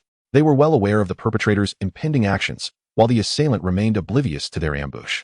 Given such advantageous circumstances, this blunder left them at a loss as to how to explain themselves to Inspector Odajirai. Takai-suk stood frozen in place, utterly bewildered. How could the opponent have evaded the bullet? And under the guise of a surprise attack, no less. F2, stop hiding. I know it's you, Morishita declared, showing no intention of fleeing. F2 lifted his hat, removing his mask and sunglasses, and inquired with curiosity, how did you know it was me? I have known from the very beginning, Morishita replied. Miyoshi Kyuko remarked softly. Yesterday at the hospital, I sensed your murderous aura. Murderous aura? Kazushige Fahodo responded, his expression akin to having swallowed a fly. This isn't a novel. Such notions are rather elusive, aren't they? Run. In the distance, a group of detectives arrived as reinforcements. Oh no. Kazushige's complexion changed, realizing that there was an ambush waiting for him. What should he do now? Suddenly, a ruthless expression emerged on his face. Since he had already been seen, he might as well take someone down with him. The heart, perhaps. Mayashita's keen insight allowed him to swiftly pivot to the right. Bang. The bullet missed its mark, striking the concrete ground instead. What? Takai-suk's mouth fell agape in disbelief. How is this possible? He managed to evade it again. The first time could be attributed to sheer luck, but what about the second? This is outrageous. How can one continue like this? Damn it. Makuro J.Z. cursed vehemently. He rubbed his eyes, hardly able to fathom the spectacle unfolding before him. After 3 decades in the field, he had witnessed countless dramatic scenarios. Yet this astonishing act of dodging bullets at such close range was something entirely unprecedented. One thought consumed his mind. So, Mayashita truly can dodge bullets. During the bank robbery investigation, he had interrogated the criminals, who had indeed mentioned this extraordinary feat yet.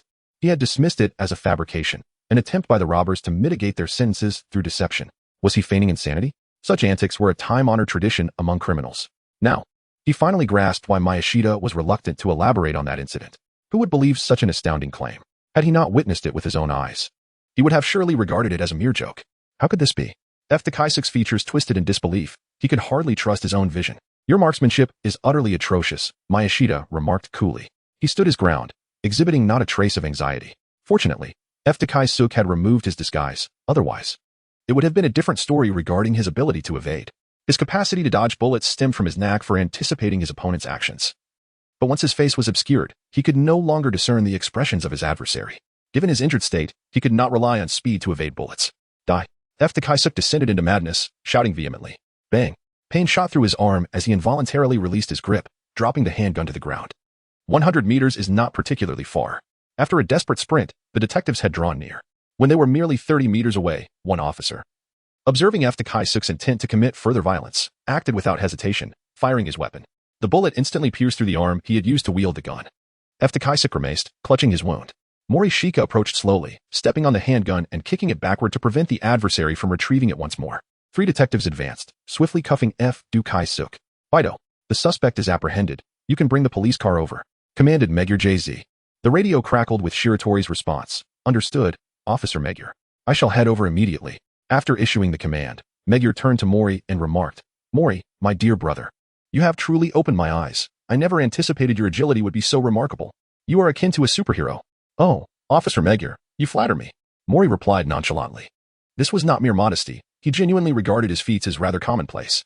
Through meticulous observation, he had anticipated the actions, narrowly evading the slower bullets of the handgun.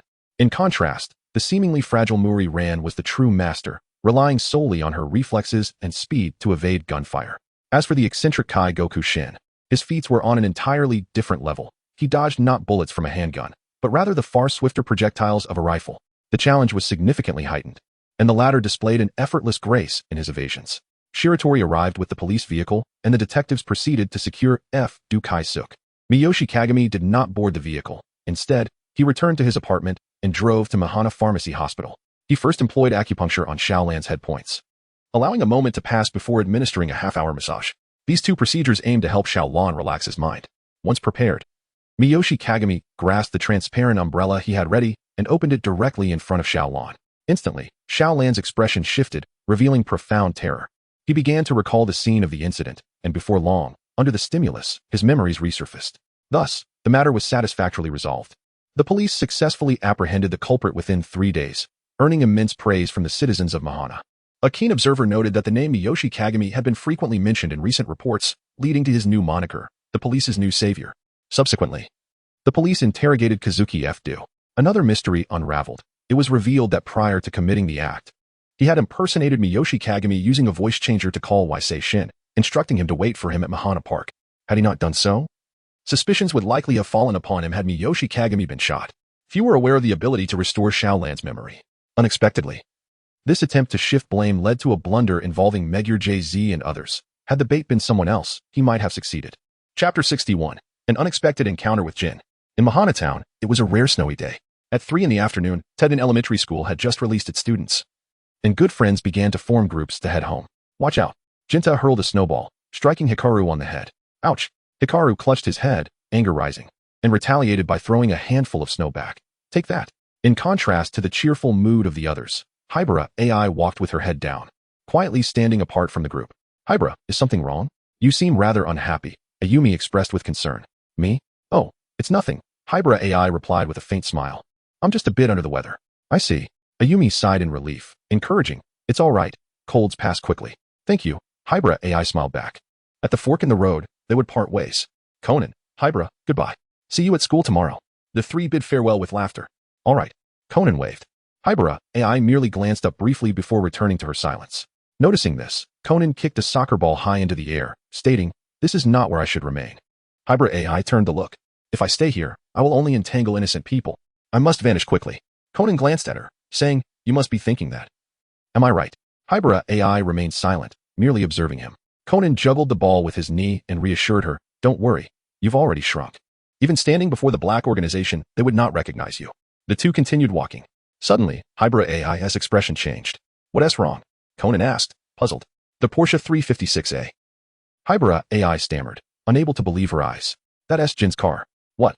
Conan's expression shifted. Indeed, it was Jin's vehicle. He hurriedly retrieved his ear-shaped communicator. With a beep, the call connected. Hello, Conan. What is the matter? Dr. Agasa, quickly bring hangers and pliers. I'm at the intersection on 4th Street. There is no time to explain. Just hurry. Conan spoke urgently. Hibara AI's expression changed. What do you intend to do? At the hotel across from the intersection on 4th Street. Brother, I have followed your instructions. Vodka reported to the cold-faced man beside him. Humph. Jin smirked coldly. Very well. Now we shall see if the little mouse takes the bait. Vodka inquired. Brother, I'm a bit confused. Is that kid really a member of the black organization? Given his background, how could he join a criminal group? Are you doubting my judgment? Jin shot him a cold glance. Vodka flinched, stammering, and no, brother, I'm just curious. I absolutely do not question your judgment. You wouldn't dare. Jin produced a cigarette, prompting Vodka to quickly light it. After a satisfying puff, Jin exhaled the smoke, stating, he was hospitalized for a gunshot wound while studying in America. That is not too strange. After all, everyone has guns there. Being shot once or twice is quite normal. Vodka replied, I had Torum investigate the hospital records. He was admitted on September 19th. Jin said coldly. What? Vodka exclaimed. That was the day of the black organization's purge. Indeed, Jin grinned wickedly. Thus, there is an 80 chance he is a member of the black organization. Brother, you have keen insight. Vodka flattered, then asked, but brother, if you instruct me to give care to act, will that kid truly find out? Without a doubt. Jin's voice grew icy once more. Every time there has been interference in our missions, KIR has been involved. So, does that mean KIR has betrayed us? Vodka questioned. Jin replied coldly, regardless of betrayal, to be safe, we shall eliminate her as well. Understood. Vodka affirmed, I've called Calvados. With him, the mission will surely succeed. It's nearly time. Jin extinguished his cigarette and exited the room, with Vodka following closely behind. Meanwhile, at the intersection, beep. A yellow beetle parked at the roadside. Did you bring the items? Conan jogged over. The metal hanger and pliers, right? Dr. Agasa handed over the items, puzzled. What do you need these for? Conan did not explain, bending the hanger with the pliers before swiftly heading towards the Porsche 356A. What are you planning? Hibara AI followed closely. Conan inserted the hanger through the car window, explaining, older cars can be opened this way. With a click, the door was pried open. Conan, what are you really trying to do? Hibara AI climbed into the car. Of course, I'm installing a transmitter and a listening device in this vehicle. Conan declared. But we haven't confirmed it's his car yet. Hybrid AI noted, climbing into the vehicle, her eyes and mouth agape in shock. Hybrid AI stammered, unable to articulate her surprise. Realizing her reaction, Conan quickly inquired, "What's wrong?" "Look across the street." AI Hybrid remained in a state of shock. Across the street? Conan was momentarily taken aback, then rose to take a look, only to find himself frozen in place the next instant. There, on the opposite side of the road, stood Jin and Vodka, towering figures that loomed over the pedestrians, exuding an unmistakable air of intimidation. Jin was nonchalantly smoking, striking a match to ignite his cigarette. Jin. Conan articulated slowly, affixing a transmitter to a piece of gum and sticking it to the side of his seat before hastily exiting the vehicle. At that moment, Jin and Vodka approached without regard for the absence of a crosswalk. The screech of brakes and honking horns erupted as cars were forced to stop on either side. Ignoring the commotion, the two continued forward. After halting several vehicles, a truck driver could no longer contain his frustration, shouting, "You idiots, what are you doing?" Jin shot a menacing glance in his direction, causing the driver to shrink back in fear, instantly subdued as he retreated to his seat. The duo then resumed their path toward the car. Jin paused, observing the chaotic footprints on the ground beside the vehicle. Vodka quickly chimed in. "It must be passers-by who came to admire your rare car, boss. This German beauty has quite the reputation." Pleased, Jin climbed into the car, oblivious to Conan and his companion hiding at the rear. Fortune favored them, Conan mused silently. Chapter 62. Before the transaction behind the Porsche 456A. A yellow Beetle trailed at a distance. "Good. Now continue forward. Just don't follow too closely," Conan instructed as he activated the tracking system in his glasses. Shadowing Jin's vehicle. Beep. A phone rang through the listening device. Jin answered, "How are things on your end? Has the person arrived yet?" "No need to worry. They will appear promptly at 4 p.m. at the Miwa amusement park.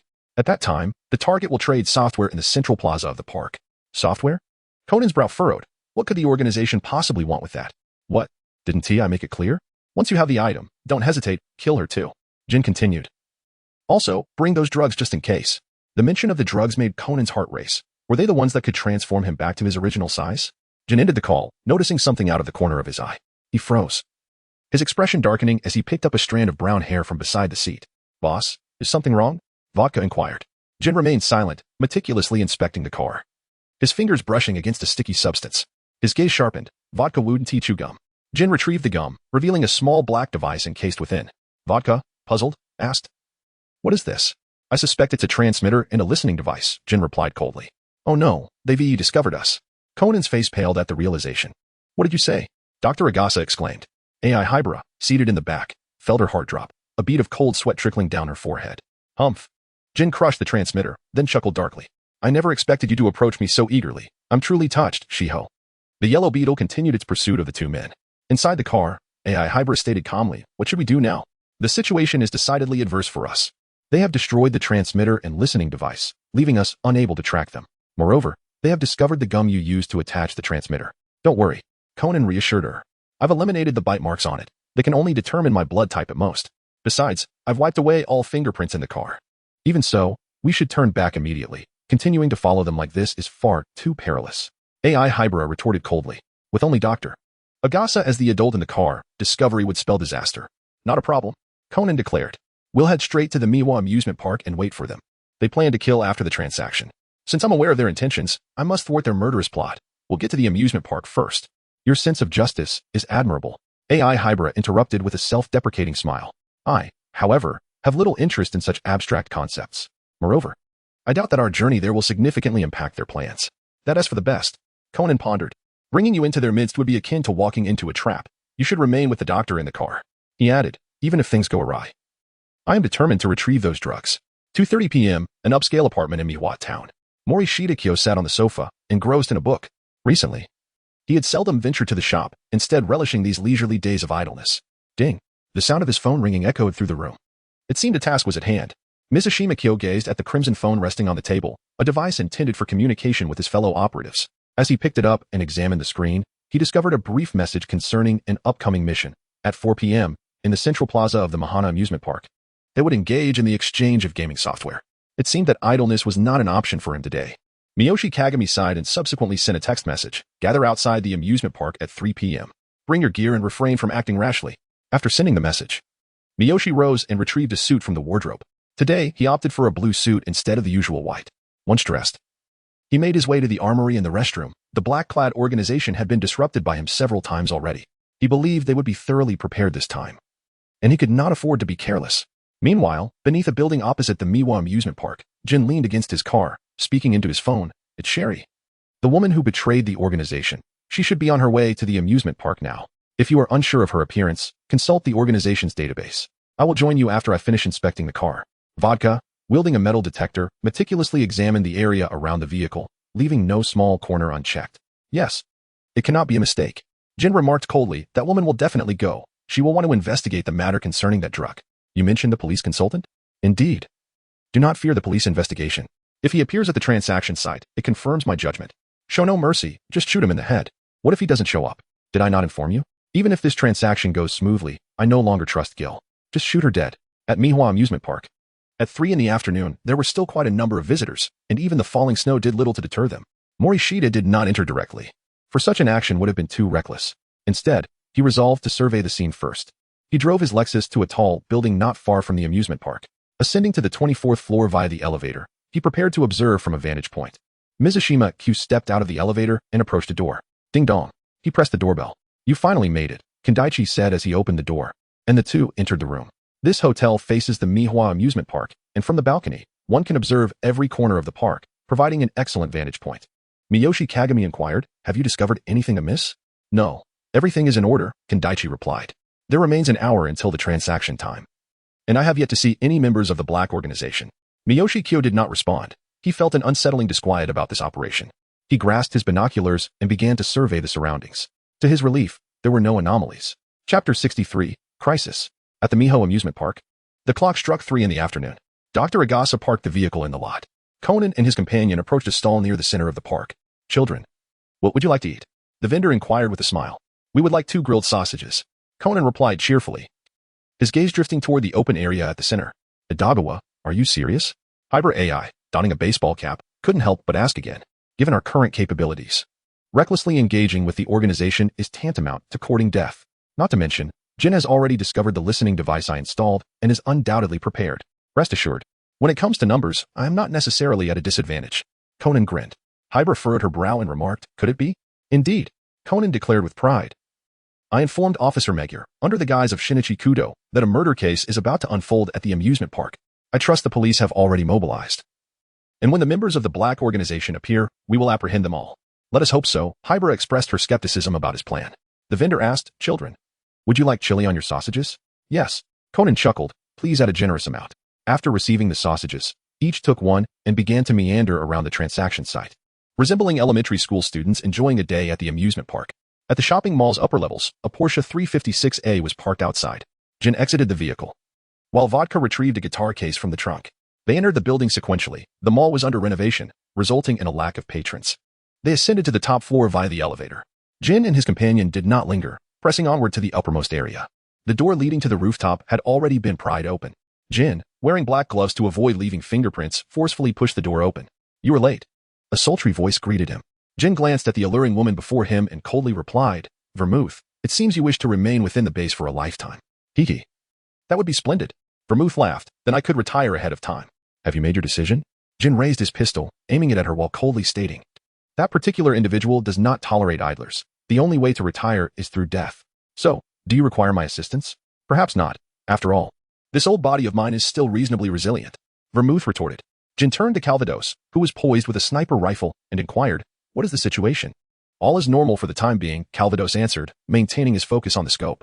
No suspicious targets detected. Jin, it appears to me that you are overthinking this operation. Vermouth scoffed. If the target were to appear, that would indeed be suspicious. The actions of Morishita Kyo were merely fabricated out of desperation. Thus, this ghost-catching operation could lead to unexpected talent. You may be unaware, Jin remarked coldly. Even if Morishita Kyo is not affiliated with the organization in white, this operation will undoubtedly yield results. Oh, Vermouth expressed some confusion. Jin sneered. Do you know why I was delayed? Vermouth shook her head. I do not know.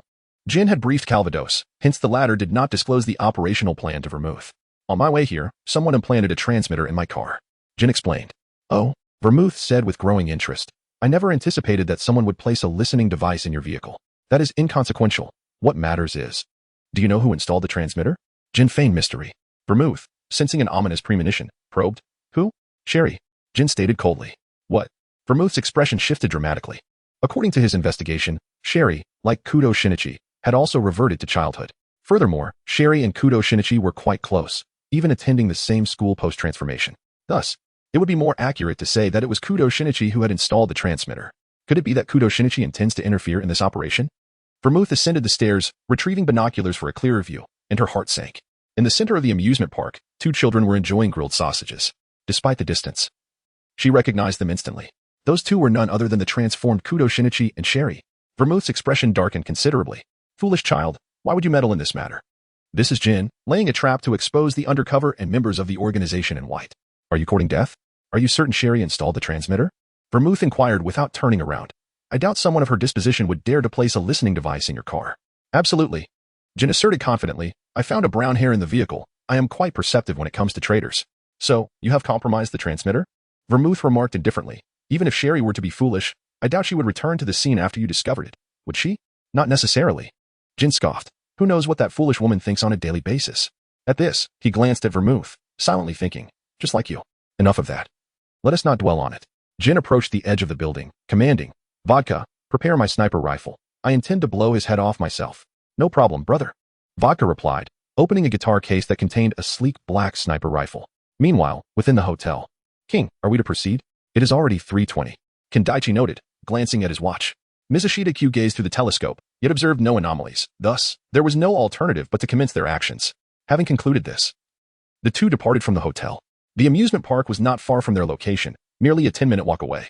Kendaichi inquired, shall we enter directly? No need. Morishita Kyo explained, I have an unsettling feeling. Let us first observe the situation from the periphery. Once we ascertain that everything is normal, we shall commence our actions. Understood. Kendaichi did not contest this suggestion. Thus, the two decided to have a bite to eat. A ramen shop became their chosen destination. The establishment's windows faced the transaction site, allowing them to clearly ascertain the circumstances. At that moment, less than 30 minutes remained until the transaction. Chapter 64. Anomaly detected. At 4 p.m. Delicate snowflakes began to fall from the sky. The crowd at the entrance gradually dispersed, while distant screams of exhilaration echoed from the roller coaster. And the Ferris wheel turned slowly. Miyoshi gazed out the window as the snow continued to fall more heavily. The waiter placed a steaming bowl of ramen on the table, saying, Here you are, sir, your desired ramen. Thank you. Mizushima smiled and gestured. He gazed at the ramen, the steam rising to envelop his glasses, leaving them clouded. A rich aroma of bone broth wafted through the air, captivating the senses. Are we not going to make a move? Kendaichi inquired impatiently, his eyes fixed on his watch.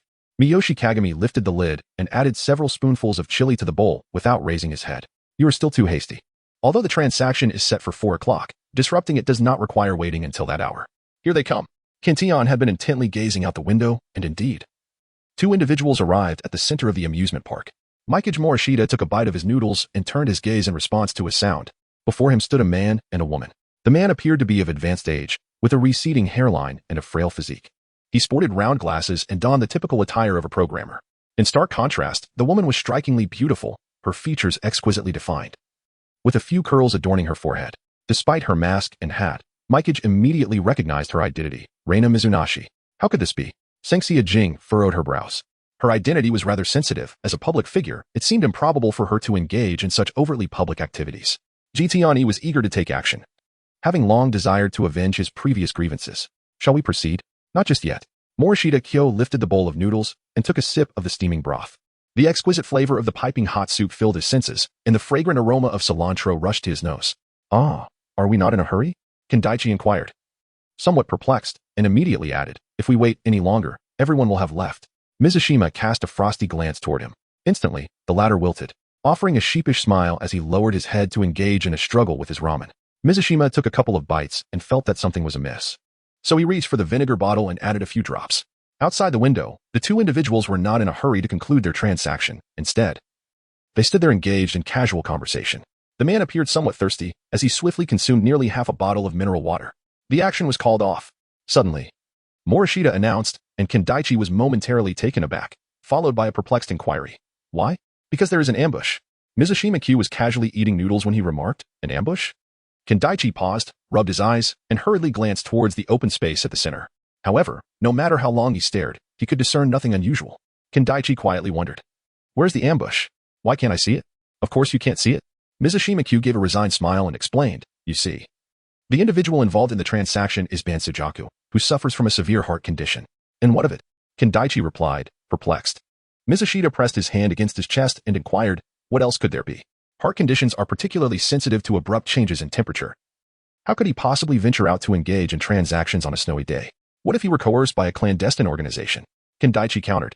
Mouri raised a slice of beef to his lips and remarked softly, I might have considered this as well. But a single gesture revealed to me that he is not Banzo Takyo. Gesture? Kinda listened, even more perplexed. His intelligence was already limited. And he particularly despised engaging with those who relished in riddles. Mizushita Kyo gazed out of the window, reflecting on the fact that excessive water consumption inevitably imposes a burden on the heart. Banbara Takumi, suffering from severe heart disease, surely must be aware of such a fundamental principle. Could it be that he is not, in fact, Banbara Takumi? Kanita's expression shifted dramatically. Could it be that the individual orchestrating the transaction is Vermouth? Even if that were not the case, she must have been the one aiding in the masquerade. But why? Kanita found himself perplexed. Are they not, in essence, trading with themselves? Indeed. Mikage Morishita let out a helpless sigh, such an obvious matter. And yet you insist on probing deeper. He took a sip of the ramen broth and explained, this is a trap meticulously crafted for us. Has Asano been exposed? Kanita's expression changed dramatically. No. Miyoshi calmly remarked, it is only natural for Kotoji to harbor suspicions. Given that we have repeatedly acquired intelligence through Mizunashi Rina, I fear they may have already discerned the source of the leak, which has led them to orchestrate this trap. As he spoke, Miyoshi wiped his mouth. Having finished his meal, he retrieved a compact telescope from his pocket and surveyed the surrounding high ground. Humph. Morishita gazed at the distant skyscrapers, a disdainful smile playing at the corners of her lips. Indeed, they had set up their firearms on the rooftop, merely waiting for her to take the bait. It is quite a challenge for them, having to endure the biting cold just to keep watch over her. As Mouri Ran was about to lower his telescope, he suddenly froze, directing his gaze towards the adjacent building, his eyes narrowing in curiosity. Rye whiskey? Meanwhile, atop a certain shopping mall, the snowfall intensified, and the temperature plummeted abruptly. Calvados lay on the ground, his body beginning to tremble involuntarily. Vermouth exhaled, wrapping his arms around himself, expressing his frustration. Had I known it would get so cold, I would have dressed more warmly. Why'd I not feel the chill? TCH. Vermouth scoffed, alternating his stomping, mockingly responding, with that layer of fat you have, it's no wonder you don't feel cold. Vodka fell silent. Vermouth glanced at the sniper sprawled on the ground, expressing concern, you seem fine, but Calvados has been enduring the biting wind all afternoon. Now that the transaction is nearing its conclusion, our target has yet to appear. Jin, feeling the icy ground beneath him, rose to his feet, sighing softly. How can it be that no one has shown up? Do we still proceed with the plan? A raspy male voice crackled through the earpiece. Delay for a bit. Jin quickly interjected, the target will definitely appear, you're just stalling. Easier said than done. Banjo whispered, covering his ears.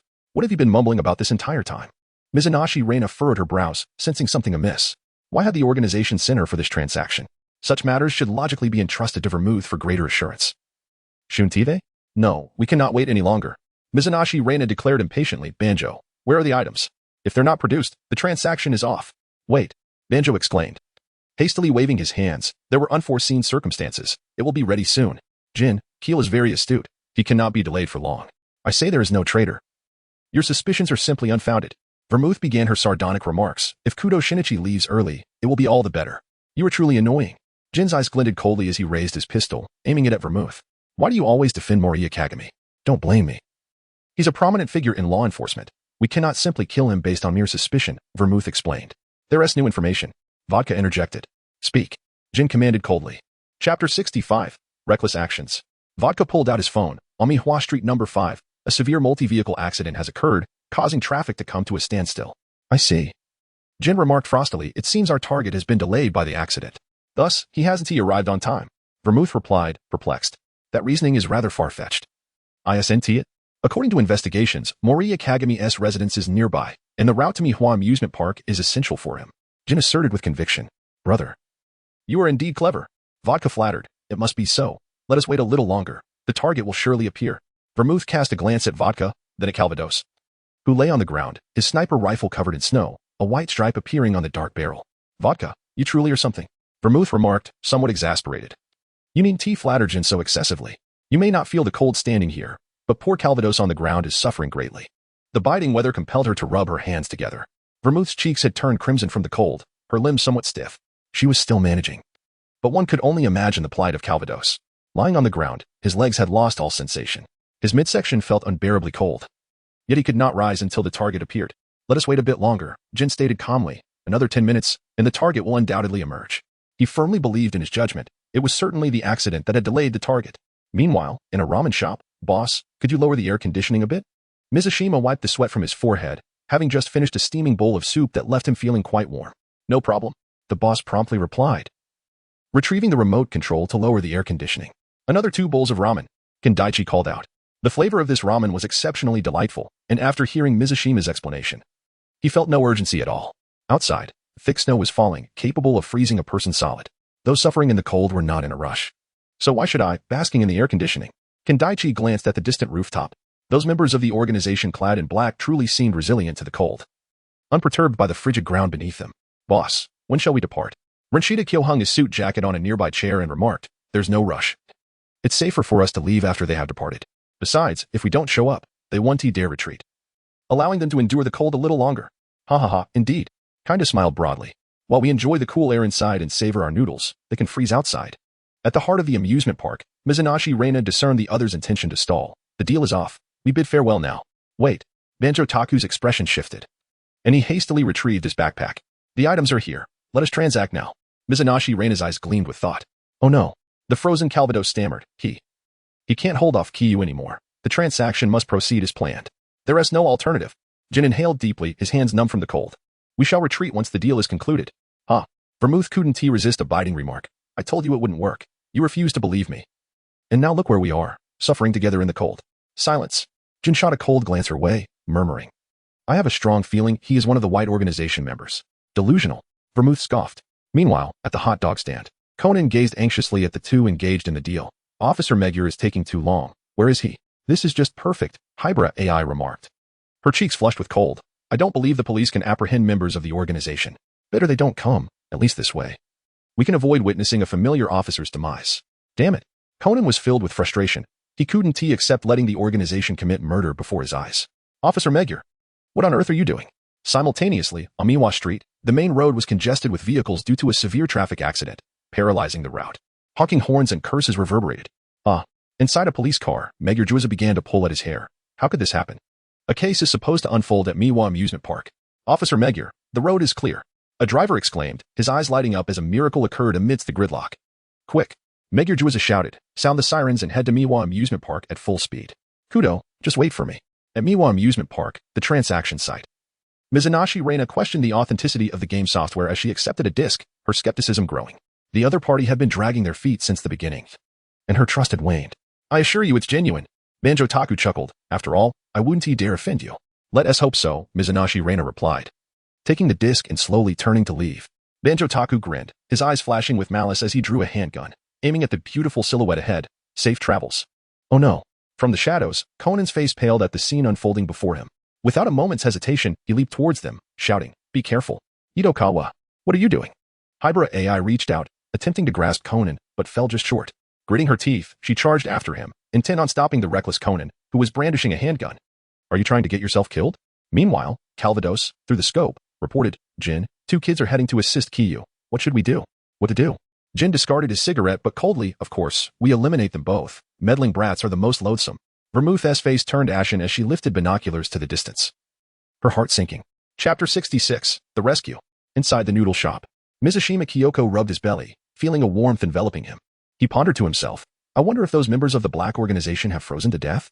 Suddenly, he glanced at the glass and was taken aback, his gaze becoming fixed in astonishment. How could this be? Moriyaka murmured softly, unable to resist the urge to rub her eyes. Upon looking again, she finally accepted the reality before her.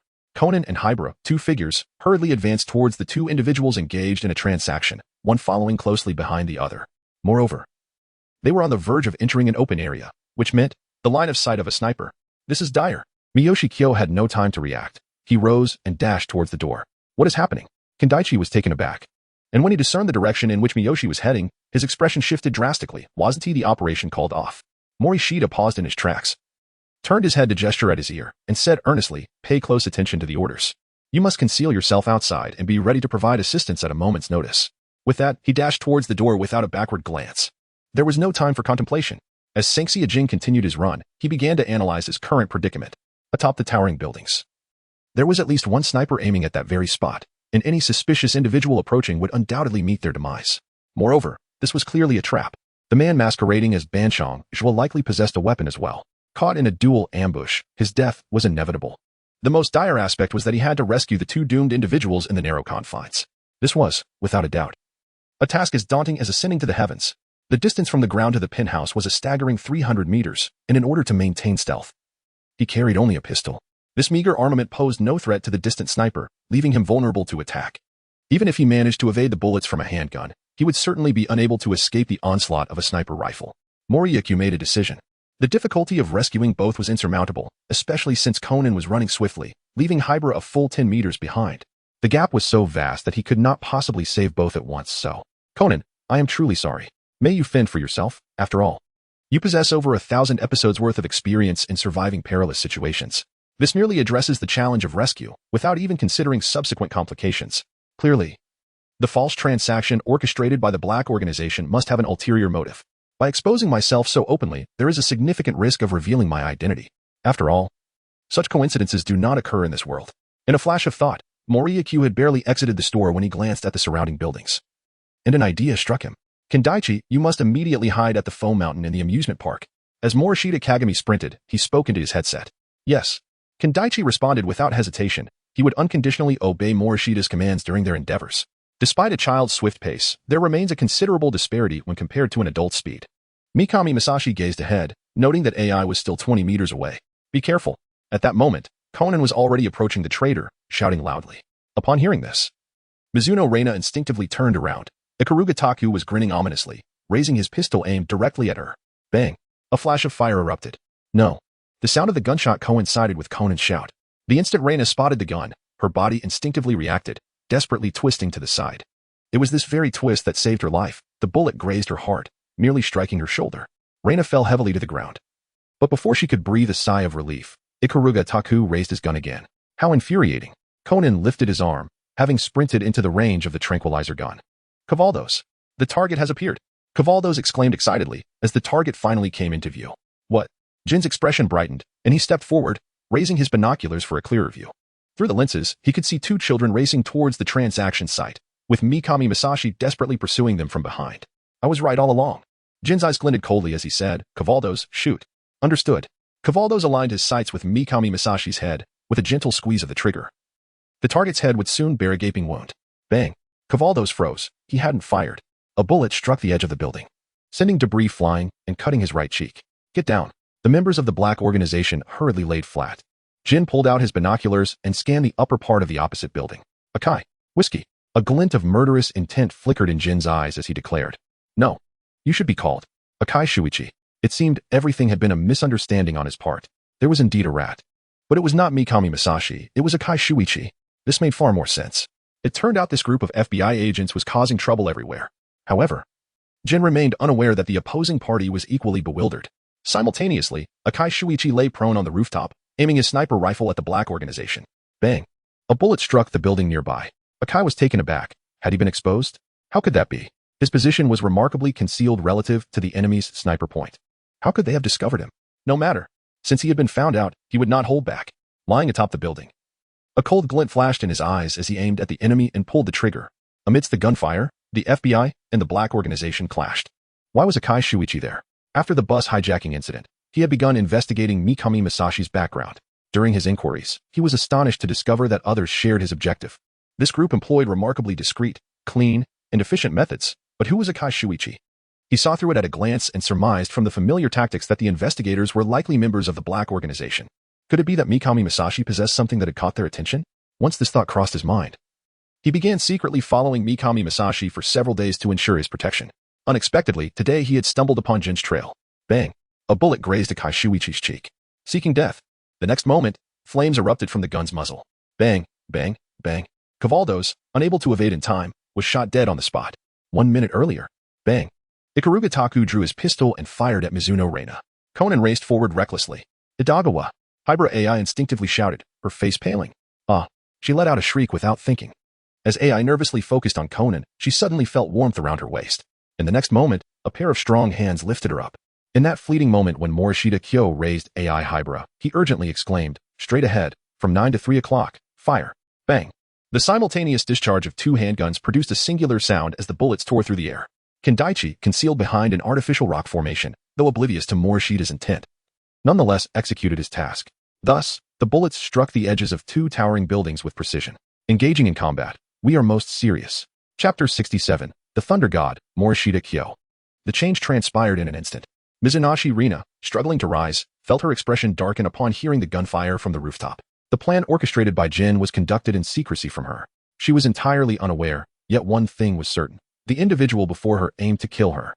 Itakura Taku disregarded Conan's meddling. His primary objective was to eliminate Mizunashi Rina. He raised his firearm, ready to pull the trigger. Swoosh! A nearly imperceptible needle darted forth, leaving Itakura's arm and half his body numb. Gritting his teeth, he aimed his gun at the side of the silver needle's entry. Bang! The bullet penetrated his arm, the excruciating pain jolting him into clarity, dispelling the dizziness that had threatened to overwhelm him. What? Conan could scarcely believe his eyes. He had thought that the adversary, struck by the tranquilizer, would succumb to incapacitation.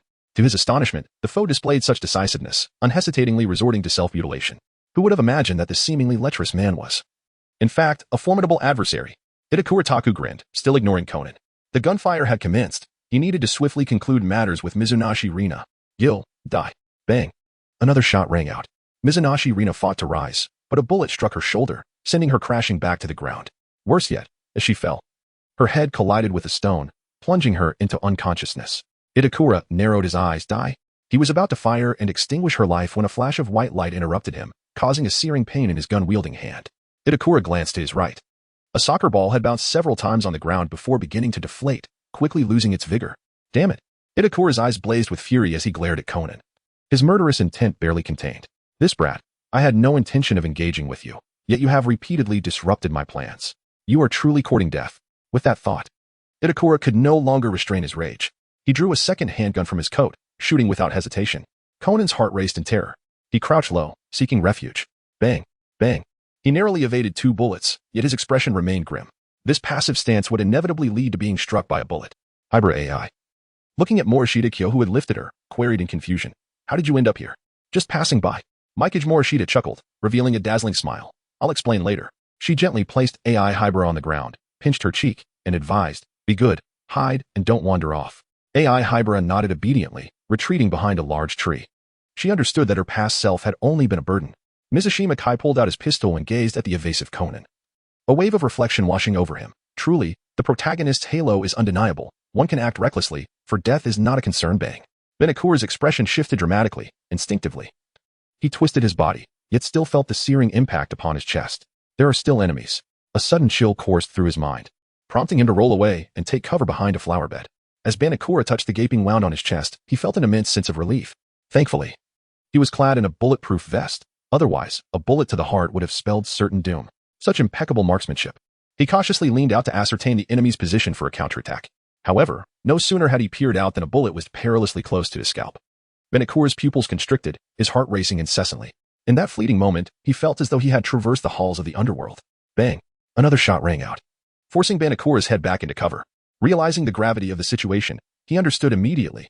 This was not right. He must retreat, earning just a few million a month. Was it worth risking his life?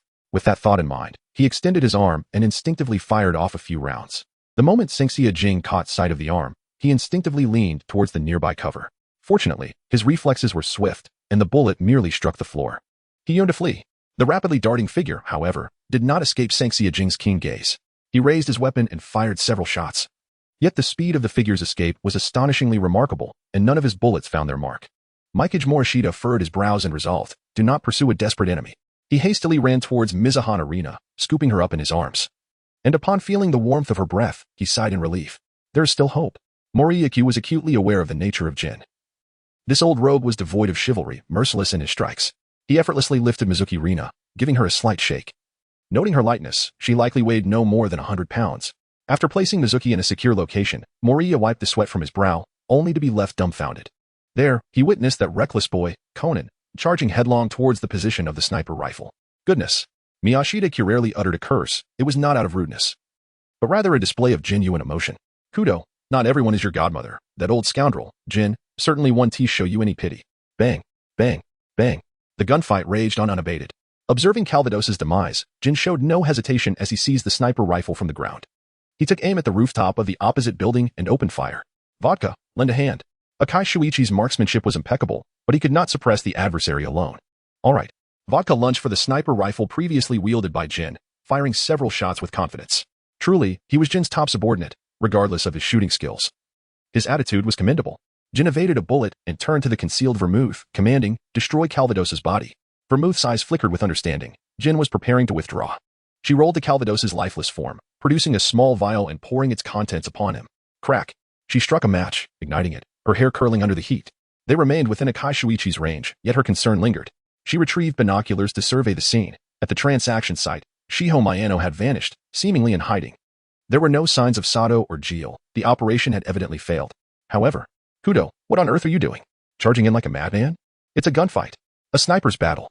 Are you not afraid of death? Vermouth brandished her handgun, firing 2 shots along Conan's path. Bang, bang. The bullets struck the ground close to Conan, who turned pale, clutching his heart in shock. At that moment, he felt a tightening at his collar. And in the next instant, he was airborne. Conan, have you lost your mind again? Speak up. English or physics, choose one. If that doesn't work, I might have to employ some of the Yang family's methods and give you a little electrotherapy. Chapter 68, Capture Failed. Electrotherapy. Conan's expression shifted dramatically as he began to struggle. Brother Miyashita, no. People could die. Meanwhile, the gunfight continued unabated. Morishita Kyo placed Conan in a secure location. This is not a decision I can make. You little rascal have truly gone too far. Miyoshi Kagami fixed a scrutinizing gaze upon Conan and expressed her deep-seated suspicions regarding his punctuality in completing his assignments. Hiki. Conan scratched his head and chuckled. How could that be? I've completed them diligently. Suddenly, a loud thud echoed as a sizable bump formed on Conan's head. Ouch, that hurts. Morishita Kyo laid down her hands, exclaiming helplessly, "It seems I have no choice but to personally check your homework at your house." What? Conan exclaimed, clutching his head. Tears lingering at the corners of his eyes. That's unnecessary, isn't it? It would be too much trouble for you. Haha. If I don't pay more attention, my entire reputation might be tarnished because of you. Morishita Kyo replied earnestly. Conan was truly being excessive. I know you're not ill, but could you perhaps tone it down a bit? Even if you're pretending. Could you at least do it with a bit more composure? Are children really charging in with sniper rifles? Your commotion is nothing short of madness. Bang, bang. The gunfight raged on. At that moment, the shrill wail of police sirens echoed from afar. The Mihua police station had finally arrived. Wonderful, Officer Megure is finally here. Conan's expression brightened, realizing that the members of the Black Organization would no longer be able to escape. Mizushima Kyo shook her head and then approached the unconscious Mizunashi Rina. She had been shot twice, although not in any vital areas. It was prudent to tend to her wounds to prevent excessive blood loss. As for relying on the police to apprehend Jin, I can only chuckle at the absurdity of such a notion. It is not that she holds the police in disdain, but rather that she scorns the law enforcement of the world inhabited by Conan. The local precinct is woefully inadequate. Its firepower pales in comparison to that of criminal organizations. After all, the police possess only helicopters, whereas the Black Organization commands armed Apaches. The disparity in firepower is simply staggering. As she lifted Mizunashi Rina's mask, she beheld a striking beauty. No wonder Kagoro Mouri was utterly captivated by her. Fortunately, no vital areas had been harmed. Morishita murmured softly. She then extended her hand to gently pinch her face, finding it pleasantly resilient. Mizushina Reina showed no reaction whatsoever, seemingly lost in a deep slumber. I hope you are still awake. Moria Kagami tightened her grip and subsequently tapped a few times on Mizunashi Rina's face. This was not a matter of morbid amusement, but rather a message in Morse code. You had better not awaken, agent of CA. Kaido has already lost faith in you. I am from MI6, and I possess the means to restore Kaido's trust in you. We can collaborate. Believe me, it is a mutually beneficial arrangement. What are you doing? A chilling voice whispered beside Moria Kagami's ear.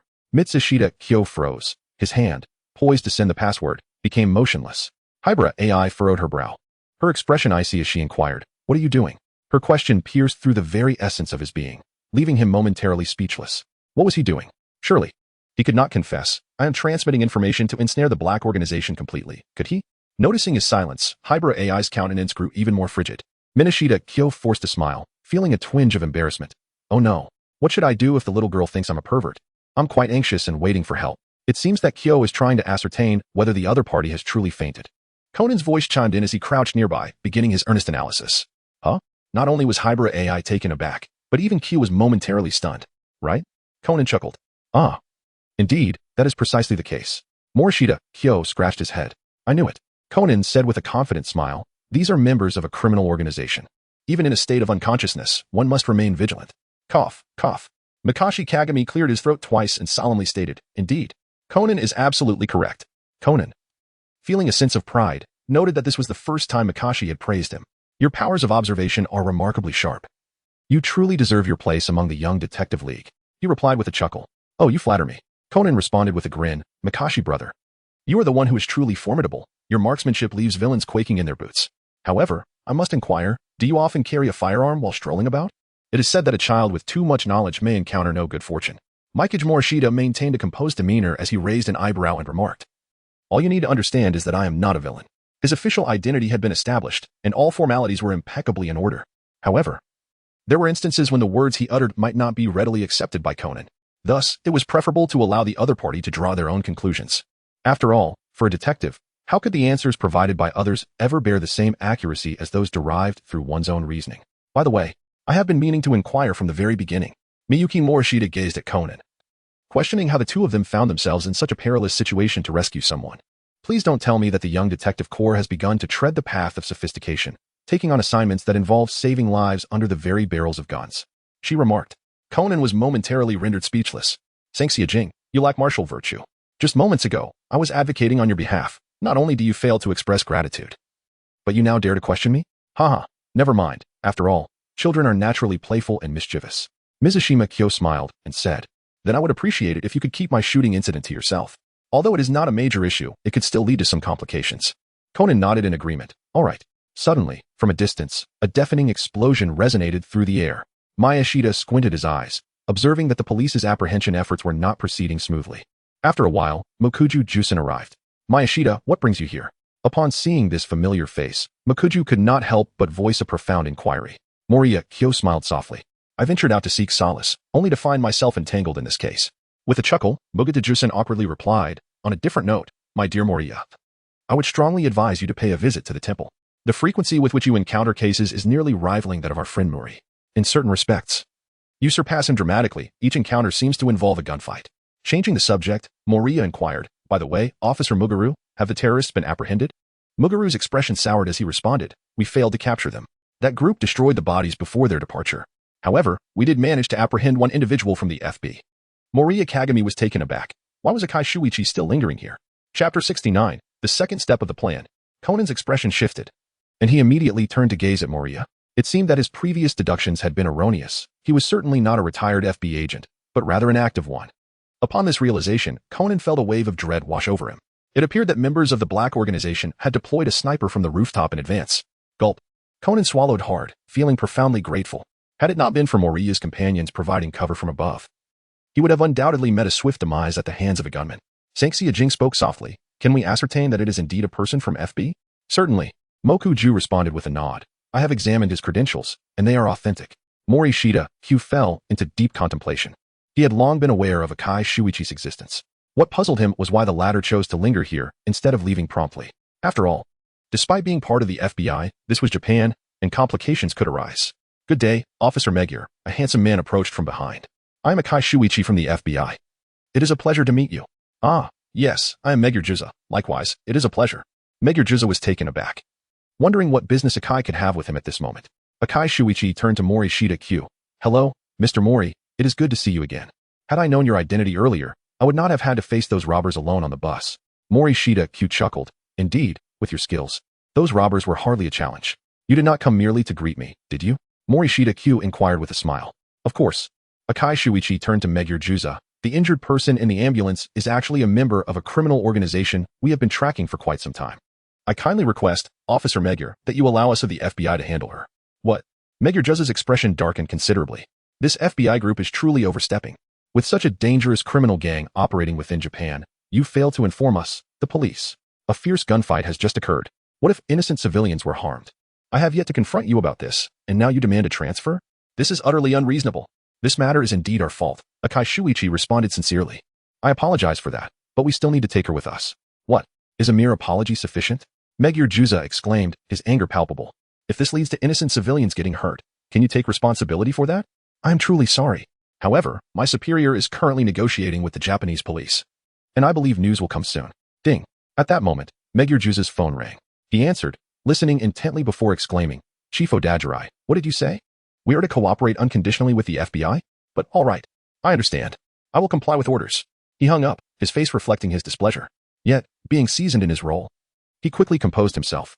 You may take her, but I must at least be informed about her background, correct? That is classified. Knowing too much will not benefit you. Akai Shuichi replied coldly. Juza, after suppressing a torrent of curses within, managed to regain his composure. Very well, you may take her. Thank you. Akai Shuichi turned and departed. Unbeknownst to anyone, Conan had stealthily followed behind. These scoundrels are infuriating. An incident occurs within my jurisdiction, yet they refuse to share any information. Once they were out of earshot, Juza could no longer contain his outrage. Anyone in such a predicament would hardly remain in good spirits. Mouri Ran gently remarked. This is an unavoidable circumstance. The chief of police likely has his own considerations. Upon finishing his statement, he effortlessly lifted Hybera AI, disregarding her murderous expression. AI was utterly terrified, prompting me to take her away first. As for the statement, you can place your complete trust in Conan. What? Juza stood dumbfounded for a moment. He glanced at the impassive Hybera AI, feeling an overwhelming sense of exasperation. Brother, if you wish to avoid making a statement, at least concoct a more convincing excuse. The young girl you are holding displays a somewhat unsettling calmness. Where is the semblance of fear? Yet, considering that he still needed to rely on her for the police's reputation, he decided to let it be. After all, it was not worth provoking anyone. With a wry smile, Juza conceded. All right then, Moria, you should head home early. The only solace he found was that Conan was quite dependable, consistently producing meticulous records for each statement. Indeed, youth is to be revered. After Mouri Ran had carried Hybera AI for a short while, she coldly stated, How long do you intend to hold me? Apologies, I inadvertently lost track of time. Morishita lowered Hybera AI onto the ground with a face full of apologies. Hybera AI was utterly speechless. Do you expect me to believe that? I am, after all, a living person, am I not? Even if you were gentle, it would be impossible for me to feel nothing. She paused for a moment and inquired, Don't you have any questions? Given the serendipitous circumstances of their appearance alongside Adagawa, anyone would harbor doubts. With Morishita's keen perception, how could he possibly remain oblivious? Indeed. Mizushima nodded in agreement. Indeed. Hybera AI inquired with a serious tone. What would you like to ask? I wish to inquire. Miyashita's expression was terrifyingly serious. I wish to inquire if that little brat Conan is always this audacious? Huh? Hybera AI fell into a daze, momentarily unable to respond. This boy charges forward even with a sniper rifle aimed at him. Could he possibly be mentally unhinged? Hybera AI, is this all there is to it? Indeed. I have resolutely decided to rectify Conan's shortcomings. Morishinkyu remarked softly for the time being. I shall do nothing but observe Conan closely, and once I witness his improvement, I shall take my leave. Hybera AI was momentarily taken aback, unable to suppress a silent lament. Good luck, dear detective. After escorting Hybera AI home, Morishinkyu drove to a restaurant. He pushed open the door. Boss, I'm here. Kendaichi waved. As Morishinkyu approached, Kendaichi pulled out a chair from beneath the table and wiped it down with his hand. Reina Mizuna has been apprehended. What shall we do next? Kendaichi inquired with a hint of confusion. From here on, it will be much simpler. Morishita Kyo smiled and remarked. Being captured is not necessarily a bad thing. She was aware of far too much. Jin would undoubtedly find a way to extricate her from this predicament. Oh? Kendaichi inquired. Perplexed. Yet, considering Jin's disposition, it is highly probable he would eliminate the adversary, is it not? He hardly seems the type to orchestrate a rescue. With a mysterious smile. Morishita Kyo remarked, This depends on the contingency I have prepared. He had long anticipated the events leading to this moment. No, to be precise. Everything unfolded as a result of Morishita Kyo's guidance. The first phase of the plan had been successfully executed. Now, it was time to proceed to the second phase, to make Jin trust Mizunashii Reina once more. Chapter 70, I am truly grateful to you. On a sunny day, on Miho Street, as school let out, Mouri Ran and Sonoko strolled along the boulevard, while Conan stood quietly to the side. Morishita-kun! Sonoko exclaimed excitedly, waving her arms.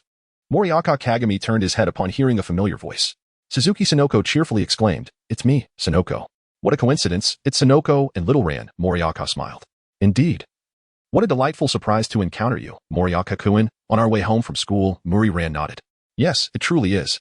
Miyoshi Kagami smiled as she gently ruffled Conan's hair, saying, Conan, you are brimming with energy today. Indeed. Conan's eyelids twitched uncontrollably. Her smile sent shivers down his spine. Something was amiss. There was an overwhelming sense of something being profoundly wrong. Mouri Ran gazed at Ran Mouri and inquired, Has Conan been diligently completing his assignments lately? Indeed. Conan's heart raced. Encountering Mouri Ran invariably heralded trouble. Yes, Conan has been working late into the night recently. What prompts such a question? Ran Mouri wondered. Suddenly realizing, could it be that Conan had engaged in yet another reckless act? Precisely. Do you recall the shooting incident that transpired at the amusement park a few days ago? I am aware. Conan even provided his statement. Then all is well. Mizushima Kyo solemnly stated, Allow me to share with you certain matters of which you are unaware. Mouri Ran furrowed her brow. Unaware? For instance, the tale of an elementary school student charging towards a sniper rifle. Mizushima Kyo articulated each word with precision. What? Suzuki Sonoko exclaimed in astonishment. Bending down to gaze at Conan, You little rascal possess quite the audacity, daring to rush forward in the face of a sniper rifle? This transcends mere bravery. Sanxia's expression was laden with concern. I fear that his condition has worsened. Mouri, in a state of panic, replied, how could that be? He has been diligently completing his homework. I can't be certain. Mitsushita Kagami sighed, expressing his intention to closely monitor Conan's condition in the days to come. Thank you, Brother Mitsushita. Mouri Ran initially felt a surge of joy, but soon hesitated, saying, but isn't this too much trouble for you? Not at all. Morishita Kagami smiled and remarked. Everything revolves around Conan's well-being. Thank you, Morishita. Ran Mouri deeply bowed and, facing the unresponsive Conan, gave a determined fist pump. Immediately, Conan's expression shifted dramatically. He began bowing fervently, exclaiming, thank you, Brother Morishita. I shall certainly mend my ways. Sonoko Suzuki wore a mischievous grin, teasing, where has that usual arrogance of yours gone? You little rascal? Why is it that upon encountering Brother Morishita, you behave like a meat quail? Oh, by the way, Ran, when is he coming over? Ran straightened up and replied, he mentioned he would return home first to change his clothes before coming. Huh? Conan appeared puzzled. Ran turned to Conan, saying, did I not tell you last time? It's the new transfer student from our class who wishes to visit our home. A transfer student? Mizashima Kyo expressed her confusion. To which Suzuki Sonoko elucidated, his name is Honda Ayu, and he is quite the scatterbrain. However, he bears a striking resemblance to the host Minamo Reina.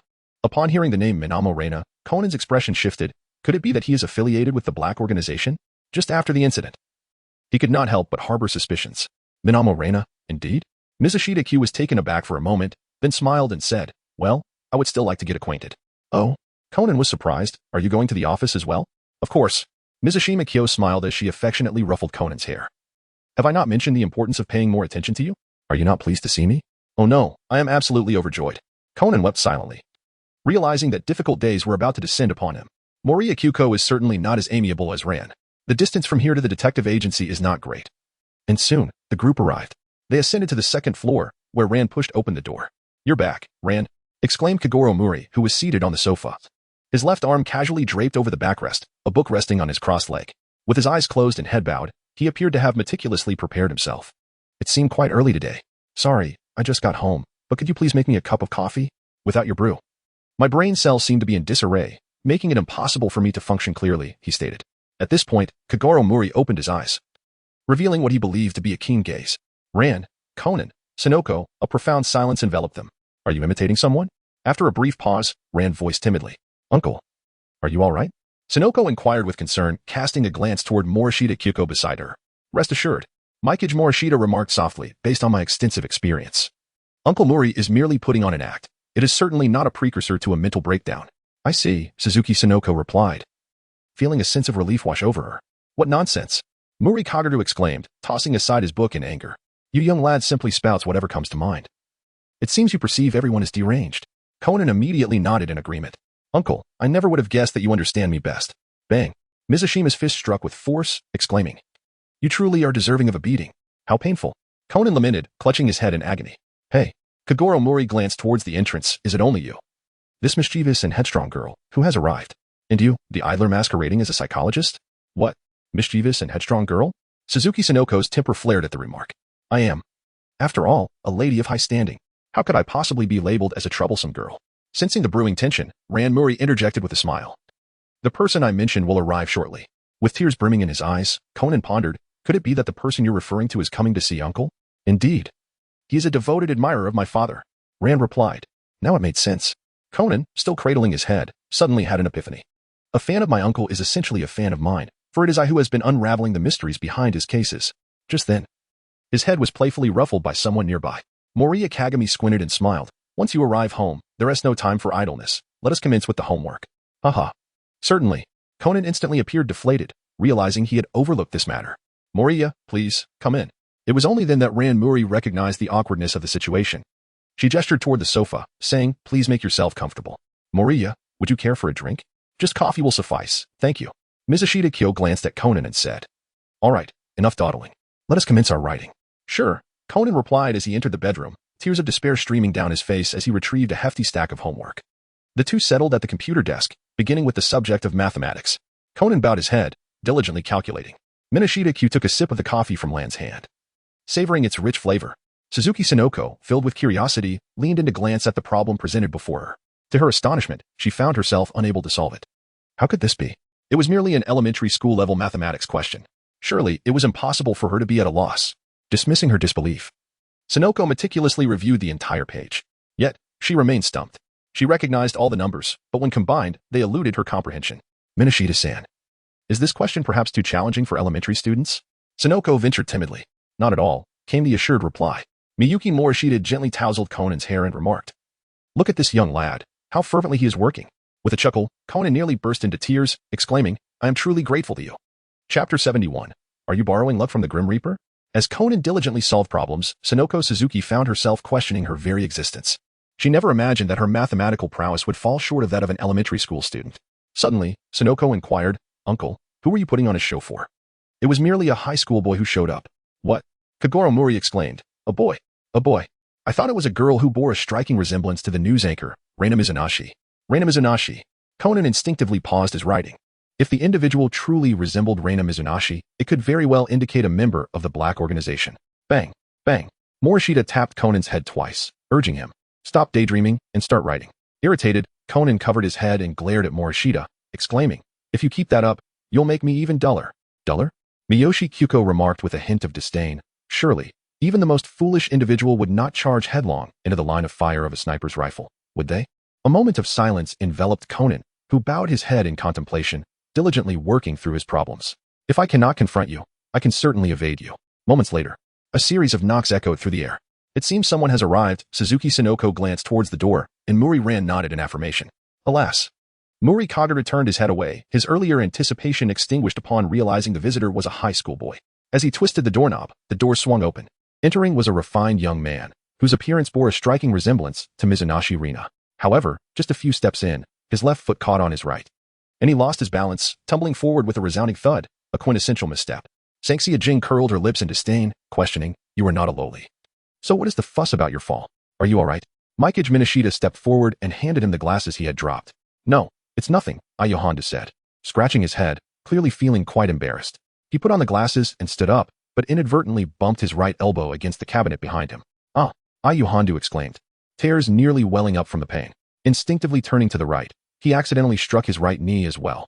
Ultimately, the cardboard box precariously balanced on the cabinet was struck twice in succession, causing it to lose its equilibrium and tumble down.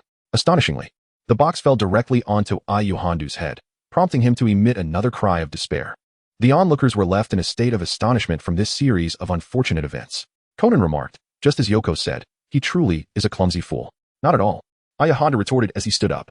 "I'm merely exceptionally unlucky. If toast falls to the ground, it is guaranteed to land butter side down. When we go camping, I'm always the first to be bitten by mosquitoes.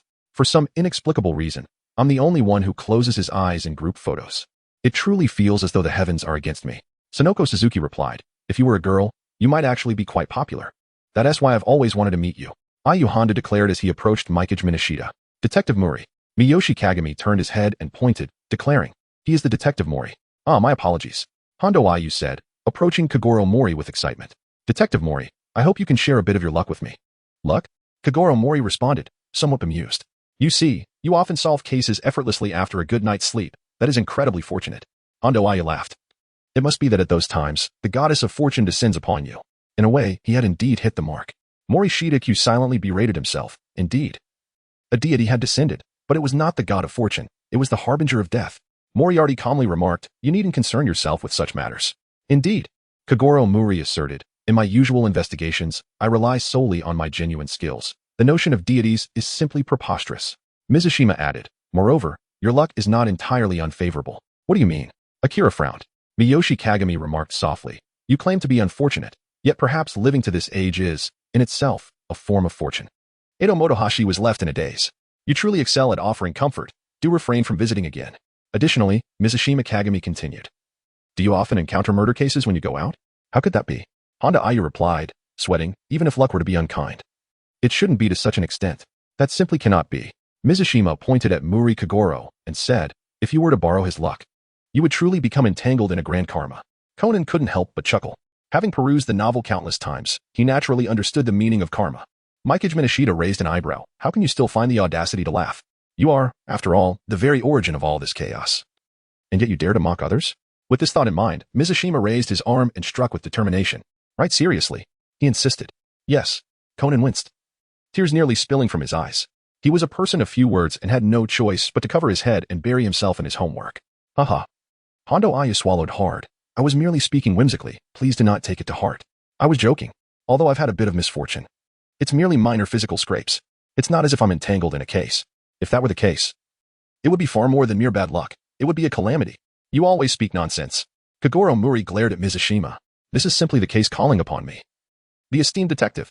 Regardless, Hondo Ayu expressed his eagerness to witness Detective Mouri's reasoning. It sounds easy when you say it, Mouri replied, at a loss for words. After all, I cannot possibly encounter a case at every turn. Knock, knock, knock. Hello, is this the Mouri Detective Agency? A bearded middle-aged man stood outside. Kagoro Mouri said. Let us pretend I didn't say that. Here they come. Hondo Ayu exclaimed with excitement. He rushed towards the man, but inadvertently reached out with his left hand towards Yoko's chest. Fortunately, Mizushima was quick to react, pulling Yoko aside just in time to avert a disaster. Saving a life is worth more than building a pagoda. Morishita Kyo gazed at Hondo Ayu's slender arms and legs, shaking his head in disbelief. How kind-hearted I am. If Kyugoka truly discovered that Sonoko had been accosted, you would either perish or, at the very least, become a cripple. Chapter 72, The Weight of Pressure. Mouri Ran brewed a pot of coffee as the group gathered around the table to discuss the details of the case. Your girlfriend has vanished.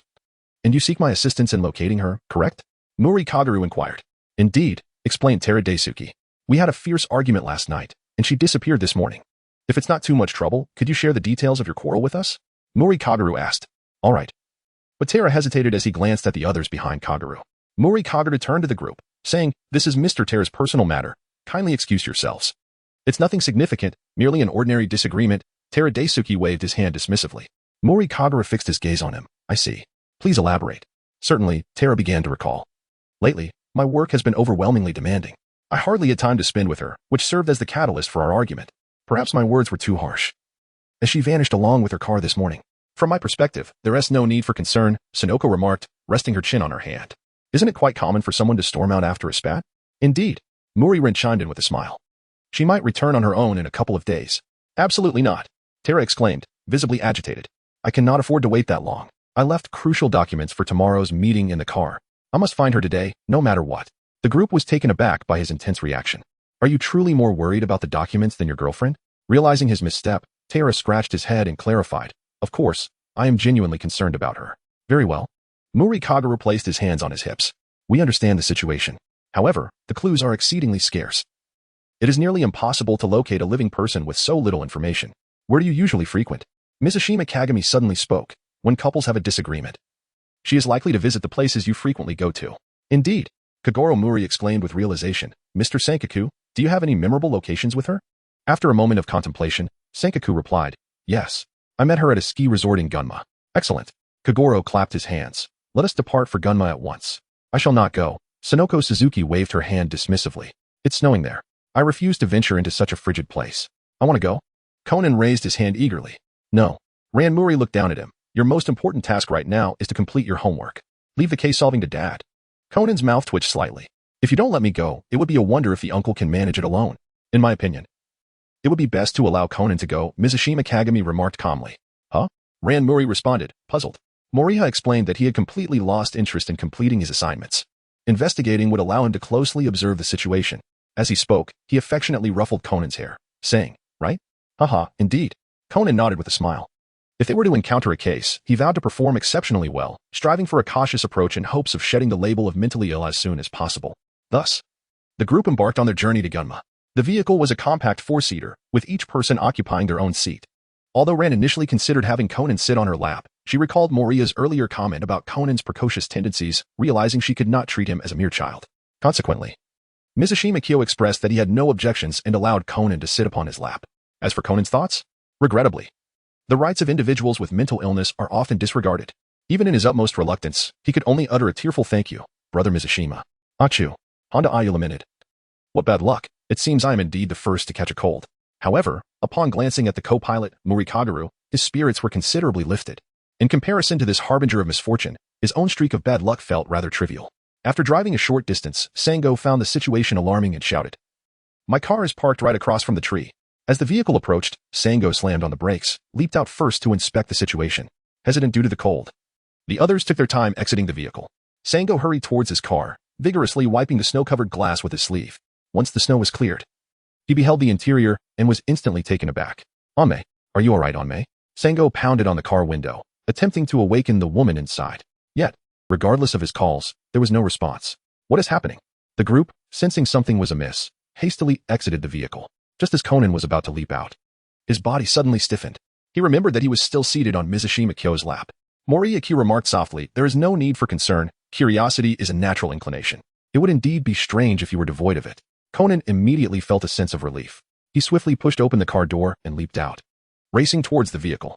Halfway there, he paused, for he perceived a shadow within the car. This is not good. Conan hurried over, tiptoeing near the window. Both doors were completely sealed with tape, transforming the interior into a confined chamber. What is that? Conan's eyes narrowed as he spotted a charcoal brazier on the floor of the passenger seat. Could it be a suicide? At that moment, the others also arrived. Kogoro Mouri shouted, "Do you have a spare key for the car?" "Yes, I do." Tanaka quickly produced the key to unlock the door. "Moria, are you going to take a look?" Hondo Ayu inquired, casting a puzzled glance at the unusually calm man beside him. "No need." Miyoshi Kagami silently took out his phone and said calmly, "The plague god is here. That person is most likely dead. It would be better to report to the authorities now." "Is that so?" Honjo Ayu felt a chill run down his neck. He sensed that getting too close to Detective Mouri could be quite perilous. "You are not mistaken in your thoughts." Miyashita raised an eyebrow and remarked, however, "Detective Mouri typically does not investigate friends with whom he is well acquainted." "Then I can rest easy." Hondo Ayu sighed in relief, only to have his expression shift suddenly. "How do you know what I am thinking?" "Your thoughts are clearly etched upon your face." Morishita calmly remarked, "I have yet to introduce myself. My name is Morishita, and I am a psychologist." Honjo Ayu stood frozen in place. Is a psychologist truly that remarkable? Can they communicate without uttering a word? Chapter 73. Are we not allowed to live anymore? After Morishita Kyo reported to the police, he glanced at the few individuals beside the vehicle. Triangle took out the car key and pressed the switch. Strangely, he now felt a sense of calm that was absent earlier. The indignant Kogoro Mouri extended his hand and began to forcefully tug at the car door. At that moment, Triangle quietly stepped away and rummaged through the trunk, retrieving a baseball bat. It appeared he intended to resort to brute force to shatter the glass. How peculiar. Miyoshi narrowed his eyes, an unusual reaction indeed. Typically, one would expect a family member to be in a state of great agitation when a loved one is trapped in a vehicle. Yet, he displayed no urgency to tug at the car door. Instead, he deliberately slowed his pace, as if waiting for Kogoro Mouri to make the first move. Even more suspicious was the fact that, despite the uncertainty of whether the door could be opened, Takaki immediately retrieved a baseball bat, as if he had known all along that the door would remain obstinately shut. "This cannot be." Kogoro Mouri gasped. "It seems we must wait for the police to arrive before we can force it open. Please step back." Takaki raised the baseball bat and approached slowly. "Oh?" Mizashima frowned, questioning the ability to utter polite expressions in such a dire moment. A rational individual would naturally resort to a command as stark as "get away." At the very least, one might utter a more tempered stand aside. Meanwhile, his loved one lay within the vehicle, teetering between life and death. And he still possessed the composure to engage in pleasantries. Bang! The triangular figure swung the baseball bat forcefully against the windshield. With each strike, a considerable amount of snow cascaded from the car's surface. Bang! Bang! Bang! The figure's fervor intensified with every swing, a glint of menace subtly flickering in their eyes. Mizashima raised an eyebrow, pondering whether one ought to exude such malevolence while attempting to save another. The forceful blows delivered by Sankaku were imbued with an unmistakable sense of resentment. Furthermore, the locations he chose to strike were quite peculiar. With his girlfriend still reclining within the vehicle, he audaciously aimed his blows at her head. As each strike landed, the glass began to shatter progressively, dislodging much of the accumulated snow. Sankaku ascended the car's roof, applying his elbow to the fractured glass, meticulously clearing it away before he himself slipped into the vehicle.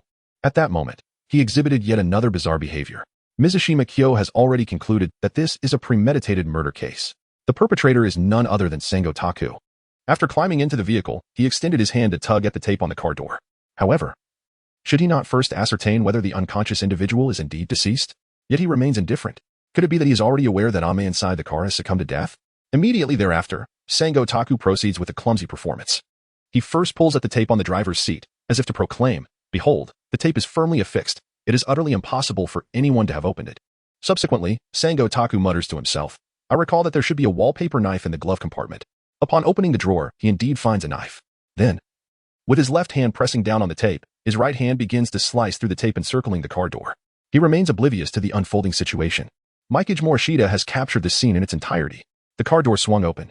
Triangle Do lifted her out, shaking her incessantly. "And May, please wake up." Miyoshi's eyelids twitched twice. Is this the moment you choose to express concern for another's life?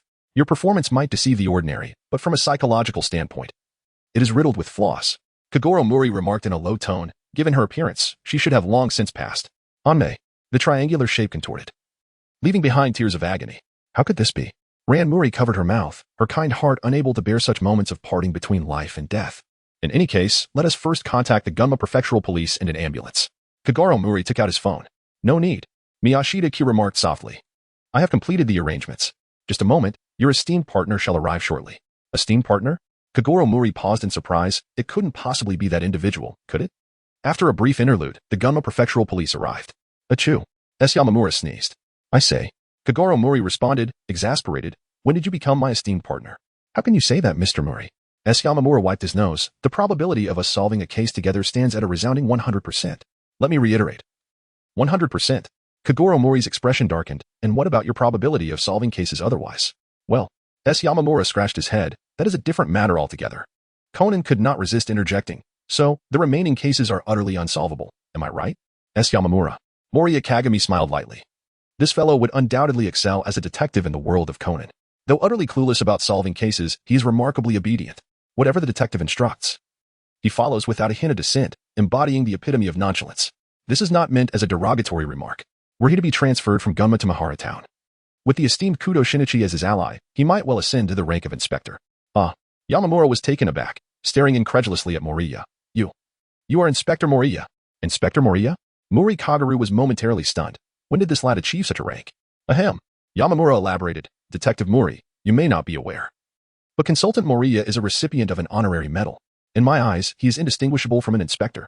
Morishita raised an eyebrow, remarking, you young lad. There's potential for growth. Flattery might slip through the cracks, but not when it comes to your rapid ascent as a rookie officer. If Takagi possessed your level of insight, he would have surely been promoted to assistant inspector by now. Let us commence, Detective Mouri. Yamamura raised his camera, exclaiming, we, the Gunma Prefectural Police, are eager to witness the slumbering Kagoro. Please, do begin at once. Regrettably, Kagoro Mouri scoffed. That is simply impossible. Take a look at the scene yourself. The deceased woman's vehicle has both doors sealed shut with tape. Additionally, the bottom of the passenger seat bears the remnants of a charred stove. Unless one were to forcibly pry it open with a baseball bat, escape from within is unfeasible. This indicates that in a confined space, the combustion of solid fuel has led to carbon monoxide poisoning. There is no doubt, this is a case of suicide. Alas. Does that mean we shall not witness the slumbering Kagoro? Yamamura and Hondo Ayu chorused. No. Mizushima Kyo remarked softly, this is not a suicide, but rather a homicide. What? Yamamura Akira exclaimed excitedly, are you suggesting that the slumbering Kagoro will make an appearance? No. Mizushima Kyo refuted. Huh? Yamamura Akira was taken aback. The slumbering Kagoro shall not make an appearance for. Mouri Kagami raised his phone, declaring, I have captured the perpetrator's methods on video. What? Conan's eyes widened in disbelief, his jaw nearly dropping in shock. What is going on? I haven't even found a clue yet, and here you are. Having recorded all the evidence, how am I supposed to continue like this? Chapter 74. The case concludes. How can others proceed with their investigations when you do this? Conan expressed his frustration, acutely aware that Sango Taka was the culprit. Yet he lacked the tangible evidence to substantiate his claims. He had been contemplating searching the car for clues, but now it seemed he could afford to take a break. You recorded it. Kagoro Mouri was utterly astonished. Scarcely believing his ears, Ran Mouri inquired, Moriya, did you visit Gunma yesterday? Indeed. Yamamura so responded in affirmation. Isn't Morishita Kagami residing in Mahana Town? How could one witness the perpetrator committing the act in Gunma? Furthermore, if he truly recorded it, why didn't he report it to the authorities sooner? Mr. Mouri, what are you rambling about? Misumi, visibly perturbed, remarked, it is evident that Ami committed suicide. The car door was sealed with tape, making it utterly impossible to open easily. Detective Mouri has confirmed this as well. Therefore, Ami indeed took her own life. How could you possibly have a recording of it? I believe there has been a misunderstanding. Mouri Motoharu spoke softly. The footage I refer to is not of the murderer in the act of committing the crime. Rather, he glanced towards the side at Senjaku.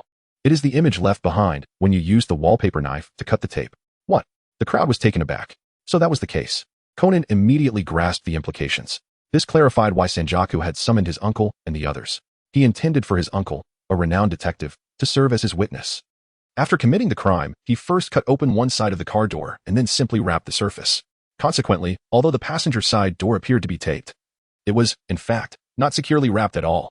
All he needed to do was be the first to enter the vehicle and, employing his exceptional acting skills, deceive everyone. In this manner, he could discreetly conceal the traces he had left behind. However, it was evident that he had miscalculated. This seemingly flawless plan, under the scrutiny of Mouri Motoharu's keen eyes, had nowhere to hide. Ironically, the very techniques he believed to be clever had now become the evidence that condemned him. The footage is here. Mouri Ran retrieved his phone and activated the recording function, drawing the attention of those around him. The video captured the moment when Sankakudo opened the car door. Yamamura observed for a while, scratching his head in confusion. There's nothing suspicious here. No. Hondo Iai pointed at Sankakudo's hand. His hand is clearly obstructing something. Oh, I see. Koger exclaimed, suddenly enlightened. Look, the tape here hasn't been cut yet. Yet it already shows signs of tearing. Indeed. Yamamura gasped in astonishment. Could it be that the passenger side door has already been tampered with? At this revelation, the group fell silent, their gazes fixated. Koger felt a chill run down his spine. This individual exhibited an audacity that was astonishing. To dare execute such a perilous maneuver under the scrutiny of so many. And here he was, the renowned detective, observing it all. Did this young man not consider his feelings at all? Fortunately, his subterfuge had been discerned by Mouri Ran. Otherwise, he might have truly been deceived. Wait a moment. Koger glanced at Mouri Ran, his expression a mix of complexity. If memory served, Mouri Ran had been a considerable distance from the vehicle at the time. Yet he managed to unravel Sankakudo's ruse. And what of himself? So close, yet utterly oblivious. This thought left him feeling rather embarrassed. Nevertheless, this young man was indeed formidable. It seemed nothing could escape his keen perception. No. Koger suddenly had an epiphany. Miyoshi had recorded the footage in advance. Logically. Even if he had noticed the flaw at that moment, there would have been no time to retrieve his phone, right? At most. He could have only attempted to verbally intervene. Just when did you start harboring doubts about him? Mouri Kagoro couldn't help but inquire. The others also turned their gaze towards him, clearly intrigued. How should one articulate this? Morishita Kyo organized his thoughts and spoke, if we consider the later time. It was when Sango Taku found the vehicle. However, if we consider the earlier time, I began to harbor doubts during his speech at the office. So early. Hondo Ayu's expression shifted. Are you not exaggerating? To doubt right upon meeting? He continued, incredulous. Is it truly so far-fetched? Did Sango Taku exhibit any peculiar behavior while recounting the case? After a moment of contemplation, he shook his head, having found nothing suspicious in the other party's demeanor. Just as he was about to inquire further, Kagoro Mouri voiced his own doubts. Did Sango Taku display any questionable actions during his time at the office?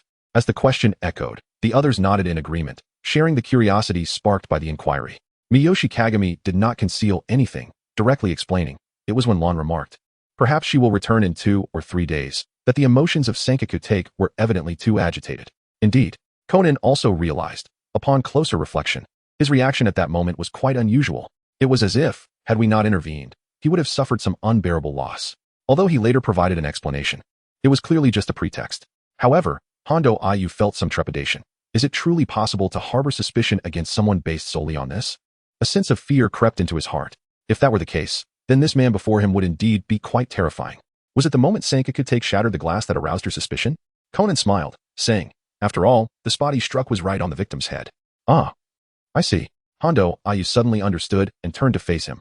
By the way, for an elementary school student, you possess remarkable acuity. Haha, not at all. Conan scratched his head and chuckled. I am merely echoing the insights of Miyoshi. He is the truly astute one. With that, he glanced at Miyoshi Kagami. Hee. I wonder if what I said is correct. Mizushima Q remarked softly, indeed. Upon receiving this affirmative response, Conan could not help but feel a sense of pride swell within him. However, Miyoshi Q added, you have only guessed half right. What? Conan's smug expression froze on his face. He had intended to boast in front of others. Little did he expect that his statement was not entirely accurate. Aside from this, the reaction of Takarada at that moment was also quite peculiar. Morishita Kyo gently remarked that after someone exited the vehicle, he surprisingly lost his sense of urgency. Most suspiciously, he did not hasten to pull the car door. Instead, he deliberately slowed his movements, allowing others to act first. I suspect he aimed to have them affirm that the door was indeed securely locked. I have lost. Sankakudo seemed to have lost his spirit. His body collapsing as he knelt to the ground, bitterly laughing. Heaven has intentionally arranged for such a formidable psychologist to expose my deceit. Perhaps this is divine retribution. However, it is not my fault. It is in May. She has always commanded me as if I were her servant. I have always complied with her every request to the best of my ability. Yet, I simply cannot accept this. The car I took out alone for her has become a mere tool for her clandestine rendezvous with her lover. The thought that I have been burdened with the loan for their secret meetings drives me to madness. Chapter 75. The Itch of the Roots Nightfall. Central Hospital. Is there still no sign of recovery from Mizuno Reina? The speaker was an American, donned with black glasses and gray hair that suggested he was of considerable age. This individual was none other than James Black, the superior of Akai Shuichi. Indeed, Judy replied coolly.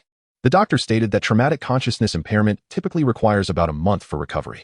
However, the attending physician just informed me that if it extends beyond 2 months, it could lead to prolonged complications. This is hardly encouraging news.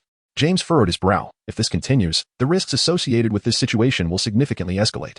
Judy's mind flashed with images of gin and vermouth. Should we consider transferring her to another hospital? Or perhaps even relocate her to the United States? No. James firmly rejected the notion. Such actions would only draw their attention. Judy countered, but I believe that could work in our favor. Akai Shuichi interjected coldly. Do you not see that she is currently the ideal bait to lure those individuals? I wouldn't call her bait, Judy frowned. Let us set that aside for now. James shifted the topic. Have we thoroughly investigated the relevant information regarding Mizuno Reina? Upon investigation, it appears that her resume prior to joining the Neon Broadcasting Corporation has been skillfully fabricated. Judy responded. James sighed. So, we cannot even ascertain whether she has any relatives? Humph. Akai Shuichi remarked with a smirk. In my opinion, Mizuno Reina is likely a fictitious name as well. Judy looked puzzled. A fictitious name? Mizuno means 0. Reina sounds like Rei Nana, which translates to 07. Together, they make 007. Akai Shuichi chuckled. Fortunately, we have James on our side. Hey. James smiled wryly. Let us refrain from making jokes about names. Night. A luxurious apartment. The lights were off, and the room was cloaked in darkness. Morosawa leaned casually on the sofa, her right hand clutching a glass of red wine. At that moment, she was lost in thought, gazing at the ceiling. It was 9:50 p.m. The National Microbiology Research Institute in Nishitama City was under attack by a 7-member armed group. Oh? Miyoshi narrowed his eyes. He straightened his posture. The blue light emanating from the television casting an eerie glow upon his face. They had abducted the staff and illicitly extracted highly dangerous bacteria from the laboratory. The criminal organization referred to themselves as the Red Siamese Cat. This particular strain of bacteria is exceedingly perilous. Once infected, the mortality rate soars to a staggering 80. Moreover, to date, no definitive cure has been discovered. Ding. The sound of a cell phone ringing shattered the silence. Mikage Morishita retrieved his mobile phone, revealing a text message that read, King, according to intelligence, they will be heading to the Suzuki family's airship, Operation Codename Treasure Heist. Oh? Morishita Kyo was momentarily taken aback. He recalled this particular storyline, with the most vivid memory being the moment when Shiho was struck across the face. How intriguing.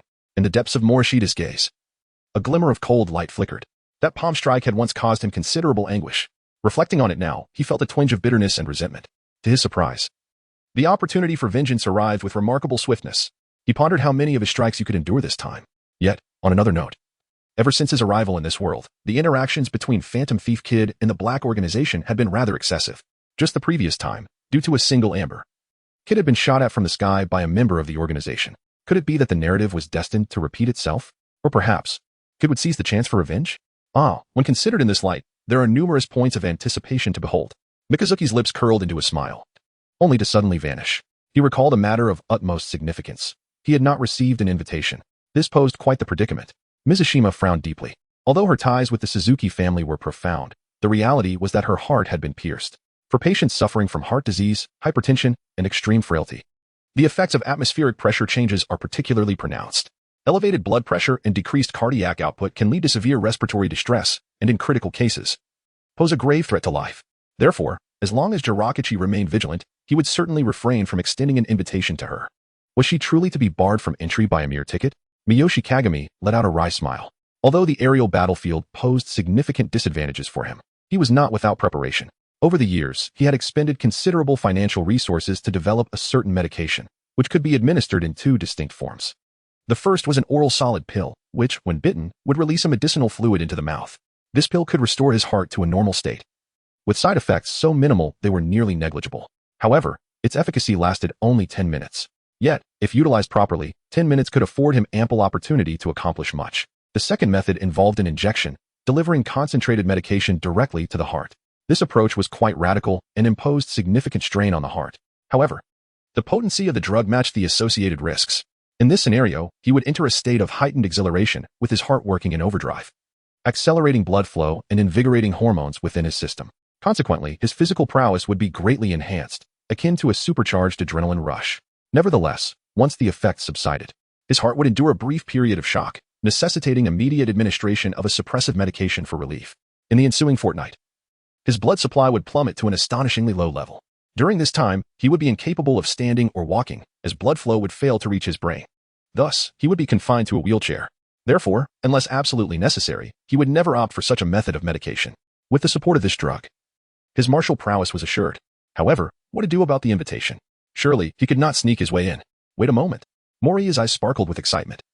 He realized he could accompany Hybrid AI and the others into the venue. At that moment, he contemplated fabricating a medical certificate.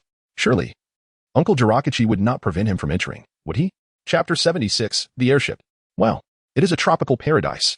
The castles appear so diminutive. From the sky, the amusement park resembles a model. The group gathered before the airship's glass, marveling at the breathtaking panorama below. It was a sight difficult to behold without uttering a gasp of wonder. Hybera AI glanced at the scenery, then furrowed her brow and turned to Moriya. Are you truly all right? Everything is fine. Mitsuhiko smiled as he gently patted Shiho's head. The doctor has examined me, and there are absolutely no issues with the sky. If you feel unwell, be sure to inform us in advance, Mouri Ran expressed with concern. Understood. Morishita Kyo nodded with a smile, saying, just put your heart at ease. Suzuki Sonoko raised an eyebrow and remarked, you truly are quite headstrong. Knowing full well that the sky might impose an additional strain on your heart, you still insist on following along. Please, have mercy on me. Miyoshi Q smiled and waved her hand, expressing her desire to witness the beauty of the sky. Compared to myself, I believe you all should be more concerned about Detective Mouri over there. In the hall, Mouri Kagoro sat with his back to everyone, appearing composed, yet drenched in cold sweat. Dad, Mouri Ran called out, the view below is truly magnificent. Are you sure you don't want to come and take a look? Stop the chatter. Mouri Kagoro bellowed, I am contemplating something of great importance. Mouri Ran sighed in exasperation. Honestly. Oh, I remember now. Professor Agasa interjected. Mouri is quite afraid of heights. Mouri Kagoro, determined to save face, shouted, that's not true. By the way, does Kid typically enjoy such sights? A dreamy expression adorned Yumi's face. Hikaru remarked, it really is enviable. However, Jenna frowned and said, I've heard that Kid was shot. Will he truly come this time? What nonsense. Sonoko raised an eyebrow. How could the great Kid be defeated by such a trivial injury? Cough, cough. Mizushima Q offered a wry smile, declaring, I hardly consider that a mere scratch. For heaven's sake, it's a sniper rifle. Not even an elephant could withstand such a blow. To Lord Kid, that is but a trivial matter. Sonoko pulled out her phone, exclaiming, Uncle Jiruki has indeed received a response from Kid. He has accepted the challenge. Let me share it with you. I gladly accept your invitation aboard the airship. However, I cannot bear to see a 72-year-old gentleman like yourself forced into a state of tension for 6 hours. In the evening, once the airship enters the skies above Osaka, he will come to retrieve the treasure. How utterly dashing. Sonoko was enraptured, her gestures exaggerated as she mused. Might you take me along as well? To which Hybera AI remarked with a knowing smile. I've thought for some time that her personality is indeed quite unique. Mizushima Q glanced at the engrossed Yuan, who was absorbed in her phone, and with a bemused smile, remarked, I recall her childhood was far from this. The sentiment was palpable. Hiki, Conan sweat-ropped. It truly is a challenge for you to discover such a delicate descriptor. Indeed, Hybera AI nodded in agreement. Miyuki Morishita expressed her surprise. I never expected that both of you could comprehend such a challenging idiom so effortlessly. She then turned to Ran Mouri, remarking, I can't shake the feeling that they are remarkably impressive, understanding just as much as any adult. Mizushima Q remarked with a smile. It seems that Conan's efforts in his assignments were indeed not in vain. Conan exclaimed, what a surprise. Why bring up that topic now? His previously buoyant mood dissipated the moment he recalled the burdensome homework. Dr. Agasa scratched his head and inquired, by the way, are we the only passengers on this journey? Yoko, roused from her reverie, nodded and replied, yes, I remember there's a journalist by the name of Fujioka. That's him. At that moment, a tall man emerged from around the corner. Yoko introduced him, saying he expressed a keen desire to write a report on the match between Uncle Jirakichi and Kaido Kuroba. He volunteered himself for the task. Oh, I truly apologize, said a plump man with glasses, his face brimming with contrition. You must be Mr. Mizushima, the special advisor of the Mihwa Police Department, correct? Morishita nodded. Indeed. It's a pleasure to make your acquaintance. Mizukawa Masaki produced a business card. I am a producer at Neon Television, Mizukawa. Mizushima accepted the business card with an expressionless demeanor. At that moment, a man and a woman approached. The man was rather unremarkable, while the woman possessed a charmingly delightful appearance. Mizushima's expression momentarily faltered. It seemed that these two were indeed the undercover agents of the Siamese cats concealed within the airship. Once the mercenaries were subdued by the crowd, it would be these two who would step in to regain control. Mizukawa Masahiro introduced them. These are the journalist Nishitani Kasa and the photographer Ishikage Junpei. The two bowed, and Nishitani Kasa blinked her innocent, wide eyes, saying, I look forward to your guidance.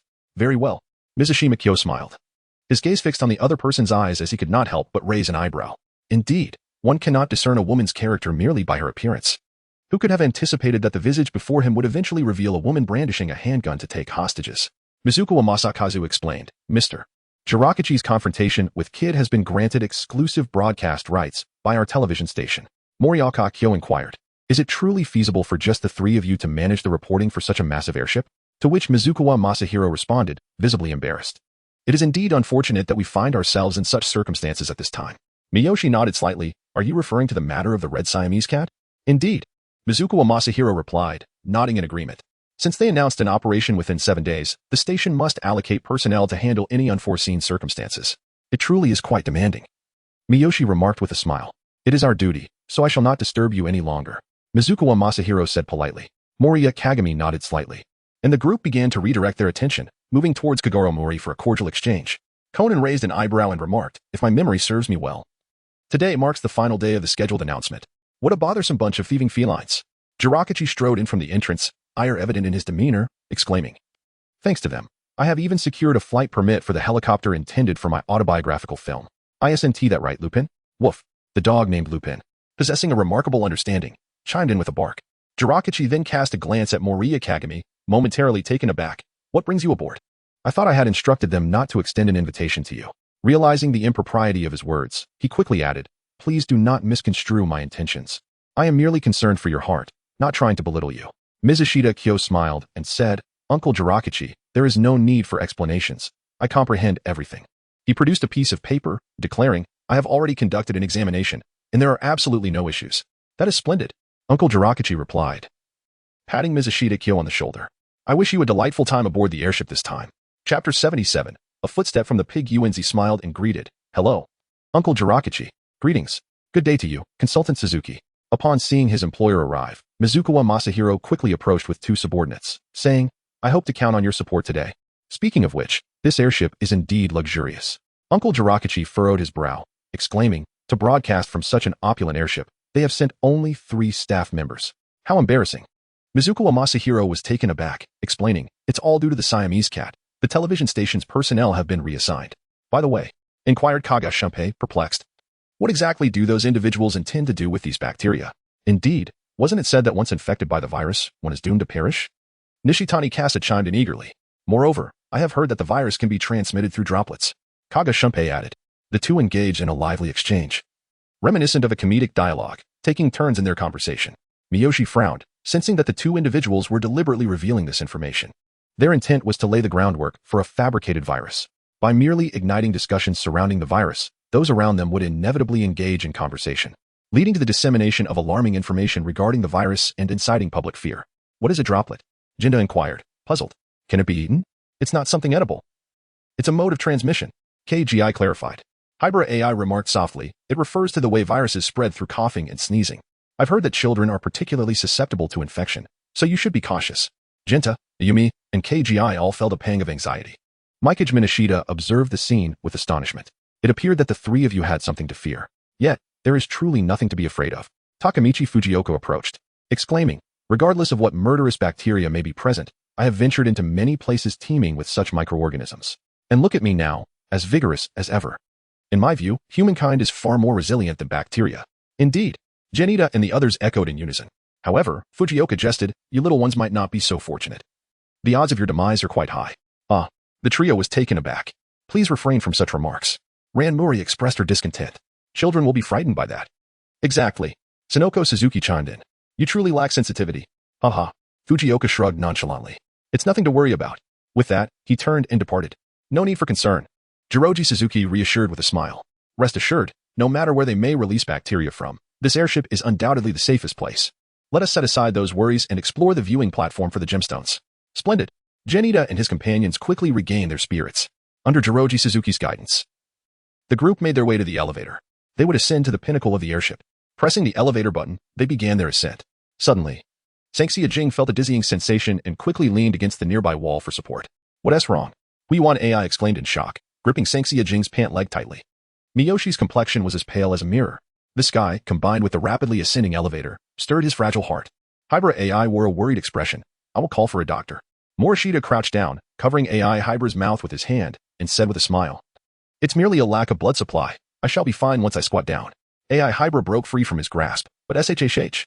Mitsushita Q extended her finger before her, saying, do not speak further. It would be disastrous to incite unrest among others.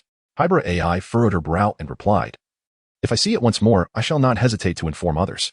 Miyoshi Kyo, without further ado, swiftly lifted the other person into his arms and playfully brushed her nose with his fingers, remarking, children who resort to tattling are seldom favored. Hybra AI gasped. What are you doing? She could hardly fathom such an unexpected action. Her exclamation drew the attention of those in the elevator, all of whom turned to observe. Jiraiya inquired. What's the matter? It's nothing. Little AI is a bit frightened and insists that I hold her, Miyoshi Kyo replied with a cheerful smile. Ah, Suzuki Sonoko exclaimed in astonishment, hardly believing her ears. Yet the scene before her compelled her to accept the reality. How is this possible? Conan's expression was one of sheer disbelief, fully aware of the true age of the girl in his arms. He could never accept that she would display such affection towards a man only a few years her senior. I remember now, Mouri Ran exclaimed, a light dawning upon her. She recalled the day in the hospital when AI had stealthily touched Miyoshi Kyo's face while he was unconscious. That night, when Miyoshi had fainted, AI had been genuinely worried and kept him company throughout the night in the ward. Upon hearing this, Hibara AI flushed at the memory of being caught in her own act. So that is how it is. Suzuki Sonoko remarked, raising an eyebrow at the embraced Hibara AI. It seems you're not as aloof as you appear. Hibara AI mumbled softly, mind your own business. Indeed. Sonoko placed her hands on her hips, declaring, with Miyoshi's sunny demeanor and considerate nature, it's perfectly normal for a young girl to be fond of him. Eh? Ayumi gasped. Are you being affectionate, AI? Jinta, with his round eyes, added, this really doesn't seem like you. Hyuga was left speechless, pondering why Hibara had always been so distant towards him. It turned out she preferred men who were more mature. He glanced at Miyoshi Kyo, and then at himself, overwhelmed with emotion as tears streamed down his face. The disparity was too vast. Hibara, I wish you happiness. Put me down. At this moment, steam seemed to be rising from Hibara AI's head. While a few teasing remarks from Sonoko were bearable, being teased by a group of children was altogether unbearable, leaving her with flushed cheeks. Miyoshi gazed at Hibara AI, whose eyes glimmered with a murderous intent. Realizing that they were perilously close to an explosion, he understood that for the sake of their safety, he had no choice but to comply. Thus, Hibara AI successfully landed. Upon returning to the ground, she turned her head aside, uttering not a single word, presenting an air of nonchalance. Her demeanor seemed to convey, you have all misinterpreted the situation. Nothing has transpired. Witnessing this, the crowd also turned away, unable to bear the urge to burst into laughter. Upon witnessing this, Sanxia couldn't help but chuckle. This facade of nonchalance was simply too, well, Mikage merely felt a sharp pain beneath his feet. The onlookers turned their gaze once more. AI Hibara still averted her head, silently retracting her foot. Ran Mouri expressed her bewilderment. Is something wrong with Mori-san? Is he feeling unwell? Sonoko Suzuki furrowed her brows. Indeed, an elevator can cause a brief lapse in blood supply, especially at such heights. Conan remarked, it's nothing. Mizushima gently remarked, I was stepped on by a little pig. Hibara AI responded with confusion. What on earth are you talking about? Chapter 78, The Meeting Organization Trap. All right. We're almost there, a staff member announced. This airship measures an impressive 246 meters in length and has a maximum diameter of 42 meters. Compared to the renowned Hindenburg, it surpasses both in length and diameter by a meter. This is truly the largest airship in the world. Ding. As the arrival bell chimed, Kagoro Mouri was the first to dash out of the elevator. He was already weak in the knees, bracing himself against the wall while gasping for breath. The transparent design of the elevator walls made it particularly uncomfortable for him, a person afflicted with acrophobia. Wow, you can see the sky directly from here. Ayumi and several other children exclaimed in awe. At the very top of the airship, there was a transparent section allowing those inside to gaze directly at the white clouds above. In the center of the exhibition hall stood a transparent glass display case. Look. Treasures. Several children squealed with excitement upon spotting the gems. Miyuki Morishita cast a glance at the indifferent Hibara AI beside her and inquired, do you not fancy gemstones? I do. Hibara AI retorted with a sidelong glance. However, I maintained my composure. How could she possibly exhibit the exuberance of a child? The staff continued their narration. Welcome to the Sky viewing platform, the pride of consultant Suzuki. Indeed, Jiroji chuckled heartily. Here, certain sections of the roof can be opened or closed at will, allowing everyone to bask in sunlight. And of course, by night, one can witness the celestial expanse. Most importantly, in order to capture that rascal, I have discreetly installed numerous hidden mechanisms within. Next to the display, Ginza Nakamori halted an exuberant child. Can we see the treasures? Jinna exclaimed. This is not for children. Nakamori waved his hand dismissively. Why not? Mitsuhiko protested. A mere glance won't hurt. Absolutely not. Nakamori asserted firmly as he noticed a crowd approaching. Hey, you. Nakamori brusquely shoved aside a group of children and approached Jiroji. How could you possibly display such precious gemstones here? Officer Nakamori, I didn't expect to see you here. Kagaro Mouri remarked. I am surprised to find you here as well. Detective Mouri, Nakamori replied, astonished. Seizing the opportunity during their exchange, Jiroji led the group toward the display.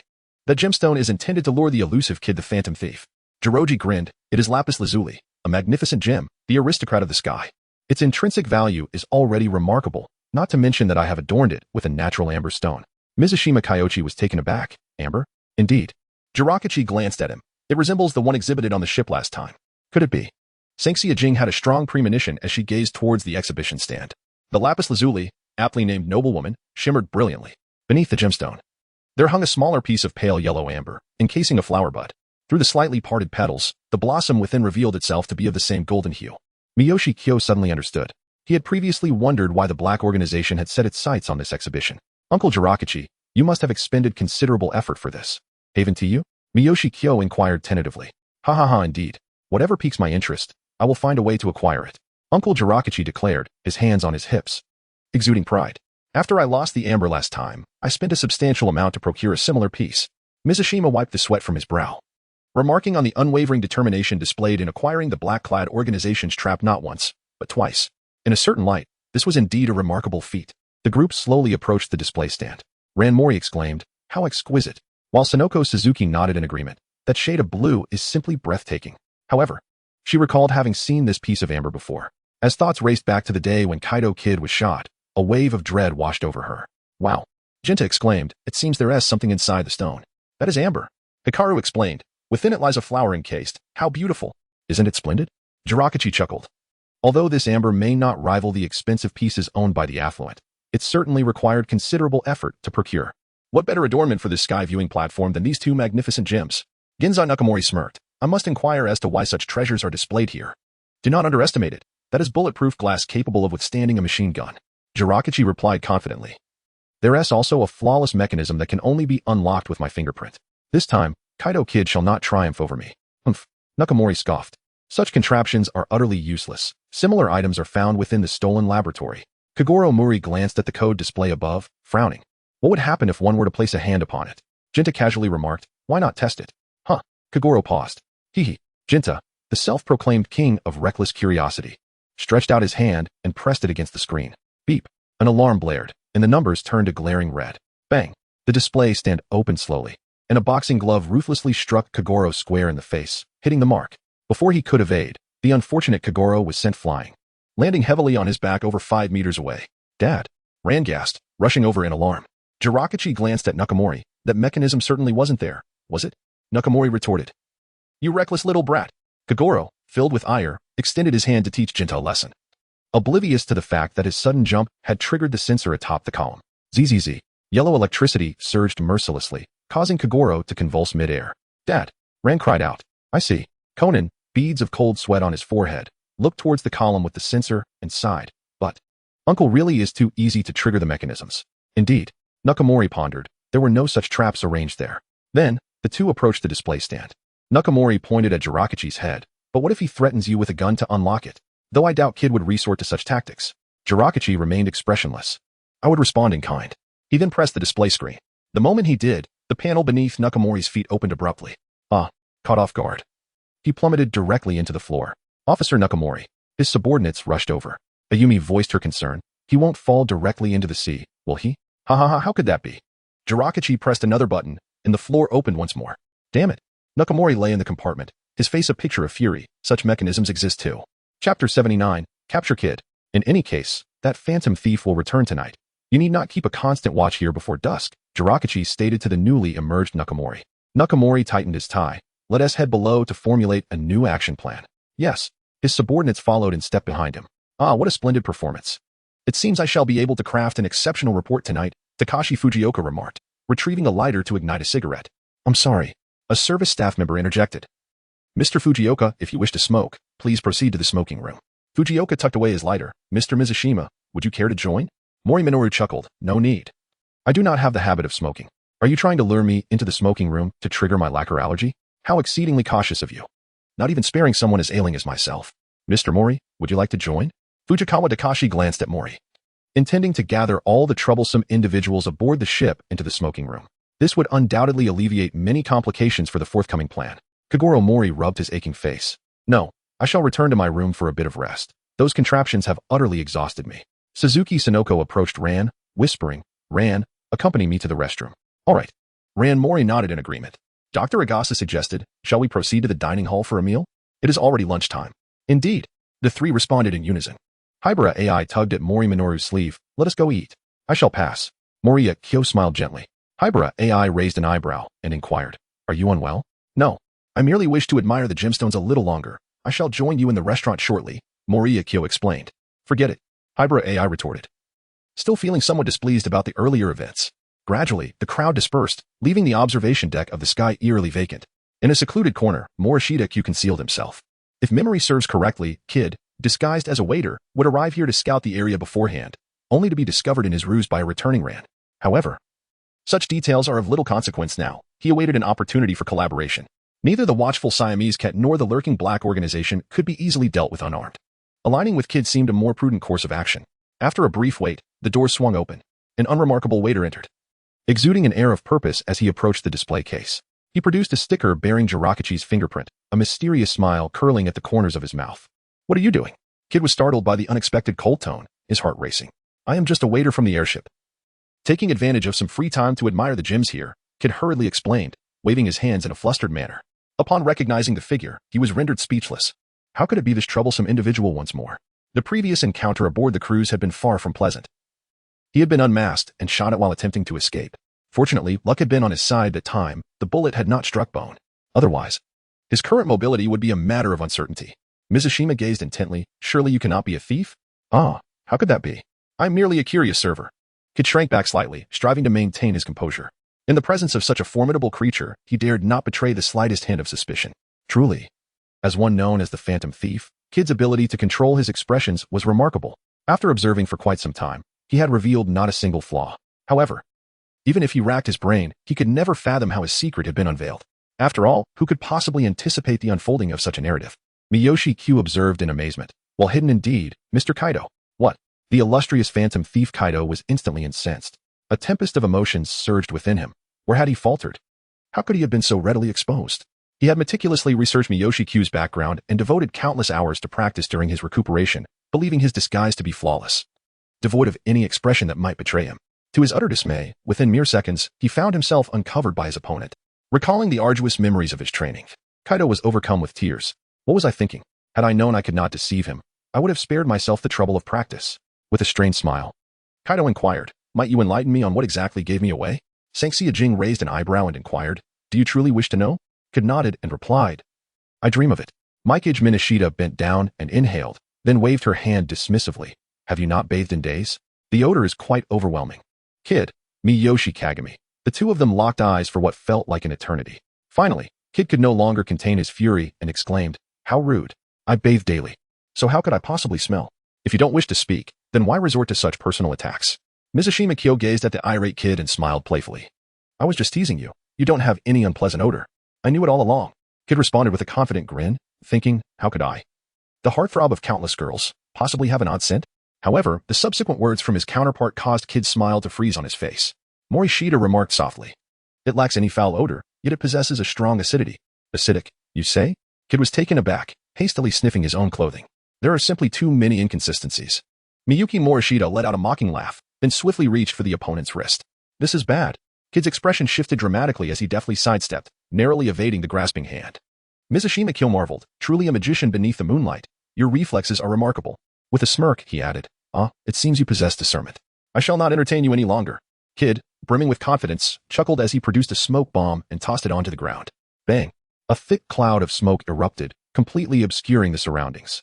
Mitsushita bore an expressionless visage, his gaze tinged with a hint of amusement. This is problematic. Before the smoke could fully dissipate, Kid caught a glimpse of Mitsushita's expression, a surge of anxiety washing over him. He resolved to take flight immediately. However, just as he lifted off the ground, he felt a sudden tug at his ankle. When did this happen? Kid's face contorted in astonishment. Chapter 80, Cooperation. As the smoke cleared, Kid instantaneously realized that a rope was ensnared around his ankle, the other end firmly grasped in Mitsushita's hand. How could this have transpired? Kid was utterly bewildered, unable to fathom when his opponent had managed to bind him. Morishita calmly remarked, do not be in haste to leave. I have no intention of capturing you. Whom are you trying to deceive? Kid replied, his expression one of disbelief. You've tied me up with ropes yet claim you do not wish to seize me? Sanxia Jing raised an eyebrow, saying, if I had truly intended to capture you, I would have summoned my men long ago. Would I still be here engaging in idle conversation with you? With that, she continued, however, I find it rather uncomfortable to be restrained. As she spoke, Kid bent down and touched the ropes. Remarkably, the ropes seemed to vanish as if by magic, falling away effortlessly. Mikoto Minishita casually tossed the rope onto the ground. Kid chuckled and said, if you have something to say, do so quickly. I am quite occupied. Do you wish to know who fired the shot? Miyoshi Kyo gazed at Kid, his tone rather flat. What did you say? Kid's expression shifted. Immediately recalling the black gun that had been aimed at him aboard the cruise ship that fateful day. It had been a perilous encounter. Had the assailants not been fixated on that amber, his life would have been forfeit. At that moment, he had been rendered immobile. A single shot could have sent the phantom thief Kid into oblivion. Kid mused with suspicion. Do you know the identities of that group? The reason he referred to them as that group was due to the certainty that Nakamori Ginzo would never act independently to pry away a gem. Thus, the individual before him must be an imposter. Furthermore, the assailant had to be part of a minimum of 2 members. I trust you have conducted an investigation. For those with such disguising abilities are indeed scarce. Morishita Kyo glanced at Kid, who was taken aback in astonishment. He had not anticipated that his subsequent actions had already been foreseen by the individual before him. Kid smiled broadly, deciding to no longer conceal the truth. Indeed. I have conducted an investigation and have already identified a target. Morishita Kyo spoke softly. Is it Chris Wynyard? What? Kid was momentarily taken aback. He had hoped to regain the initiative with this information.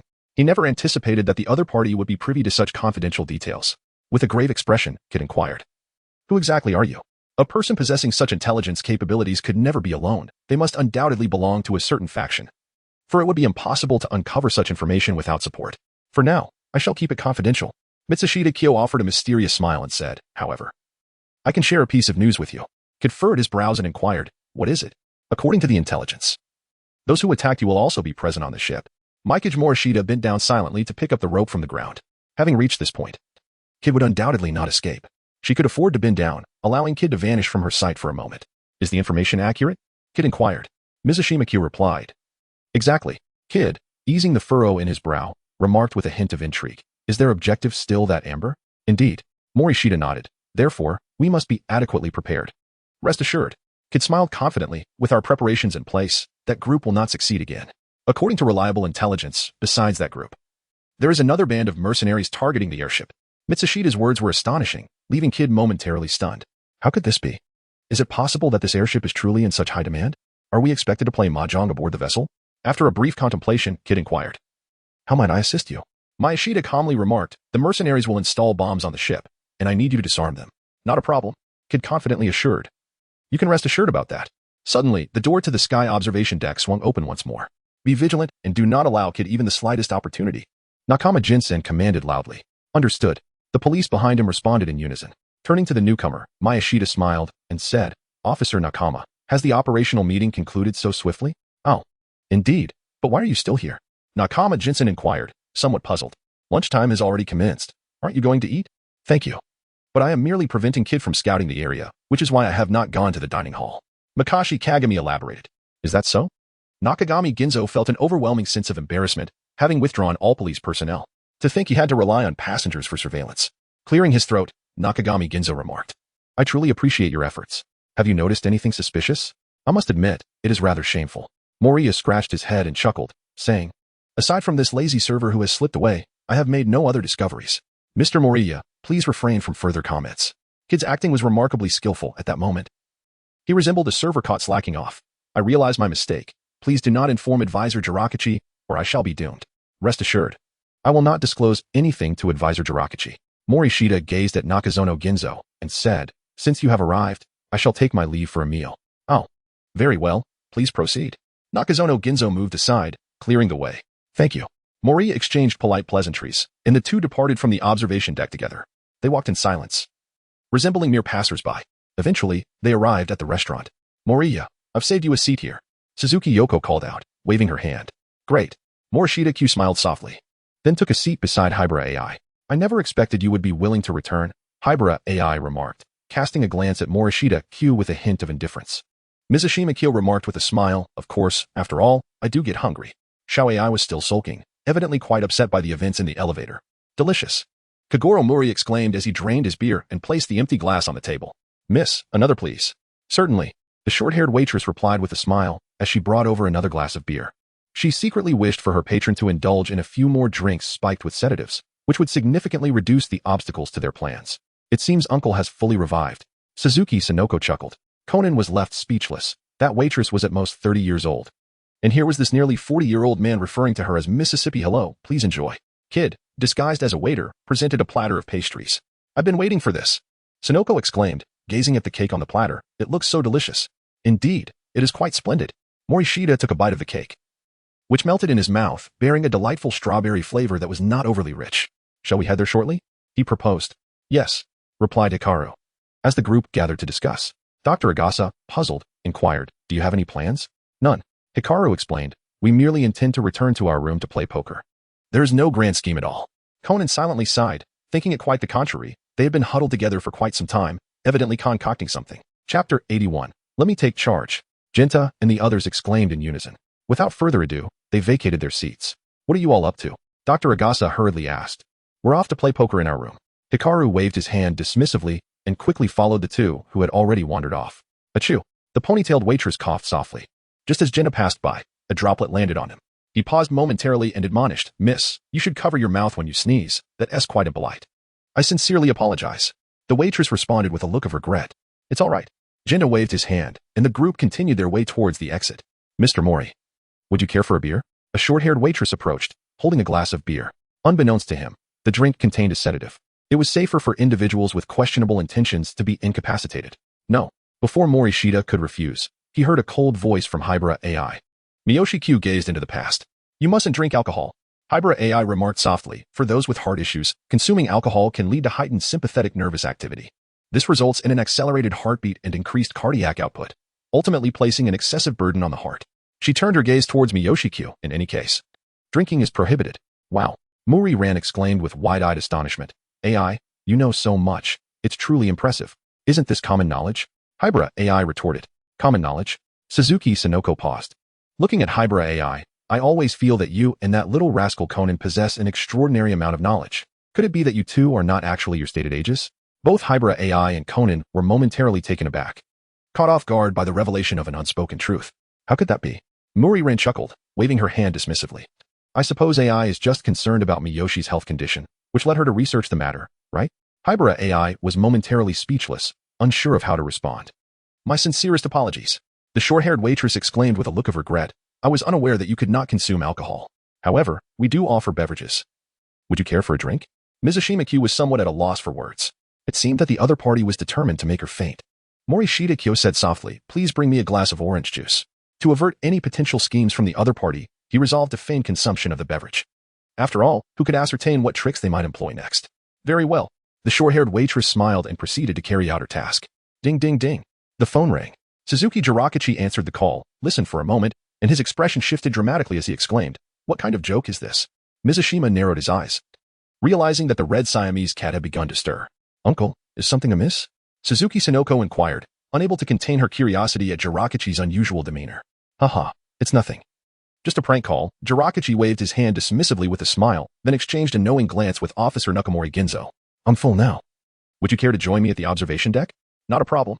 Nakamori, a seasoned veteran, immediately grasped the situation. He summoned two trustworthy subordinates and followed Jirakachi out. Mizushima Q seized the opportunity to dispose of his juice, feigning that he had finished it. Half an hour later, Suzuki Jirakachi entered with a grave expression. Nakagawa Ginzo mirrored his demeanor, the red Siamese cat aboard spreading bacteria among them. He was entirely devoid of the inclination to concern himself with the harmless thief known as Kaido Kuro. Is something amiss with Uncle Jirakachi? Suzuki Sonoko suddenly sensed that something was amiss and couldn't help but voice her inquiry. I regret to inform you of this unfortunate news. Suzuki Jirakachi sighed heavily. The red Siamese cat called to say that bacteria have been disseminated in the smoking room. How could this be? The faces of everyone present paled in shock. Following an informative discussion, all those present were acutely aware of the terrifying nature of the bacteria. It was impossible not to feel fear. Suzuki Sonoko remarked. Could it be someone's prank? No. Nakagawa Ginzo replied solemnly, the bottle in the smoking room is indeed identical to the one used by the red Siamese cat. Furthermore, the police have sealed this information, so it is certainly not a prank. Morisawa Q contemplated for a moment and spoke softly. This vessel is not easily accessible to outsiders. Jiruki and Nakamori Ginzo's expressions changed abruptly. Miyoshi Kagami serves as a reminder to everyone, particularly to Conan and Hybera AI, urging them to remain vigilant against the insider's treachery. With Kagami's words, the traitor hesitates to make any rash moves. Fujikawa Takamichi and the conspirators change their expressions, consumed by a desire to silence Kagami permanently. Fujikawa's gaze sharpens. Such a perceptive individual must be restrained at once. Without hesitation, he lunges forward, letting out a startled cry. The crowd turns in unison, puzzled by the commotion. Help me. Fujikawa's body erupts in crimson rashes, his face and neck covered in them. I can't breathe. Desperation seeps into his voice as he approaches the throng. Nakamori Ginzo's expression darkens. Has he been infected? Conan's demeanor turns grave. It appears he visited the smoking room. Fujikawa quickens his pace, charging toward Kagami with sudden ferocity, catching everyone off guard. His intentions are malicious. He aims to bring down Kagami swiftly, intending to transmit his allergic reaction once his target is isolated. Subsequent actions would become significantly easier. Watch out. Mouri Ran instinctively positions herself in front of Kagami, assuming a karate stance. Make way. Miyuki Morishita gently nudged the petite Lan to the side. Why did she push her away? Simply because Lan's movements were far too delicate. Just as the moment passed, Takada Fujikawa lunged toward them. Morishita Kyo's sword into the air, tightening his core, his right leg striking like a hammer against Fujikawa Takamichi's face. Bang! Fujikawa was enveloped in darkness, only to be launched backward moments later. The spectators were left in utter shock. The informants of the Red Siamese cat exchanged glances at the foaming-mouthed Fujikawa, frozen in disbelief. The operation had yet to commence, and their leader had already been knocked out cold. Truly, embarking on a mission only to meet an untimely demise. Hey! Nakamori Ginzo swallowed hard, exclaiming, Isn't your strike a tad too forceful? My apologies. Mitsushima's face was filled with regret. It was an instinctive reaction, and for a moment, he could not restrain himself. Isn't this rather good? Hibara AI remarked indifferently. Those who are selfish should adopt stringent measures. Indeed. Suzuki Jiraichi nodded in agreement. Knowing full well that he was infected with bacteria, he still leaned towards others. In my opinion, this is nothing short of murder. The Senjuka family possesses only one precious child, Senjuka Kyo. If any mishap were to occur aboard Jiruki's airship, he would undoubtedly be plagued by lifelong regret. Thus, how could he not be filled with indignation? Chapter 82. The appearance of the Red Siamese cat. Furthermore, he is acting to safeguard us all. Jiruki pointed at Nakagami Ginzo's nose and bellowed, As an officer, not only do you refrain from offering rewards, but you also dare to cast blame. Nakagami Ginzo's eyelids twitched in agitation. I did not intend to blame him. I merely made an observation, he retorted. Moreover, you are excessively protective, aren't you? Little Q. It would be best for you to go to the infirmary for disinfection. Jiruki directed his gaze toward the unconscious Fujioka. Such a selfish individual is prone to inciting chaos. I propose we isolate him. Indeed, Jiruki's advisor is correct. It is better to confine someone so self-serving. The assembly nodded in agreement. After all, had it not been for Senjuka Q's intervention, who knows whom he might have pounced upon. Fujioka Takashi had already incurred the wrath of the crowd. Someone, isolate Mr. Fujioka. Upon witnessing this, Nakagami Ginzo hastily commanded the officers to carry the unconscious Fujioka away. Just as everyone assumed the ordeal had concluded, a shrill cry pierced the air. The ponytailed waitress had collapsed. Look, she has rashes on her hands. The short-haired waitress's expression shifted dramatically as she quickly distanced herself. What? Suzuki Jiruki's complexion darkened. He had not anticipated the emergence of yet another infected individual. Including her, there were now 2 afflicted by the bacteria. Who knows if more cases would arise? This is dire. Conan's expression faltered. Moments ago, Jinta had been splashed by her sneeze. Reports indicated that the bacteria posed a greater threat to children. Could it be that Jinta had already? With that thought, Conan hurriedly sought out several individuals. The short-haired waitress said, Mr. Senjuka, please follow me for disinfection. Very well. Senjuka nodded. The 2 proceeded to the infirmary, where she retrieved a bottle of sprayed disinfectant and began to sanitize herself thoroughly. Morishita gently inquired, Are you not afraid of being infected by me? The short-haired waiter was taken aback for a moment, then responded with a smile, How could that be? Even if I were to be infected, I would not fear it, for you chose to act solely to save us. What a remarkable pretender. Morishita secretly curled her lips in disdain. Your words may sound grand and noble, but had I not known you were an accomplice of the Red Siamese, I might have truly been deceived. After the disinfection was completed, the short-haired server began to steal glances at Morishita. How is it that he still appears so vigorous and spirited? Morishita suddenly comprehended, instinctively covering her head, and weakly murmured, Why do I feel a bit dizzy? Upon witnessing this, the short-haired waitress immediately displayed a look of delight. She had been puzzled as to why the sleeping medication had yet to take effect. It now appeared that the other party's unique constitution had caused a delay in its impact. Swiftly, she approached and supported Morishita's arm, gently inquiring, Could it be that the increased burden on your heart is a result of physical exertion? Morishita Kyo remained silent for a moment before responding, It is quite possible. The short-haired waiter smiled and said, Shall I assist you to the dining area for a brief respite? Miyoshi Kagami nodded slowly, aware that his companion was apprehensive about him waking up and running amok, hence the assistance to the dining area. However, it was unwise to counter at this moment. It would be more prudent to play along. Thus, Miyoshi Kagami was guided into the dining room. Suzuki Jiroichi and Nakamori Ginzo were not present. They were currently overseeing a thorough disinfection of the premises, securing the smoking area. What is wrong with you? Hibara AI was the first to approach, her expression fraught with concern. Could it be a problem with your heart? Suzuki Sonoko exclaimed. I'm fine, just a bit fatigued. I'll be all right after a short rest. Mitsushima Kyo smiled softly, then seated herself and quickly fell into a deep slumber. Hibara AI hurriedly approached to check on her, and instantly breathed a sigh of relief. Mizushima's complexion appeared normal, and her lips were flushed, indicating no signs of blood deficiency. It was likely fatigue from intense exercise, especially considering that she was in the sky, and the latter had always been physically unwell. Hybrid AI draped her coat over her, realizing it was somewhat small. She then turned to Dr. Agasa, who, with a resigned smile, said, "I understand. I suppose I must remove it." Thus, Dr. Agasa's coat was mercilessly appropriated. A few minutes later, the disinfection team successfully returned. The moment they entered, Suzuki Jiraichi spotted the two individuals who had succumbed to slumber. While it was understandable for Kagoro Mouri to be asleep after drinking, how could Mizushima be asleep as well? Just moments ago, she was lively and energetic. Could it be a recurrence of her heart condition? Alarmed, Suzuki Jiraichi exclaimed, "What has happened to her?" "Do not worry, she is not in any mortal danger." Hybrid AI reassured, as she moved a chair closer to Mizushima, observing her intently. "That's a relief." Suzuki Jiraichi sighed in relief. Suddenly, the restaurant doors burst open with a loud bang. "Don't move." A masked special forces operative stormed in, aiming an automatic rifle at everyone present. "Who are you?" Suzuki Jiraichi's face turned ashen. At that moment, a middle-aged man, seemingly the leader, stepped in. He held a handgun and was not masked. His fierce visage complemented by a buzz cut and a ring of facial hair. "Have you found the bottle, Red Siamese Cat?" Mouri Ginzo glared at the man. The leader sneered, raising his handgun. "There are explosives placed aboard the ship. If you wish to survive, you must comply." Bark. Lupin sprang up, sensing the malice emanating from the intruder. Fearing to provoke him, Jiraichi hurriedly said, "Lupin, be quiet." The male reporter gestured towards the camera. This small action did not escape the leader's notice. He aimed his gun. Bang. The camera shattered into pieces, causing everyone's hearts to skip a beat. A few women screamed in fear. "Did I not instruct you to behave?"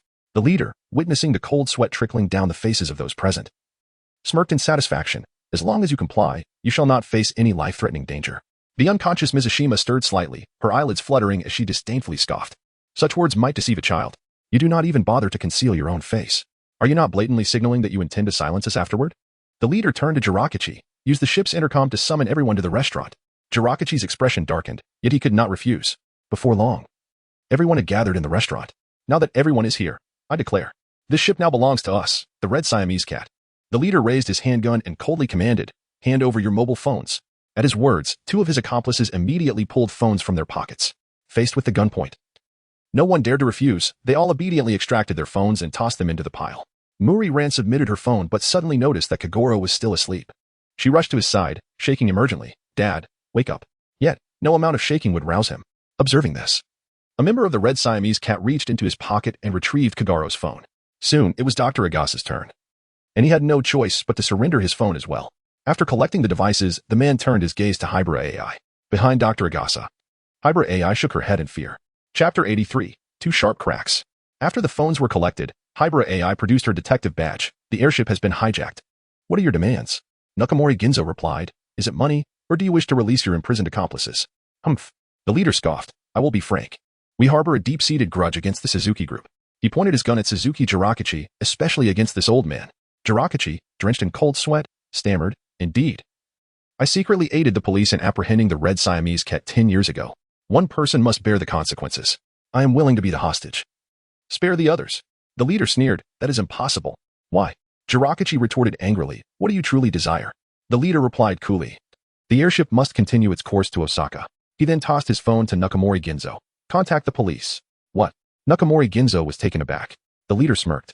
"Inform the police not to act rashly, or the airship will explode immediately." Moreover, he produced a vial filled with a green liquid. "This contains the murder bacteria from the laboratory." Everyone gasped in shock. "If you attempt to subdue us, this bacteria will spread throughout the entire airship." Unbeknownst to the Red Siamese Cat, all conversations were being relayed to Conan through Hybrid AI's detective badge. "What should we do?" "Conan?" Hikaru inquired. "We must find a way to rescue them," Ayumi proposed. "No." Conan replied gravely, "Our primary concern is to disarm all explosives." "You, step forward." The leader pointed at Jiraichi. "Come with me to the observation deck." Jiraichi remained silent, realizing he had become a pawn, and could only comply. Thus, the two departed the restaurant. After a while, Mizukawa Masahiro felt an itch in his palm and could only scratch it to alleviate the discomfort. Ishimoto Shunpei observed and asked, "Mr. Mizukawa, what on earth are you doing?" Mizukawa Masahiro was startled.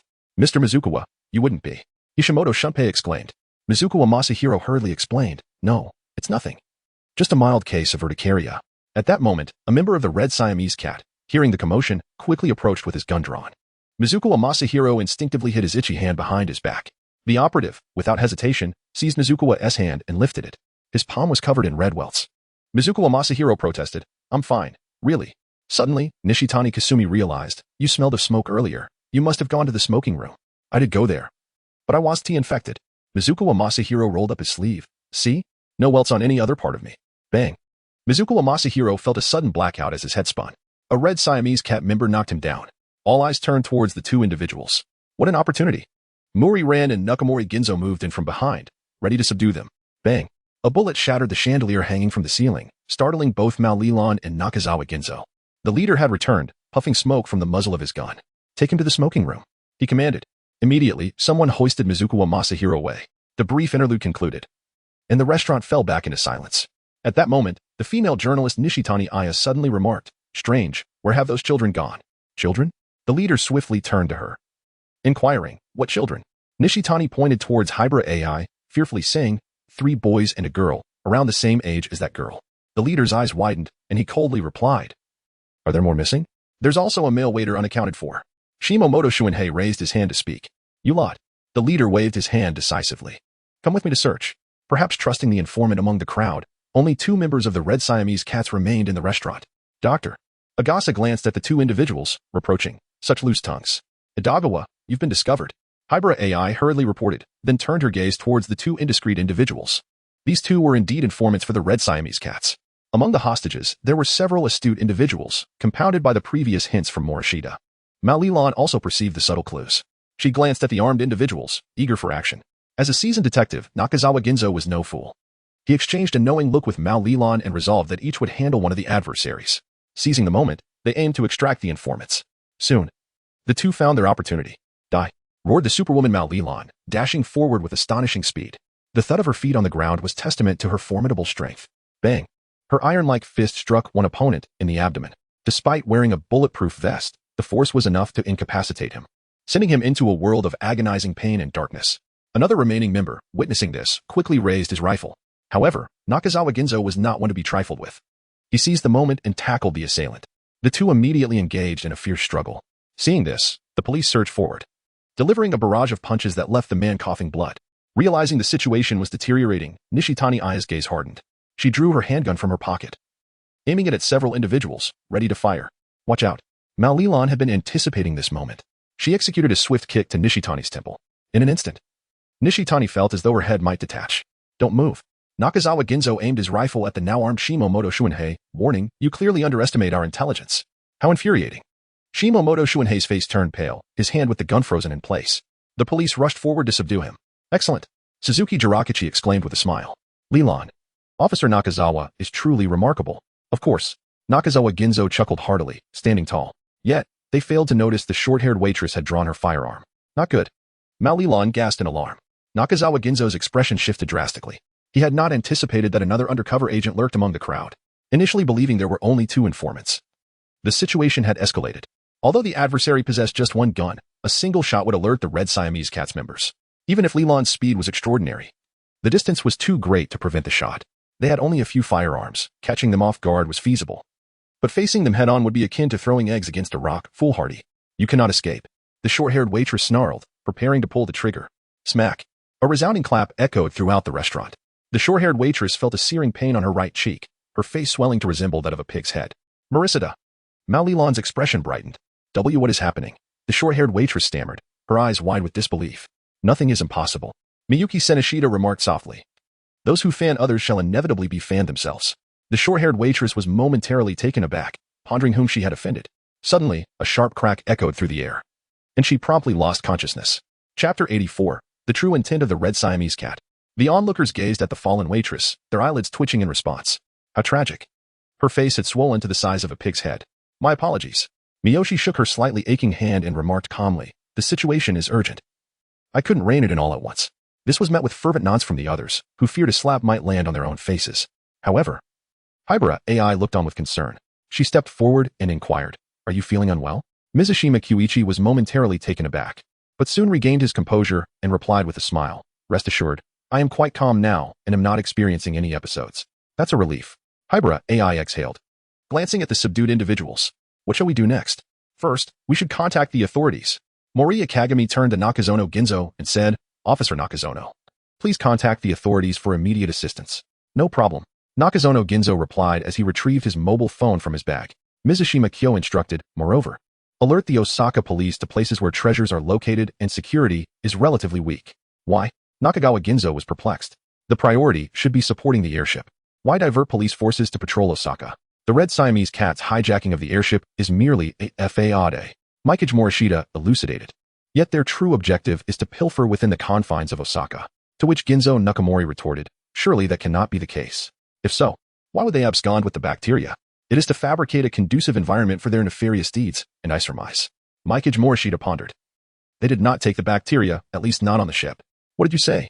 Everyone exclaimed in astonishment. How is that possible? There were individuals infected aboard the vessel. That is not a bacterial infection. Miyuki Morishita elucidated. Would the guardians of the Siamese Cats truly forego any protective measures if it were indeed a deadly bacterium? Indeed. AI Hybris suddenly realized, with such a lethal pathogen at play, they had not donned gas masks. Furthermore, when Masakazu Mizukawa was rendered unconscious and taken away, the member who carried him exhibited no sign of aversion whatsoever. It was as if they were entirely unconcerned about the risk of bacterial transmission. Is that the case? Ginzo Nakamori felt a flicker of belief, yet remained perplexed. He recalled those who had shown signs of infection and pondered. But there were indeed individuals aboard the vessel who developed rashes. How can we account for that? It is urushi, an allergic reaction to urushi. Morishita remarked softly. The smoking room has been tampered with. How can you substantiate your claim? Nakagami Ginzo frowned and replied, this matter is of utmost importance. We cannot afford the slightest negligence. Morishita gently remarked, reflect carefully upon the shape of the rashes upon the infected individuals. As she spoke, Morishita Kyo approached Mouri Ran, raising her fair arm high. On her snow-white skin, there appeared a small patch of red rash, distinctly resembling the shape of a palm. How curious. But how could this be? The onlookers, upon discerning the scene, expressed their bewilderment. The answer was rather simple. Miyoshi Kagami spoke with a serene demeanor, stating that the doorknob of the smoking room had been coated with lacquer. The individual who had touched the doorknob subsequently made contact with Ran's arm. Am I mistaken, Xiaolin? Not at all. Ran Mouri nodded in affirmation. In the corridor, Mr. Fujigawa suddenly grasped my arm. I distinctly recall the strong scent of smoke emanating from him. With this testimony, Ginzo Nakamori was already half convinced. Morishita Kagami continued, there is yet another point that substantiates the falsity of the bacteria theory. The individuals associated with the Red Siamese Cat placed explosives aboard the vessel. Is there anything amiss with that? Nakagawa Ginzo inquired, furrowing his brows. Certainly. Mikage Morishita elucidated. The adversary already possesses the bacteria. Why then resort to threatening the police with a bomb? Everyone was momentarily taken aback. Indeed, if the opponent already harbors the bacteria, what necessity is there to plant a bomb? This crucial question had evaded their collective consciousness. Had Morishita not brought it to light, they would have remained oblivious to this fact. Let it be reiterated, the bacteria merely serves as a guise. The bomb is the true lethal weapon. Once the affair reaches its conclusion, the airship will be obliterated by them. Morishita coldly remarked, that group of mercenaries has not concealed their faces at all. This indicates that regardless of whether we resist or not, they will eliminate us all. A collective gasp echoed among the crowd. This analysis was indeed terrifying. It is important to note that such a large airship, even with a limited number of invited guests, must have at least 100 individuals on board when including the crew responsible for its operation. The fact that the Siamese Cats demand the sacrifice of over 100 lives for their crimes is utterly deranged. Such behavior sent shivers down their spines. Some felt their legs weaken and collapse to the ground. Initially, they harbored a glimmer of hope, believing that if they did not resist, they would be spared. Yet now, they realized how naive that notion was. Morishita's judgment was indeed correct. Suzuki Yoko raised her phone. The Siamese Cats had already disseminated news online. They claimed that an airship laden with bacteria was heading towards Osaka. The residents of Osaka were now frantically fleeing to other cities. At this juncture, Nakagawa Ginzo, without hesitation, dialed a number. He relayed the situation truthfully and urged the Osaka police to maintain vigilance at locations housing valuable items with weak security systems. Officer Nakagawa, along with Fujioka Takashi, was also an undercover agent. Miyoshi Kagami picked up the handgun, ejected the magazine, and examined the bullet situation within. Nakazono Ginzo was momentarily taken aback. Why? Is that the only thing you can say? Hybera AI rolled her eyes and replied, a lacquer allergy isn't that alarming. Yet the other party's reaction seems excessively dramatic. Indeed, Nakazono Ginzo suddenly realized, his face flushed with embarrassment. As a seasoned detective, to be outpaced in reaction by a mere elementary school student is quite. However, that waitress also fainted, didn't she? Mouri Ran inquired. Could she be affiliated with the Red Siamese Cat? No. Morishita Kyo chuckled, remarking that one such character capable of inciting panic is sufficient. I believe she was frightened by Takada Ryu, for it is entirely reasonable to faint at the thought of being infected with murderous bacteria. Very well. Misashima's gaze sharpened as he raised his pistol. It is time for the shooting segment. Are you ready to step outside? Suzuki Jiroji's expression shifted dramatically. No, that would be far too perilous. The firepower of the Red Siamese Cat is formidable, and you are armed with nothing but a handgun. Indeed, Nakagawa Ginzo concurred. Our best course of action is to secure the restaurant and await the arrival of the police. But that is merely a path to certain demise. Miyoshi Kyo coldly declared. If we provoke them further, they will undoubtedly detonate the bomb. Moreover, Conan and the others are still outside. Will we simply disregard them? How infuriating. Nakazora Ginzo forcefully struck the ground and then lifted an automatic rifle from the floor. Listen closely, we shall confront them head-on right now. Indeed.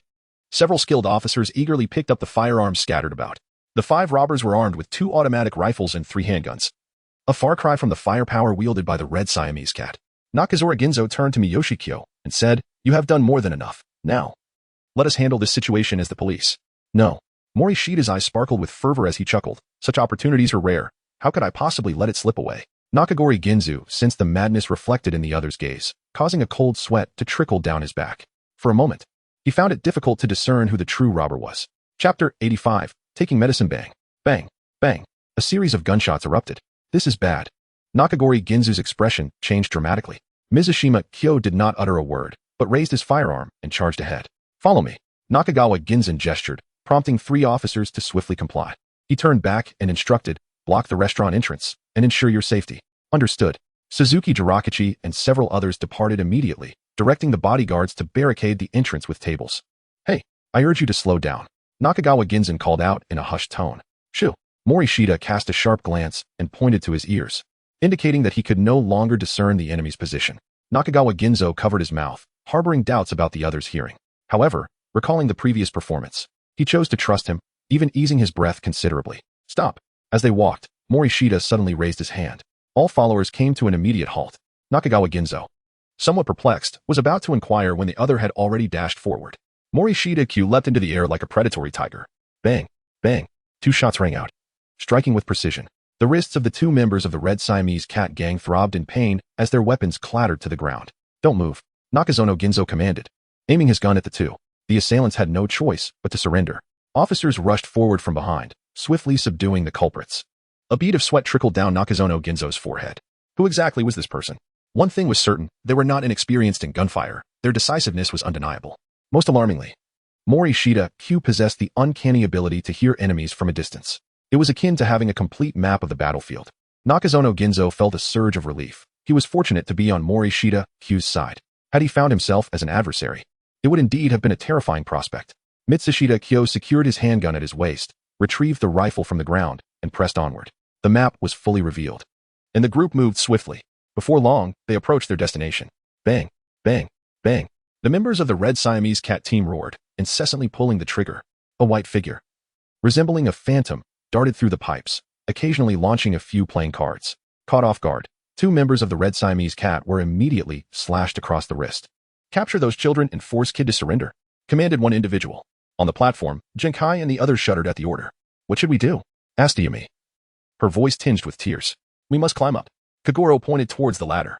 Thus, the 3 of them began to ascend one after the other. Despicable. Kid's expression shifted as he drew his card gun and fired in rapid succession. However, the playing cards were far from lethal, particularly against those clad in bulletproof vests. The members of the Red Siamese Cat swiftly climbed the ladder. Just as they were about to seize Genkai's ankle, a barrage of gunfire erupted. A bullet struck one of their arms, causing the Red Siamese Cat member on the ladder to tumble down. There are enemies. The remaining 4 members hastily redirected their weapons. In contrast to the non-lethal cards, the threat posed by the rifles was evidently more significant. Rat-a-tat-tat. The rifles fired in succession. A series of metallic clinks echoed as the 4 members lost their grip, and their guns clattered to the ground. Their faces paled in disbelief at this extraordinary occurrence. At a distance of 30 meters, a single barrage had accurately struck the guns from the hands of 4 individuals.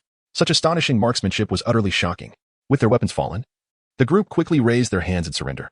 With such precision, further resistance would only lead to futile demise. Don't move. Nakagami Ginzo took the lead, commanding the officers to subdue the individuals. Consequently, the police secured the scene. Nakagami Ginzo gazed at the rifle in his hands, momentarily lost in thought. Despite having followed the chase without firing a single shot, he had certainly collected a notable number of heads. Alone, Morishita Kyo subdued all adversaries. The police, akin to mere aides, were relegated to the task of binding the captured. Initially, they were resolute, prepared to face death. Yet they were taken aback by the simplicity of the situation. The phantom thief could tip his hat, Grinning, Officer Nakamori, you have finally arrived. Kid. Nakamori Ginzo pivoted his gun, startling the thief momentarily. Their gazes locked for a fleeting moment before Nakamori lowered his weapon. Very well, he sighed. In light of your act of saving lives, I shall let you go today. I will not press charges. Kid chuckled, Officer Nakamori is indeed magnanimous. Though I harbor doubts about your ability to capture me. What did you say? Nakamori's expression darkened as he raised his firearm, prepared to fire. Just a jest. Kid quickly waved his hands, a smile on his face as he offered his apologies. Where's Conan? Miyuki Morishita glanced at Kid, furrowing her brow. Kid's expression shifted. He had almost forgotten. Conan had been pursued by the leader up to the upper levels. What? Ginzo Nakamori waved his hand, quickly. Come with me to rescue him. Yes. The group hurriedly rushed toward the elevator. Upon opening the elevator doors and pressing the button, there was no response. Ginzo Nakamori, in a state of exasperation, exclaimed, Why is there no reaction? Look, there are bullet holes. It seems the elevator has been damaged. An officer pointed to the control panel. Infuriating. Ginzo Nakamori shouted, Hurry, let's take the stairs. There is only one elevator on the airship, and if we wish to ascend, we must climb the stairs. We fear nothing else, but we dread that Conan may not hold out until then. Miyoshi Kagami looked up, where numerous shelves ascended into the heights. There was no way out. Morishita Kagami reached into his bosom and retrieved a pill, which he promptly consumed. One could hardly blame his urgency. The leader, Conan, was manageable. Yet the necklace remained in the possession of the adversary. It is crucial to recognize that the members of the Black Organization had yet to reveal themselves. They remained shrouded in secrecy. At present, the Red Siamese Cat organization aboard the vessel had been entirely subdued. In a moment, the police reinforcements would arrive. If he wished to obtain the amber, it was imperative to act swiftly. Upon swallowing the pill, a warmth began to envelop his body. Miyoshi Kagami dashed towards the structure and swiftly ascended it with remarkable agility. At that moment, he resembled a nimble gibbon. In no time, he reached the midpoint of the frame. Kid's expression was one of astonishment. Was such climbing speed truly a feat of humanity? Before he could fully process this, Mikage Morishita has ascended to the pinnacle, yet there remains a considerable distance to the stairway platform. It is now time for my entrance. Kaido Kid brandished his grappling gun, launching the hook to latch onto the edge of the stair railing. The hook retracted, propelling Kaido towards me. Grasp my hand, and I shall elevate you. Miyoshi Kagami glanced up, offering little regard. He bent his legs and leaped forward. What reckless behavior! Kid's expression shifted dramatically. The distance was far too great to clear. Mid-flight, his hands indeed fell short of the edge. Just as Kid believed Miyoshi Kagami was destined to plummet to his demise, the latter took swift action. Morishita Kyo cast aside the rifle, which soared upright into the railing. As it descended, the barrel gradually shifted to a horizontal position, becoming lodged in place.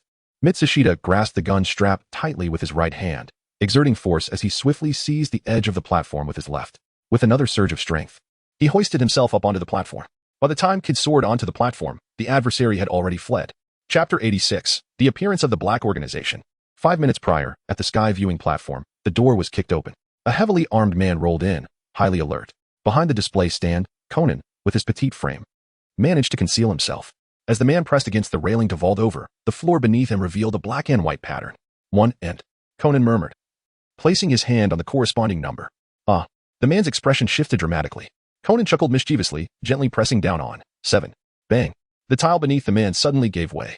Caught off guard, he plummeted into the abyss below. Finally, the trap designed for Kid proved its worth. Conan sighed, raising his finger. There's also this. On his fingertip rested a piece of tape bearing the fingerprint of Jiroji Suzuki. Anticipating a fingerprint trap, Kid had prepared in advance. During a bomb defusal. In case of an accident, Kid had entrusted it to Conan. Wait a moment. Kid wanted me to use this. Just as Conan pondered this, an object pressed against his back. Don't move. Drop it. Unbeknownst to him, a member of the Red Siamese Cat had stealthily approached from behind. With a gun pointed at him, Conan was compelled to tear off the tape from his finger. You've caused us quite a bit of trouble. The Red Siamese Cat member grinned, gesturing towards the control panel. Place your hand on it. Isn't there another option? Conan inquired, hesitantly. No dissent allowed. The man scoffed, aiming the gun at Conan. Yes. Conan feigned terror. I'm not like the others. The man said, somewhat smugly. Suddenly, the display stand cracked open, and a boxing glove struck him squarely in the face. Bang! The mechanism's force sent him flying. Conan remarked nonchalantly, as I already indicated. Bang! Bang! Bullets whizzed past Conan's ears, striking the display stand. Another Red Siamese Cat member approached, firing his pistol continuously. Conan's expression shifted as he began to flee in haste. With the aid of the doctor's power shoes, his speed was commendable. He narrowly evaded the bullets. Thus, one pursued and one escaped. Abruptly, Conan turned, pointing towards a distant pillar, exclaiming, Ah! It appeared he had spotted something significant. The pursuer, upon seeing this, promptly aimed his handgun at it. Zing! The raised gun inadvertently triggered a sensor on the pillar. A surge of electricity shot forth, incapacitating the man midair. After some time, the current ceased, and he collapsed to the ground. With the enemy disposed of, Conan breathed a sigh of relief. Ah! A chilling scream echoed down the corridor. Conan's pupils constricted as he rushed to the doorway. However, he hesitated to venture outside, uncertain whether this was an enemy trap. As he peered out, a figure emerged. The figure held a dagger in one hand while the other stuffed a necklace into his pants pocket, emanating an aura of dread. Conan shivered, goosebumps prickling his skin. The Black Organization. His pupils dilated. The oppressive aura was reminiscent of Jinn. The man did not retreat but instead advanced towards the viewing platform. Conan swallowed hard and retreated back into the room, hastily concealing himself in a corner while he remained unnoticed. The figure paused, gazing skyward. A ray of sunlight filtered through the glass, illuminating his face as he squinted slightly. Got the goods. Send someone to retrieve me. The voice was gravelly, unpleasant to the ear. Was his throat injured? Or was he using a voice modulator? In the shadows, Conan observed cautiously. This position only allowed him a glimpse of the side profile. How infuriating. How could members of that organization be aboard the ship? This was exceedingly perilous. The sole solace he found was that their target was not them, but rather the jewelry of Advisor Jiroji, the lapis lazuli, the Sky Lady. Yet, he was perplexed. Although the gemstones were valuable, could they truly warrant such elaborate efforts? The whirring of a propeller resonated from above, growing increasingly louder. Was a helicopter on standby?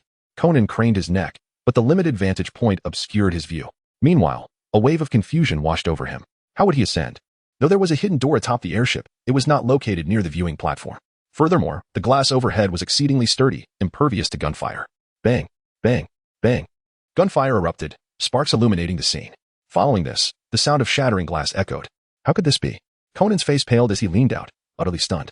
In the sky, a heavily armed helicopter hovered, its central machine gun emitting plumes of smoke. An armed helicopter. Conan's heart raced. Did the Black Organization possess such firepower? After all, it was broad daylight. Were they brazenly flying overhead, shooting indiscriminately? With a swoosh, a soft ladder descended from the aircraft. A figure reached out to grasp the ladder and began to ascend rapidly, soon reaching the midpoint. I can't wait any longer. A reckless idea sparked in Conan's mind. He sprang from his cover, reaching into his pocket. A soccer ball instantaneously expanded. Take this. Conan shouted fiercely, activating the power shoes to their maximum capacity. Bang. The soccer ball shot forth like a cannonball. The figure seemed to sense something, pivoting instinctively to shield himself with his arm. Bang. A dull thud echoed as the soccer ball ricocheted away. The ladder swayed perilously under the force. Damn brat. The man on the ladder glared back, his eyes flashing with malice. The agonizing pain in his arm drove him to madness, and he drew his handgun, firing indiscriminately. Bang, bang, bang. The moment the soccer ball was deflected, Conan opted to flee, returning to his hiding spot behind the display stand. The bullets missed their mark, striking the display stand instead. As the attack was evaded, the figure reloaded, preparing to shoot again. What are you doing? A frigid voice crackled through the earpiece. Humph. Bang, bang, bang. The man clinging to the ladder fired several shots. There's a brat causing trouble. I need to eliminate him. The bullet striking the display case merely left a few pale marks, failing to penetrate the glass. Conan crouched behind the display, curled up and trembling. Damn it. Once you secure the item, retreat immediately. That brat will meet his end sooner or later. Why linger? A reprimand echoed in his earpiece. Consider yourself fortunate. He refrained from firing again and began to ascend further. Simultaneously, the helicopter began to rise slowly. Thus, the individuals on the soft ladder approached the roof of the building. At that moment, an unforeseen event occurred. Morishita ascended to the observation deck. Upon spotting the individuals on the soft ladder, he hesitated not a moment. Raising his rifle, he unleashed a barrage of gunfire. Rat-tat-tat. A volley of bullets flew forth. The man felt an excruciating pain in his legs, unaware of how many shots had struck him. The severe agony nearly compelled him to release his grip. Fortunately, his formidable willpower sustained him, and a wave of relief washed over him. Had the helicopter not ascended, the bullets would have surely found their mark in his head. Chapter 87. Thunderous. Have they escaped? Morishita stood with a rifle in hand, his brow furrowed in concentration. He never anticipated that even after taking the medication and climbing the shelf, he would still arrive a moment too late. A sharp crack echoed as the glass shattered. Mizushima swiftly turned the muzzle of his gun. Ah, don't shoot. It's me. Conan exclaimed in a panic, fearing that a moment's delay would lead to his immediate demise. Morishita Kyo set down the gun and turned to walk down the corridor. The moment Conan caught sight of him, he immediately followed, inquiring, "What are you doing here? What about Jinta and the others?" Rest assured, everything has been resolved. Morishita halted her steps, crouching down to closely examine the lifeless body, its neck stained with crimson. Is he dead? Conan extended his hand to feel for breath, his expression grave. It appears he has fallen victim to the individual we encountered earlier. The necklace rests in that person's grasp, leading to a reasonable conjecture. Morishita Kyo's expression was grave. He pondered the whereabouts of the individuals from the Black Cloud organization. Why had they only emerged now? The bodyguards, chefs, and waitstaff had all gathered in the dining area and had not ventured out. Suzuki Jiroji had already barricaded the entrance to the restaurant. Thus, it was certain that he had not exited from within the dining hall. Could he have been concealed within the interior of a balloon? No. In an instant, Kyo dismissed this notion. Setting aside the fact that a thorough inspection had been conducted on the airship during its flight, it was highly improbable for a stranger to be present on board. Moreover, Gentai and his companions had ventured there for an adventure. If someone had indeed been hidden, they would have been discovered long ago. Could it be? Miyoshi's gaze sharpened. This is bad. Conan inquired, puzzled. What's wrong? The ship is about to explode. Moria stood up and swiftly dashed towards the staircase below. Wait, Conan exclaimed, reaching out to stop him, but the other had already vanished from sight. Frustrated, he shouted, what do you mean it's about to explode? Clarify your words. Suddenly, Conan froze. The members of the Black Organization were notorious for using explosives to obliterate evidence. How infuriating. Without hesitation, Conan hurried after him. Mizushima Kyo's speed was remarkable, and he currently found himself within the airbag. This location was far removed from where he had surmised. Should he slow down, he might very well miss the critical moment. Upon reflection, it seemed highly probable that the organization had infiltrated under the guise of personnel. Bodyguards, waitstaff, and chefs could be immediately ruled out, as they were all confined within the restaurant and could not possibly commit the crime. Moreover, the so-called radar of the organization, Hybrid AI, had exhibited no unusual reactions throughout, further indicating that no members of the organization were present in the restaurant. Thus, only one possibility remained. The infiltrator was none other than the pilot of the airship. Indeed, this position alone would allow one to avoid entering the restaurant, as even the lunch was delivered by the waitstaff. Furthermore, it was unlikely that even the thieves would permit the pilot to gather in the restaurant. The airship was vast, and the distance from the airbag to the cockpit was considerable, necessitating relentless running. Phew. Miyoshi bent down, grasping his knee, beads of perspiration adorning his forehead. And he breathed heavily. He pressed his hand against his heart, which throbbed with excruciating pain. Despite having taken medication, the immense physical exertion was overwhelming for his heart. Yet, even in such a state, burdened by fatigue, he dared not halt his pace. After another 5 minutes of relentless running, the agony in his heart intensified, as if it were being gripped fiercely by a pair of hands. With the slightest misstep, it felt as though it might burst. His legs began to weaken, and the most troubling sign was the onset of double vision, blurring his surroundings. He pushed on. Mikaza Morishita gritted his teeth and extracted a disposable syringe from his pocket. From another pocket, he retrieved the medication, shattered the seal, and inserted the needle into the vial. Miyoshi Mira gazed at the syringe filled with a pale yellow liquid.